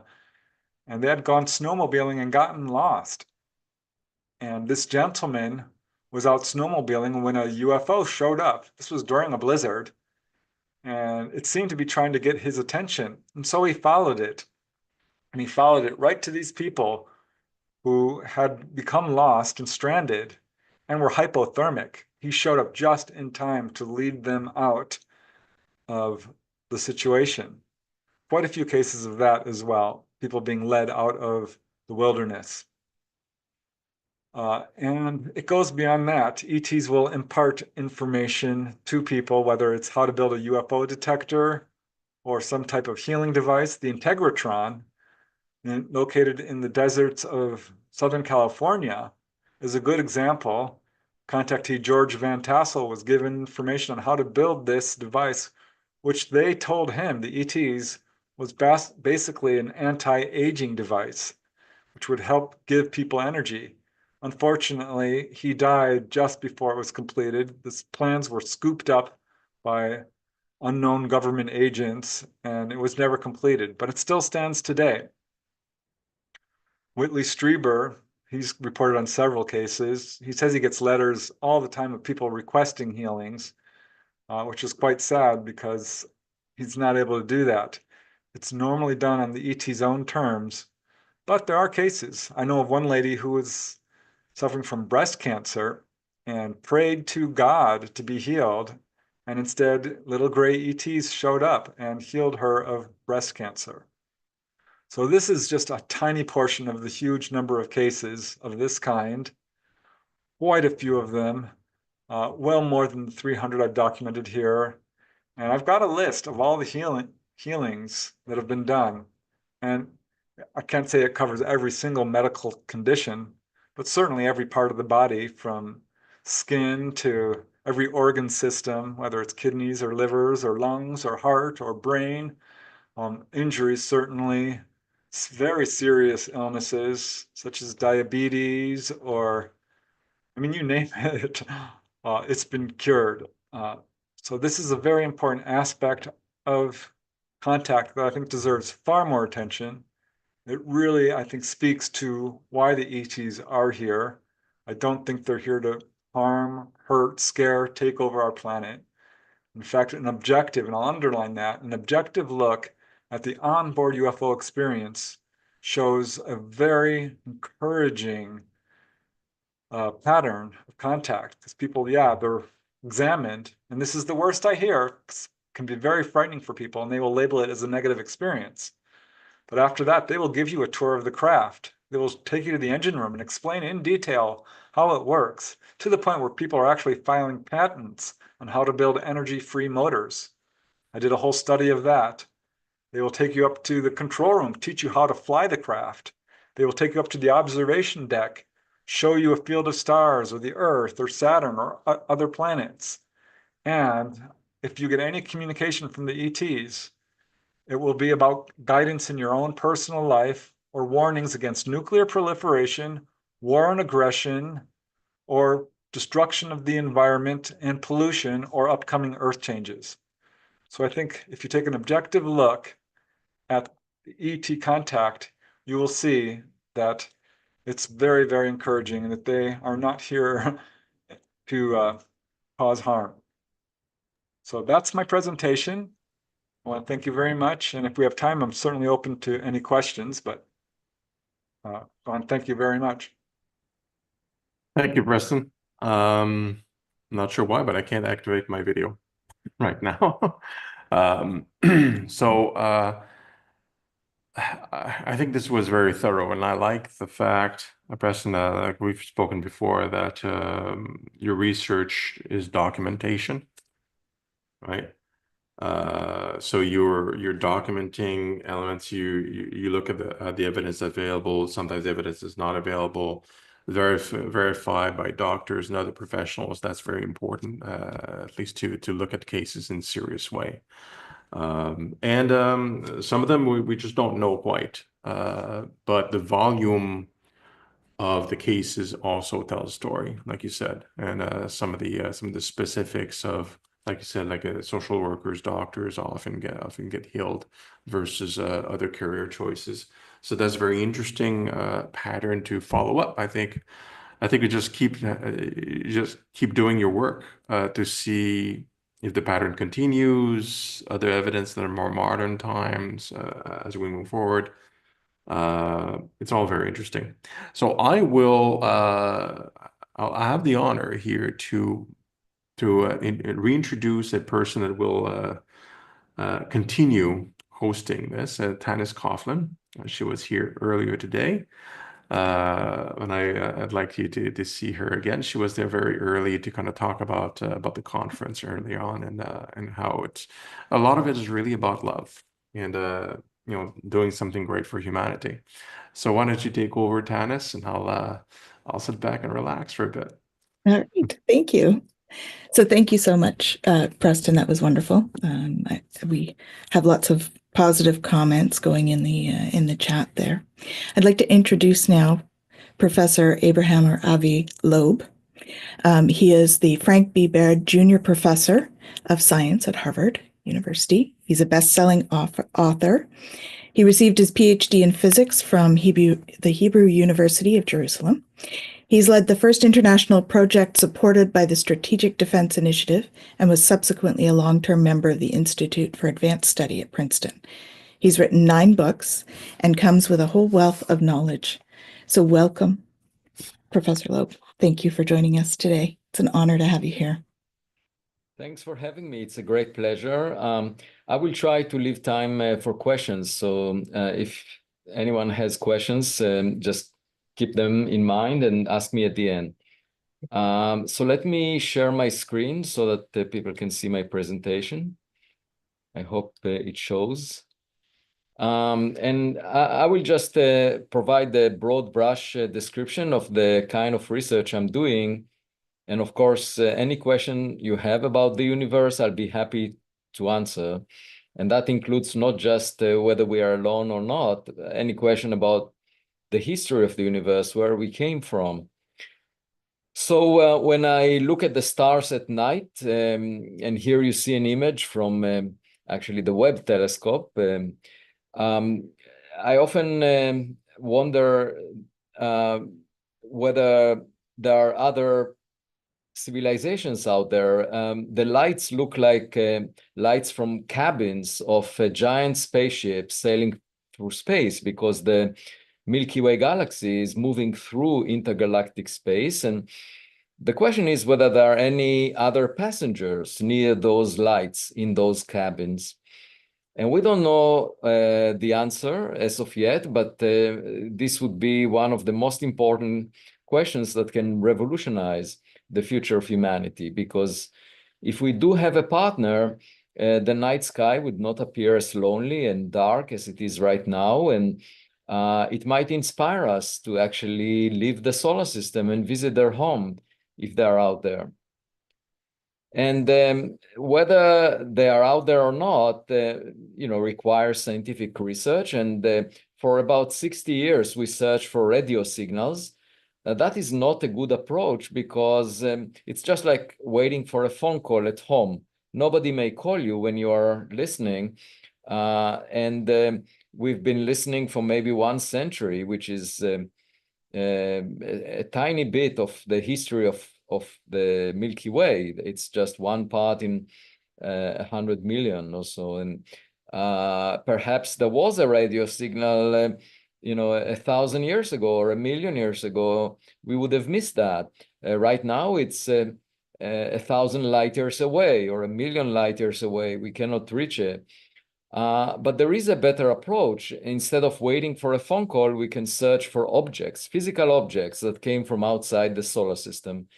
It's just like checking our mailbox for any packages. And you don't need the sender to be alive when you find the packages. They just accumulate over time. So, for example, we sent 5 probes out of the solar system. That includes Voyager 1, Voyager 2, Pioneer 10, Pioneer 11, and New Horizons.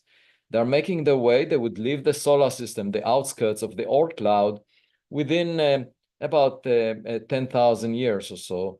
And at that point, there will be just space junk, space trash. They will not be functional anymore. Voyager will definitely not be functional in 10,000 years. But the question is, we had our technology for just a further century, the modern technology of sending out rockets. And other civilizations may have existed before us, because most of the stars are billions of years older than the sun. So they could have had a civilization that preceded us by billions of years. And it takes Voyager less than 1 billion years to cross the entire Milky Way galaxy. So there is a good chance that if there is space trash, it reached us by now from the other side of the Milky Way galaxy. And we should just search for it. And that means looking for objects that came from outside the solar system. And only over the past decade, astronomers started finding such objects. The first one reported is named Oumuamua because it was discovered by a telescope in Hawaii in 2017. And Oumuamua means a scout in the Hawaiian language.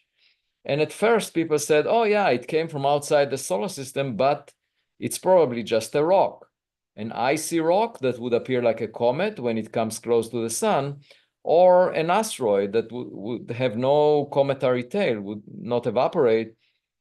And then once we started getting data on it, it looked very weird because the amount of sunlight reflected from this object changed by a factor of 10 as it was tumbling every 8 hours.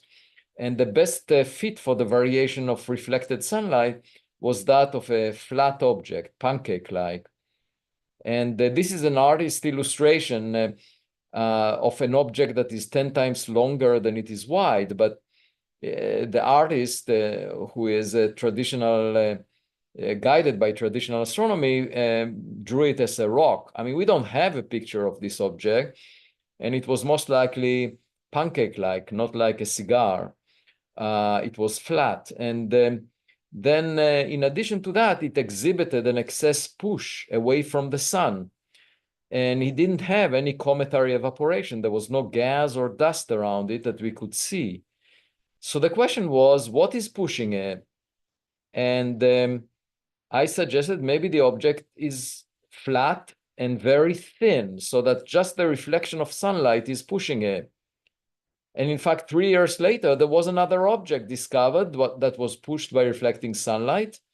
And it was realized that that object, discovered by the same telescope in Hawaii, is actually a hollow rocket booster that was launched in 1966 by NASA. And it had thin walls, and therefore it was pushed by reflecting sunlight. So here is an example of a technological object that we know we produced from 1966. But then the question is, was Oumuamua produced by someone else? And is it similar in any way? We couldn't get more data on it because it became faint and we couldn't see it anymore after a couple of months. And the fundamental question is, was it natural, a rock of some unusual shape and that was pushed because it's made of some unusual materials that we've never seen before?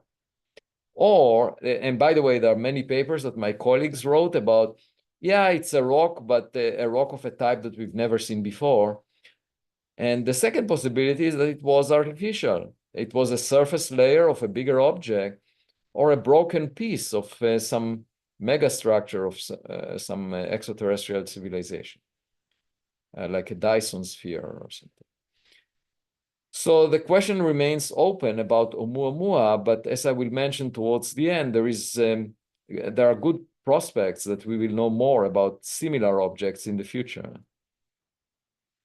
So Enrico Fermi, about 70 years ago, asked, where is everybody?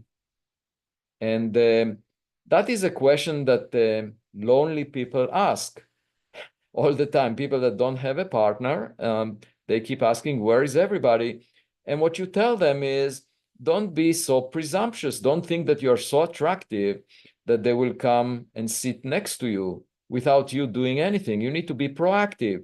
You need to look through the windows of your home, at least check if you have a neighbor, or go out to dating sites. You can't expect to find someone without searching. And Enrico Fermi didn't build a telescope. He didn't look for alien civilizations. He just asked the question. And of course, many people have opinions on the answer to this question, where is everybody? But very few people, in fact, very few scientists are searching for evidence. And so my point is that new knowledge comes only by investing money and time. And about half a year ago, I was invited to give a public lecture in celebration of 550 years to the birth of Nicolaus Copernicus. And it was the government of Poland that invited me, and I received a copy of De Revolutionibus that Nicolaus Copernicus wrote, the book that he wrote. He was a priest, and he really wanted to help the church. He didn't want to rock the boat. And the church had a problem at that time. They had a model of the solar system where the Earth is at the center, and they failed to predict the time of Easter correctly. It was off by a few days. And Copernicus, is a very loyal priest of the church, realized that if instead of putting the Earth at the center, you put the sun at the center, the model works. In fact, he can predict when Easter takes place. And he sent his model to the Vatican, and the church was very happy that they can forecast Easter. So they said, thank you so much, but obviously everyone knows that this is just a theoretical model. We will use it, but we all know that in reality, the Earth is at the center. And they banned his book until the 19th century. And of course, in 1992, the Vatican admitted that both Copernicus and Galileo were right, and the sun is at the center of the solar system. That was 20 years after the first human landed on the moon. So I gave a talk in Poland, Torun, Poland, the hometown of Copernicus, on the subject, the next Copernican revolution, which is to say, not only that we are not at the physical center of the universe, but we are also not at the intellectual center of the universe. And that will come when we discover that we have a partner, a neighbor, an intelligent neighbor out there. And as I said before, new knowledge doesn't fall into our lap. We have to work hard. And when people say extraordinary claims require extraordinary evidence, my reply to that is that extraordinary evidence requires extraordinary funding and work. So a lot of people are happy to have an opinion, and that includes a lot of scientists. very few are willing to put the time and effort and funding required to do the search.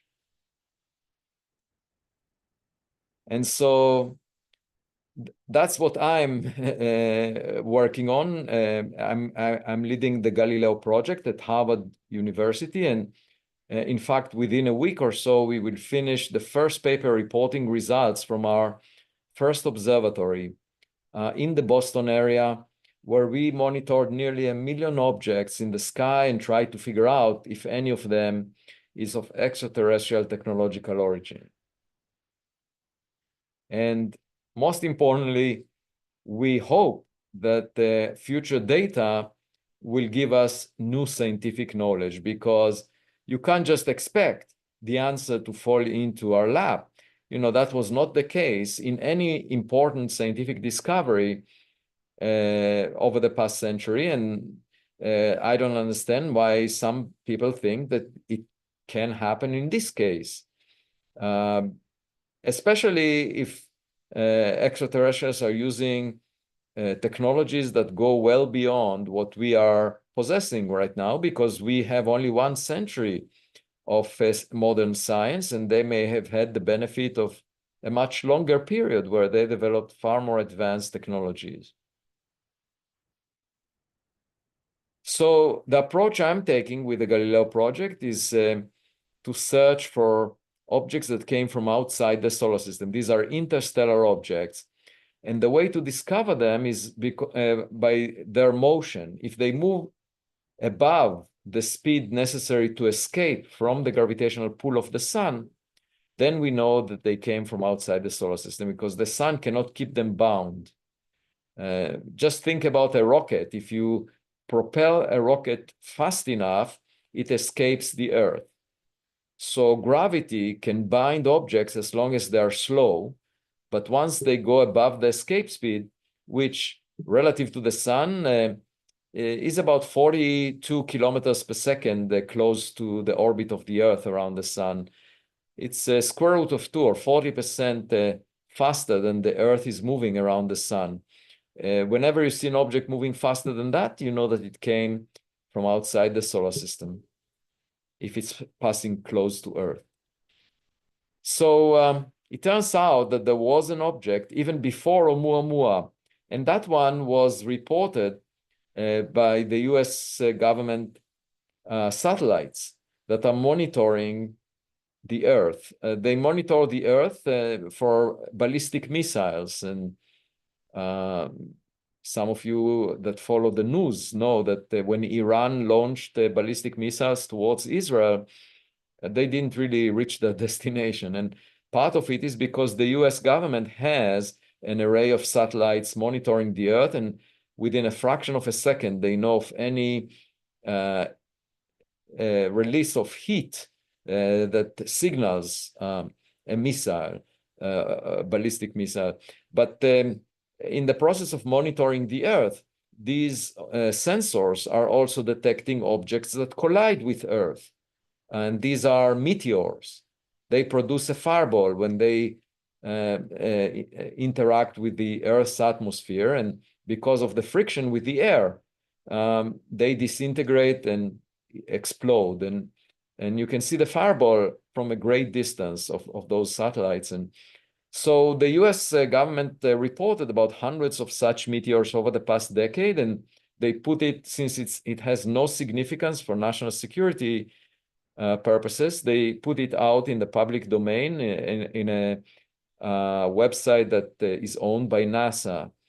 And together with I asked my student, let's check whether any of these meteors reported by the US government might have been moving too fast to be bound to the sun. So it came from outside the solar system. And we discovered this one from a decade ago, from January 8th, 2014, that exploded over the Pacific Ocean. And that is about 3.5 years before Oumuamua. And so in terms of reported interstellar objects, it was the first one. It was roughly 0.5 meter in size, whereas Oumuamua was roughly 100 meters in size, the size of a football field. And then there was a third one, a couple of years after Oumuamua, and it was given the name Borisov. It was discovered by an amateur astronomer named Gennady Borisov. And this one actually did come from outside the solar system, but looked just like a comet that we are familiar with. It had a beautiful cometary tail, very easy to notice, and didn't look any different than the comets that we are familiar with in the solar system. However, the first two interstellar objects did look unusual. I mentioned already the anomalies of Oumuamua, but the interstellar meteor was unusual in its speed. It was moving faster than 95% of the stars near the sun. And also it disintegrated in the low atmosphere where the density of air is high. And that indicated that it had material strength tougher than all meteors in the NASA catalog, about 300 of them, including iron meteorites. So it was made of some unusual material. And the question was, is it a Voyager-like meteor? An artificial object colliding with Earth that appears as a meteor, but it's actually artificial in origin. Now, if it is, then it's space trash, but there could also be objects that are functional. And I mentioned that in the context of 3 reports that came from the Office of the Director of National Intelligence in the US. The first one was in June 2021, and then a year later and 2 years later, there were 2 other reports. And they talk about objects that military personnel notice but cannot identify. And one might say, oh, well, maybe they're human-made by some adversarial nation. But many of these pilots that saw these objects argue that they represent technologies far beyond what we can imagine, that what we possess or what other nations have. So that remains an open question. And in fact, on November 13th, there will be a hearing in the US Congress. That's roughly 1 week after the election day, which is this week, actually, on Tuesday. So a week later, on Wednesday, there's supposed to be a discussion on this subject of unidentified anomalous phenomena. If you are interested, check it out. The time was not yet announced, but it will be that day of the 13th of November. So anyway, we can wait for the US government to release the information they have on these anomalous objects, but they are very slow to do that. And also the government is opaque, has lots of different parts that do not know about each other. And so instead of waiting for a very long time for the government to tell us, in fact, it's not their duty to tell us what lies outside the solar system. Their day job is to find objects that are important for national security. It's my day job to figure out what lies outside the solar system. So I very much hope that if they do have useful information, they will share it with scientists like myself. But in the meantime, I'm leading the Galileo project, which is funded by donations. And that's at Harvard University. And here you can see a sketch of the instruments that we use. And they include the infrared camera that looks at the entire sky. So we can see objects also at night by the heat that they produce. And we have also an optical camera that looks at the entire sky all the time. So we can see also the reflection of sunlight during daytime. And we have an acoustic set of sensors that detect sound waves from any object moving in the sky. And then we have a radio sensor that detects radio waves and a magnetometer that detects magnetic fields. And we are recording all this data and transferring it to the cloud, and then use machine learning software to figure out whether the objects that we are looking at are familiar objects like birds, clouds, leaves, insects, drones, balloons, airplanes, satellites, or something else. And the something else is based on either an image of the object, not being any of these that I mentioned, any of these familiar objects, or on the trajectory of the object. How does it move across the sky? And we are using machine learning to help us classify objects. And the more data we have, the better we get at identifying objects. So in fact, within a week or so, we'll have our first paper that shows how we analyze the data and what quality data we're getting.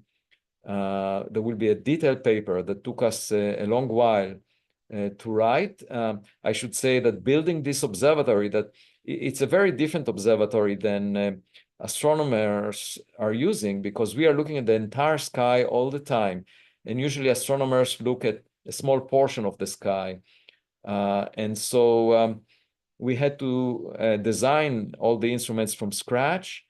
And we are now analyzing the data in ways that were never attempted before by astronomers. So stay tuned for that paper. It should give interesting insights. And we are planning to make 2 copies of this observatory. In fact, one of them is already almost done, and we will place it in Pennsylvania. And the second one is, we are planning to put it in a 3rd location. And all 3 of them will be operational within a year from now. So we will have a lot of data and hopefully some interesting objects that we find.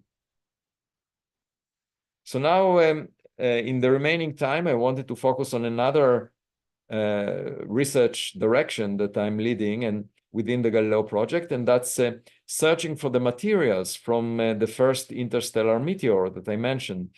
The US government confirmed that it came from interstellar space from outside the solar system. And so at that point, I decided to lead an expedition to the location of the fireball as identified by US government satellites and look for the materials at the bottom of the Pacific Ocean. These are the relic materials left over from the wreckage of this meteor.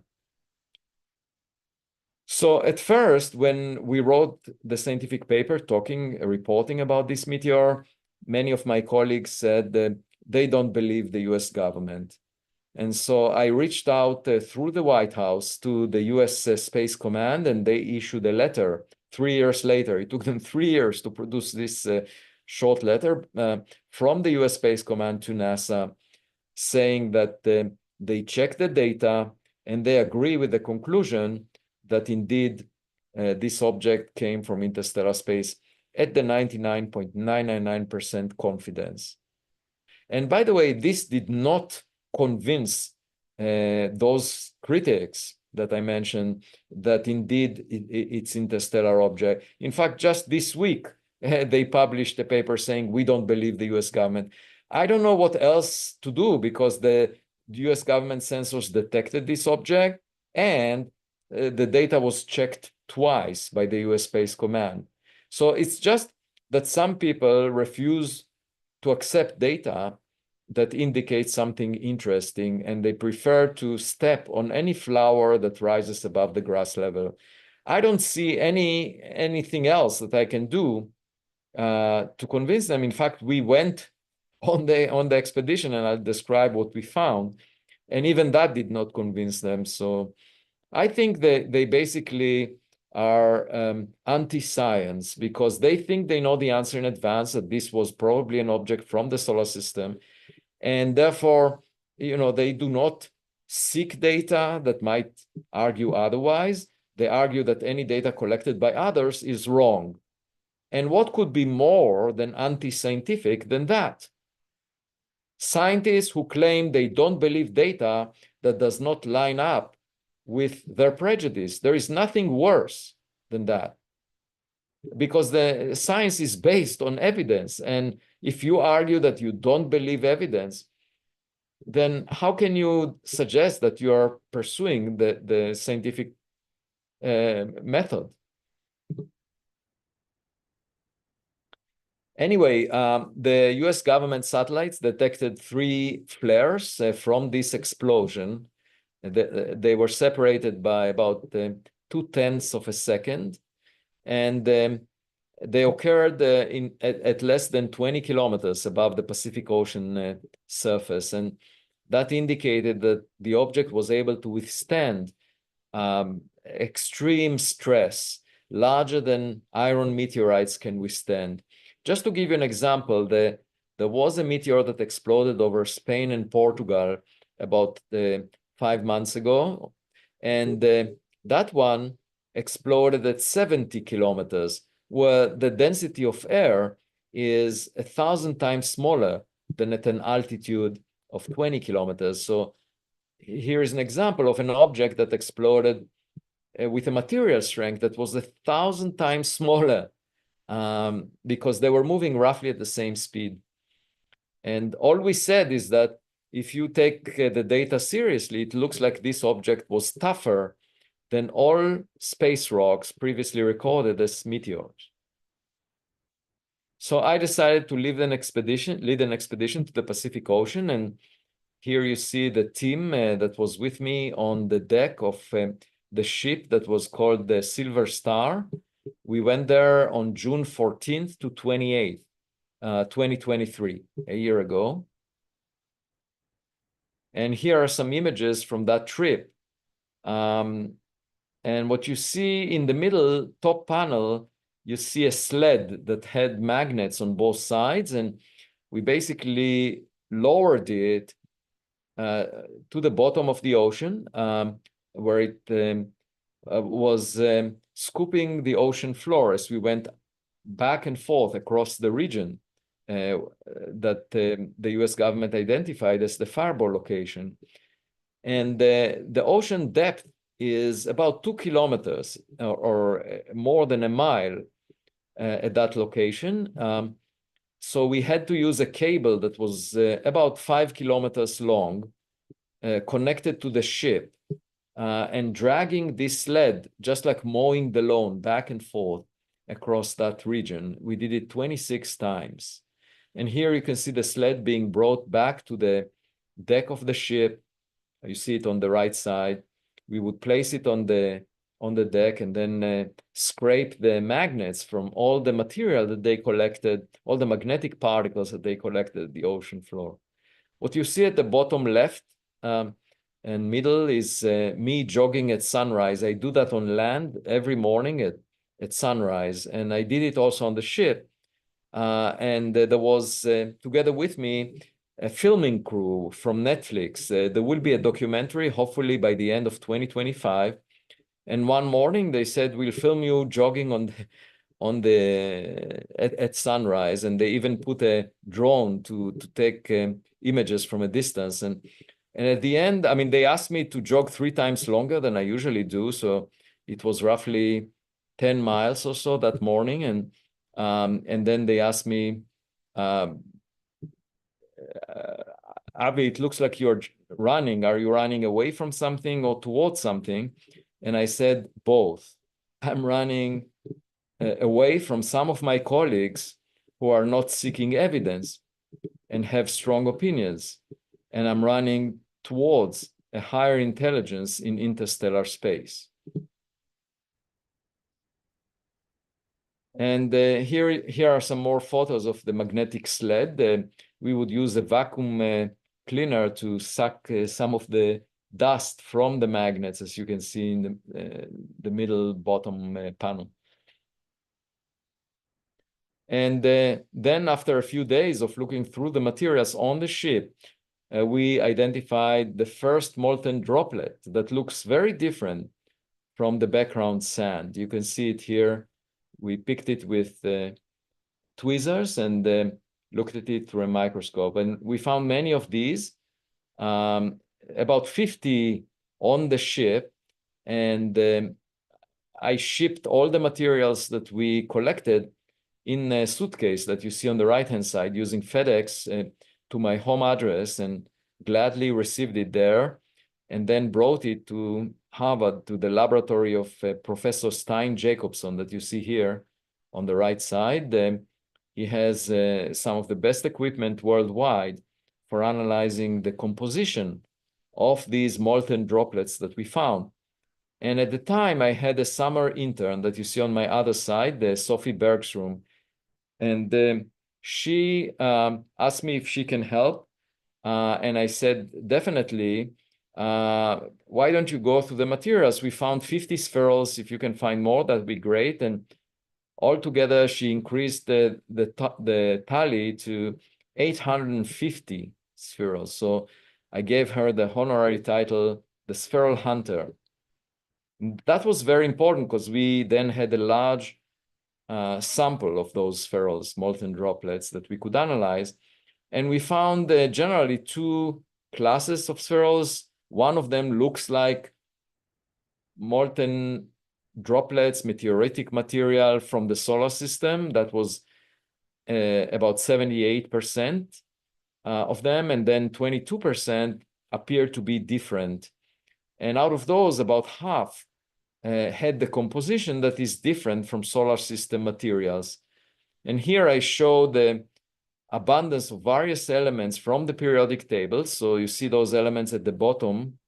And we ordered them here in this plot as a function of volatility. So elements on the right-hand side usually evaporate in an explosion through air when there is a fireball, a very hot environment of thousands of degrees.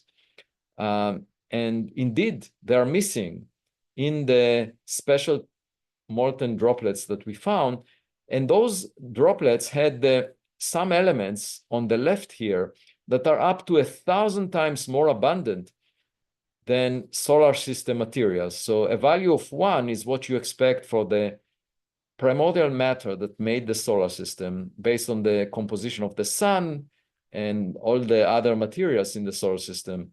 And we found that these molten droplets had abundance of, for example, beryllium, lanthanum, uranium by up to 1,000 times more than solar system materials. And those abundances do not resemble what you find in the crust of the Earth, the Moon, Mars, or asteroids. So we suggested that they represent materials perhaps from outside the solar system. But we only recovered tiny droplets, less than 1 millimeter in size, smaller than the size of a grain of sand. And of course, you might associate them with some natural process. For example, when a planet comes close to a small star, the kind of star that is most abundant in the Milky Way galaxy, maybe it's destroyed and some of the material gets ejected to interstellar space and would have a very different composition than the solar system materials. Some of the critics said, well, maybe what you recovered is fly ash, coal ash. And we checked 65 elements from the periodic table and demonstrated, no, it's not coal ash. Definitely not. And others argued, well, maybe you went to the wrong place. Well, we went to the region that the US government satellites detected the fireball in. And we went through that region 26 times, back and forth. So our goal is next summer, in summer 2025, to go back to that region and look for bigger pieces in the wreckage of this meteor, perhaps even finding the central core of this object. So if it was technological, that would be amazing because it might have some buttons on it. And then the question is, should we press a button? This expedition, the next one, will cost $6.5 million. And we are currently hoping to receive funding from anyone that is interested in promoting this research. We actually need to raise the funds in the coming months because otherwise we won't be able to go next summer. There is a lot of preparation that is required for that. So hopefully we'll hear from someone. If you know of anyone, let me know. Oh, I should explain. This is a photo taken on the last day of the previous expedition, when we were looking at the sunset together with the person in charge of the navigation of that expedition, Art Wright. He is 85 years old and served as a commander of a destroyer during the Vietnam War. He has a lot of experience with expeditions, and all of his expeditions were successful in the past, including this one. And we were looking at the sunset and planning the next expedition. Now, another reason to be excited about 2025 is that there is a new observatory in Chile that was built by the National Science Foundation, and it's called the Rubin Observatory. You see here an image of it. All the parts of it are already inside, and they're now finishing the assembly. And hopefully in 2025, it will start looking at the sky. And it has a camera that is roughly the size of a child. It's really huge. And has 3.2 gigapixels. So 1,000 times more pixels than your cell phone camera. A cell phone camera typically has 3 megapixels, and this one has 3,200 megapixels. And it will survey the southern sky every 4 days. So we hope to find every few months an object like Oumuamua, and perhaps even unidentified anomalous phenomena. So altogether, there is a lot of reason, there are many reasons for us to expect new important discoveries in the coming year. The Galileo observatories will have 3 locations, and then the Rubin Observatory will give us new data on Oumuamua-like objects. And finally, we hope to have an expedition if we receive the funding in the coming month. I will be glad to answer any questions that you have. Thank you. Hello, Professor Loeb. We do have one question. Okay. It is, when do you see T Coronae Borealis eruption to be visible? What can you elaborate why you are asking this question? Like in what context? That's P-WIT. So if you could please leave us more information. What? And there's also another one. We'll go back to that. What do you think of the work of Nassim Haramein, whose theory says there are black holes in the center of every galaxy and every star? Well, that's not his theory. That's an observational result of the astronomical community at large. We observe many galaxies, and by monitoring the motion of stars and gas at the centers of those galaxies, we find that almost every galaxy has a central black hole. This is not a theory of a particular person. It's data collected by the entire astronomical community on millions of galaxies. So I'm not sure if we still have P-WIT here. Seems to be here. Oh, so please ask explain the context. Yeah. What are you really asking about?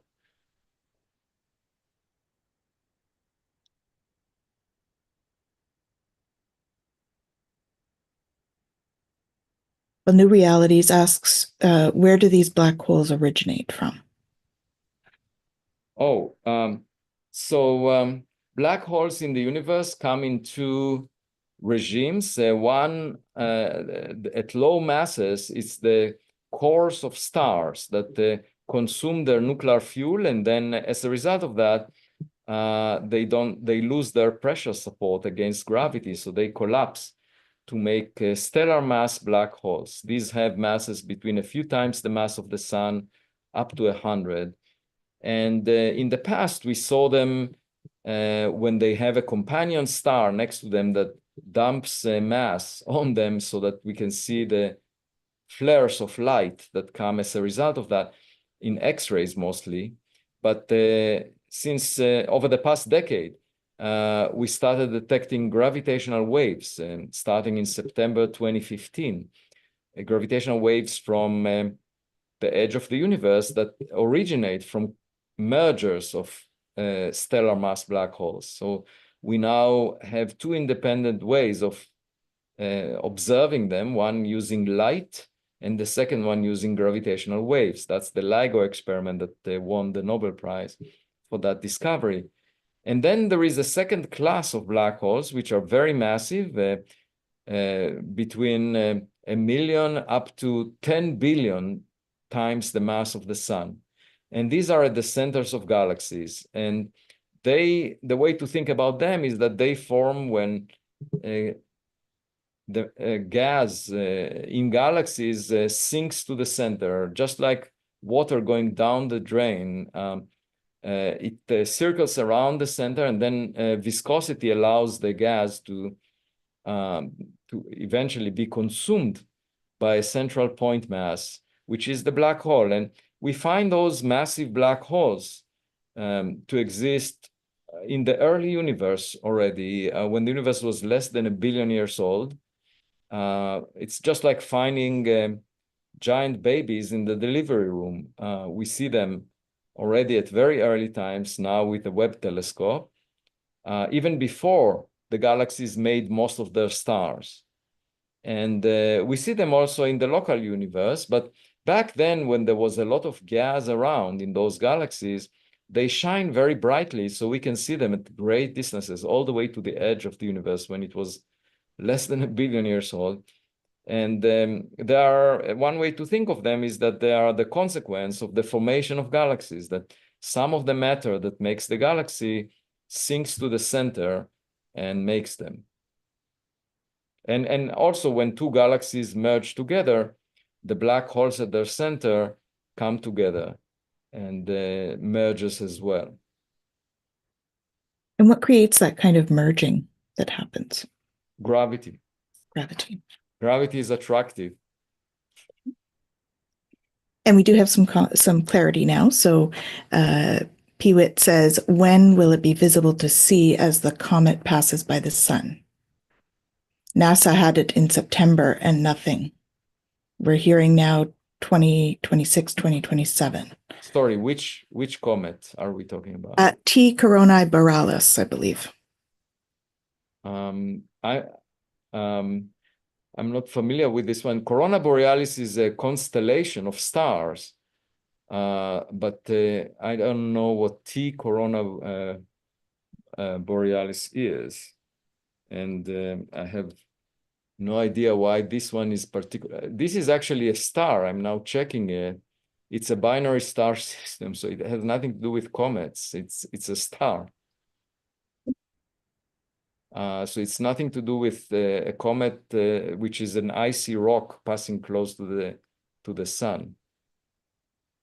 That's what, according to Wikipedia, that's what T Corona Borealis is. Okay. If you have a different information about this object, let me know, but it has nothing to do with the kind of things I was describing. I mean, it's just a star that is in a binary system and has a nova, has an explosion, releases energy every now and then, but it's a star that has outbursts. And we see many stars that have outbursts because matter is falling into them. Okay. And we have another one here. What is your personal take on the UFO UAP phenomenon?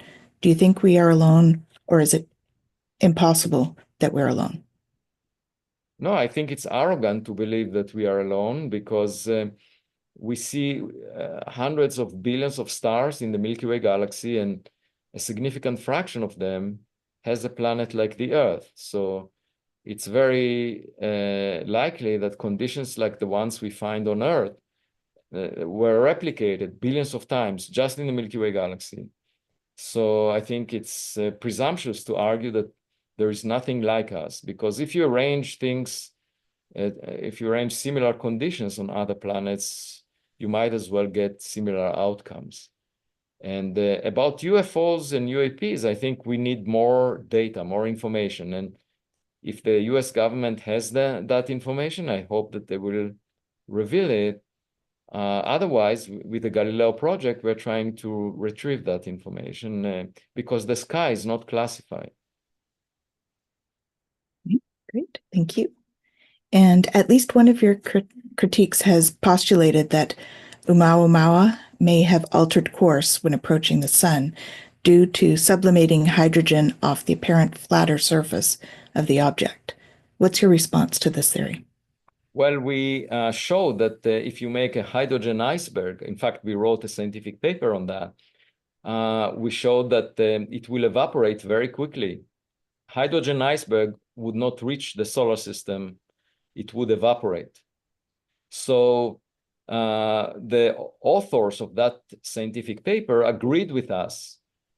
And then one of them, well, there was another team after that said, oh, well, maybe it's not a hydrogen iceberg, maybe it's a nitrogen iceberg. And on that, we wrote a paper showing that there is not enough solid nitrogen in the Milky Way to produce a large enough population of objects so that one of them will be Oumuamua. And then there was one of the authors of the hydrogen iceberg came up, oh, I have a better idea. Maybe it is a water iceberg in which the water was broken into hydrogen and oxygen. And on that, we show that he made a mistake in the energy equation of that paper by a factor of 1,000,000. And we wrote a scientific paper that was published showing what the mistake is. And so if you want water to be dissociated to hydrogen, you just cannot get the hydrogen out at a high enough rate such that this object would appear as Oumuamua, will have the same thrust. And these papers were written with my colleague Thim Huang, and you can find them. And they basically show that the mechanisms proposed, either a hydrogen iceberg or a nitrogen iceberg, they just don't work. I'm not saying that it cannot be natural, but the ideas that were proposed, and by the way, we've never discovered a hydrogen iceberg before. We don't know if nature makes it. We have never discovered a nitrogen iceberg before. We don't know whether nature makes it.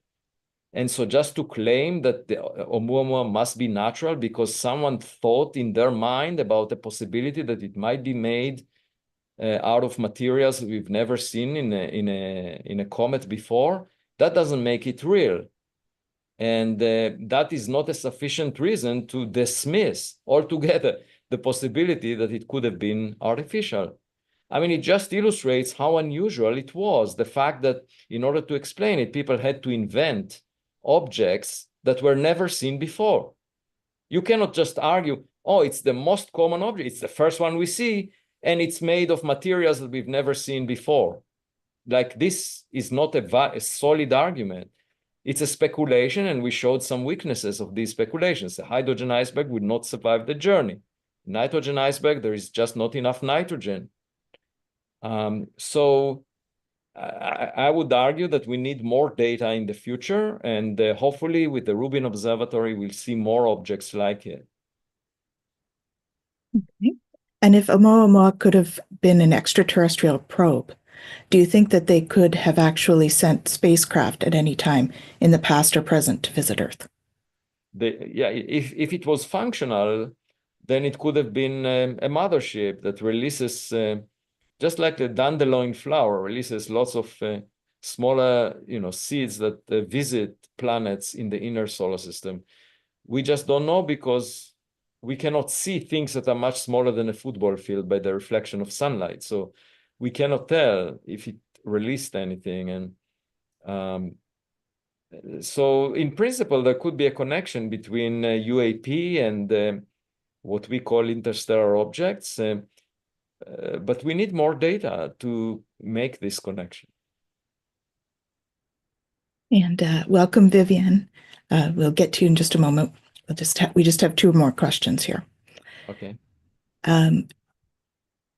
You once said Jesus' second coming, you're jumping around on me here, maybe on a spaceship. Can you elaborate why you think this? Oh, I didn't refer to Jesus. I just said that many traditional religions have a Messiah that in their narrative, that they believe that the Messiah will come and bring peace and prosperity to earth.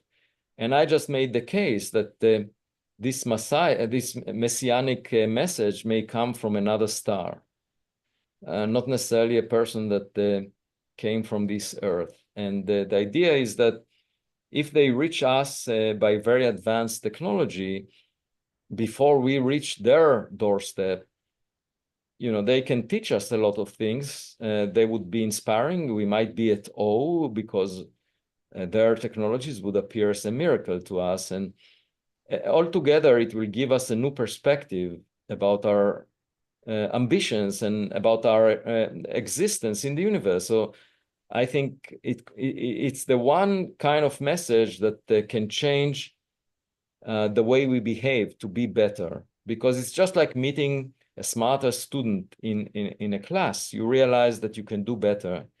And as of now, we're allocating $2.4 trillion a year to military budgets. We are putting most of our resources towards conflicts on this rock that we all inhabit. And that makes very little sense given that there is much more real estate in interstellar space. And one way to refocus our attention on more important goals is to realize that we are not alone. So I really hope, for the sake of the future of humanity, 2 days before the election in the US, that we would find a partner in interstellar space that will give us inspiration and will bring peace and prosperity to Earth. And that leads into the last one here. Do you think we could have been visited by extraterrestrials in our ancient times, and that they could have a role in the evolution of our planet? Yeah, that's quite possible. There are lots of things we don't understand about our past. The documented human history is only 5,000 years old. We have written scripts only on the past 5,000 years, which is one part in a million of the history of Earth. And what happened before that one part in a million? Just think about history and that lasts for 4.6 billion years, and you just have a record of what happened in the last millionth. How would we know what really triggered many of the things that really changed the face of the Earth? And there could have been a visit a few million years ago that led to the intelligence that we all possess. We just don't know. We are very ignorant. Our knowledge is just an island in an ocean of ignorance, despite of what many people brag about, as if we know everything. And we are. I think another message that will be delivered from interstellar space is a sense of humility. We would realize that there is much more than what we already know, and there is someone much more powerful than we are, which, by the way, was the narrative of traditional religions. And so, in a way, I hope that the discovery of a more intelligent partner will make us more modest and bring us back to our senses, and hopefully will make us behave better. We can hope for that, yes. Wonderful. Thank you so much, Professor Loeb. We appreciate your time and joining us here to answer all these questions. We have lots of thank yous from the audience for answering the questions, and we appreciate your time. Thank you so much. Thank you so much. It was a pleasure. And we welcome now Viviane Chauvet. Viviane, please, if you'd like to join me. Viviane Chauvet is an evolved soul, ET interspecies, multi-frequency, and multi-timeline teacher and healer. She ascended thousands of years ago as an Octurian ambassador. Her soul avatar essence has returned in a projected holographic human form that contains biofeedback. Viviane represents the true nature of the Octurians. For more than a decade, She has been a prominent spiritual and extraterrestrial community figure. She's spoken at conferences worldwide and was featured on radio shows, online summits, and documentaries. She's created the Arcturian Energy Matrix Healing and the Arcturian Healing Arts Program for self-mastery, ascendancy, and metamorphosis evolution. Founder of the online Arcturian Universal Community, Viviane offers unique memberships and transformative experiences, including holographic group healings, meditation series, and the Infinite Star Connections podcast courses and workshops, global initiative meetings, retreats for members, and more. So welcome, Viviane. Thank you so much for joining us today. You are most welcome. Thank you so much for having me today on behalf of everyone who organized this most unique, beautiful conference. It's a joy to bring our light and our wisdom in the sharing, and I love the way you introduced me. So it is such a joy to be with all of you, and even in the beyond. Absolutely. Thank you so much. I'll leave you to it. Yeah, thank you so much. So when I first was invited to, of course, come and talk to this wonderful experience today, I immediately accepted. Because if you look at just the topic, the essence of who we are as the human race evolving, and knowing that the human race and the multitude of species on this planet are really truly part of a huge intergalactic multiverse, delegations, the connections that we are with each other. So I want to respect everyone's view. I just joined at the very end of the previous speaker presentations. I want to know that I am really much honoring everyone's view, and I'm going to introduce a little bit of around the Arcturians, who we are. I want to talk about aspect of communications and how Gaia linguistic field is shifting. I just recently came back from a very long, I would say just about 1 month travel in Uluru and the sacred land with the Aboriginal when we went to Katajuta, Uluru, the sacred site, and we traveled also throughout aspect of Sydney, the Blue Mountains, and we just came back about a week ago. So I'm still in that energy. An aspect of me is still working with the Stone Nations, the guardians on the land. There's still some work that has been going on and off planet. So if we look out all the sacred sites around the world, whether it's, Uluru, whether it's Machu Picchu, whether it's the Great Pyramid, the Sphinx in Egypt, throughout Egypt, whether it's sacred site in Africa, South America, the Boston Pyramid, the crop circle in England, Stonehenge, where I was in Stonehenge inside of this phenomenal site last year at sunrise. We have to listen to the pulse of all of these ancient scriptures and markings that part of Gaia true historical field. And if you look at just the last 4 or 5 years of how the consciousness have changed and shifted tremendously on the planet, you can hear, most people are starting to get access to their own cosmic ancient archives.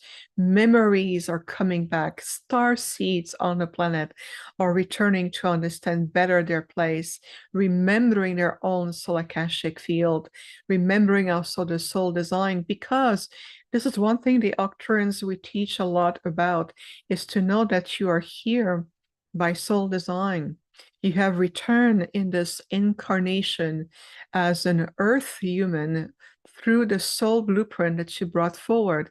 So the many star seed on the planet, and that means all of you watching, most likely, is that the star seed, those of us who are a soul emanation, that soul emanation who comes from different, star systems, planets, who bring a multitude of unique frequencies to Gaia, we are starting to really tap into who we are. The memory of our beings are now being available to us. So this is why that as an Arcturian being myself, as an ambassador, I chose to come in experience as an ET incarnated into a hybrid human form, the energy of what is this third dimensional field is going through. So if you look at the third dimensional matrix reality, you know, it's really shifting out of a very old paradigm. But let me just for a moment, let's bring ourselves together. I'm going to ask my Octarian delegation in an aspect of my Octarian avatar self to come and connect with all of us. So if you would just please, just for a moment, and thank you for closing your eyes.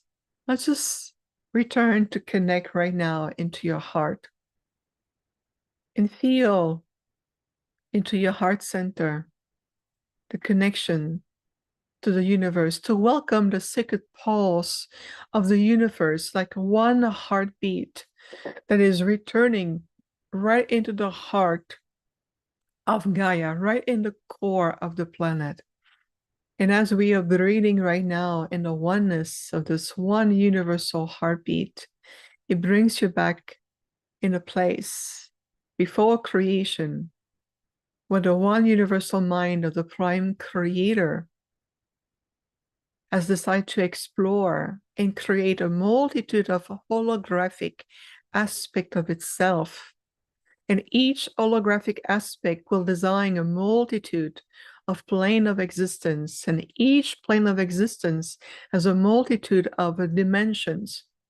And within each of these dimensional experiences, we find life exploring itself, whether it's a form of galaxies, star systems, whether it's planets, consciousness, civilizations, a multitude of multi-species evolving from this one universal mind of the prime creator, expressed in so many multidimensional and holographic aspects, leading up all the way to Gaia in this solar system, right into your being, your presence, your fractal of light on the planet in the human form. And whether you are very attached to this life and you are being influenced by your attachments to these 3D personality roles and physicality, or whether you start to really reconcile that part of yourself to understand that you're reopening yourself again to your profound holographic nature, wherever you are right now, at the state of vibrational consciousness, we invite you to still embrace and be open to breathe and feel this one universal heartbeat within yourself, even through your mind, in your heart center, in your solar plexus, to your crystalline core, connecting and being grounded in loving presence and elevation to Gaia, to recognize the Gaia as a celestial sentient being with a beautiful consciousness and intelligence, and to truly remember the true meaning of being whole and completely connected to all there is at all time. In that sense, within our sacred space, we are introducing our Arcturian unique frequencies, as we are one of the most advanced and ancient civilizations interacting with your quadrant within this small part of the Milky Way, within the vast aspect of the multiverse. And just feel our frequencies to know that many of us speak in the oneness of the one physical vessel that you know as and recognize as the label of Viviane Chauvet. That is an earthly label and imprint. But right now, we are many from our beloved delegation connecting with you, redefining the science of making contact, channeling, extraterrestrial diplomacy, reconnecting with that part of yourself. Can you feel that right now? Just feel for a moment. As we speak, many speaks in the unified language of frequencies. Let's take a deep breath. And we'll repeat that again. We speak in the unified language of frequencies. Beautiful. We're going to now release the vessel and return her consciousness to you. Yes, I am here. Let's come back into our space. So this is how we communicate. Arcturians has a beautiful, very ancient interstellar group consciousness. We come from the Buddhist constellation as a realm. We call our home our realm, the realm of the unification, the realm of the purity, the ascension that we have really much returned into. And we vibrate essentially at least between a 7th and an 8th-dimensional frequencies or octaves of light. And as one of the most ancient civilizations, a long time ago, the Arcturians we were appointed the sacred mission of watching, observing, and supporting a beautiful star system, a beautiful solar system. I mean, that solar system is the one you know yourself in right now as Gaia and all the other planets. That solar system that you're in, it's a little part of this Milky Way. And a long time ago, many council appointed us to the mission of this little tiny place in the Milky Way because we knew through the multitude of the potential timelines and that this solar system or this quadrant and one planet in particular that you recognize as Gaia or the Earth or Terra as we know her, this beautiful blue pearl, we knew that the potential of reascending again in a state of grace would be a higher potential. And so for thousands upon thousands of years, we have been in the sector and we have watched many levels of historical changes, timeline changes, and many cycles of evolution on the planet. And so we are still here more than ever and in the presence of many, many delegations. And many of you know in your heart what we speak of because of the star seeds who are on the planet. Some of you may be from Andromeda or aspects of Andromeda, multitude points of planets within the Sirius realm. And the beautiful Sirians, they have multitude of planets and different group consciousness and multi-frequencies who are currently on sacred mission on the planet. Whether you come from the star of Vega or the mighty Lyrans or the beautiful ancient Lyrans through their Lyran constellation and so forth and so forth. And of course, we work very closely with a multitude of galactic alliances groups who are very dedicated to supporting one civilization known as the Earth human race to finally return into a complete celestial original state and being able to bring back Gaia or to invite a Gaia to finally release herself from the step down frequency that she's been experiencing and trapped into for generations.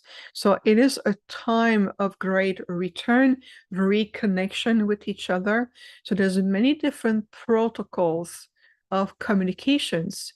And if you look at how everything is shifting and evolving on the planet, you can tell that even your own chakra systems that we recognize as energetic vortexes of light interacting with a very complex interdimensional system of portal and interconnection through your gateways, you can tell that your chakras are really evolving to really open yourself to the next level of communications.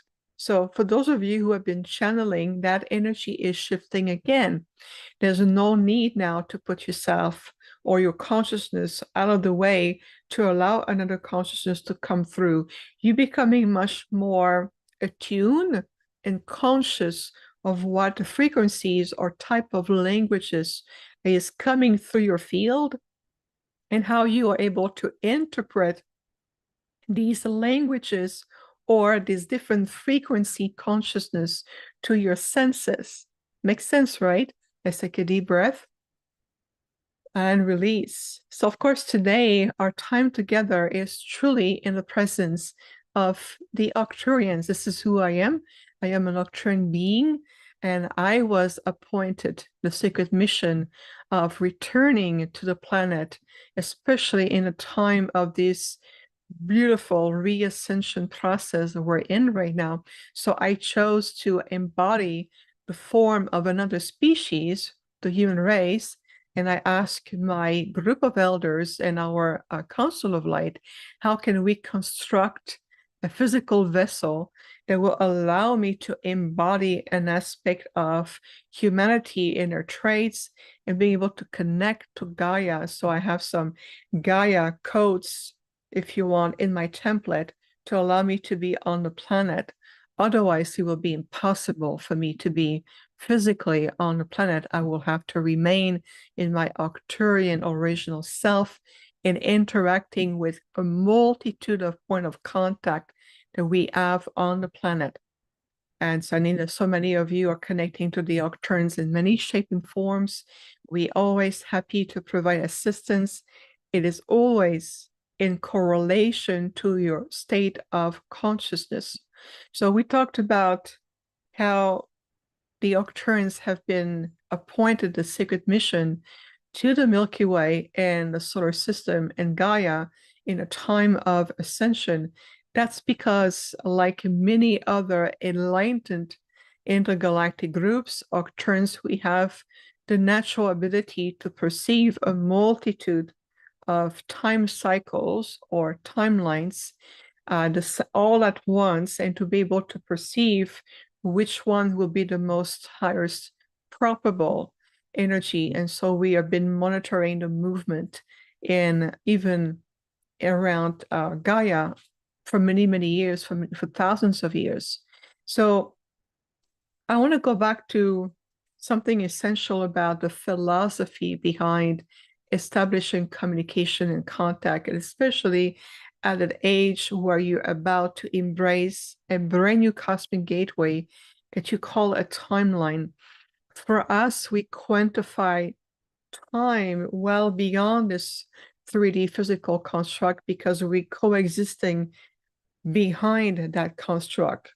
We're not bonded by the laws here and the gravity and the energy on the planet. So we're able to provide assistance and guidance from a complete different multidimensional perspective. And Arcturians, because we speak the language of frequencies, we are truly masters of light. So we have reached a level of mastery in a multitude of light spectrum and how we're able to help even on healing ourselves, mastery of healing, and cosmic teachers, self-discipline, opening the higher mental faculties, advancement in the conscious mental faculties, and so forth.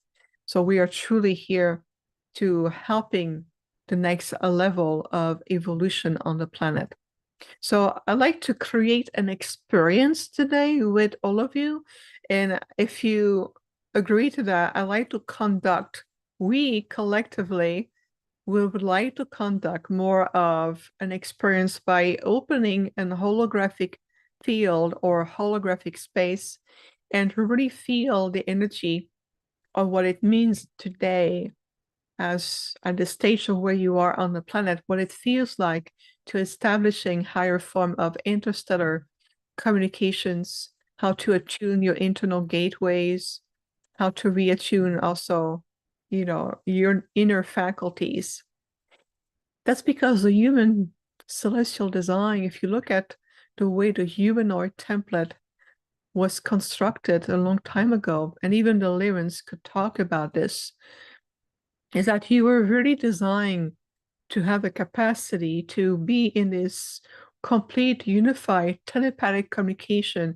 You were designed to be in complete harmony with all there is. You were designed to retain the aspect of your divinity and your natural co-creative faculties. You were always designed to be that way. And so to create today, in this age of where we are, to create and maintain diplomatic relationship with the multiverse and any sentient life forms, any form of consciousness and multitude of frequencies, well, we need to start by re-understanding the wholeness of the universe, how the universe truly is, and how each frequencies of consciousness pattern is really interacting with you and your faculties to understand and tuning in. If you are still at the level of doubting based on mental data and scientific data and asking for proof, then you're simply a little bit between the third and the fourth dimension, which is fine if that's what you need to be. What we speak of is transcending this. We are at a point where we need to transcend the limited and the releasing the depleted timelines to release any form of distortion, polarization, the dualistic dynamic of the third dimensional matrix reality, and releasing the false time construct, linear construct, looking at facts, looking at proof, and are we going to be there? Well, I will be on the planet. I can assure you that I would not be in this humanized hybrid form on the planet if the human race overall, the consciousness of Gaia, will still trapped in these step down frequencies. We would not be in the same capacity. So we have returned at a different level. We have pushed further the level of contact and communication because there is major timeline changes. And the good news is that the old conflict over the timelines are really, it's over. We are shifting completely into a new paradigm. And for the beings on the planet who needs to continue to evolve between a third and a fourth dimension, they will be allowed. But if you are ready to fully embrace the memory of your cosmic self, embracing your galactic origins, decoding the true history on this planet that has been engraved all over the planet, encoded everywhere, scripture, ancient site, temples, it is right there. It is very evident. I read some of this galactic history when I was in Egypt last year. I could read the galactic origin and the galactic history of the ancient time when Egypt was of its original concept. I can tell which galactic groups came, what was the interaction, and when the distortion came through and create a division in the timeline, which has led us to where we are today. Now is the time to release ourselves from that dualistic timeline and releasing ourselves from the false time, the time frame construct. You were never a linear being, never. You are a multidimensional holographic being. And that there's no debate about this. This is who you are. This is your profound nature. So allow us the permission now to bring this experience and open an holographic field with the Arcturians. And let's bring ourselves back into remembering within the fabric of our cells and our DNA, in the fabric of our chromosomes, opening the higher bridge of the neural pathway of the advanced level of your brain and your mental faculties. Let's open your internal gateways to allow yourself to remembering the dynamic of what these diplomatic relationships, protocol of lights, and the universal presence are truly about, and helping you, supporting you naturally on your next stage of your evolution, rather than repeating a very outdated and depleted timeline, especially the third dimensional timeline. It has been depleted. It is time that we shift. It is time that we evolve. It's like driving the same car for 20 years. Maybe the car needs to be put into a retirement state so you can upgrade how you navigate around, right? That's a good analogy. Thank you for the laughter. Yeah, I like to use analogy. So that 20-year-old car may not be in sync with nature and the pulse of today's highways and all of it. So it's time to upgrade ourselves. Are we ready? Yes, we are. So remember, everything that we do is very experiential, and we're always happy to really connect with you and providing beautiful energy. So we're going to open the sacred space. Thank you for closing your eyes once more.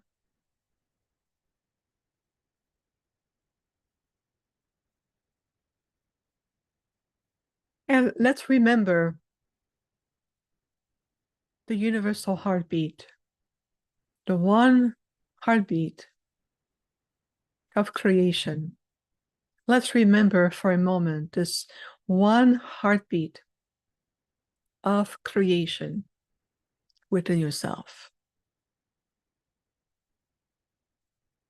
Allowing everything that we share with you so far to settle in with respect, with friendship, with universal gratitude, with a deep desire, like a renewed spark within yourself, to return, to remember, and re-embody fully the true spectrum of your being. Can you imagine for a moment traveling to any sacred sites around the world and allowing the ancient language of that site to speak to you, to communicate, to speak the ancient language of vibration, wisdom, the language of light, allowing the true history of your world to return? Can you imagine for a moment to feel within your body template and the original blueprint for the humanoid template to start to reactivate, to bring in, to resurface ancient memories in terms of your faculties, understanding the true science of communication, the ancient universal protocols of light, and to perceive yourself as a higher consciousness communicating with another higher consciousness. So let's work with the foundation right now. First, are you fully present? Did you bring all aspects of your light? Let's call back all of your energy back to your sacred space.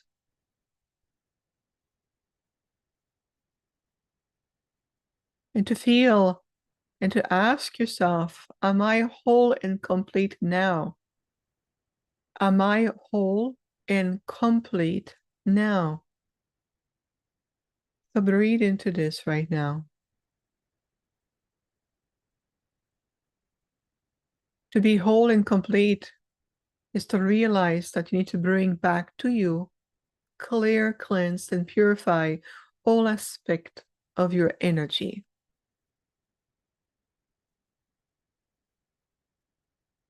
Releasing the control of the third dimensional logic mind, and invite your mind to connect to your higher mental faculties, and imagine this higher fifth dimensional interface of light connecting your higher mental faculties to your heart center. Beautiful. Just feel naturally, and in 10, I now connect my higher mind to the wisdom of my heart. And with each breath, let's expand the toroidal field of your heart, known as your heart intelligence field.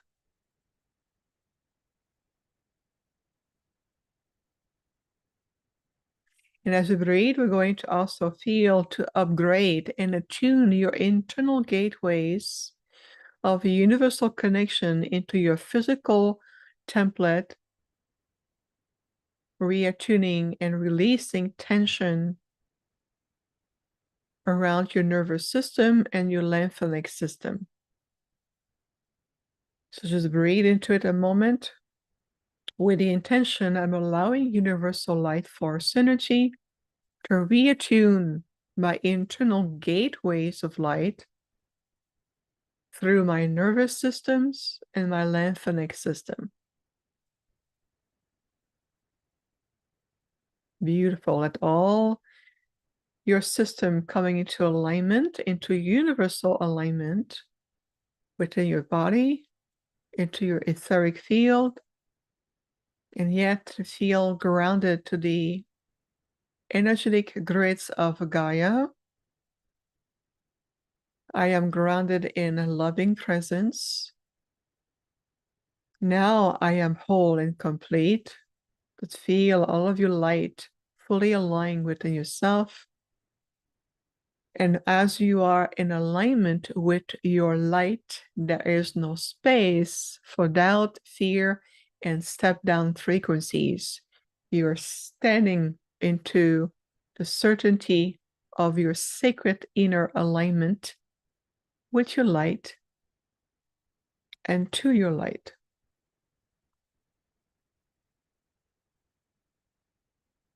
Beautiful. Just keep reading into this alignment.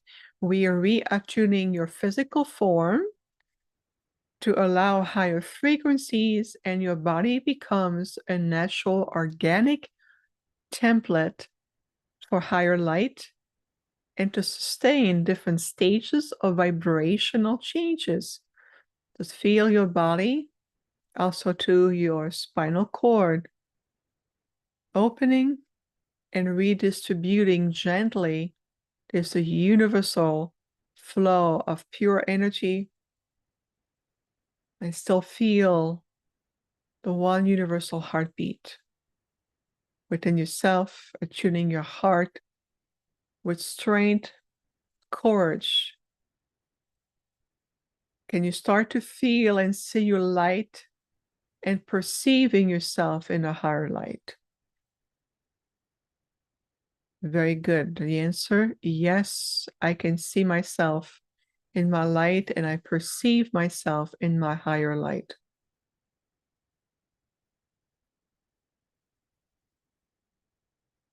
And now that we have creating a certain protocol to attune your physical template, opening a gateway of communications and alignment, energetic alignment, to feel also your internal vortexes of light, known as chakras, are also coming in complete alignment.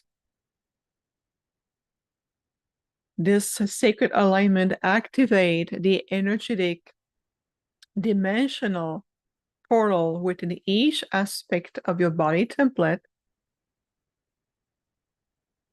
allowing your higher mind to be fully connected to your heart, to this sacred interface of light.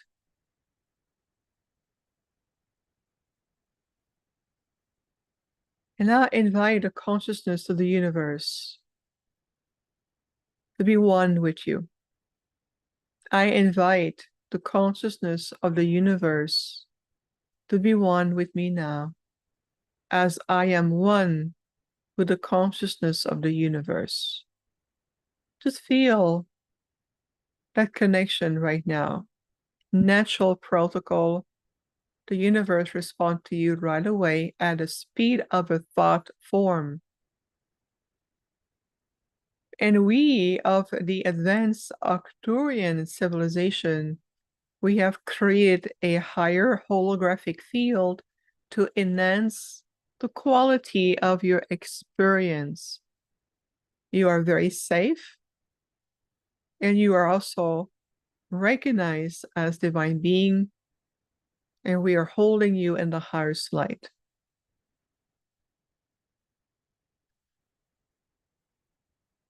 You start to feel, I remember more and more, even in my cells, in my heart, and at a soul level, that I am truly in oneness with the universal consciousness.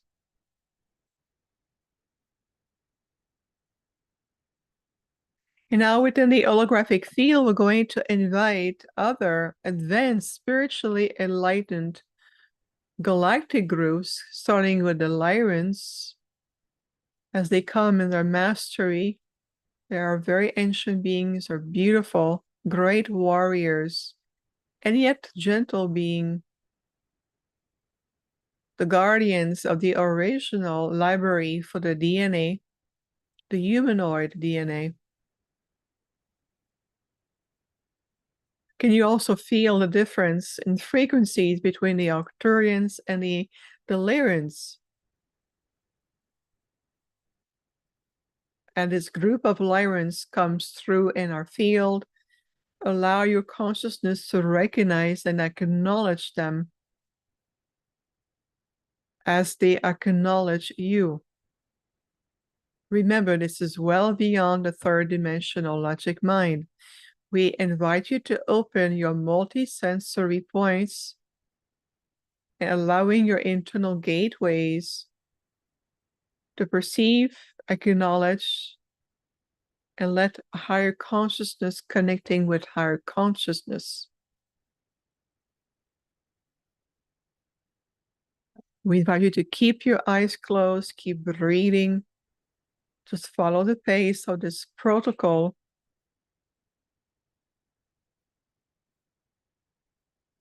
And now that the Lyrans have been acknowledged, you can feel, perceive whether it's hidden, subtle, or very potent, the shift in frequencies. We're going to bring this group of Andromedans who truly want to be with us. So we welcome an aspect of our brothers and sisters of the Andromedan galaxy. It is a group. They are also very ancient. They are brilliant at what they do. They know how to restructure the reality to construct new paradigm. They are beautiful beings and great friends. So as you breathe to your heart, we invite you to feel, even through your body template and your internal gateways, the shift in frequencies as the Andromedan enter the holographic field with us. But feel and acknowledge this new group. They vibrate on a complete different level and they bring unique set of frequencies, just like the Lyrans are, and we, the Arcturians, as well. So right now you are in the presence of 3 different sets of frequencies: light presence, consciousness, and different vibratory state. And yet we are still unified and connected with each other. So just keep breathing into this. Allow every aspect of your body and your being to reattune yourself with ease and divine grace to recognize each set of frequencies.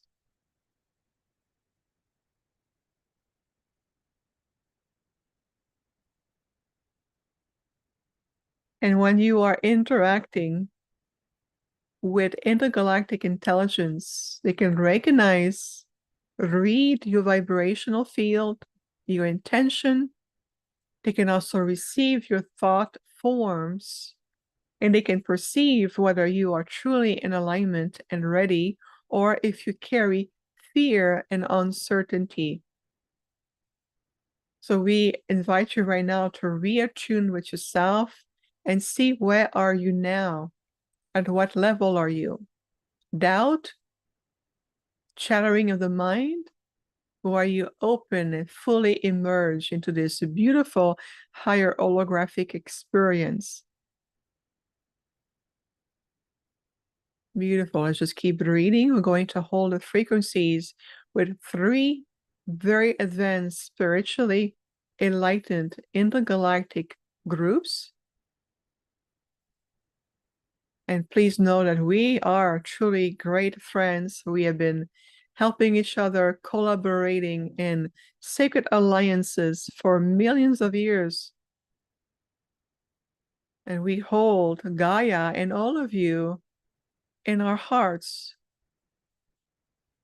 Many of the Andromedan and the Lyrans in the form of star seeds are on the planet right now to bring their unique perspective, their frequencies, and stabilizing the new harmonic field of Gaia. It is done also for humanity, human race, and all multi-species evolving on this planet. Remember, you're not the only species on the planet.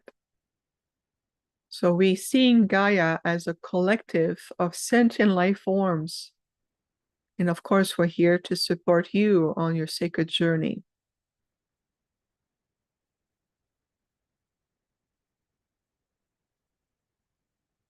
So we're going to hold the vibrational aspect of this beautiful triangle of energies between the Arcturians, the Andromedans, and our beloved Lyrans. We're going to invite you now to return into full consciousness. So bring your light body consciousness back to your body to reintegrate to the grace of your heart. And just naturally see and feel that you are easily returning to your body, fully aligned, refreshed, uplifted, inspired to be the best of who you can be, and yet grounded in loving presence. So let's take a deep breath in and release. One more time, deep breath in and release. And now gently in 3, 2, and 1, you can reopen your eyes and bring yourself back here in this sacred space. So even though that aspect of you or that conscious part of you is not fully returned in your body, with your eyes open, you understand and recognize your environment, this beautiful conference on Zoom. Please understand that at the same time, there's another aspect of you that is still interacting with this beautiful triangulation of intergalactic, interstellar communications between the Andromedans, the Lyrans, and the Arcturians, as an aspect of us communicate with you right now to this vessel. We are still also in complete interstellar connection with you at the same time. So what we're doing is moving beyond the trans-dimensional aspect of ourselves. You're connecting to also the star system and the energy of where these groups come from and what they represent.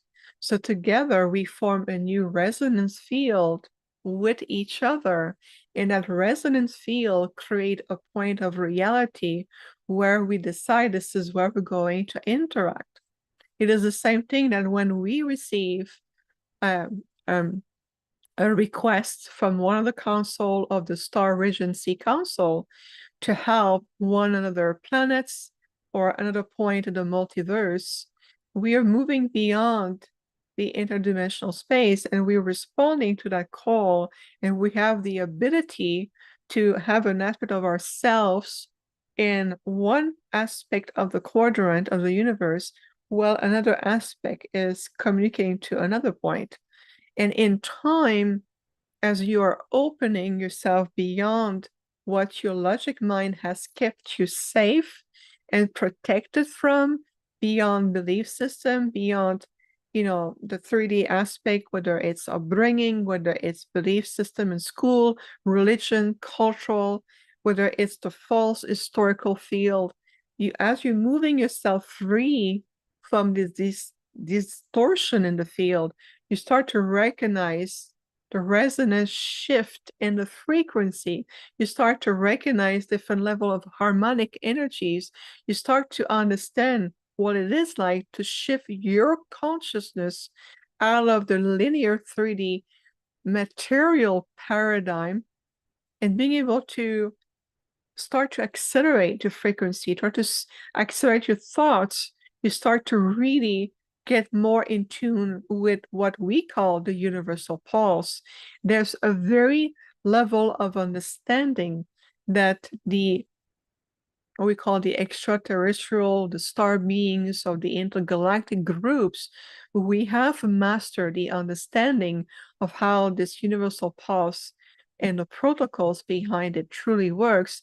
We're simply in a constant conscious paradigm of interaction. And I'm using very simple words here, but what we're conveying is the frequency, is the experience behind it. And you will see in time, as you continue to evolve, expanding, and you're putting all the old notebooks and scholar energy of what you've learned in school, college, online, and you put all of the books aside, you're starting to reopen this grand universal archive, this grand universal book of knowledge. And then you can ask, when you are visiting, let's say, Stonehenge or the Bastia Pyramid, what is it that I am learning today? And let the true history be revealed to you, if that makes sense. Yes. So I can see some of you returning to the screen right now. So you let me know if my time is up already. Tannis. You have a few minutes left, actually. So I'm sorry. You do have a few minutes left, Vivian. A few minutes left. Okay, Yes. thank you. Because I see other people coming on the screen, so I want to be mindful of everybody's If time I and could ask, journey. if I could ask the other two to please shut off your camera for the moment, please, and then we will bring you in momentarily. Okay. Thank you. Thank you. So, Reverend Onit, can you please? Thank you. So I just want to really wrap up our time together and first express my deep gratitude to you who are listening, receiving these. Thank you for taking this journey with us. We are co-creating a new paradigm of energy. We're no longer being in that separation field. And as we are shifting, you can see and feel it even on a quantum DNA level that your entire universe or reality on a quantum holographic level is really shifting. So you're really breaking through the matrix, so to speak. You're breaking through, and we are here to supporting you. So think of it this way: the Arcturians, we are a future aspect of yourself. We're holding the space in that future timeline, and we're helping step by step, so to speak, to really achieve this amazing reascension, to return to that state of grace. So I'm going to invite you to listen, to feel, attune, listen to ancient language, like the Stone Nation to talk with you, like the Guardians talk with you. Invite these higher positive and enlightened consciousness to really be a part of your life and see what happens. There's so much more, and 2025 and beyond, this is it. We are at that level of that conjunction. We have reached that point finally, and it's because of the work of generations of star seeds and all souls that who have returned to the planet. So we are honored to be in your presence and very dedicated to offering teaching, support, online community, online conference presentations. I'm going to be in a Galactic Origin cruise with Neil and Alan and many more in December, and we're here to be of service. So thank you for allowing us to be part of your reascension journey.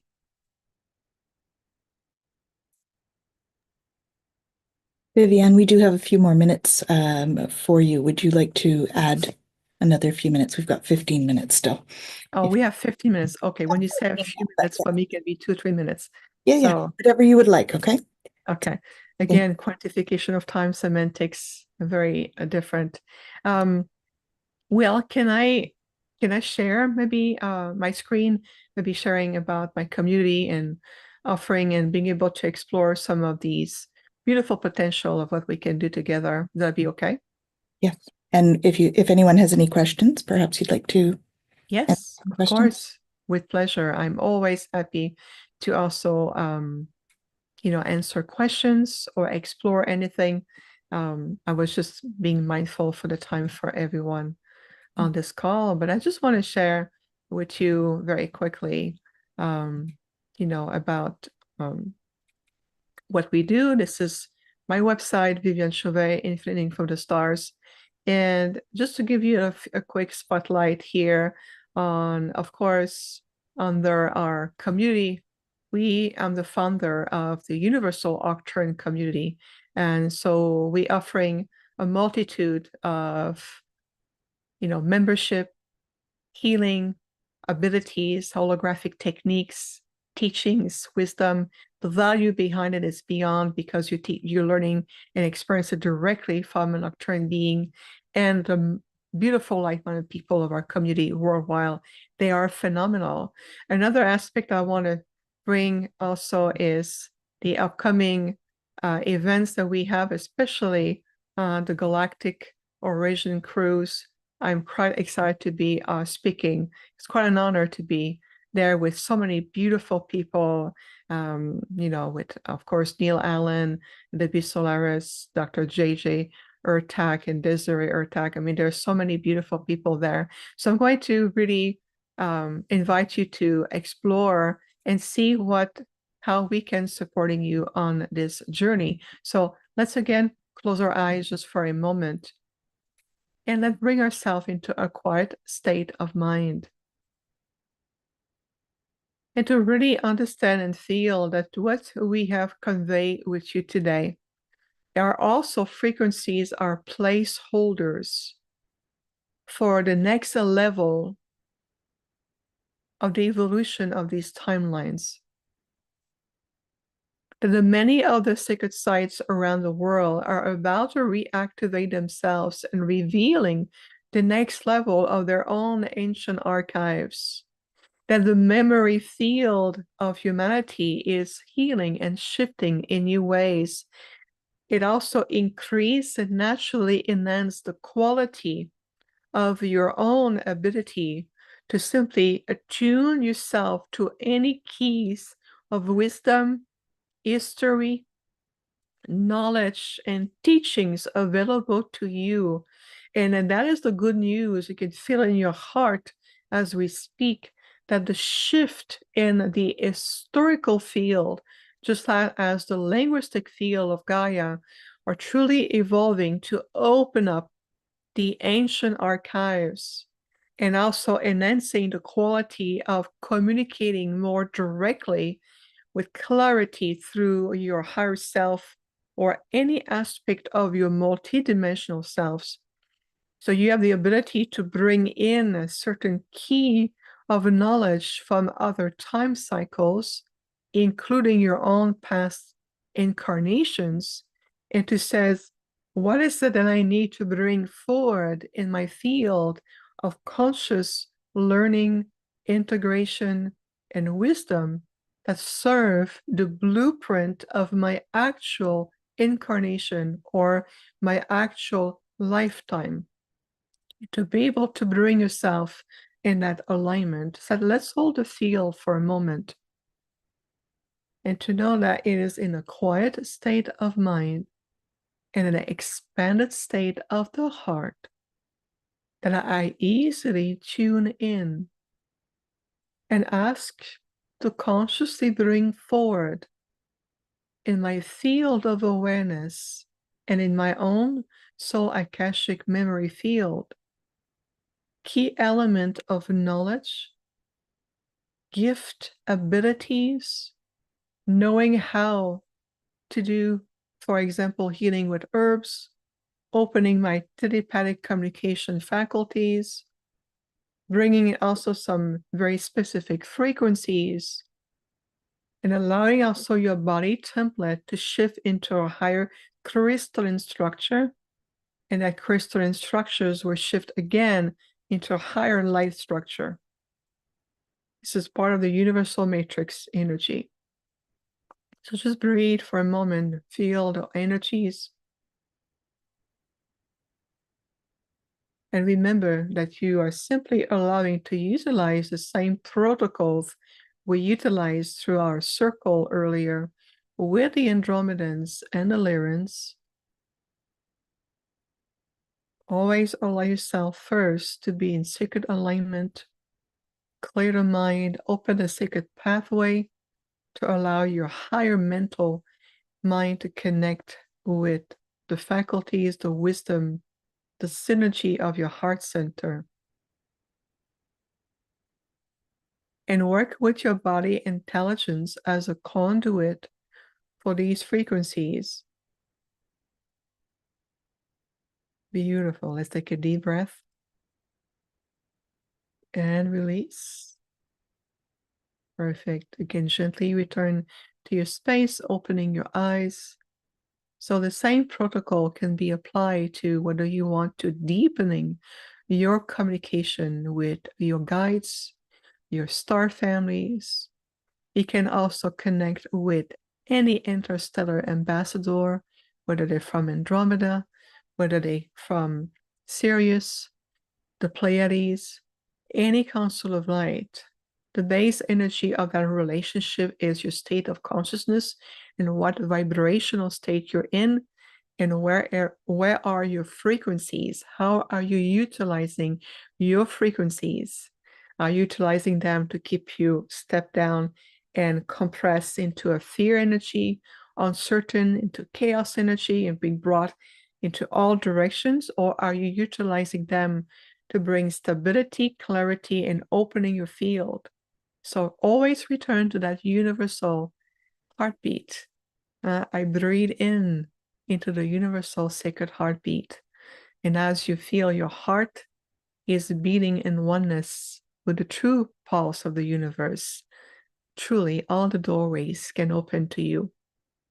And when you ask something, any requests, remember that whatever form of intelligence that you are connecting to, that intelligence will know if this request of this intention is completely in alignment for your highest good. If you communicate with advanced, enlightened, spiritually oriented consciousness, they will know. There's a level of self-awareness. They will go, I know you're requesting to see us, but we still feel and perceive a lot of fear in your field. So our role is to help you to connect as a conscious sentient being that you are and we are. And when you are connecting to the universal heartbeat in oneness, in a higher resonance field, you start to feel that I simply forgot that I am part of all there is. And this is part of the reversal of the thought system on the planet. Reversing the thought system of what you may have learned to, in school, university, and, taking a major, degree, college. It's all nice and useful in this 3D field. But when it comes to connecting and establishing true diplomatic relationship with different form of group consciousness who have evolved well beyond this physical reality, there is no commonality of understanding that communication. So you need to go back and reestablish a common field of how you're communicating and how you are presenting yourself, meaning how you present your light. Are you presenting yourself as an emissary of light, having an earth human experience, or are you presenting yourself as a 3D fragmented, fearful human being? And that's a big difference here. So I want just to summarize some of the key points we talked about, because I know we share about. So it is about the awareness of what your consciousness is projecting. And that projection as a form, an energetic form. And this is what we are receiving. Every day we can feel those emanation of consciousness coming from Gaia, from a multitude of people and beings on the planet. And we are responding. Remember, we're responding in the same format. So you need to match the frequency, raise yourself. And this is part of the protocol of communications. It's part of the next level of natural organic evolution. And there's so much more that is coming to the planet. So how to get yourself ready? You can utilize aspect of what we share with you today and cultivate more and more that inner connection, cultivate more harmony, universal patience, universal peace. Open your empathic responses with clarity, with higher mental presence. And you'll be able to make the difference between what is in resonance and what is no longer is in resonance, and what direction, the pathway, do you wish to be a part of? And that's our question for you today. What pathway or what direction of the timeline do you wish to be a part of? So we understand that we bring today our perspective from an intergalactic being. I understand the human journey. Believe me, I'm here with you. I feel, I know, I'm on the planet as well. So we really hope that what we have shared today and experienced together will be of great service and beneficial for you moving forward. Beautiful, Vivian. Thank you. We do have one question. Are you part of the Stargate group, and how long has your galactic group been in existence? I am not part of the Stargate group. I have been collaborating with them, which was beautiful, like in Australia or other places, and Egypt last year and so forth. So we are two distinct groups. I am the founder of my own group called the Universal Arcturian Online Community, and there's a Stargate group, and we have, of course, members who are both part of the communities because it can be very complementary. We collaborate, but we are two distinct groups. And what do most people, what is the Arcturian specialties that you might be seen as holding in terms of the overall galactic frequencies? Well, to make it very simple and to summarize in a nutshell, we specialize in the field of frequencies. We are truly master healers, and we are master soul healers, and we also masters of light. So we work at the level of the spectrum of light that is still unknown or simply forgotten into the field here on Gaia. But we are truly masters of the light, just to make it more of a summary. Yes. And this is why we are so engaged, and I have made it my life passion and my life work to really help all of us on the planet. It is our time. It is time to release the old ways and the very outdated timeline. It's time to really embrace who we are, and we can do this together. And I am really privileged to be part of the Arcturian delegation and to represent them so well on this planet as an ambassador here. Beautiful. Thank you so much for all that you do. We need the light, and bringing in that is ideal. We do. Beautiful. You're most welcome. It's been a pleasure. Thank you so much. Thank you. I'd now like to introduce Reverend Honi B. She is an ordained minister, initiated and consecrated by the Ascended Masters of the First Ray of Blue Light, to lead humanity to divinity in her ministry of God's holy will. She is an ascension alchemist, internationally recognized as a trans medium, trans channeler, light language speaker, teacher, activator, transmitter of living codes, a galactic shamanist, delivering her earth mission into the golden age. She's a planetary grid worker, healer, and activator via crystalline diamond codes, as well as Magdalene and Yeshua codes of living light. She's a higher dimensional crystalline visionary art creator and empowers individuals to their true divine alignment.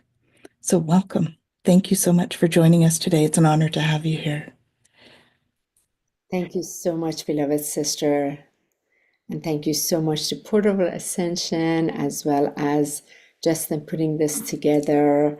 My dear friend Isha, Alan, Neil, thank you so much. And of course, Sheila Seppi and Lori Spania. And it was such an honor to be after Vivian. Thank you so, so much. I'm delighted to be here with all of you. Let me just adjust my screen here real quick. Thank you so much for giving me this opportunity to be here on this November 3rd with you, as it is an incredible day to be here in Washington, D.C., particularly because we had, my spouse and I had our global gathering earlier today at the Washington Monument right before the election on Tuesday, as the frequencies have been, amongst many people, very frantic, very frazzled. And so for us, it was a call to action to really elect divine peace in this now. So we had a chance to serve that earlier today, and many individuals took part in that. So I'm very, very thankful. And I'm deeply thankful to be now here with this incredible alliance for this deeper awareness, understanding from our galactic nature, and also this extraterrestrial, interterrestrial contact, the contactees that many of us are here on this planet, and bring our message through. So thank you so much, everyone. I'm truly, truly delighted to be with you here. And my portion is about divine love as being the key to ascension embodiment. So I want to just sort of like share a different perspective with all of you, because as many of the presenters, I'm a fully galactic being in form, and over these many, many years have had the honor and joy to be interacting with my galactic family, with the intergalactic councils, with the star family, the star nations, as well as the Galactic Federation of Light over so many years, being able to speak in many different languages to bring the transmission activation through, as each of us have been positioned on the planet to do our part, seated specifically here for sharing our part. Each of us that have been seated, we have our own particular part that we've been assigned to bring forth. So for me, my journey started really early on as a child. And when I was in a fatal car crash when I was 7, that opened me up to being able to truly interact interdimensionally, and being able to begin full communication with the archangel realms as well as the galactic realm. And particularly during that time, there was a very tall blue being with me, that was with me all the time. And just mind you that I was born in the Middle East, so I was in that side of the world incarnated. And during that time, the experiences that I had, especially being able to see beings go in and out through the walls, or this particular blue being that was with me all the time, it brought a lot of disturbance in my sort of family school system at that age 7 or so that I was in. And it just also happened to be during the time that it was the revolution. I was incarnated through what I call the portal of Persia. I had to be reincarnated back there, and years later I understood why I was incarnated there. And also this particular blue being with me, that was with me, that showed me a lot of things, and the comfort that was brought to me. The reason why I'm sharing this with you, there are many of us during this incarnation that we, one way or another, through different experiences, our human self has been opened up and began this interaction with our galactic self. So it was a call out to our galactic nature, our galactic family, the different systems and solar systems and galaxies that we had seated ourselves prior to coming to Earth, that were trained, was part of our training to bring forth the different arts of elation, so that when we seated ourselves purposely to come to earth during this time of ascension, we'll be able to bring forth those key coded information through our bodies into this planet as a resonance field, and be able to have that become that body of knowledge, the body of shared, and literally pour it in. So many of us, I'm not the only one, there's so many of us that were put in these extreme situations. For example, mine was this catalyst of a very, very serious fatal car crash, where 30 years later, I was guided to write the book The Day I Became a Superhero, which was the story of what happened in this fatal car crash, but how I was able to, at this age of 7, in a split of a moment, I was able to literally come out of my body and move into my higher body and be able to experience life from that state of awareness, that state of consciousness, that state of presence, and then from there be able to allow my human little self to operate in the third dimensional reality and bend realities, in which in translation we call it create miracles or experience miracles, where do miraculous things. But from that awareness is only the natural law, the natural divine principles. What is truth to us, we're capable.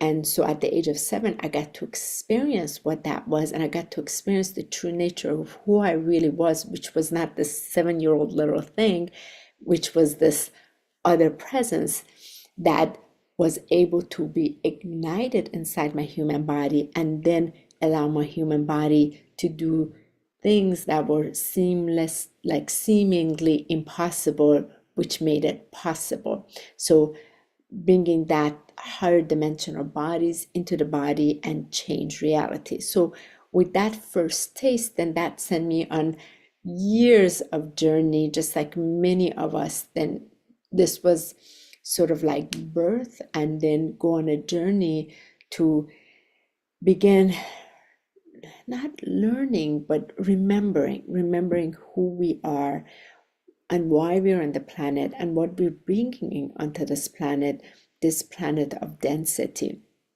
So I'm sharing this with you, so kind of give you a little bit of that background. Especially this blue being is very important, because years later, and as I also I'll speak with that years later, because it's very important what happened of January 8th, 2012. All of this ties into the experience that I'm going to take you into. So being this 7-year-old, having this experience, then being sent on a journey of remembrance, with that, as a contactee very early on in the Middle East, I got to experience the different ships as well, being able to experience my extraterrestrial family, yet being able to also witness how my parents were not able to experience it. Also being able to remember that I entered this earth from a different reality. I remember when I was 4 years old drawing sort of like these portals on the wall in the dining room. As soon as I knew like how to hold pen or pencil, I kept drawing these things and kept telling my parents, I came through here. I came to help the people of Earth. And they're just, like patting on me. Oh, what is she talking about? But I just knew.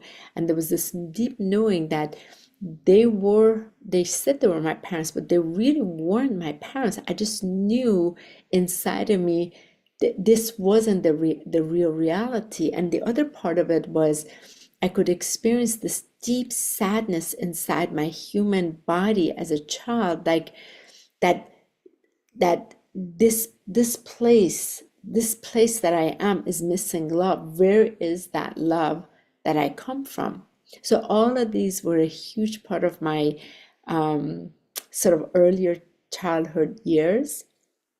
And especially being able to, some of you may relate, being able to sit outside in the yard waiting for my real family to come take me. I just always looked at stars knowing I just got to go back. This is not it. So many of us have also entered this earth feeling this is a foreign place. This doesn't seem right. It's missing the love. It's like people are lost. And as a young child, we're having a lot more experiences, yet we're these families that don't understand us, can't grasp us, can't totally nourish and support us, yet they're doing the best they can.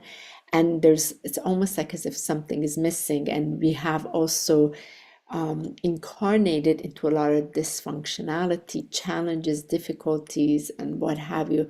This is all part of this journey. And the journey, being seated here with one of the bodies, the human body being seated here to go through this, the other body being on this ship, which I've always been very aware of that, and then the other body being in the future, so multiple bodies in the future, so that the different parts of us that are in the different star system can be interacting simultaneously at all times with this human vessel, adjusting it to the way it is supposed to be adjusted so that it can deliver its soul's mission through. Now, this understanding didn't come to me right away. It came way later. So I'm going to sort of like jump way later to January 8, 2012, which is the day that from an illness, my heart stopped. I was very, very ill, and I got to experience life after this incarnation, and I went into afterlife and experienced the life within the spirit realm and beyond, and moving from the physical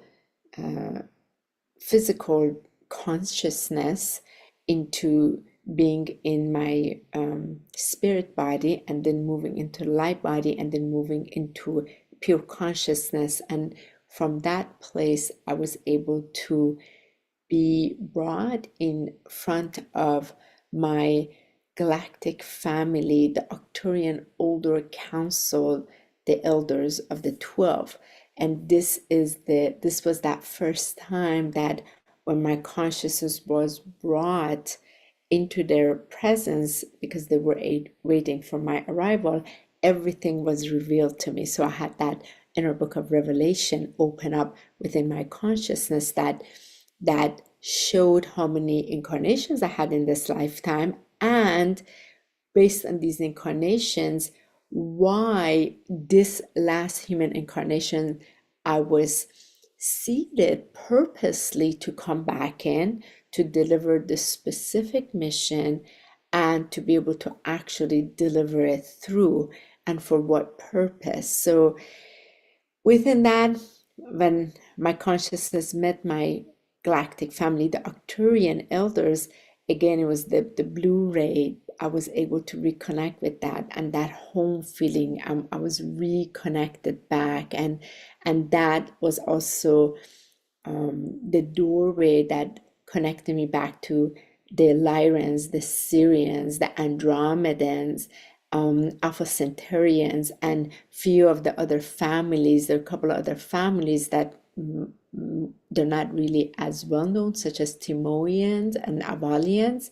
I was also reconnected back with that consciousness, and also what the frequency of their language encoded light information that was encoded within my DNA, and was asked to deliver it back to this plane of reality in physicality. So I'm sharing all of this, so kind of give you an overall behind the scene look for where I'm about to take you to. Within the same space of afterlife, by the way, I've been on many podcasts. look me up and watch the full story, especially the ones that has been on Next Level Soul with Alex Ferrari, where I go in depth of what took place in afterlife. But meeting the Arcturian Order Council of 12, with that, they revealed a lot. They showed me a whole lot of things. And in terms of frequency, key coded information, there was one particular thing that really took place within my DNA that was shifted. And we speak of crystalline DNA, but we don't quite grasp it. It is an experience that is not quite fully on a mental plane. We may speak of it, have a mental idea of it, yet the experience is very different. Within the space, towards the end of my ND experience, when the light appeared, my consciousness was brought towards the supreme eternal light. And within this eternal light, as my consciousness got closer and closer, there was the presence of mighty, beloved Yeshua, the living Christ, who is known as Yeshua, who became the Christ. He appeared, and he had very specific message that said to my consciousness, before together with the Arcturians, they send me back into my body. And then 12 years ago, my planetary mission journey began. And let me pause right here, back into this space. When beloved Yeshua, my consciousness moved towards beloved Yeshua, the living Christ, he brought my consciousness to the consciousness of that eternal light presence known as the great presence, the mighty I am presence. And within that presence, as a consciousness, as an awareness, my human consciousness had to raise itself in remembering what that was. And from that eternal presence known as the Christ awareness, that's what was sent back, encoded in this template within a diamond crystalline structure within my biosphere, so that I can then deliver this for the planetary mission for 5.5 years on the road. So from here, let me just send back. I was sent back into my body. I did not want to come back. Obviously, as many of you have had NDE, you don't ever want to come back. You want to stay back home because it's amazing. When I was sent back, I was healed within 3 days. And after that, my planetary mission was started, which was 40 specific location on Earth to be able to anchor this third grid system, to anchor this crystalline diamond light within the third grid system, which was the golden liquid light. And this was for the planetary level, for those star seeds that were seeded onto the planet to begin being able to literally like anchor that within their own template, to then allow it within these bodies. So why I'm sharing this with you, because many of you have also been part of this experience that I am very, very aware of. You may have not been with me on the road for those 5.5 years, yet on your own, at some point, there was a call within you that began this remembrance, because it is a full galactic call on many individuals that have seeded themselves as star seeds onto this planet through your own timeline, to begin bringing that level of key coded information in. And to ground it, though, is a whole different experience. So first is this journey of ascension. So ascending in remembrance, and that takes years. And for the consciousness of the human self to go through this journey of separation, and there's a lot of separation to let go of the, to sort of like let go of all the different human experiences, and to then be able to be so focused in complete deliverance of the call. So during these 12 years, my mission went from many many weeks on the road on the physical earth plane, different locations, different spots, different sacred sites and non-sacred sites, remote locations, to allow the Arcturians, the Lyrans, the Syrians, plus the Andromedans, Alpha Centaurians, different ones, be able to move through my physical vessel and bring the information in and to anchor it into earth plane. And it was through the frequency of the language that was spoken and within the movement of this transmission. And then from that, it went into 2 full years of individuals. There were specific individuals that needed to be anchored as transmitters of this particular crystalline diamond structure. So for 2 years, over 500 people, I did activation where these 27 different languages of light was utilized, and their own soul signature light in movement, color, tone, structure, I was able to receive, to sort of like gifted that back to them so they can begin creating their sound of who they were as a soul that was created, so that they can begin harnessing that into the physical template and ground it onto earth. And within that grounding, that means they were able to meet the traumas, the difficulty, the challenges that their human experience had gone through, to begin healing it, so that their star family, the galactic family, can start working through them, healing their body.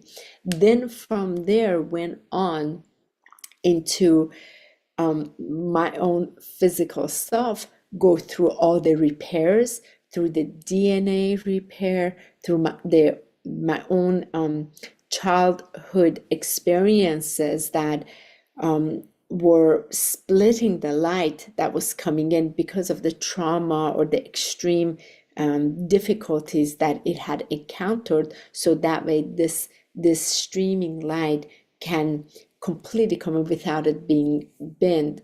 And so the crystalline structure of my light body can completely be. So I had to go through it to be able to assist others, and this was always in collaboration with the Arcturians, Syrians, and Lyres, particularly. Those three worked through and led always with the Arcturians. And of course, Yeshua's part was very specific with this particular Christ as a consciousness, the living Christ, which was the eternal light. So moving forward, it was a journey of ascension, then it began embodiment. So this is the part that I want to share with you.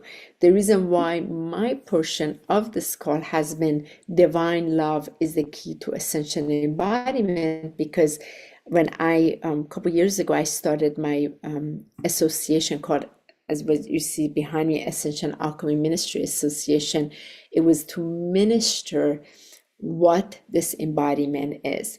So for many, many years, me, like many other presenters, many other speakers, many other star seeds, I was very much out of the body. It was all about fifth dimension, ninth dimension, eighth dimension, 12th dimension, higher dimension, the 144,000. So much out of the body, continuously between intergalactic council, star family, continuous communication as a contactee with the special Arcturians, Lyrans, Andromedans, Syrians, communicate everywhere I am in light language, until about 4 years ago, I was asked to completely stop all of it. And that was quite a wonderment. This January would be 4 years, on January 25th to be exact. And what happened in that place was I received that it was time for my physical body It has gone through all of its experiences. Now it is time to completely embody this spectrum of the information and to recognize it's no longer about fifth dimension, eighth dimension, 12th dimension, and higher. It's not about that. It is all about the physicality in the human body. And I have to share with you, because at that time, my human stuff, it was just like many of you. I did not want to be in my human body. I have done everything possible in this incarnation many times to leave this human body. And this time was like, you're not going anywhere to deliver that experience that you were in spirit side in afterlife. From that Christ light, it is now becomes the embodiment of ascension. The way to embody the ascension, it is no longer exclusively for you to speak in light language, for you to try to bring transmission, activation. All of that is part of it. The Arcturians, Syrians, Lyrians, they all said, we are with you. Now you got to embody this. And that was a very painful process. That meant I had to truly adjust being in the body, because it was so much easier to be out of the body. And that meant to fully accept being in form and to fully accept being in the 3D, which was like a kicking, screaming for me, because I didn't want to. I'd rather do anything else other than accept the 3D, yet this was the experience. So having said all of this in the background with you, why I'm sharing this is because the physical body, as it goes through its DNA upgrade, goes through a lot, and it starts quickening. As we receive more light information, we are processing that the light is coming outside of us, yet the light is happening within us.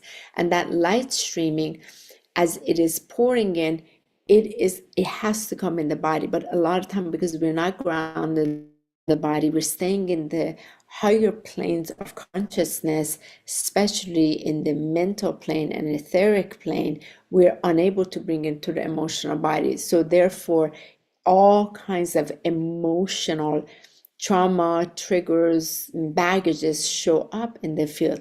And because we haven't been able to really master the emotions, that is a huge part of the embodiment of ascension, there constantly tends to be this escapism. Escape, let's go ahead and do more crystal grid work, let's go ahead and do more of this or more of that or more of this. So that way we are running away from the earth responsibility, escaping, going away from our families, because we don't want to be in conversation with them. We don't want to be talking to people in opposite of us. We just want to be in groups that we feel right. These all, I have walked it.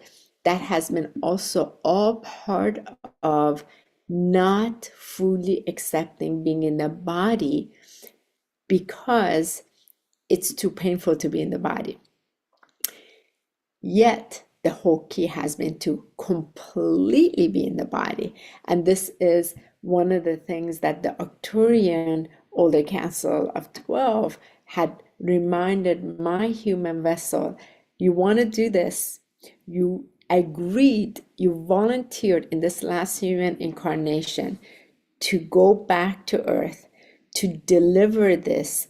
So your role is to do it with divine love. You cannot do this with human love. You gotta bring the divine love. And the divine love is that eternal crystalline light present. That crystalline light presence is that in which beloved Yeshua was able to experience. Beloved, there's so many ascended masters that allowed that within themselves and while they were on earth. So here you are amongst others. you are going to be sent back, and we're going to help you. We know it's not going to be easy, but we're going to help you ground the energy. To ground the energy, that means the plasma of your red blood cells has to shift. Within that plasma being able to shift, that means your organs are going to be shifting. That means as this is going to be shifting, you are going to have to be able to face some of these major painful traumas of your life that you've done an amazing job in healing, but you haven't been able to get to the core of it, because it is that core, that discomfort, when you're able to meet it, not escape it, meet it with that love, where you ignite that divine love within yourself from internal, not outside. You open that stream of that light of love within you, and you're able to pour it inside of you, and you're able to transform your body in an alchemized state of grace. You've been able to embody that gracious presence, the presence of the source of creation that created you in the first place, that has created all of us. Here you are, and as Arcturians particularly, we are dominant in that presence of love, and you have nowhere to go. As they showed me the screen, they said, here it is. You have nowhere to go. You answered this, you have to do it. And that was a very difficult call to accept. I will admit, my human self wasn't sure if it can even handle it. And yet that began the journey. So where I am now, I no longer relate to a lot of things, which is about, extraterrestrials being outside, interterrestrials being outside. It's all within us. It's already encoded within us. They're always with us. The contactee that we are, they're always in communication. But what they are doing, they're allowing themselves to step back, so that way the human self can begin to receive, as a receiver of that source of creation information, allowed to stream through it as a fueling presence, so that it begins to embody more of its truth within this form, and it no longer needs this sort of like more of an outside focused attention to be able to walk its truth. And what this translates in physicality, that means the physicality begins to adjust, the issues of health adjust, issues of the posture adjust, issues of being where on a physical location, as it has seated stuff, travel throughout, be able to adjust, and it is able to be more in peace, more in harmony, more in joy, more in radiance, more in fluidity, more in flow, more in freedom, more in its natural abundance. No secret, begin bringing the wealth of that true essence within it, and be able to co-create the realities that it is part of its mission to bring through incredible heart-centered collaboration. And this is happening to many individuals where they have stepped outside their own discomfort. They're no longer allowing their human limitation lead their way. They've stepped back. They now become their own receptor, and is grounded in their body. It is no longer just as an excited realm of consciousness. It has begun embodying, that means coming into the body, meeting the discomforts where the light, the beaming light of the spectrum is flowing, and through that it is able to collaborate with others and begin through ease, through no effort, through no challenge. It is literally being a transmitter of allowing. So this is what, for example, what we did today in Washington Monument today, being completely in divine peace. No matter what happens with the election, doesn't matter, because we are electing divine peace as our truth, which is our natural state, and bringing that here. And that is where our star family are supporting us to ground in this way. So the ministry that I have through the members of our association, it's a global ministry. It is for those who have chosen to take part in this, to walk each other home. There's no leadership in this. We are walking each other home. I'm only leading what is being ministered in remembrance, so we can ground it deeper in our body.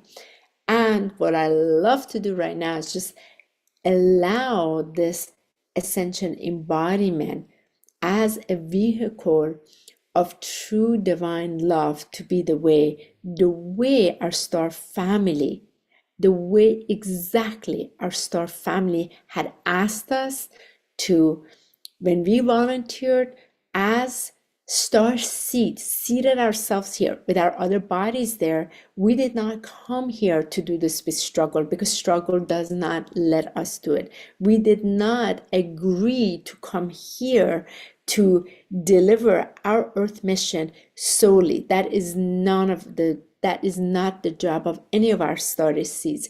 We agreed to come here as a coalition, as an alliance together, and the frequency of our heart deeply connected with each other, and the soul completely aligned, harmonized with our divine truth, grounded into the heart of Gaia.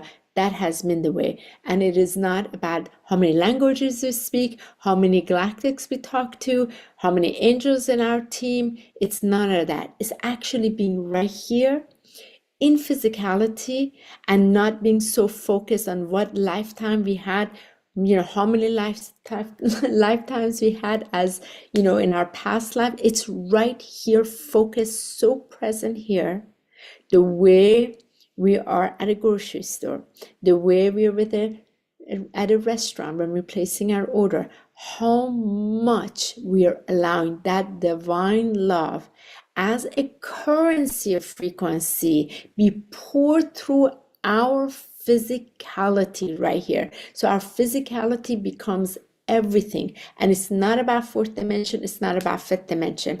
When you begin to truly pour it into your physicality, you begin noticing the stream of encoded love that is pouring in, and you're able to translate that from your galactic family that is already there. They've stepped aside. They said, okay, this person finally got it, is now anchored properly into this crystalline structure with his or her crystalline biosphere. So now she can bring, or he can start to bring, the true currency in. And that true currency is divine love.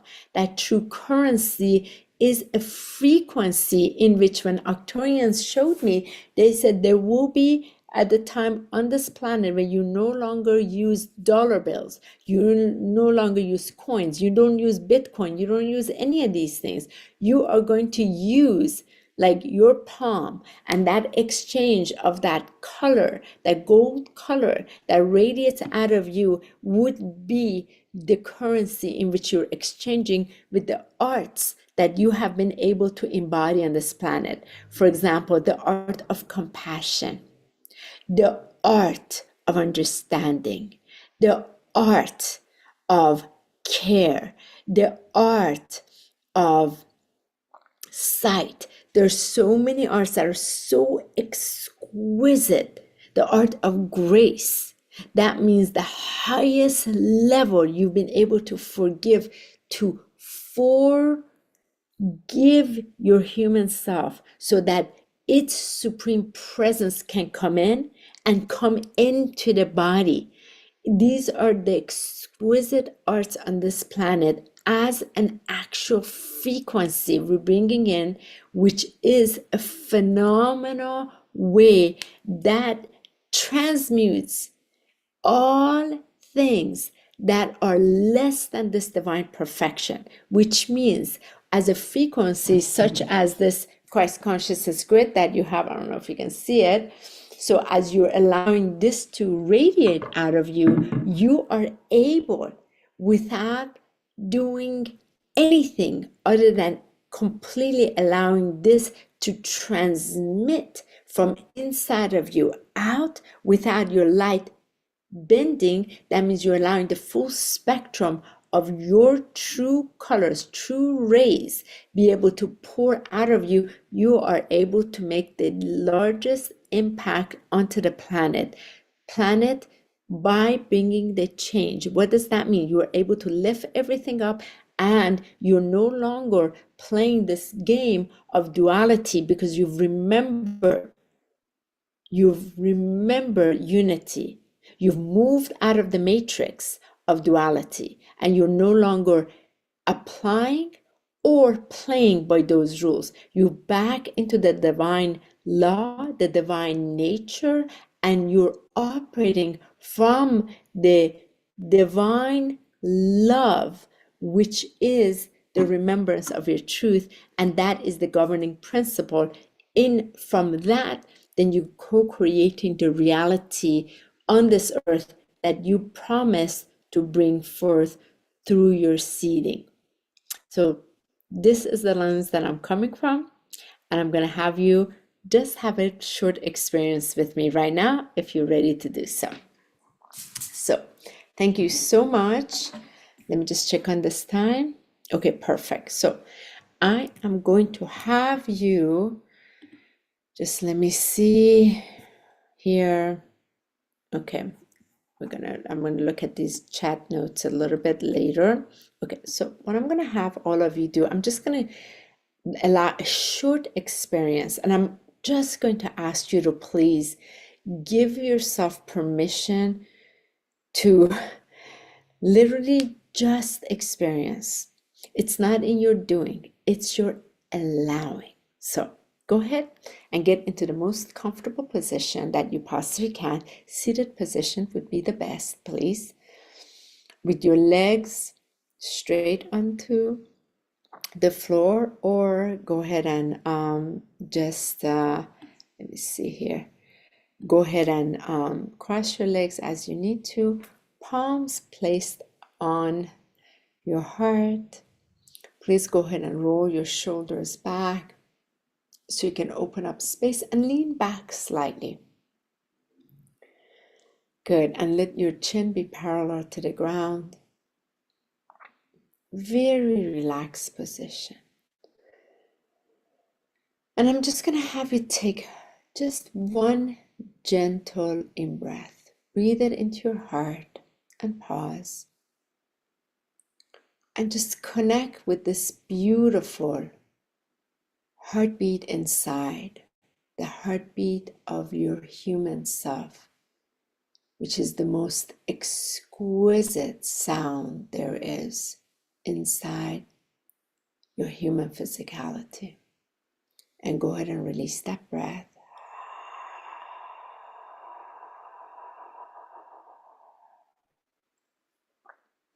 Go ahead and take another in-breath into your heart and pause again. And I'm going to ask you to connect with the light behind that heartbeat, from that spark of divine where you were first created. Just connect with that and the appreciation that you're in physicality. And go ahead and release your breath.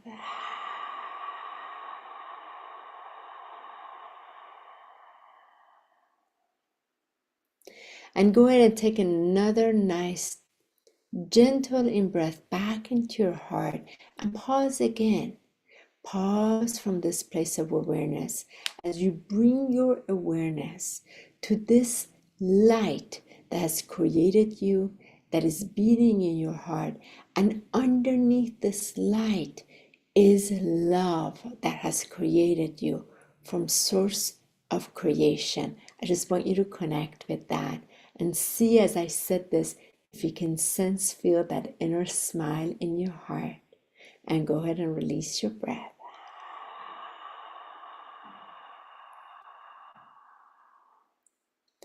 And I'm now going to ask you to just go ahead and gently breathe into your heart.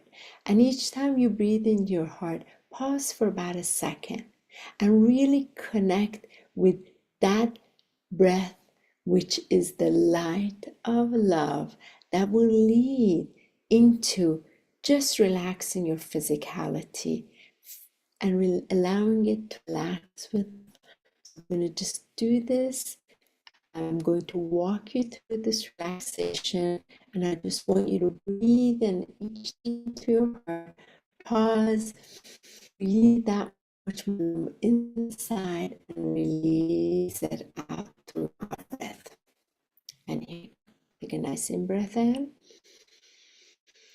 Into your heart, feel that light of love inside.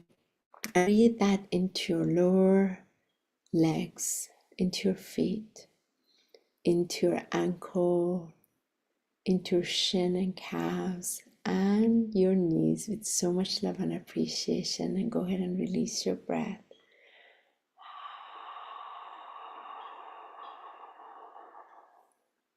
Take another deep breath in, into your heart, leading with the light of your love, drawing the attention now to your thighs, to your hips, to your sexual organs, to the bladder and kidneys, and releasing your breath.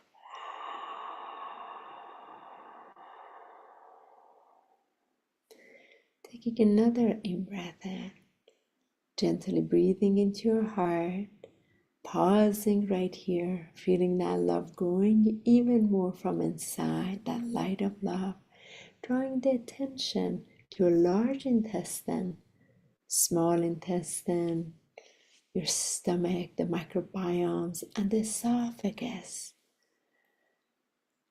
and the liver, pancreas, gallbladder, spleen, and releasing that breath.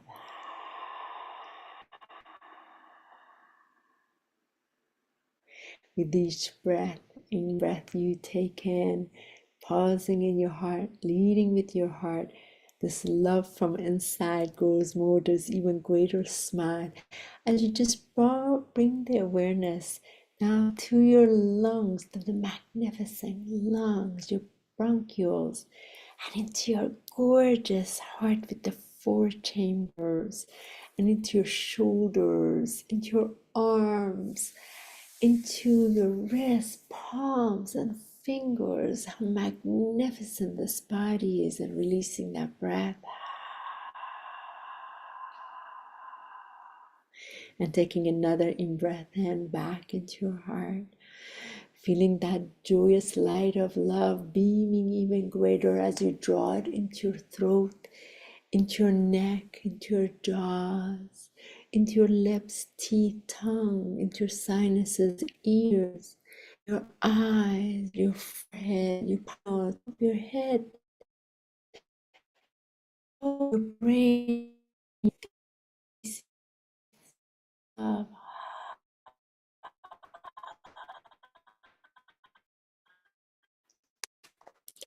And breath back into your heart. Pause right here, overflowing sound of love, pouring in more as you open and nerves in your brain, into your spinal column, into your central, in muscles, your bone, all pouring in as you release your breath.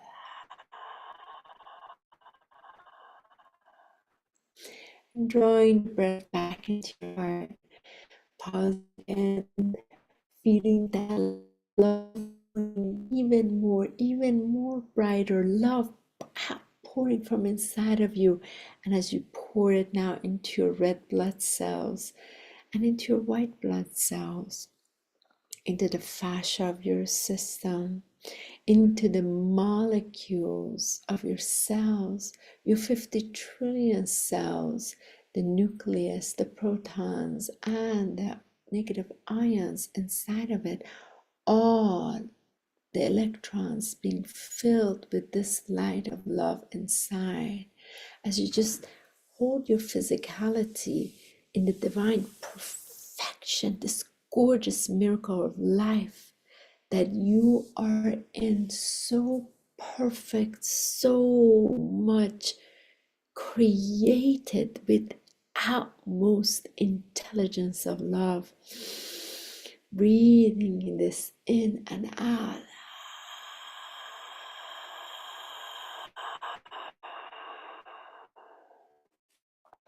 And drawing the breath back into your heart. And pausing here with that luminosity from inside, radiating that love, allowing it from inside as a diamond, pouring it now into your emotional body, outside your physical body, and let it outflow even into your mental body after your emotional body, and let it even flow out more into your etheric body, outside your mental body, and finally from inside out, pouring through all these bodies into your spiritual body as you open your arms and you allow yourself to be completely open between all these bodies in this breath of love as you breathe in into your heart. And from inside your heart, letting that love radiate out through all these bodies and extend all the way to your spiritual body with no beginning and no end, completely in this ever-flow presence, in this biosphere of light that you're in, that is connected to the above, below, behind, front, and to the side, all completely luminous with its own natural eternal light of divinity from the source of creation that has created you in its image of divine perfection, the divine harmony, divine peace, divine joy, divine prosperity, divine compassion, divine clarity, all that is here in this breath of love that flows and exudes through all your bodies, encoded completely in all your DNA strands. Nothing is ever missing. A magnificent creation of spark, completely whole, completely magnificent and magnified in your electromagnetic field, completely radiating in the eternal flow of light in every direction that is guiding you, that is showing you the way, that is breathing through your breath and dancing with the eternal songs of life, the eternal God presence in you, in form, all the way to the very finite particle of your existence here in your physicality, unified as one presence right here, right now, as the greatest presence that you are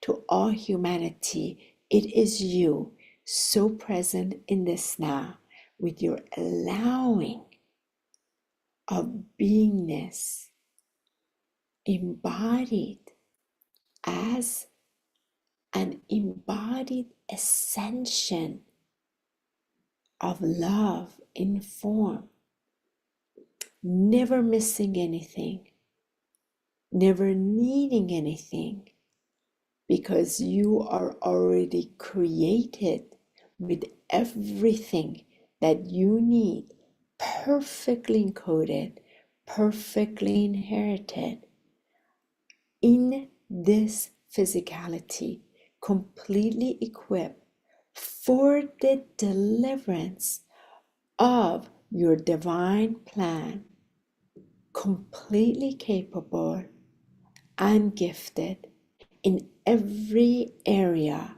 that which you will bring your attention to through the code of love, with the natural law, which is the divine law presence in you, giving you the access to open the pathways and giving you the allowance to allow the presence of your greater self into form, to walk up on the belly of this gorgeous planet Earth and mark your signature, soul signature, from your star alliance, from the stars that you have seated yourself, delivering it with joy, with ease, with grace, with passion, with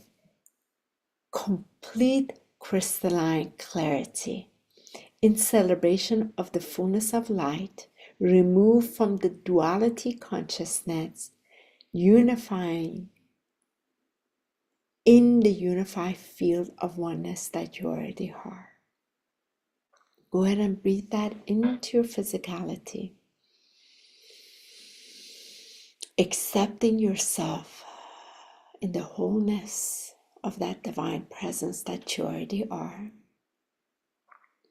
accepting that you already are gifted with everything, and accepting that you are the greatest gift in this planet by being in your human form. And all is given unto you as you say yes to the celebration of life in form and not the suffering of the old human template. Breathe that in and breathe it out.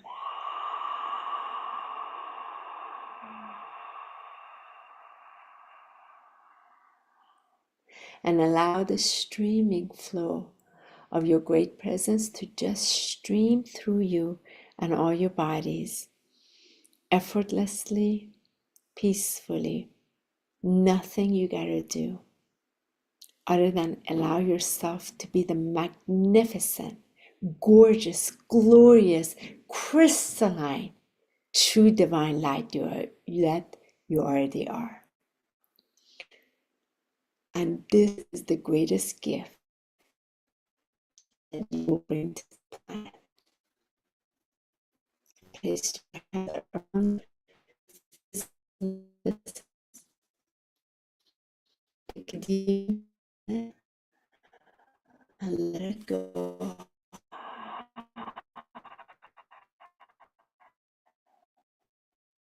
And be here in this now as you open your eyes. Open your eyes of clarity from the stream flow of your true divine nature reality.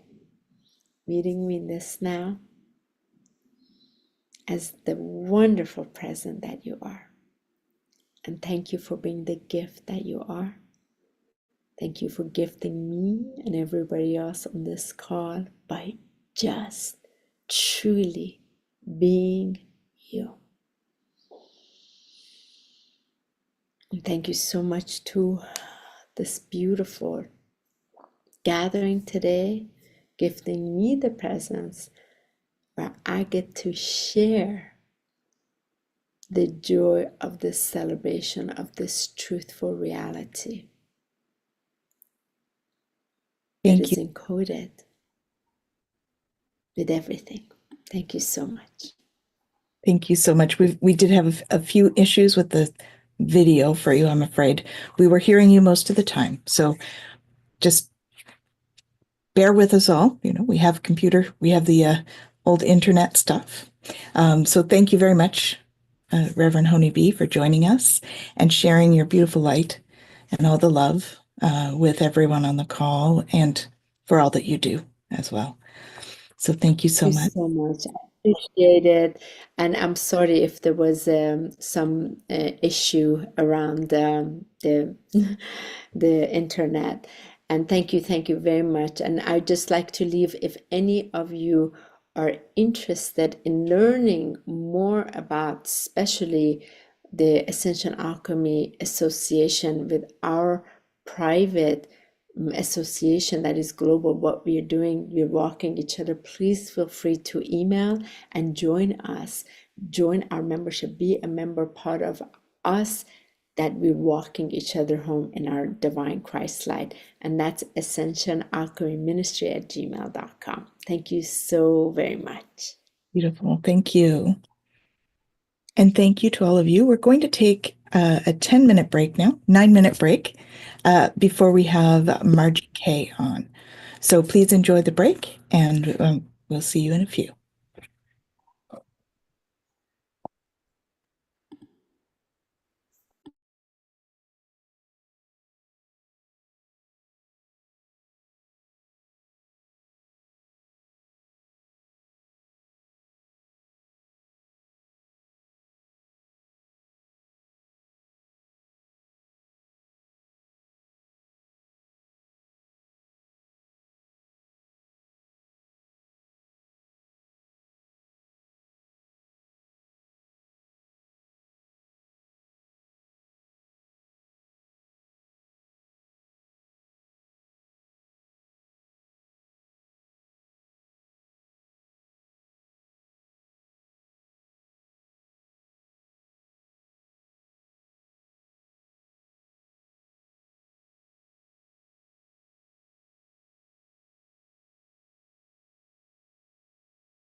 And welcoming everybody back. Thank you.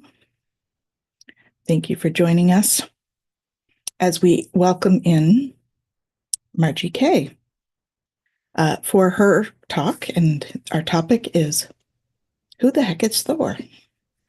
Margie Kay is a veteran 40-year paranormal investigator. She's the owner and CEO of the Unix Network and the Unix Media Publishing Company. She serves as the Assistant State Director for the Missouri MUFON and serves as the Director of the Oz Institute.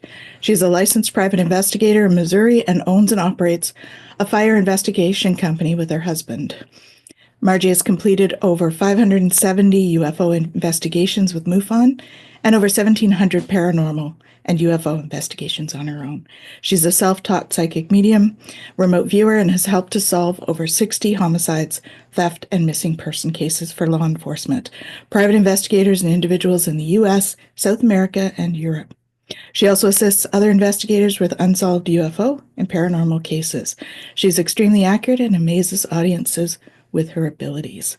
So welcome, Margie. Thank you. Pleasure to have you, and looking forward to hearing, what is it about Thor? Okay, well, it's a strange tale, so let's get into it. Thank you so much. Let me see. I don't see the share screen option down here. Oh. Maybe under more. There we go. Mm-hmm. Okay. And hopefully you can see that. There we go. Great. And go to the full screen. Okay. Thank you. So I thought that this would probably be most appropriate for this conference. And I have hopefully enough time to explain the whole thing. So we're going to move through this pretty quickly. It's about my lifetime of contact with the extraterrestrial Valiant Thor and my job assignment. I came into contact with him in 1985 under very strange circumstances, but later I realized that he's been in my life since childhood. He had actually been speaking to me since I was about 2 years old or even younger. So I'm going to show you this evening in order of awareness for me how this came about. So my first direct contact was in 1985. I was living in Seattle, Washington at the time with my brother and my 2 young daughters. And I did used to attend UFO groups there. I also was visiting a massage therapist in the winter of 1985 for a back problem. And my brother and my 2 children were there with me. And that was the only time they were there with me. We're getting ready to leave and putting on our jackets. And the therapist then began to speak to me in a voice that didn't sound like his. He said, "Would you like to try a light experiment?" And I instantly knew that something very unique was about to happen.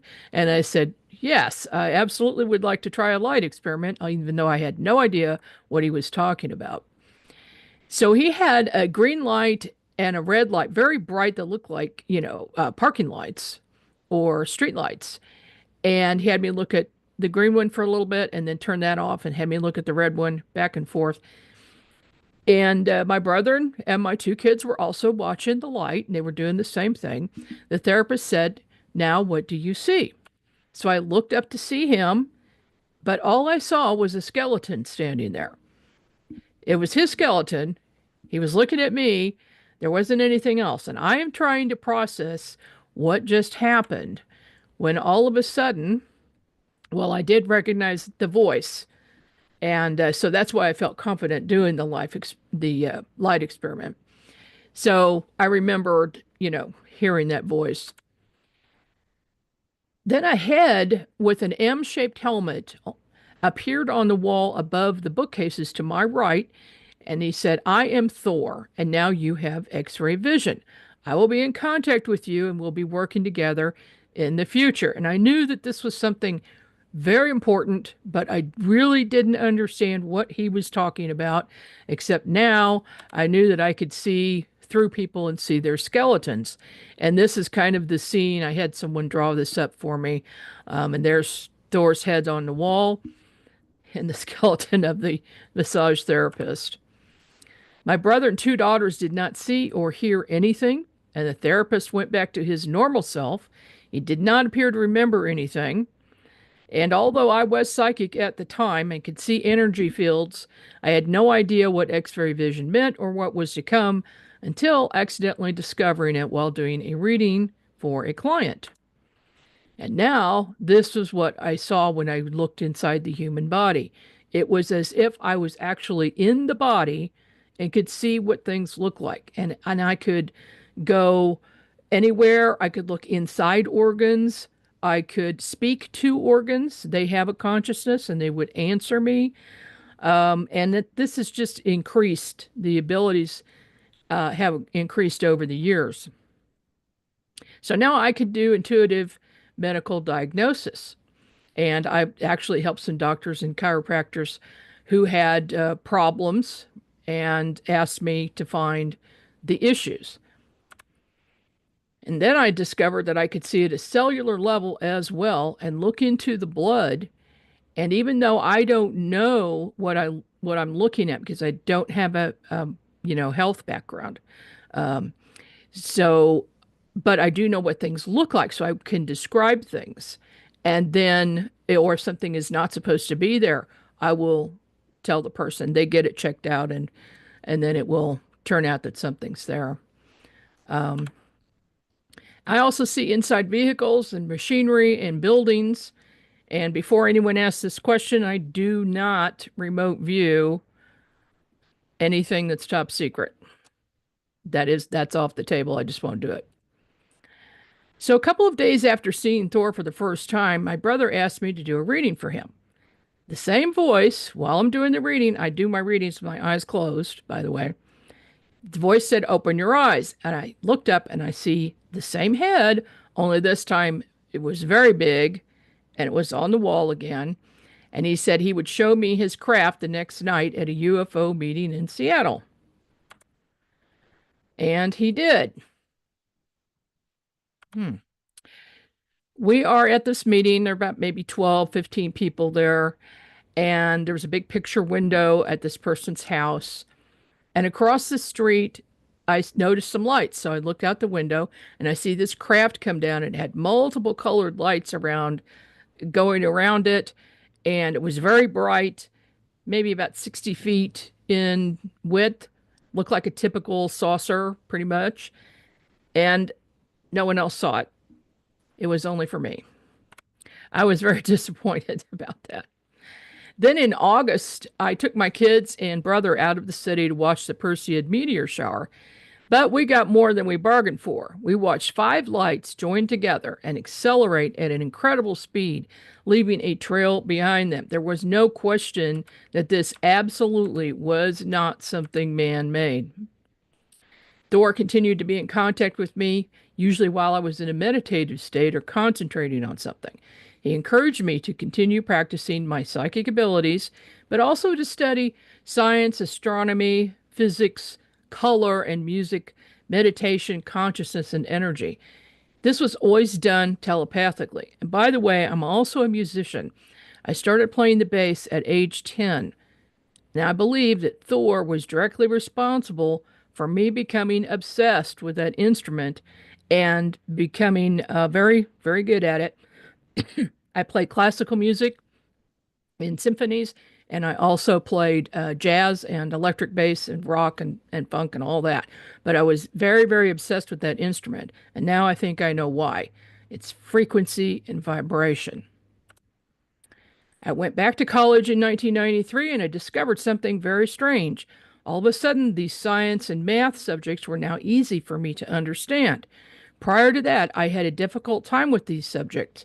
Thor had lifted a veil for me, and I believe he actually put that veil in place when I was in junior high school, because all of a sudden I just could not grasp any science or math. And then suddenly in 93 I could. He told me that I'd be writing a book about him, but first I needed to start a next magazine, have conferences, and meet others who had been in contact with him.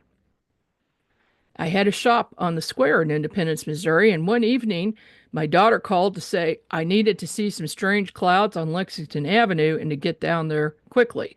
So within 5 minutes, I was at this location. It was in front of the very strange RLDS temple in Independence, Missouri that does not fit in with any of the architecture there. And so I'm sitting there. I stopped my car and I noticed that the clouds were very low. There was an electrical storm, but there was no rain or thunder at all. Okay. And one cloud came down and covered almost the entire temple to 20 feet above the ground. Now that is very unusual for cloud formations. It just reached down out of the other clouds and covered that up in this almost perfect U shape.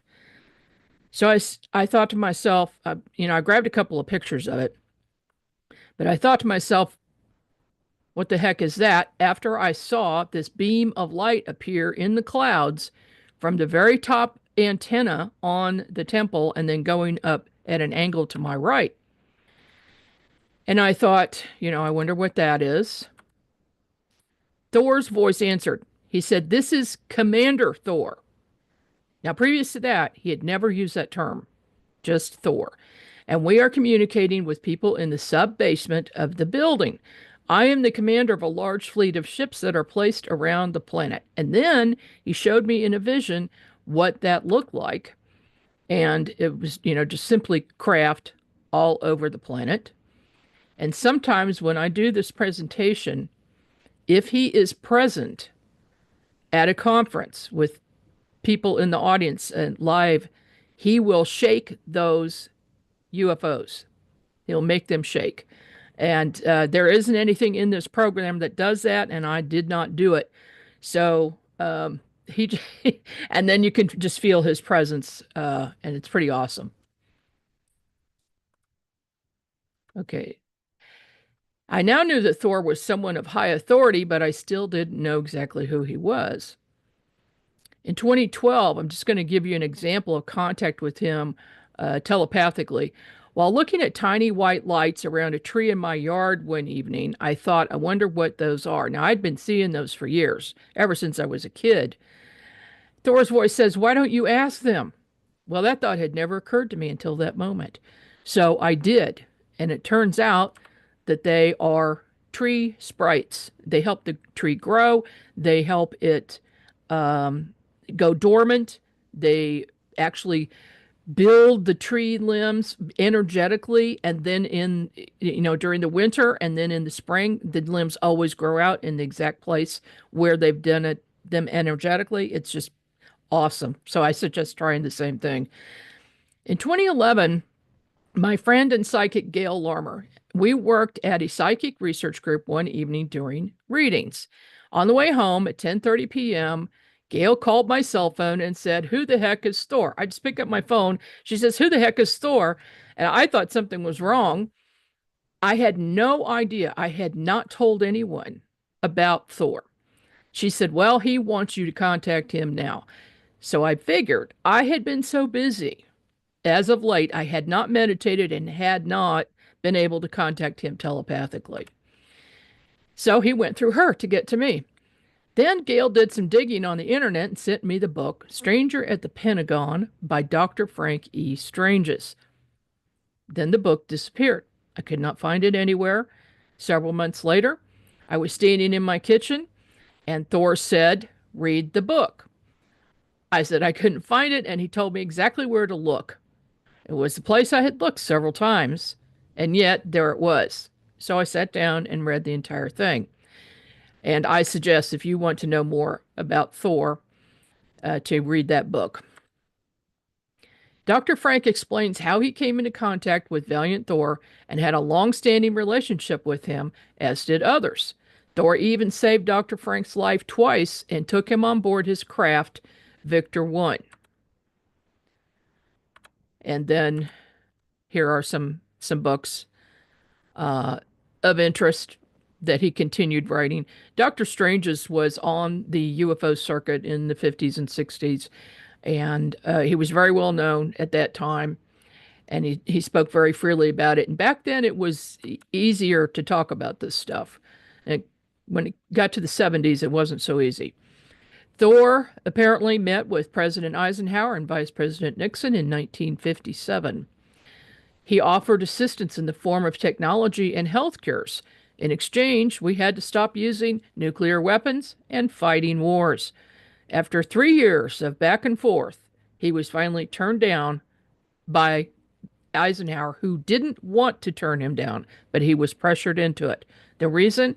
It would destroy our economy. According to Dr. Strange's, Thor is a created being. He has no fingerprints. He can appear and disappear at will, which I have seen. His craft, Victor 1, is currently at Lake Mead. In 1957, there was a UFO meeting at Howard Minger's home in New Jersey where Val, Thor, Jill, and Dawn appeared. The photographer, August C. Roberts, was an Army photographer, and he thought he was secretly taking pictures, but I'm positive that Thor knew about it. And so here is one of the photos. Thor is in the middle, leaning over, looking at something. And then that's Jill and Dawn. Dawn is his brother, and Jill is a crew member. And those are a little bit better pictures, but these are from 1957. Thor looks exactly the same today. Exactly the same. He does not change appearance. Apparently, he is an immortal. And I found another contactee. I got on the internet and I found Craig Campobasso. He was a guest on my radio show in 2012 and then several times after, and we've had many long conversations. He's a Hollywood casting director, producer, actor, author, and filmmaker, and he made the short film Stranger at the Pentagon, which explains some of Thor's visit to the Pentagon in 1957 to 1960, and you can see that online. Just type in Craig Campobasso and it'll come up. Craig was good friends with Dr. Frank Stranges, who coincidentally only lived a mile away from his house. He spent a lot of time with him after seeing Valiant Thor and Vice Commander Teal sitting on his couch in his living room on multiple occasions. He said they would be transparent, but they were clearly visible. They never spoke a word. They just let him know that they were there. And it seems that Thor wanted Craig to find out more about him from Dr. Stranges, which he did. Dr. Stranges spent a lot of time with Craig, and they would often sit outside looking at UFOs. Dr. Frank would speak to Thor because he had direct communication with him. Then he would pass the information on to Craig while he was writing the screenplay for the movie. After the screenplay was approved by Thor, Craig began to put the short film together on a very slim budget with a lot of volunteers. So I have ongoing contact. Thor is always available if I need him. When I've been very ill or near death, he appeared as a ball of golden light, and he's appeared to me in person, although transparent in person, except when I'm astral traveling, and then he's not transparent. I was very ill one time, and I had an upper respiratory infection that turned into pneumonia, and I couldn't breathe. It was very bad, and something told me to stand up. I asked Thor to come in. You always have to ask, by the way, if you need help. So, I don't bother him unless it's desperate, because I know he's busy. So I asked for help. I felt his presence in the house. I stood up, and this flaming golden ball of light was in the kitchen and came towards me, went into my chest, and the pneumonia and everything instantly disappeared. And I was in perfect health after that. It was amazing. In 2001, my grandfather came to me after he died in 1972. And even though I'm a medium and I speak to the dead for other people, I had never been able to contact my grandfather. Well, it turns out he sits on a council of 13, and he said he would introduce me to the others on the council. One of the people was an ancient man from India, then Chief White Cloud, and I've had a lot of interaction with him. He has taught me, or actually helped me remember, because we had several lifetimes together, helped me to remember shamanism and healing, and especially working with feathers and doing feather healing. It's pretty amazing. And then he introduced me to a mantis being from a crystal planet. The mantis being showed me a former lifetime with White Cloud, and this was about sometime in the 1100s in the U.S. And I was from a different tribe than White Cloud was.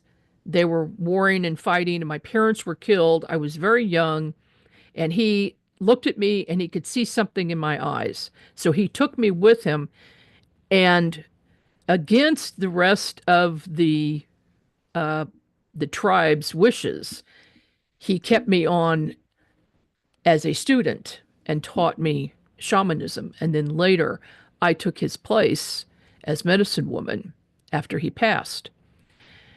During this time, when I was still young, maybe I was about 20, I took a vision quest and I went up the top of a big, big hill or mountain. And all of a sudden, the mantis is standing to my left.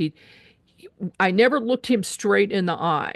I think it was because of how he looked. There was a little bit of trepidation there. But he stood to my left, and then there was a craft to my right. And he asked me if I wanted to go with him to see his planet. So I went into the craft. We went to his planet, and as we're approaching, I noticed that the planet was completely covered in crystal. And I have always been obsessed with crystals. I go and dig crystals periodically with the intention of selling them, but I never do. I either gift them or I keep them, and I keep them around the house. So apparently I need to have them, but the connection was a little bit odd. I went into this crystal planet, a big door opened, and we went in. Next thing I know, I'm sitting in a chair in the middle of a room with the mantis standing next to me, but there were other mantis who were on the other side of a crystal wall that was completely transparent. And there were 12 of them, and they all aimed a light at me that looked like a laser. They were implanting seeds into my physical body and all of my light bodies, and they were designed to activate at certain times. And I just knew this. It was just, the message was given to me at the time. So, and that's ongoing. He showed me past lives with White Cloud and other past lives, and then introduced me to medicine woman who is, coincidentally, I found out myself. It's myself from a previous time, and now she comes in to assist me healing myself and other people when I'm doing Reiki work. I've had visitations by Greys, glowing extraterrestrial beings, Pleiadians, a tan entity, which it was he showed up on an investigation one time, and it was just kind of a joke. He just kept appearing to me and not anyone else. And he reminded me of that little guy, Paul, from the movie Paul, kind of sarcastic. He just gave me a look like, yeah, I'm here. And then I couldn't see him anymore. But that was because of my own level of consciousness. I figured out later. So a lot. And then I've had communication with an entire Sasquatch clan and in person, 3D in person with this entire Sasquatch clan. The interesting part is that all of these beings work together, and it's almost like they've been assigned to me. And I'm I don't see them all the time, but when I need them, they're there. If I need healing work, they're all standing around me. If I want to work on healing with somebody else that is a difficult case, they will come in and assist. There's never been anything negative about any of these people or beings. They're all a very high vibration. They're high positive energy. And they are here to help us evolve, basically. Become aware and awake. Now I can also recognize hybrids and extraterrestrials, and believe me, there are a lot of them walking among us. A lot. And if you watch even, on TV or in person, I don't care what it is, especially at UFO conferences, they will definitely show up. I see one every time, at least one, if not more. They also help me with protection when I need protection. Once I was attacked by a wolf man, which I did not believe in. I didn't think they existed until it showed up in a hotel room and jumped on my bed. I called in Thor and he took care of him very quickly. Again, he saved my life 4 times. The last time was 2 years ago. I was in the hospital with COVID. I could not breathe. And I felt myself leaving my body. So I called him in. And by morning, which happened to be Christmas morning, I was completely healed. They disconnected me from everything and said, yeah, you can go home at noon, which was really nice. Thor's taken me on Victor 1 and showed me the craft. So I'm in my astral body or remote viewing when I do this. I'm not physically there, although it feels like it because I can feel objects. And it looks kind of like that. There's a shield around the craft to conceal it. So until you get right up to that shield, you can't see it. And when you get close to it, within like 3 feet, you can see this blue shimmer. And then you just walk through that, and there's the craft. So I was shown 3 levels on his ship. The main level has a large lounge area and private rooms. Then the top level, it's a huge greenhouse with lots of food growing. In the center to the lower area, there's a large open area in the center with a railing around it. And I walked around the railing, and that is where the propulsion system goes through. So there's an opening on the bottom of the craft, opening on the top, and the propulsion system when they're in space, not close to the Earth. They use 2 different types of propulsion. It has to be open, and it utilizes anti-gravity ion energy, and a byproduct of that is photons, hence the lights around the craft that we're seeing in the skies.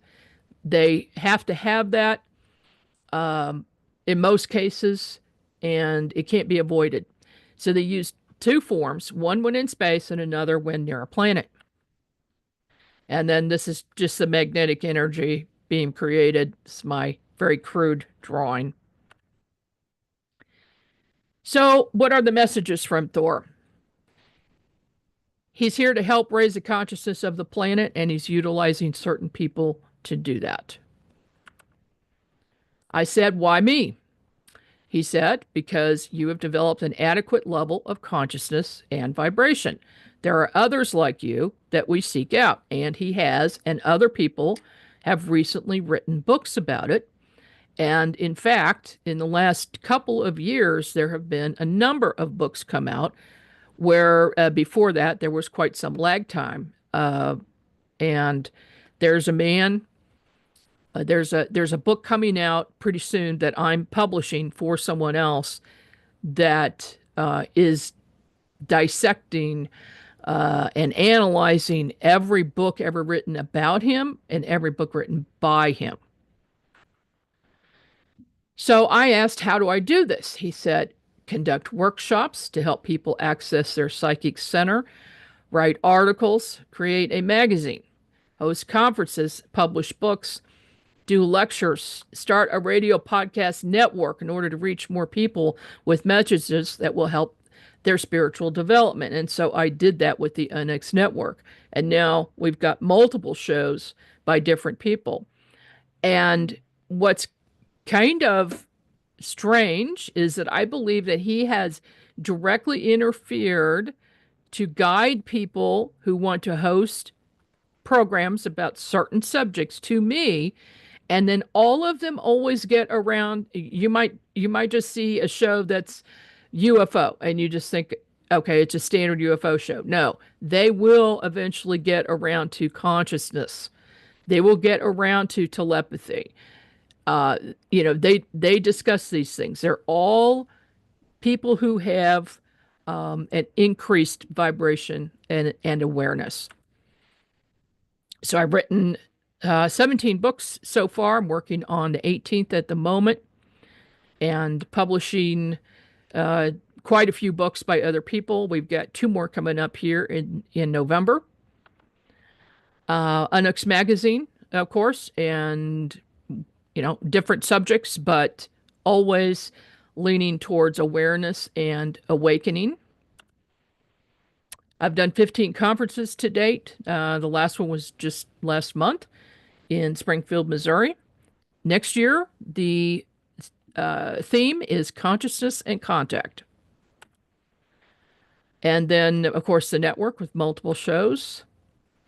And I do workshops. So now I do remote viewing training and other training, different subject matters, contacting extraterrestrials. And the key to all that is activating the pineal gland and keeping it open, activating the psychic center and using it. And that is what you need to do in order to have contact with ETs or interdimensional beings. Some of the messages for mankind that Thor tells me is he wants us to quit using nuclear weapons. He said, we will not allow further use and will shut them down because they affect multiple dimensions when anything is exploded. They can also cause tears between dimensions, and this is a major problem. Now, the tears between dimensions, I actually saw one recently, and it looked like a tear in the sky, and behind the sky was pitch black. It was the strangest thing I've ever seen. But so when we use nuclear weapons, it vibrates and resonates through dimensions to affect other dimensions and other planets. To me, that's amazing, but it's also very dangerous for them. And so, yeah, they want to stop us. And they have, at one time or another, shut down every single nuclear weapon facility that there is. And that's documented. You can check it. And certainly that was a message. That was a very clear message. Don't do this. He said, we will make ourselves known to everyone soon, despite your government's unwillingness to disclose our presence. So they are working on that right now. And obviously they have been. They've been making themselves known everywhere around the world. A lot of evidence for that. He says, in order to fully understand us and others like us, mankind must raise their level of consciousness. Nuts and bolts left brain only persons will never experience us. And that is the message that we need to get across to mainstream science, who has blinders on and does not understand that they must use their entire brain fully. Now, there are some scientists, of course, who have figured that out and who do know that, or did. Einstein, Tesla, etc. They figured that out. And even Tesla said that he got information from extraterrestrials, and that helped him to construct some of these amazing inventions that he created. So how can others experience Thor? First of all, you need to have an open mind. Learn how to meditate. And by meditating, I mean getting yourself into a deep level of meditation. You have to be ready for anything and not be afraid. Send a telepathic message that you would like to have contact. Be patient and calm. Now, the other thing is,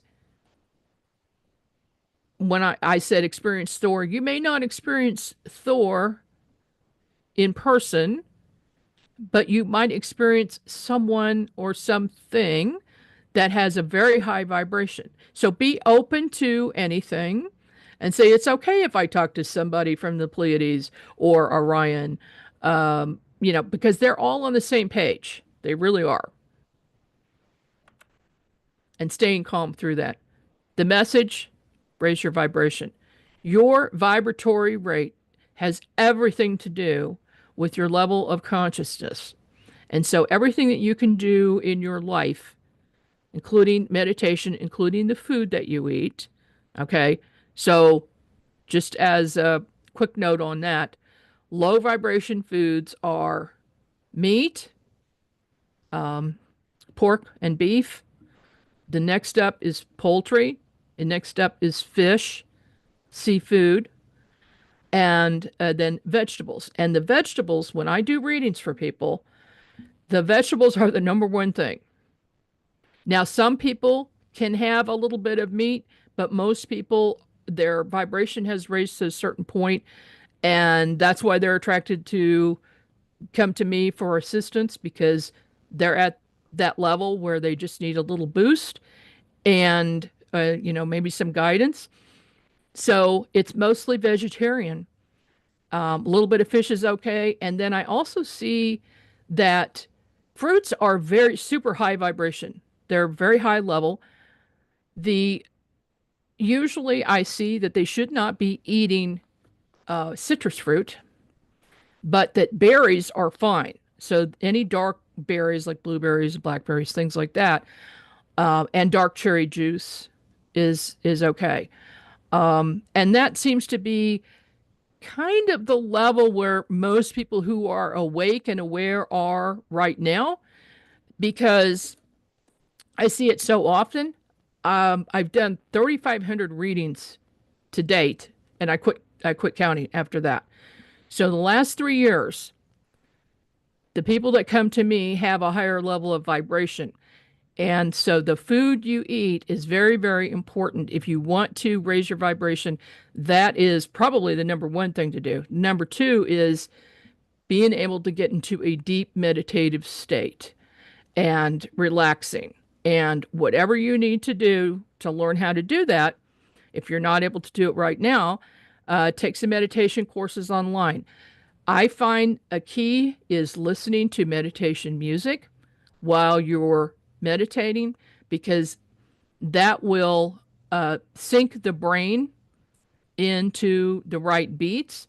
They also have something called binaural beats that you listen to with headphones. What that is the tones are slightly off on one side, slightly off on the other, but when you hear it, the brain turns that into the correct tone. I know it sounds a little bit crazy, but it does work. And that works. Also listening to 432 hertz. So change what you're listening to with your music to 432 hertz music. That will raise your vibration as well. And there's a program that you can purchase that will change any piece of music that you love into 432 hertz, and you'll never know the difference, but your brain will know the difference. Okay. And that will help you raise vibration as well. Okay. Let me exit out of here. Let's see. Stop share. And I will take questions if anybody has any questions so far.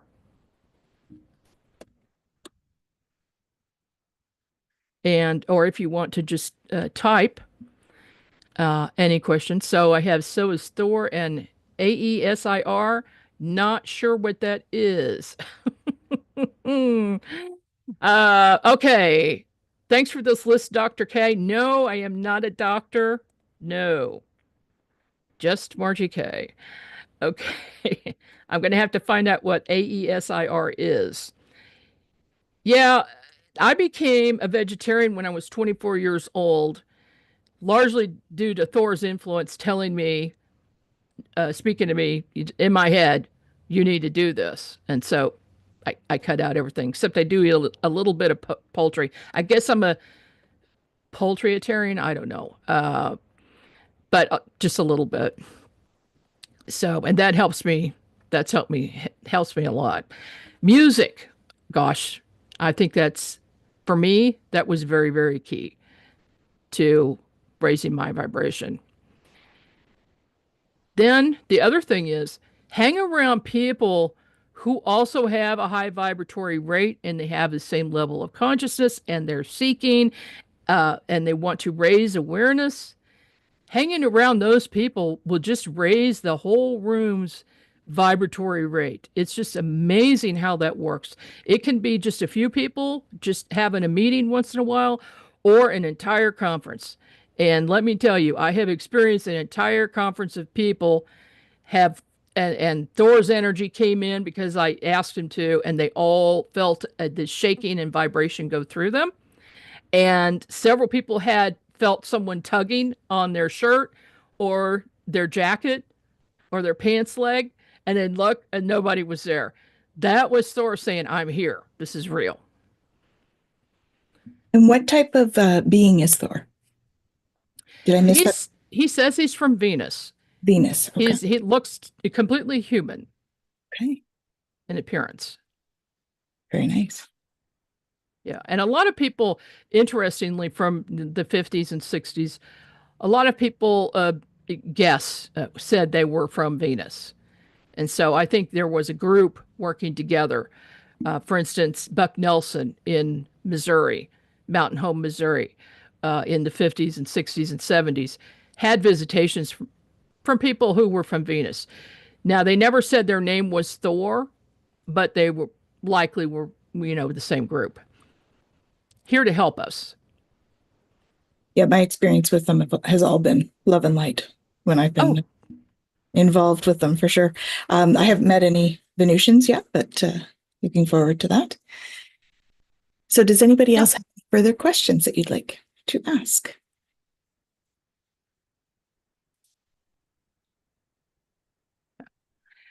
I guess not. Oh, wait, okay. there's one. Well, there's one that's coming. We have one.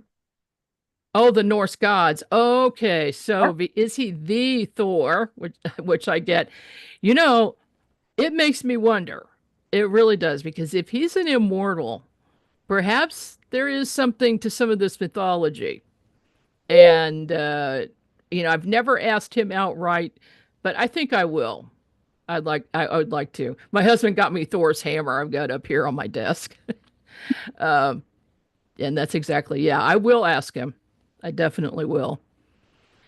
And I do teach workshops. If you go to my website, margiek.com, we'll talk about that, and also the links to the network and my shows and all of that are there. And if you want a private reading, I do those several times a week. They're 30-minute readings. I'm fast, thanks to Thor, and I just go through a list, and people have to record it because it comes through so quickly. You don't have time to write it down.